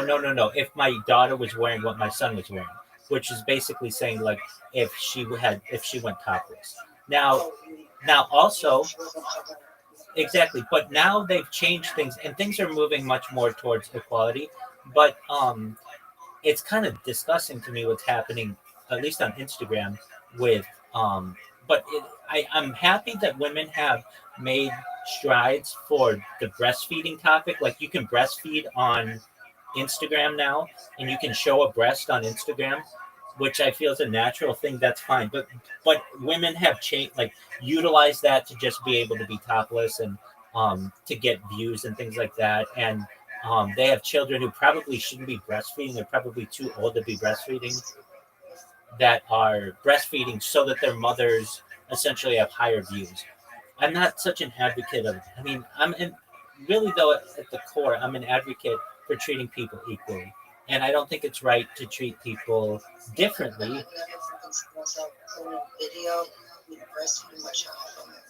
It's so common though. It's so common that it's almost like become. I know it's common. I'm not all by some things that I don't think it's like such a big thing for sites to crack down. You can totally move somewhere else where that's acceptable, like Twitter. Wait, that's fine. You should be able to do that anywhere. And if you don't want to see it, you can change your settings to not be able to see it. Here's where I run into the issue. I don't really care about whether they're naked or not. I don't really care about that. I care the discrimination against somebody. A woman. It is discrimination. It's treating people. It's treating people differently. It's treating people differently. I don't. No, it has nothing to do with safety. There could be some woman who never leaves her house, who frankly just wants to just be without a shirt. Okay, no one's gonna. We can't live our lives. Her meter gets checked, but she was outside watering the plants and she go dry. Look, it doesn't matter if you're fucking 90 as a woman. I'm not understanding. I am. I completely understand. There's places where you can do this. Look. There's all kinds of things. Look, then where do we draw the line? Then where do we draw the line? In some cultures, a woman's arms. In some cultures, a woman's arm shouldn't be shown, or her legs shouldn't be shown. Yeah, those cultures are so much more. There's so much. Okay, and obviously there's times where your feet runs away, but like I said, there need to be certain places that have certain standards so that individuals can know what to expect when they go there. When you go to the beach, you don't need to, I don't want it to be somebody's titties at the beach. Like, I want people to have, because I don't care if somebody has on, something else wrong, that's fine. But if that shit is off, that's not what I came here to see. If I go to a new beach, my brain would be thinking nationally redundant. I just don't think. I don't think. Now, I go into a locker room to shower and these are all with their things off. Totally fine. But it's because of the type of attention that calls. If a woman is just out there doing that in a place where that's necessarily called for a beach that's not nude, it creates an environment that is unsafe for everyone else that is sharing that space. I disagree with you. In the same way that internet needs to reflect that for some for children and shit. I disagree with that.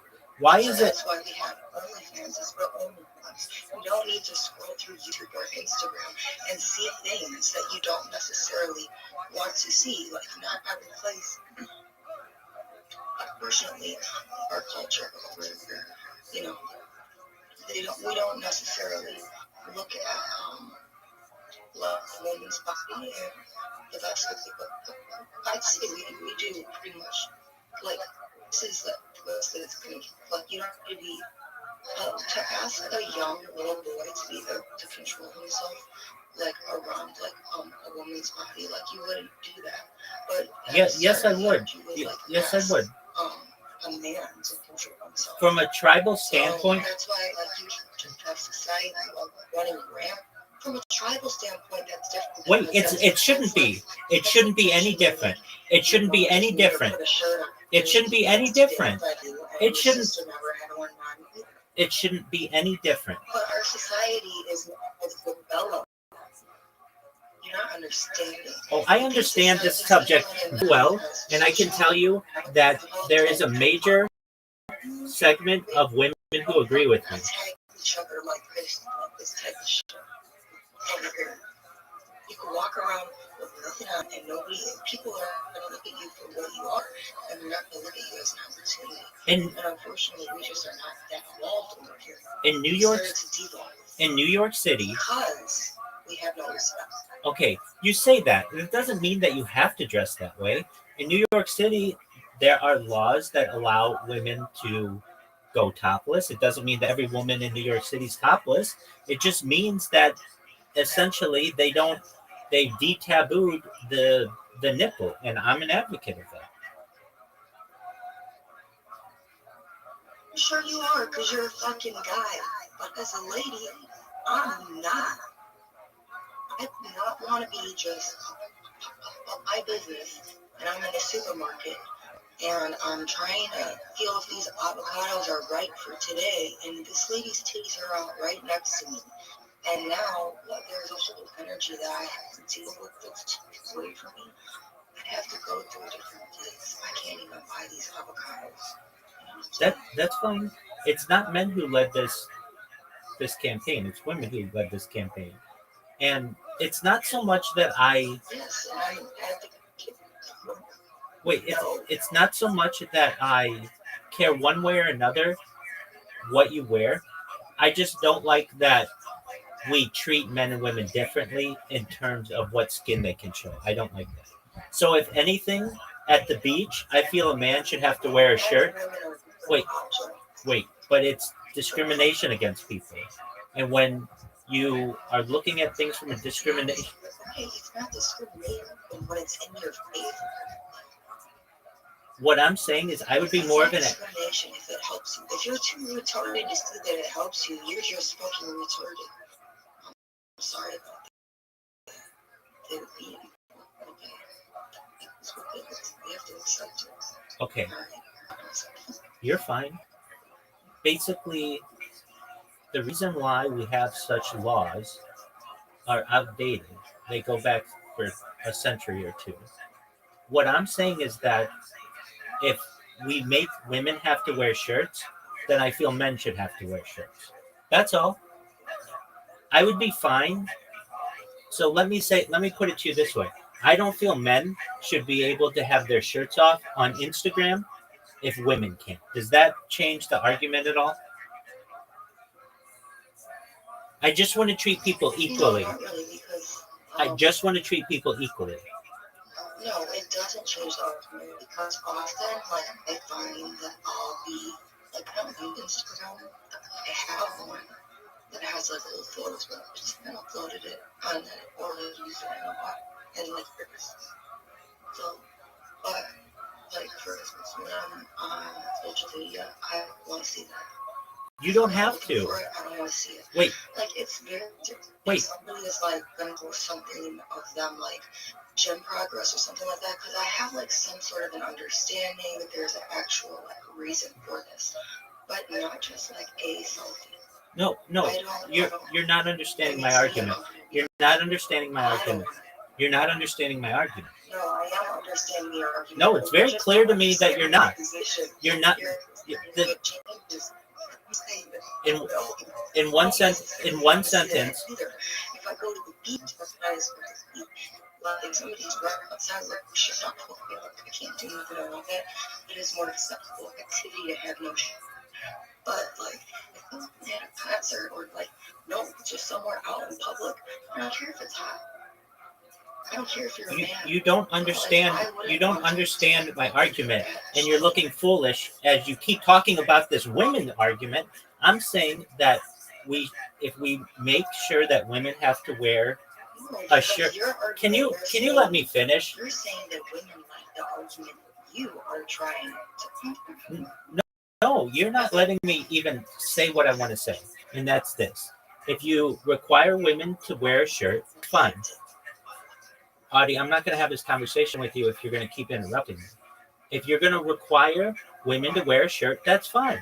You should require men to wear a shirt. That's all. Right. At the Yeah, beach. that's what I said, that I agree with you. Okay, so we agree on that point. And that's all I'm saying. If you are forcing women to wear pants, then you should force men to wear pants. If you're forcing a woman to wear a shirt or a bikini, then you should force a man to wear a shirt or a bikini or some kind of top. I just don't like the differing laws in between men and women when you're treating people. There's a lack of equality that I don't like. That's all. So long as you understand that, then that's fine. I think I'm just way more like, I just don't want to see it. I want to see it. I don't want Wait, so you're not so I guess I could make the argument this. Then men shouldn't be able to be topless at the beach. That would be my argument. If women can't do it, then I don't think men should be able to do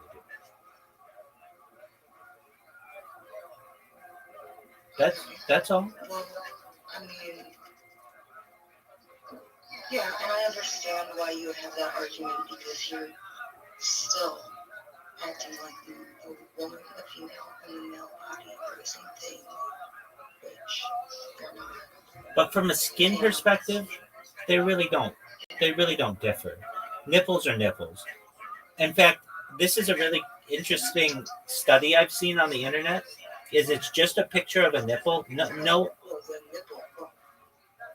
it's just a picture of a nipple, and you can't tell whether it's a man or a woman's, and it's very difficult. Sometimes it's banned, sometimes it's not, because they don't know whose it is. And that's where it comes down to. Basically, if it's on a woman, then we ban it. If it's on a man, then we ban it. But if you can't tell the difference, it should be, either it should be banned completely or allowed. It shouldn't be because if one gender allows it and the other gender doesn't. That's the part that I don't like.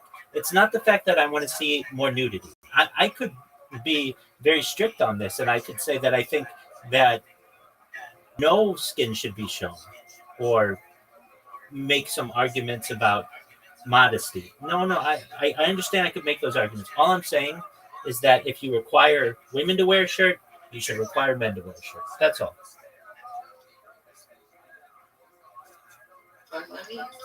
Okay, so we're in agreement there. Okay, so we're in agreement there. And I would say that is true at the beach, or on a volleyball court, or on a basketball court. And if men and because what ends up happening is it gets okay, excellent. What happens, and this is a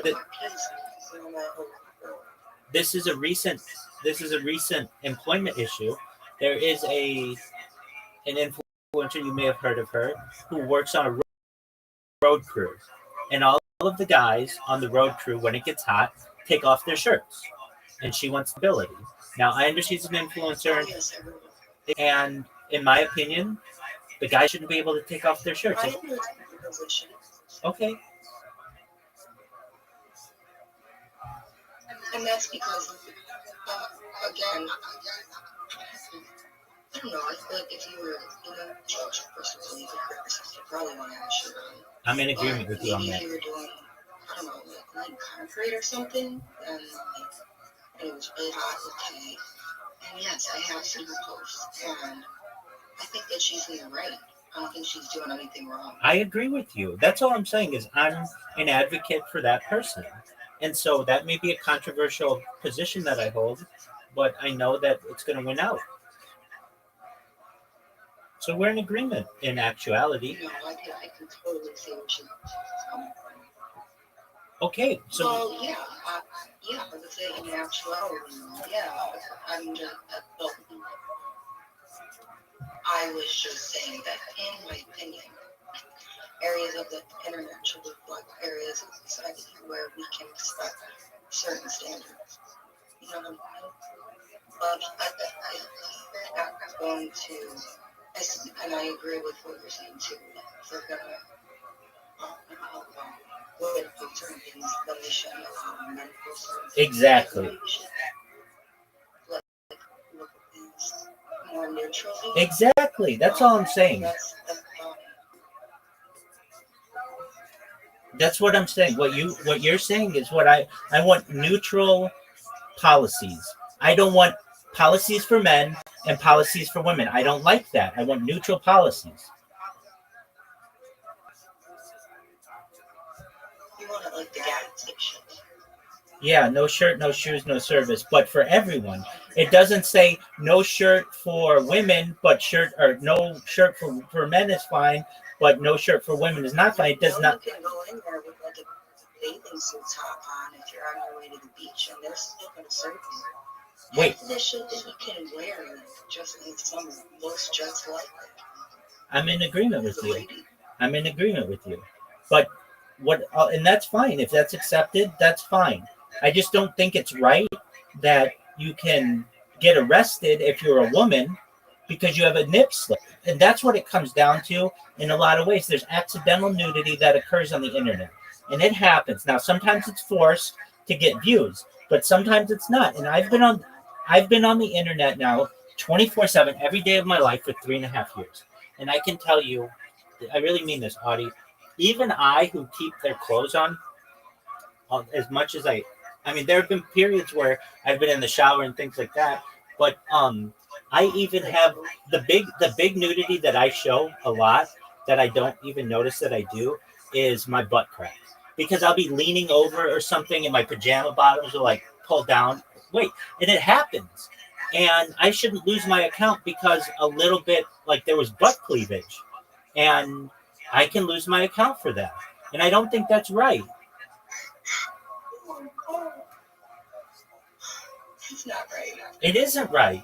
And it's just, but when you're on the internet as much as I am, those kind of things happen. And I sleep on camera. And sometimes my pajama bottoms will, especially in the morning, shirt will rise like over my chest and like be pulled like downwardly. And I'll wake and I'm not nude, like I'm not showing any my penis is not out, but I turned over, like my butt would be out basically sometimes. And it's just because of how I fell asleep and it just, my clothing just rode down. It's completely accidental. But should I lose a whole project of 3.5 years of work because I had a butt crack slip? No, I shouldn't. And I know a girl, I say a girl, but a woman. She's an influencer on Kick. And she and I would play chess with each other on Kick. She's in Malibu. And I played chess with her this one day. And she, the next day, like I was talking to her about this or about similar topics, and we were in agreement. And then the next day, she was on her stream, and it was accidental, and she bent over to pick something up, and she had a nip slip. Guess what? She lost her account for 2 weeks. Now, I don't think that's right. It was accidental. But basically, like, she's someone who may have to provide for her family, her stream. She's an influencer. It was not on purpose, but yet she lost her account, and it's a strike against her. That's not right. And that's what it really comes down to. Now, I know other women on Kick who plan these things out and will wear a half shirt and then raise their arms and then show their nipples and know that they're going to get a ban just so that they get like a viral moment. It works both ways. I get that. All I'm saying, I really look at this as from like a father perspective. If I had children and one of them had a YouTube account and the other one had a YouTube account, and my son's nipple showed, and nothing happened to him, okay. But if my daughter's accidental nipple showed, I don't think that she should lose her whole account because of it. And that's the current status that we're at. So kind of to summarize, I'm against punishment for these things, at least as severe punishment as it gets. You lose your whole account. or you'll be banned for a certain period of time. Like, I don't know. There are other things that perhaps could be done because it's a breach of the terms and conditions, but it's just unfair. I feel how these companies that are billion-dollar companies and trillion-dollar companies are discriminating directly against women, and I don't like that. And I really, you know, for as much as I'm someone who says that it's just skin, it shouldn't matter. Even if we want to go in the reverse way and say men shouldn't be able to be without their shirt on stream, I'm fine with that too. I think that we should just treat people equally. Because here's what it really gets down to, and I think you see the road is you get people who are ambiguous. Basically, like, are they a man? Are they a woman? How are we going to treat them? There are all kinds of arguments that are made in that. And you know, if they're feeling like a woman today, are we going to ban their account if they take their shirt off? But on other days when they feel like a man, we're not. It's a very strange point in history where we are, and we're trying to legislate these things.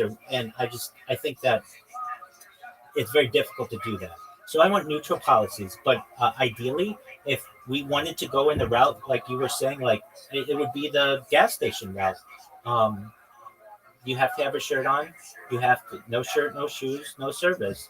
And if that's the way that we want to do it, I'd be fine with that. But notice it's not men can go topless and women can't. And it's also the argument that we discussed of the woman who is working amongst men, and the men can have their shirts off, but the woman cannot. And that's going to be a big issue in the future. And you watch, the women are going to win. And, or I don't want to say women, but the people who are against the discrimination are going to win. And there may be a period of time where these aspects may be de-tabooed. Now, one other thing, when it comes to the internet and what you use, I'm in agreement with you. If I don't want to see something, I shouldn't have to see it. So there should be settings that I can set that don't show me nudity. Or if I don't want people who have their shirts off, it could just be everybody. I don't want anybody with shirts off, especially when it comes to children. Because I want to protect children more than I want to protect adults. Yeah, And you have to define nudity. exactly, and that's what we're going through, and it's going to be a large discussion in the future. Well, I don't want to get caught up on that subject so much. That's fine. That's one thing on which I write. Another one is the topic of circumcision. I'm a rabbi. I've been circumcised since I was a baby. I've had a bris. I've been at brises. I have had experience, and really I'm an advocate in Judaism of moving away from this practice. It's male genital mutilation. I'm also an advocate for women against female genital mutilation. And if you want to have, and really, I can snap people out of the argument. I have like the best way of winning this argument, like of all time. Now, people will say, well, isn't that going to, especially within Judaism, isn't that going to break our connection from our traditions? No, because at least what we do when we have a male convert to Judaism who's already had a circumcision is we take a pinprick from them, essentially as a symbolic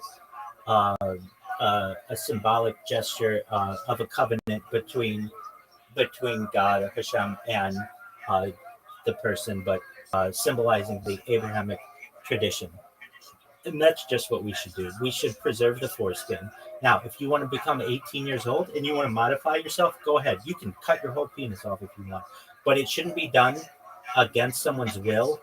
And so I'm an advocate. Look, it's been done to me, and it's kind of this thing that's happened generation to generation. What happened to me, it's got to happen to my son and his son and his son. And I'm putting an end to that. I'm an advocate for men everywhere, but people everywhere, that it's genital mutilation, and I want to stop that. So I write on that topic at length. Other topics I write on at length, I mean, at least within Judaism, like the ability for women to be able to wear pants. This is it has to do with modesty, but essentially within Judaism, you can't, generally you're not supposed to wear like mini skirts or pants, and at least garments should be like basically calf length. And a lot of times women will wear tights and things like that. I think some of those rules may in the future be relaxed a little bit. And I'm an advocate for women in general, especially in a world where women can be men and men can be women. Now, I don't agree that that's exactly the same. I don't think that men should be in women's sports or anything like that. But we're moving into a modern age where we may need some refinement of some of these rules, and like there's another like topic that's controversial. When a woman has her period, at times she may need to take her undergarments to Rabbi in order to and like basically show him her period blood, and depending on the color, she won't be able to be touched by her husband. All of those are very private issues, and I want to move away from that type of practice. It's currently I recognize that, and it is something that has been a tradition that I want to not necessarily what would I say, not make fun of it, but I want to modernize it. And that's a woman's business. It's not anybody else's business but that woman's. And so, but you have to understand that at least within Judaism, it's been a very masculine and male dominated religion. And so this is a power that has been utilized over women. And I don't like that. I'm an advocate for women, particularly Jewish women, but women everywhere. So there are some topics within the blog that I write, or I've used AI to help me make arguments. There's a big one, at least within some topics, on women in men's sports and men and women's sports. And basically, I think if you want to participate in a sport, it should be X chromosomes competing against XX chromosomes and XY chromosomes competing against XY chromosomes.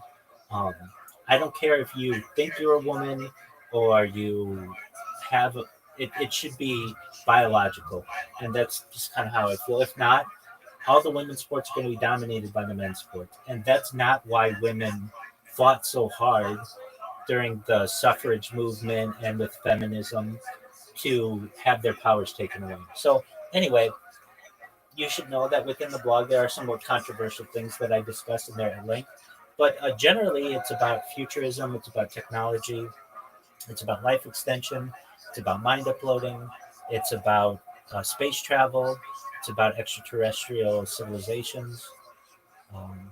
Those are kind of the interesting things to me. And then, it's very interesting to me as well. There are parts of Earth that aren't really discussed a lot. Like if you go to the United States government and you ask how many army bases are there in the world, that's classified information. They won't tell you. And that to me is kind of like, what do you mean? Like that's like these army bases are huge. Like, shouldn't that be something that we should talk about? Like, hey, we're building another one that's classified. And so I go into some of the information that I've learned about some of these bases. And what else? I go into experimental aircraft. It's just a huge blog. I'm not going to talk about it anymore, but it's very interesting, I think. And when I go viral, and I really feel it could happen in the next month. I really mean that. I say that, though, I've been saying that for 3.5 years. But the more and more people who talk about me, especially on Blue Sky, all I need is one of these people to, with a big account, just retweet what I have. And just more and more people are finding out about me.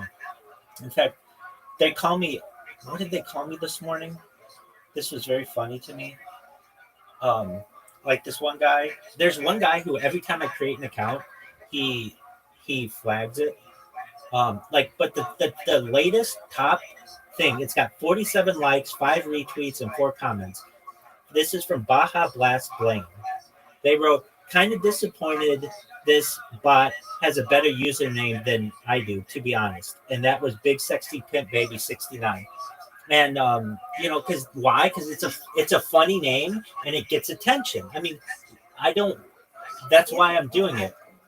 Yeah, you understand. Another person, this was 6 days ago. Now, these aren't in order. These are just like what has the most response. It has 55 likes, 3 reposts, and 20 comments.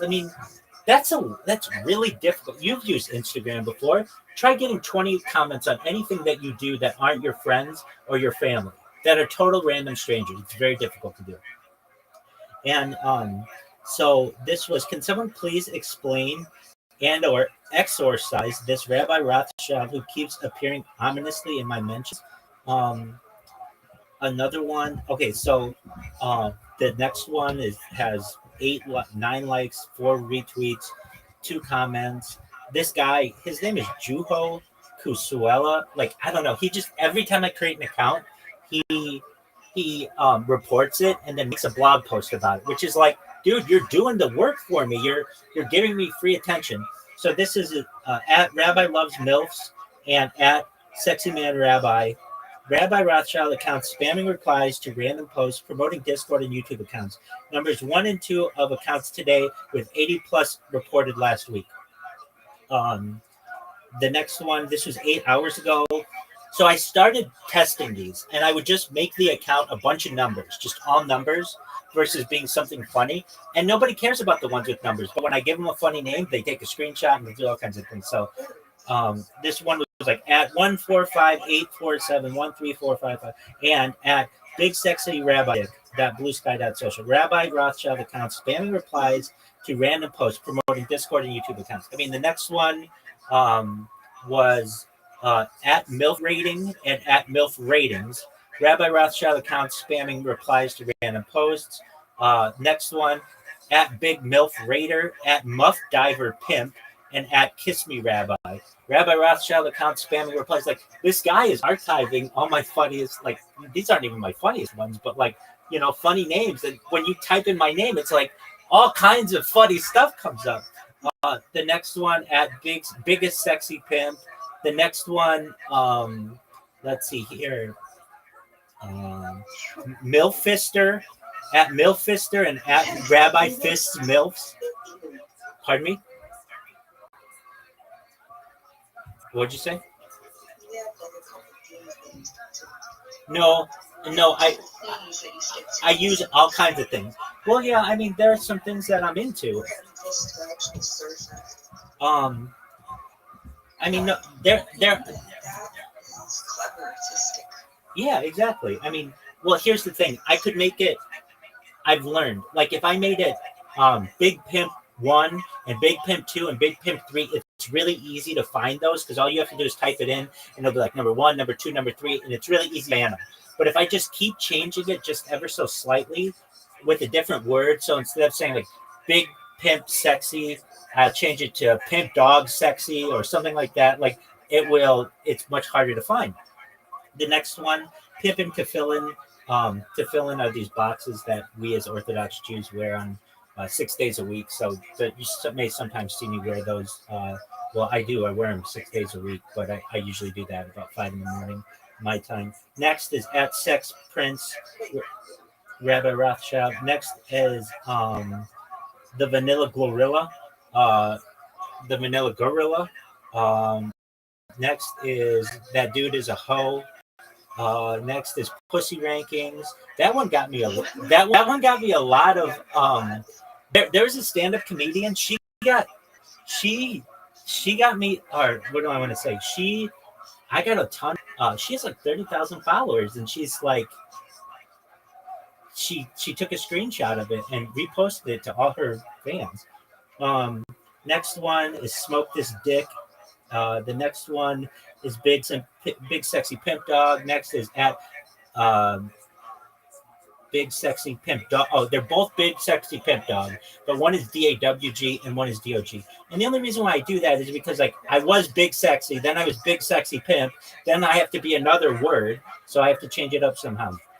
Next one is Rabbi is the Best. Next is at Tefillin Villain. Next is the Facializer. Next is at the Pimpest Dog. Next is Bottom Bunk MILF Sex. Next is Top Bunk MILF Sex. Next is Dick Slanger Pimp. Like these are all of the ones that, these aren't just the ones I've created. I've created far more, but these are the ones that they've archived because all the other ones got banned. Next is just Sex Pimp. Next is Smoke This Dick. Next is the Sexy Pimp with DA is the. Next is poop eating is gross. Next is yeah.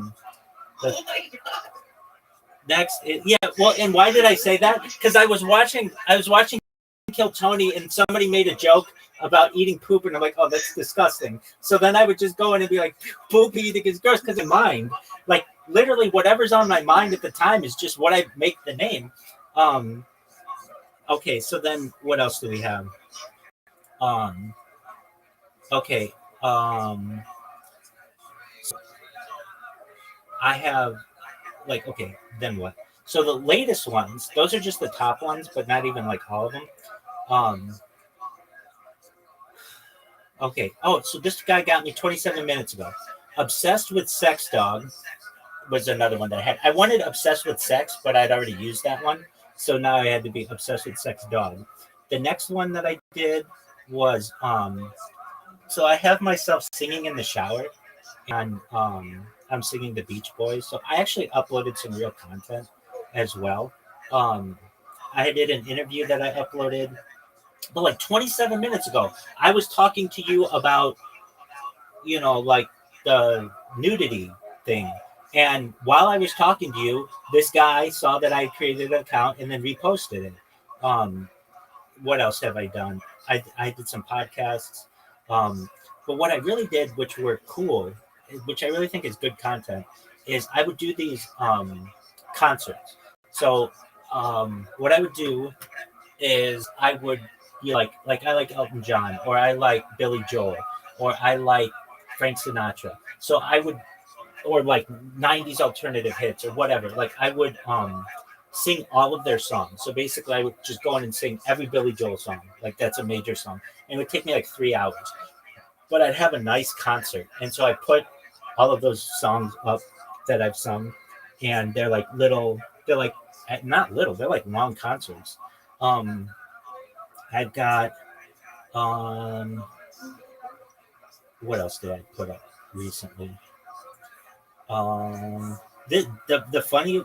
thought these were so funny. Let's see here. I did at Big Straight Dick. That's not the funniest one. But it was just one that I did like 8 hours ago. The ones that I have that are all numbers, not very funny. And I could just be like, oh, at 435-158, those aren't funny. But the other that are Rabbi Loves Melves, at Simeon Rabbi. Wait, there's this one that somebody that I did. This was so funny. I like this one. It's 3 of them in a row. Why can't I find this, guys? Here it is. At Nuclear Dick, at Atomic Cock, and at Hydrogen Bomb Pussy. Like, those are so funny to me. And I know funny of people in the future. I mean, they'll be like, who is this person? Why do they have so much everything? Welcome. How you living, pimp? What's good? Doing great. Just had practice. Excellent. But yeah, I'm back now. I'm supposed to go out with my friends later. I realized I'm getting my first car very soon. Very well. What are you gonna get? I'm getting a 2019 Mazda CX-5. Very cool, man. Well, that's exciting. What practice did you have? I had a track practice. I was doing some long jump board. You run? I do long jump, the 400, the 200, the 100. I do a lot. Excellent. Yes, you do. Do you run any cross country? No, I can't do cross country. Distance kills me. Yeah, no, I 400 understand. is the most I'll run. Excellent. Are you looking to run in college? I mean, if the opportunity is there, I'll take it. But I'm more focused on my academics, if anything. Good on you, man. But yeah. Excellent. Well, I'm glad practice was good. You had practice. It's already done. Are you tired? Actually, not really. I'm pretty pumped right now. I'm feeling good today. It's the nice weather. It's the hottest day of the year here in Jersey. Excellent. Well, I'm glad to hear that. All right. So, what else is on your agenda aside from when are you going to get your car? I'm getting it for my birthday, which is in a month. Okay. And then, do you currently not have a car at all? Yeah, I currently do not have a car right All right, so then you're going to be able to cruise and hang out with your friends and do all kinds of other stuff. Well, that's cool. Excellent. Yeah. So you're having a good day. That's wonderful to hear. Any plans for this afternoon? Yeah, I'm thinking I might go out with a couple of my friends, walk around, go shopping, head to some stores, get some food. Excellent. What did you think of March Madness? Ooh, March Madness. I'm really excited for Duke Bama. I think that's going to be a really good game. Word, dog. Okay, so let's go through the matchups, and you tell me who's going to win. Just one moment. I'm going to pull them up. Recently, we had the kickoff of or the first pitch of the baseball season. And Yep. I created 25 baseball teams. So if you ever play fantasy anything, this is my advice to you. Yeah. Make 25 teams or however many free teams you get. You can either do it with your friends. Yeah, I do that for football. Excellent. I got like 9 championships this year. Perfect. That's what I'm talking about. Boy, you're smart. You know what's up. Yeah, because then you're always going to be a winner. And then if anybody's like, how'd your fantasy football team do? You go, oh, I won my league. They don't know you lost, 12 of them, but you won 9 of them or whatever it may be. Yeah, exactly. That's hilarious. Love it. All right. So we've got in the men's championship or men's tournament, we have. Please remind me, who do you have winning it all? Was it Florida? Yeah, I had Florida. Yeah, same here. Okay, so that's still solid. Okay, we've got.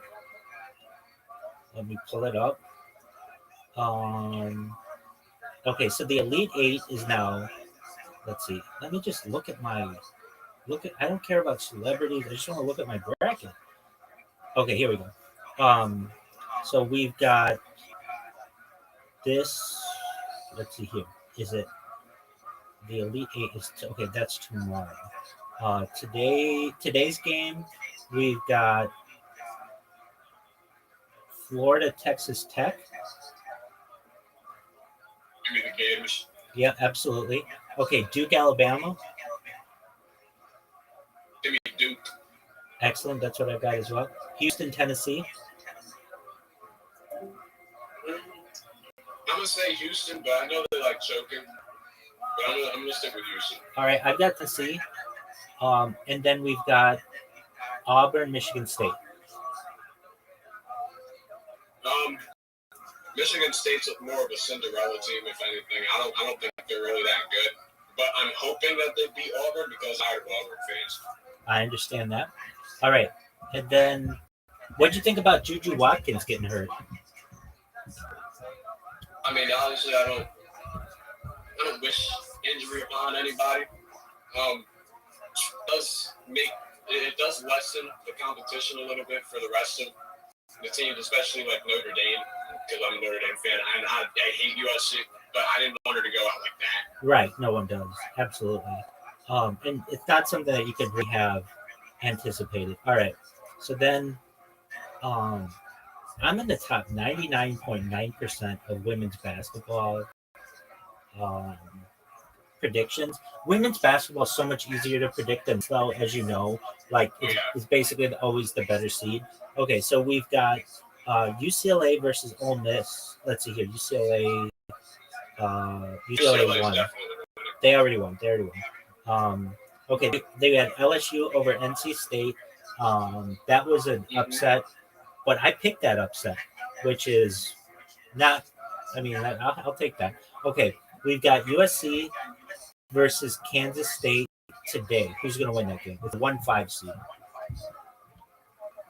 I think State's going to make it a game, and I know USC is missing their star player, so it's hard to tell, but I'll stick with USC for now. All right, we've got your girls you're Irish. They're playing right now. Yeah. They're going to we're playing TCU. Tip off. Okay, so I take it you're going to pick the Irish there. Yeah, TCU beat us in the regular season, but I think if we're full strength, we can really whoop TCU. TCU's honestly not as good as us. You know what the highlight of TCU is? They have a really big center. No, and Haley Van Lilth or whatever. That Oh yes, Yeah. Your favorite. that girl can get it. All right. Texas versus Tennessee. The 1-5. The Vols are very consistent. Yeah, they are. I'll go with the Vols, honestly. All right, that'd be a big upset, 5-1, but I could see that happening. I think Texas wasn't Texas the number one overall. They Yeah, might- they were one seed. I know that. Yeah. I think they probably were number one. They could have, But or actually, I never think see Texas with the big big group of women's college basketball teams. There's no UConn, there's no South Carolina, there's no Notre Dame. right. You're right on that. Okay, I don't think they were the number one overall. Now I think about it, I think it was South Carolina, but I could be wrong. Okay, we've got this was an interesting one. Duke beat North Carolina, but the score of the game was 47-38. Such a low scoring game. Like Yeah, I saw that yesterday, and I was like that's just not. I don't know. You have teams scoring 100, and then you have a team winning with 47 points. Exactly, it's very strange. Okay, South Carolina versus Maryland. Oh, that already happened. South Carolina. Okay. Yeah, South Carolina won by 4. Right. Okay, so now we've got the Elite Eight. Okay, so who's going to win, UCLA or LSU? I'll say UCLA. LSU does have some pretty good players. They have that one girl. I think her name's like Moro or something. But UCLA, Lauren Betts is a problem. So. Yeah, definitely. All right, who's going to win South Carolina over Duke? South Carolina for sure. All right. And everything else, I don't think we can really judge until the other teams. But okay. I think we're in agreement on just about everything. The one we may have a disagreement on. You're going to take Tennessee. I think I take Texas in that game still. But that could go the other way. All right. And then do you do baseball fantasy at all? I'm a big baseball fan. I haven't done baseball fantasy weeks, but I am a huge baseball fan. So I follow it. It used to be so much work because it's like every single day you've got to do something. Exactly. Here's the thing, though. At least on ESPN, which is I use ESPN, and then I've also used at least for football. It's called Sleeper. Both are good apps, but ESPN has a really nice feature now where you just have to press one button and it will set your matchups for the whole week. So you just have to literally it's just like almost auto manage for you, which is really nice. Oh yeah. And No, I forgot. I did do one fantasy baseball week last year. Okay. I've done them before, but like I'll get really excited for the draft. I'm always about the draft, and then it's like I forget, I get busy or whatever. But this year I've got. Do you happen to know who Free Carey is? I don't think so. That's okay. He was the longtime announcer for like the St. Louis Cardinals and the White Sox and the Cubs, and Will Ferrell used to do a really good impression of him. But anyway, I always like coming up with interesting names for my teams, like everybody does. I think like Mook. This isn't one of mine, but they come up with like Mookie, Sure Bets, and all of those. Like they're like puns on people's names. So I always kind of like to see what different people's names are. You know what I did this year as well, and just because I did the baseball ones, I was like, you know what, I'm gonna do WNBA teams. I wonder. I don't follow WNBA. Since I live stream my life, I do watch the WNBA playoffs sometimes, or the not really closely. I'll watch like the championship and just whatever. But I'm like, you know what? I'm gonna get a bunch of WNBA teams and just do the same thing I do with baseball. Now the WNBA doesn't start till May, which is fine, but I got 25 of those. And just kind of one of those things. I'll follow it every here and there. It's the WNBA is so small that it's like it's kind of easy to know all the players or a lot of the players or how it goes. And since I follow college basketball pretty closely, a lot of the women are the same, and it's interesting. So, have you ever done WNBA fantasy basketball? I don't think that you probably ever have, but is it something you've ever done? Yeah, I've never done WNBA basketball because I don't follow it as much as I do women's college basketball. Absolutely. I do know a lot of players, but exactly. I've never really been huge in it. What about NBA? I've done NBA in the past. It's been a couple of years though since I've done it. Yeah, same here. I did it last year. I didn't do it this year, but we'll see how it goes. Like I did it last year, and I just never really paid attention to it, and I didn't realize, or maybe they didn't have it. I don't know, but that button that basically auto manages is so key, especially when you've got a bunch of teams. I think it's called Quick Lineup, and it just gives it to you for the rest of the week. Then you don't have to deal with like the worst or one of the worst things that happens within the sport, within fantasy, not the worst, but like you'll not realize a guy's starting or that he's on the injured reserve on one of your teams or whatever it may be, and you've just got so much to manage that it's difficult to spot that kind of stuff. But with that quick lineup, it takes care of it all. So I'm excited for just check out the baseball season. I personally think 162 regular season games is too many. It's just an overwhelming amount. I think that goes back to an era where we didn't have television and we didn't have the internet and we weren't so engaged in other activities, and you could go to a baseball game and it was affordable and really get into it. But nowadays 162 games, it's just too much for anybody to really keep up with. And even the NBA, they're doing like the mid-season tournaments because even they have 82 games or whatever that are a lot. But 162 games, just an overwhelming amount to be able to, unless you're like a really diehard fan. But even still, it's a lot to keep up with. So I could see the MLB one day, perhaps, changing that. I could also see one day, especially when the NFL goes to. I don't think we'll have the NFL in the same way as we have it today. I think that 7-on-7 football will become much more popular. I know it's like flag football is becoming very big with women and men, but particularly with women. And I think that the NFL may one day go 7-on-7, no pads, basically just skill players, and it'll still be really big. The advantage of that, though, would be you could do you could do it year round, and I think that would be a major advantage someday. I'm not saying in the next 5 years you'll have that, but perhaps in the next 50 years you may have some kind of alteration with the season like that. Just because you can't have these guys, getting all these concussions and things and CTE, and we just didn't know too much about it. All these career-ending injuries, and I could just see them changing that, quite a bit. I mean, even the quarterback position has changed in the last 20 years, and they keep coming up with more and more rules on how to protect the quarterback, and eventually, I mean, you can barely even touch him anymore. I mean, like literally, some of the things that they'll throw. It's insane, especially with Mahomes. Oh, exactly, absolutely, and he uses it to his advantage, and I don't think that's right either. Where he's flopping and running out of bounds, or faking going out of bounds, or faking the slide.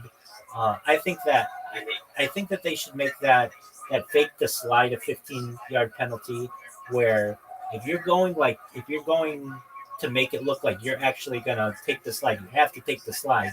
If you don't, if you just are essentially trying to trick the other team, it's not really fair because they're doing it for your own safety. The other one that I can't stand is on defense. If you hit a guy with the helmet, that's so touchy. When it's and then they throw a guy out of the game and he misses like the next game too. I think in some leagues, like that to me is just too touchy. I feel like if it looks intentional, then it's the right call, because I think you can tell when it's intentional and when it's not intentional. Like if a guy is full on looking dead at you and leans in with his helmet and hits you with the helmet, then that's a flag.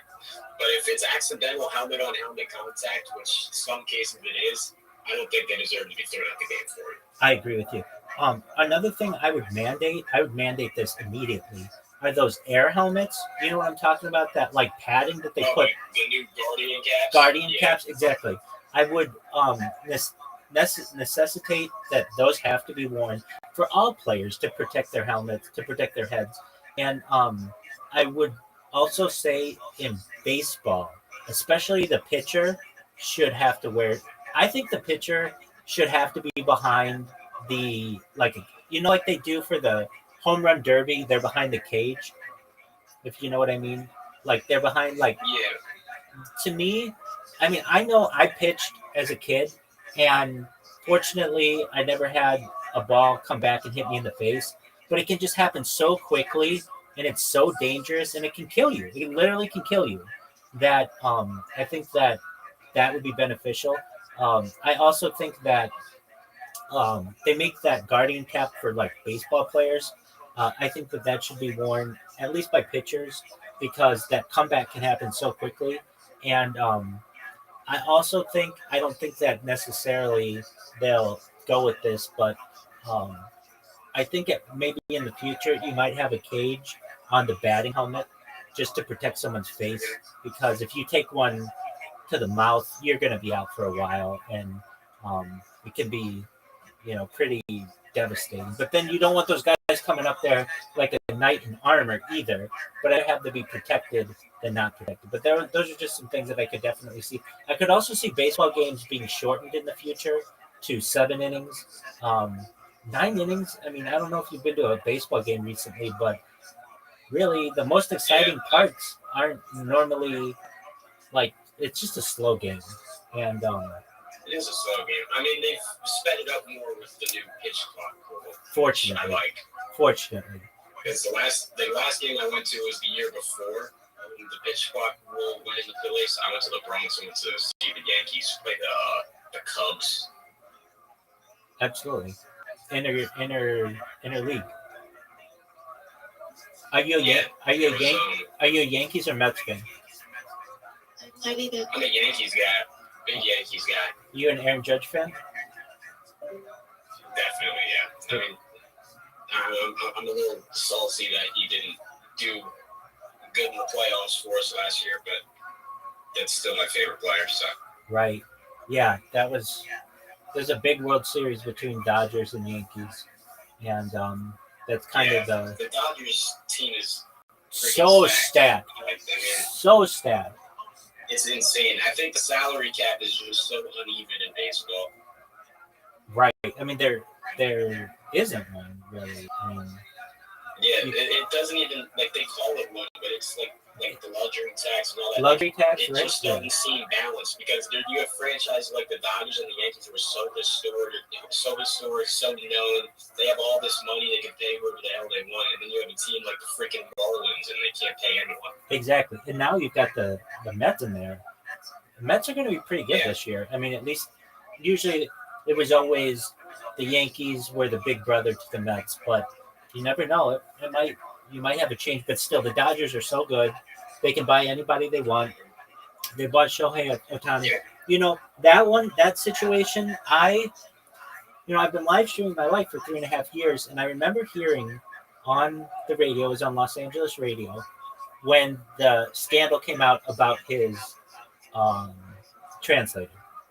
And I remember this distinctly, but it's been memory hold, that Shohei Ohtani, Shohei Ohtani's translator did an interview with ESPN saying that that Shohei was not the one who was doing the betting, but that Shohei was just with the money to do the betting. But they didn't know that was also a violation of, like, federal law and also the MLB the MLB governance, and so they went back on that, and you can't find any record of that that interview happened. But I remember hearing it and I remember saying oh, that's going to be a big deal. And then yes, it has been a big deal. Now that guy, he was sentenced and then he didn't show up at his hearing, which I don't really understand how that one went down. Anyway, they've just kind of brushed that whole Shohei. Oh, and then the other thing was this: Shohei Ohtani. You know how he had Tommy John surgery or whatever. There's the argument that I've heard. I don't know if it's true or not, but that he really didn't need that surgery. That was his punishment for betting, for just betting scandal. Basically, he could play as a DH, but he couldn't pitch for a year. Whether it's true or not, I don't know. All I know is that I was in 25 baseball league drafts this year, and every single one had him going as the number one player. That's really something. I mean, at least in the football drafts, there wasn't one player who, well, I guess Christian McCaffrey was really big, but then he didn't end up doing anything major. I mean, he got hurt, so he actually ended up being not a good pick. But to have one player like Shohei Ohtani, who is a generational player in fantasy, and he plays basically, he can pitch and hit for you. You can't miss with him as a player. So I got him on a couple of my teams. Another thing that I think is interesting, the Dodgers this year are the biggest favorites to win the World Series since 2002. So it's basically like they're going to repeat, which I don't know. You think they're going to repeat? I hope not. Yeah, I mean, it's basically you can buy a championship nowadays. And I don't know. I think the NFL does a really good job of parity, and I think the MLB should kind of learn from that. You can have the best NFL team play the worst NFL team, and you can have an upset pretty easily. But you're never going to have that. I mean, you can have that one or two games of baseball, but over the course of the season, it's just not going to happen.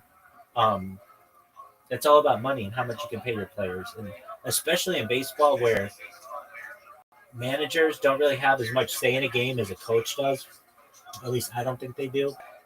The ability to just pay a player anything that you want is really is frankly very powerful, and it's a huge advantage. And it's basically, as I've understood, it doesn't really like imagine you own, I don't know, the Brewers, or you own the Rockies, like a team that's not necessarily going to compete because of how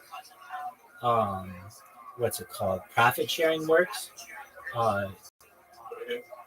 Basically they all make out, I think they get it's like an 80-20 split on something like that.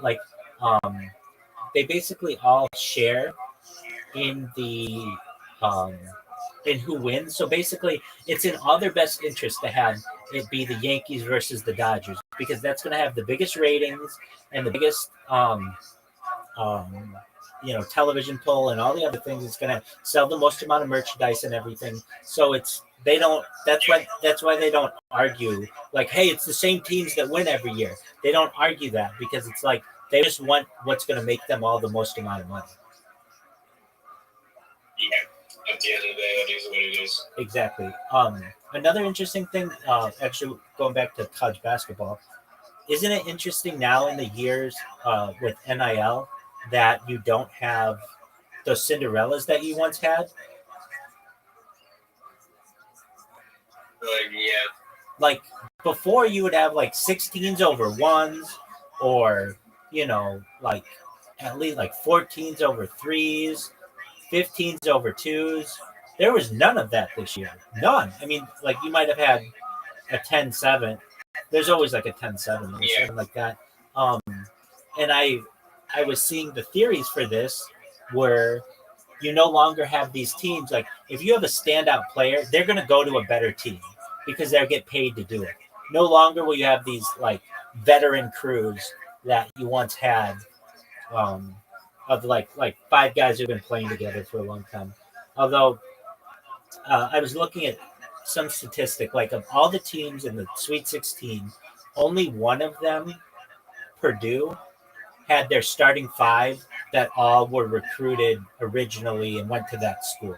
All the other schools, like if you look at Duke, they've got like 3 guys who were recruited to come there, but 2 guys are transfers. Like everybody's transferred. So even the teams that you're seeing aren't like, the real team. I don't know. College sports has kind of lost something to me, but I guess they were always getting paid. Another, this went on in the fall, but like these guys, especially for like Alabama, they were coming out and they'll come on like podcasts and say like they were paid to go to Alabama or some SEC school or whatever. And Nick Saban came out and he's like, he just like doesn't want to address this at all. He'll just say like, our players made more in the NFL than any other school and all this other stuff. But so, guys have been being paid since probably the dawn of sports. But now that they're able to do it legally, or at least within the rules of the game, I feel it's beneficial in some ways. I mean, I think that people should be paid their worth. But in other ways, you don't get some of the Cinderella stories that you once would have gotten within sports. I don't know. I mean, this year, can you name one Cinderella team? You said Michigan State. They're a 2 seed. That's not really a Cinderella of any kind. Usually, you would get some years like Wichita State, and you'd get like, I don't know, Gonzaga used to be a Cinderella team. You'd get San Diego State was a Cinderella team a couple of years ago. Just none of that this year. They're just popping. From what I've read, that's kind of what we're going to see in the future. Anyway, ball. That's incredible. Yeah, so you are going to go hang out with some friends. Do I understand that correctly? Yes, I am. Excellent. Well, I hope you have a wonderful day. I'm going to watch some Kill Tony as I've been going through this marathon. If you need me, I'm here. And I appreciate you stopping in. Thank you. Of course. Have a good one, Rabbi. You too. Take care, my friend. Peace. Oh, look at that. I think that's actually possible. Any denim companies. You don't even need to write for that. You just look good. How long did you work for NASA? 13 years. Wow. There you go. Because he's wearing the hat, everybody. Yeah. What's your love life like, Matt Devlin? Oh, it's awesome, man. I got Yeah. I got hose all over. Really? Must But I'd be nice. imagine that there's chicks that are like really into like being with a when you manly talk man. about one and then you don't bring up the other one and you start texting you and shit, and I'm already on 2% battery, so and this is going out live. Aren't you the guy from World's Deadliest Catch? That wasn't nice, Tony. That definitely wasn't nice. I knocked out a cop once, though. You knocked Tell out us a cop? about it. It was technically it was a citizen's arrest, and this lady didn't like some shit that I did, and so she jumped on my back, and I just ran headfirst and bent over at the last second into the building, and so yeah. What do you about guys? my love life? What do you and my brother shoot rats with? Is that a BB gun or a 22? Can't talk about that. No, I want to know now. I'm very curious. This is in Venice Beach. You guys are shooting rats with a what? Like a BB gun? It's a little 2-2 with a Sprite bottle taped to the end to kind of muffle the sound.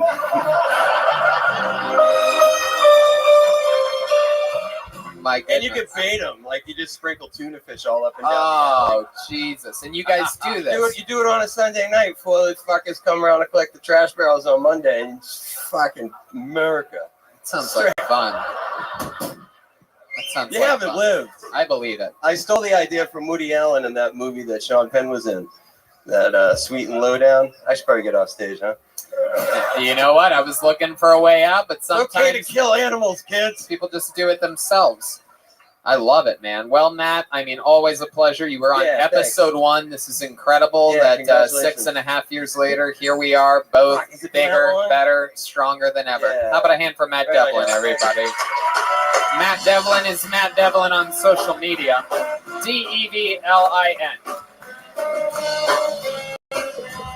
He's really good friends with my brother. I have a brother. He lives in Venice Beach. They all live in Venice Beach. Him, Bronston, my brother. The beard guys. My brother is famous in Venice Beach just as being a free spirit. Yeah, like everybody knows him. Like people get starstruck when they find out I'm his brother. No, he's not. He's not really that. He's not really on the Italian side of the family, but but he does fucking hate rats. You know what I'm saying? Pulling another name out of the bucket is going to be our first lady of the night. Makes us for Leah Mansfield, everyone. Leah Mansfield. Here we go.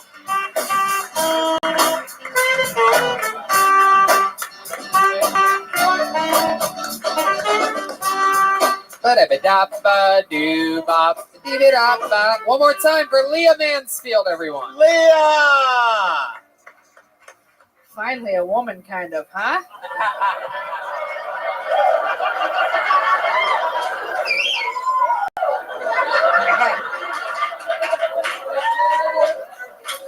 That's all I got. Man, I'll tell you, my dad turned 68 this year, and he came out to me as a bisexual crossdresser. Yeah, together we make a full woman.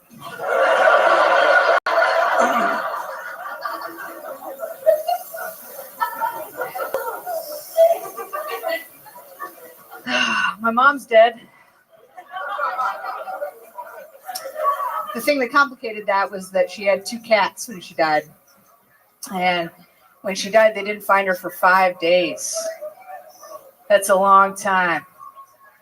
But hey, maybe be nicer to your kids and they'll show up more often. Yeah. Wow. Incredible. I believe it was the great Montel Jordan that once said the words, "This is how we do it." Incredible performance, Leah Mansfield. Taking your time, owning the moment, absolutely just staying in the pocket. Really incredible stuff. Set of the night blatantly, and incredible stage presence. Welcome to the show. Thank you. I stopped giving a shit. That helps a lot. Hey, it sure does. Oh, yeah. Absolutely. That's the most important fucking thing. Really? Actually. There's a woman that's me. I'm like, That's You know? it. Hell yeah. I could have sex tonight. That's cool. I mean, I probably won't, but I love it. I love it. I love it. How long have you been with that woman? a little over 2 years. A little over 2 years. Where'd you guys meet? Tinder. Whoa! Wow. That's a beautiful place.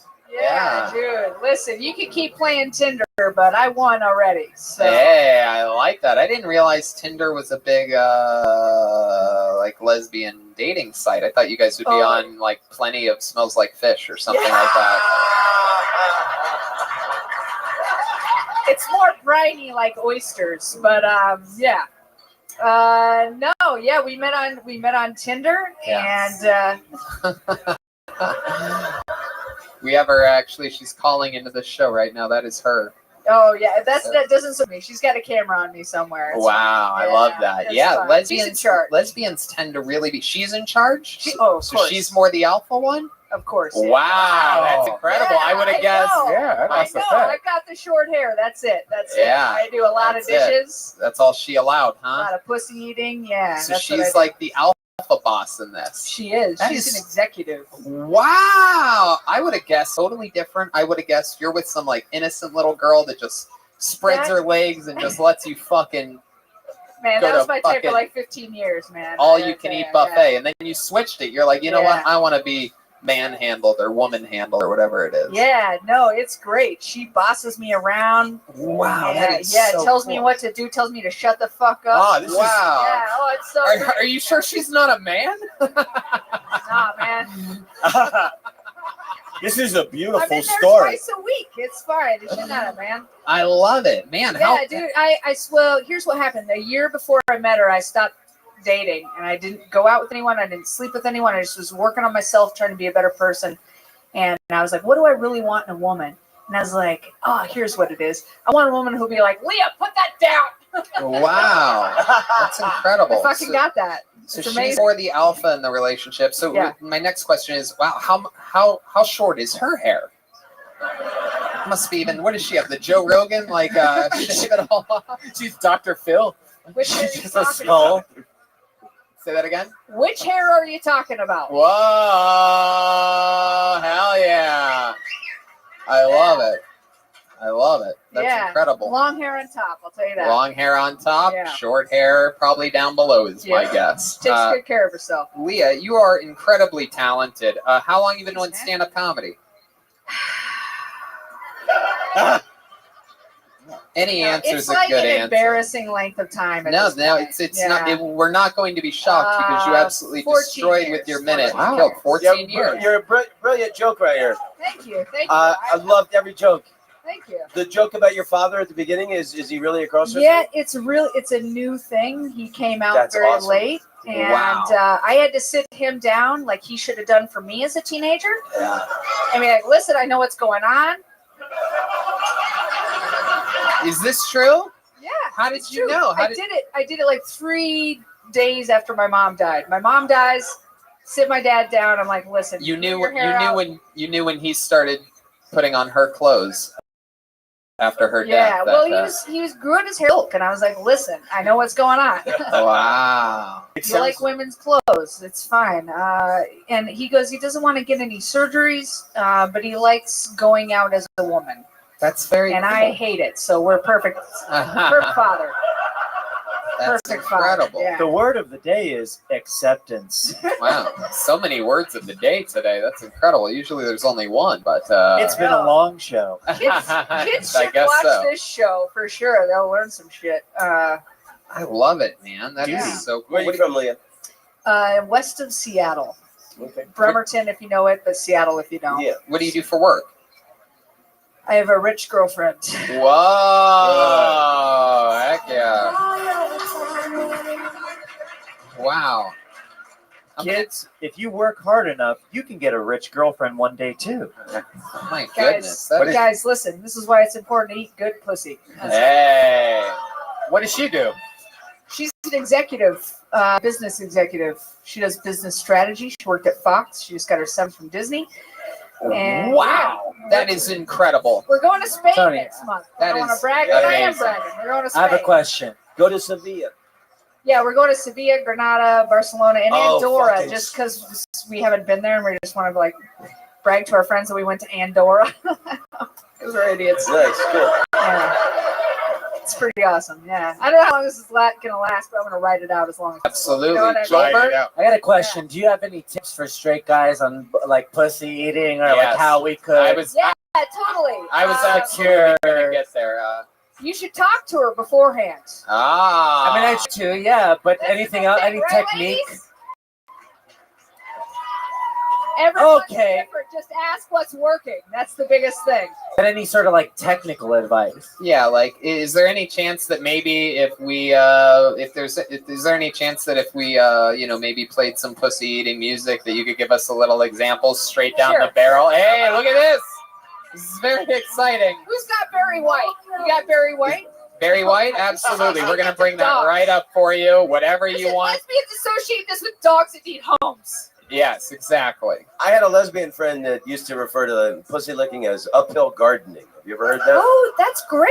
Yes. Is that nice? That is. Have you That's ever sort of heard like getting the oyster shell open with your tongue. That's what I think. Sometimes there's a pearl in there. Yeah. Uphill gardening.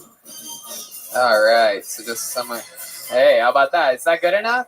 Is that good? All right. You guys want me to describe pussy eating? Who wants to see her show us how to eat a pussy here live on Kill Tony? Here we go. All right. Yeah. First, you start out, you get a resume, then a job. Then you meet a lady who also has a job. Both of you have jobs. You can meet once a week. Yeah, you have jobs. Then you take off your clothes and you talk about your jobs.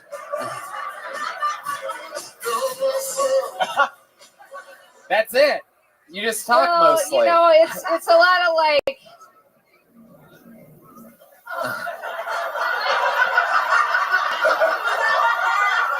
You have to be excited no matter what it looks like. Wow.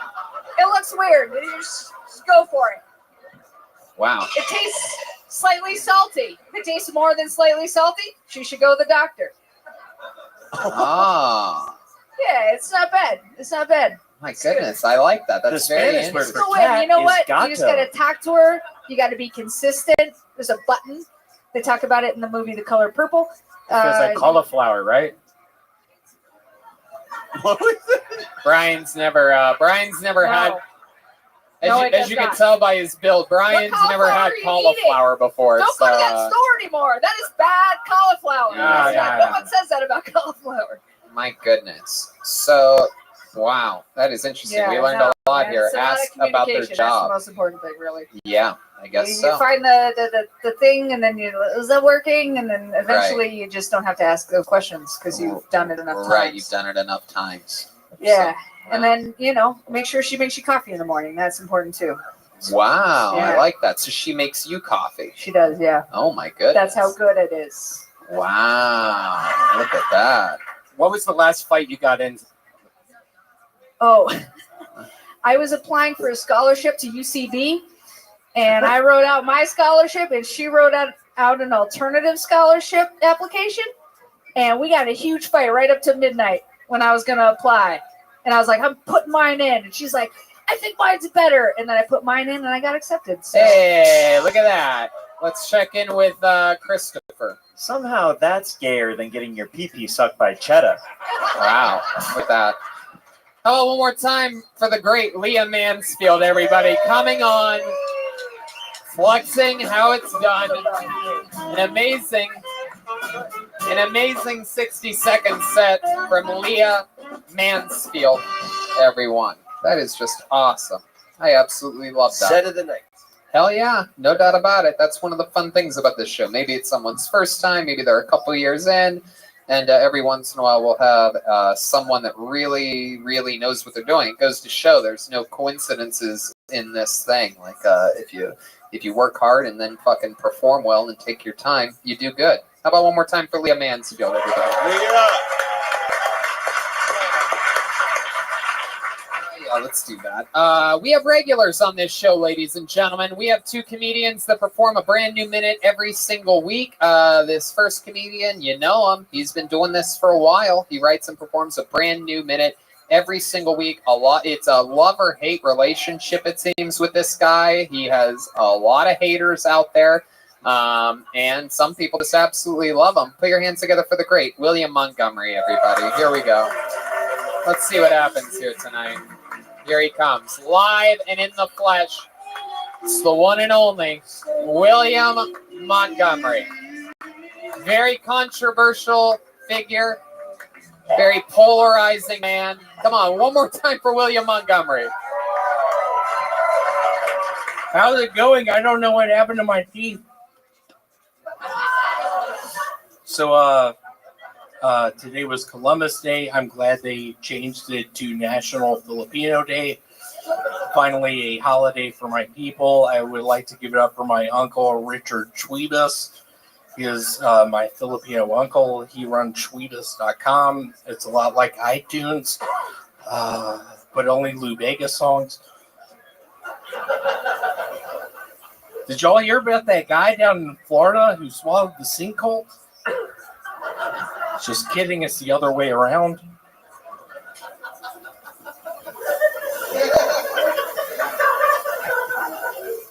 So I got pulled over by the police the other day, and the whole time I was just like, Oh, hello, sir. I wasn't coming up for this speed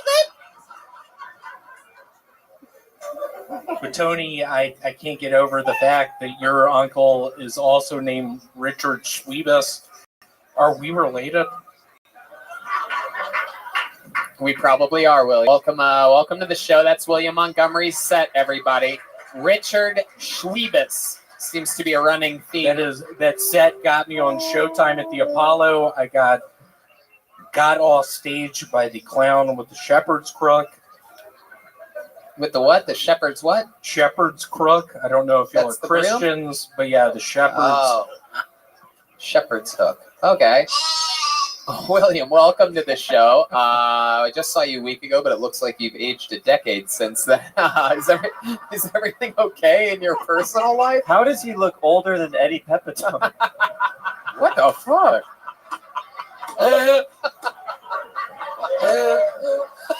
Eddie's 19, you son of a bitch. How dare you? Oh my god. I have some good news and some bad news. Let's hear it. My girlfriend is, in fact, not pregnant. She was, in fact, very offended. I said she missed her period for 2 months. It was actually just a week. I'm going to clear that up. Wow. Scoot up for Look at that. my lady friend. She's watching it right now. I think the bad news is I have been poisoning my roommates who kicked me out of the apartment. Yeah, what have you been poisoning them with? They have Colgate. I've been putting a lot of Pepsid AC in their Colgate. That's a pill you take if things are wrong with your tummy. It's like Zantac. A lot like Zantac. I don't know if y'all saw in the news, but it's giving people cancer. Yeah. And you actually, there's been a lot of people that hit me up on social media this week because you are famous for Zantac references. You've been doing that since your first appearance on this show. And a lot of people are wondering if your health is okay, if you've gotten checked out by a doctor, because you've also talked about urinating blood and other things. Have you been to a doctor recently? I the other night was on top of a building. I was sort of, after all this bullshit in my life, I was thinking about jumping off. I didn't. I went to the doctor the next day. I told him my symptoms. He was like, I think it's strep throat. You told him about blood in your urine and he guessed strep throat? He said strep throat. Where was this doctor at? It was in the Philippines. Okay. You went to the Philippines for your doctor, huh? Whoa, look at the look you're giving Tom Rhodes right now. What's going on over here? I've been to the Philippines and I've pretended I was a doctor a few times. Hey, hell yeah, it's strep throat. Hey, Tom, can we act like I went down to the Philippines on a ship? Took me a long time. Nah, you know what? Let's skip that. Let's skip this idea. This is your first time being seen by the great and powerful Eddie Pepitone. Eddie, what are your thoughts on William? I'm confused, but I sense, a funniness. It just needs to be nurtured and coddled and petted. William, something looks different about you. Did you shave your eyebrows off or something like that? Like, what's different? Did somebody do something to you this past week? I found myself 3 nights ago on a bed looking at walls of red. Walls of red? Walls of red, just thinking, William, where are you? The gates of hell or a good buddy's place? What are you doing here? What's going on? How long have you been here? I don't get it. What did it take? 30 minutes to get here? Was that a wreck? What, on the highway? William, please answer me right now. Where are you? What's up with these Rabbi? What is going on? What has happened? You were in the Philippines 2 months ago. You were having a pretty good time. You got sick. You were in the hospital for 4 weeks, up to a month. William, I see a piece of paper sticking out of your pocket that has little words on it. Clearly, you write. What do you write? And why is it that you don't ever do any of that on the show? What do you have there? Can you give us an example of something that you haven't done on the show before that you've written? I have just a bullet point. Yeah. Michael Recife, and underneath it in quotation marks. Hold on, is this Recife's? It does say that. Look at that. Look at the reaction you get when you do jokes. It's incredible. Do another one. So I've got an idea for a t-shirt. Color is a circumstance. It's going to be the color green and have an alien on the front. Okie dokie. All right. I love it, man. I love your style, William. It's got it written out word for word, Christopher? It said that word for word. Wow. That's incredible. Well, William, Hold on, is that a broom closet? Just in quotation marks, hold on, is that a broom closet? Okay. No, save some of this. You have a lot of shows coming up this week, and, it's going to be rolling around with us. Thank y'all so much. I started trusting in Jesus 3 months ago. I was living in the Philippines system in the Philippines. All right, there he goes, William Montgomery, everybody. Something's different about him. I can't figure out what it is. Do, baby, step back from that ledge, my friend. All right. We have a brand new regular, ladies and gentlemen. Last week, this guy was christened as, I believe, our 7th or 8th ever regular in the history of the show. This is his first time in the rotation, getting to write and perform a new minute every single week. Everybody's absolutely thrilled about this. He is a monster, and we have so much fun every time he's on. Make some noise. A brand new minute from the great David Lucas, everybody. Here we go. Here we go. Here he is, David Lucas, everyone. Come on, one more time for David, everybody.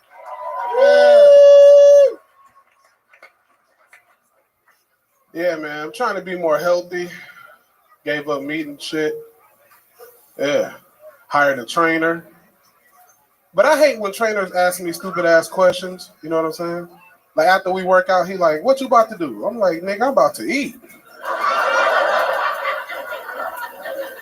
Like I burned 1,200 calories. You don't think I deserve to eat 800 more? You know what I'm saying?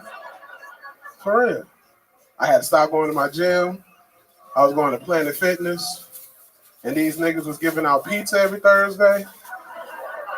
But y'all don't give a fuck about my health.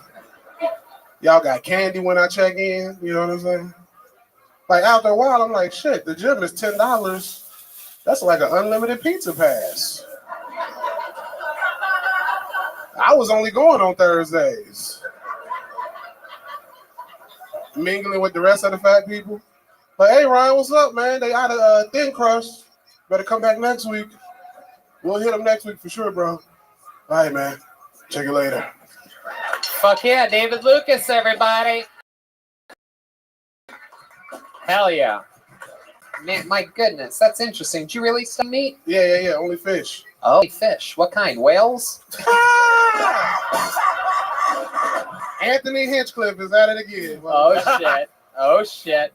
Only my mother calls me that when she's mad at me. I know. She hit me up. She's oh, you son of a bitch. She was like, I think Tony needs a black stepdaddy. Oh, my goodness. I might be your stepdaddy, nigga. Oh, my goodness. Yeah, well, that's funny because you're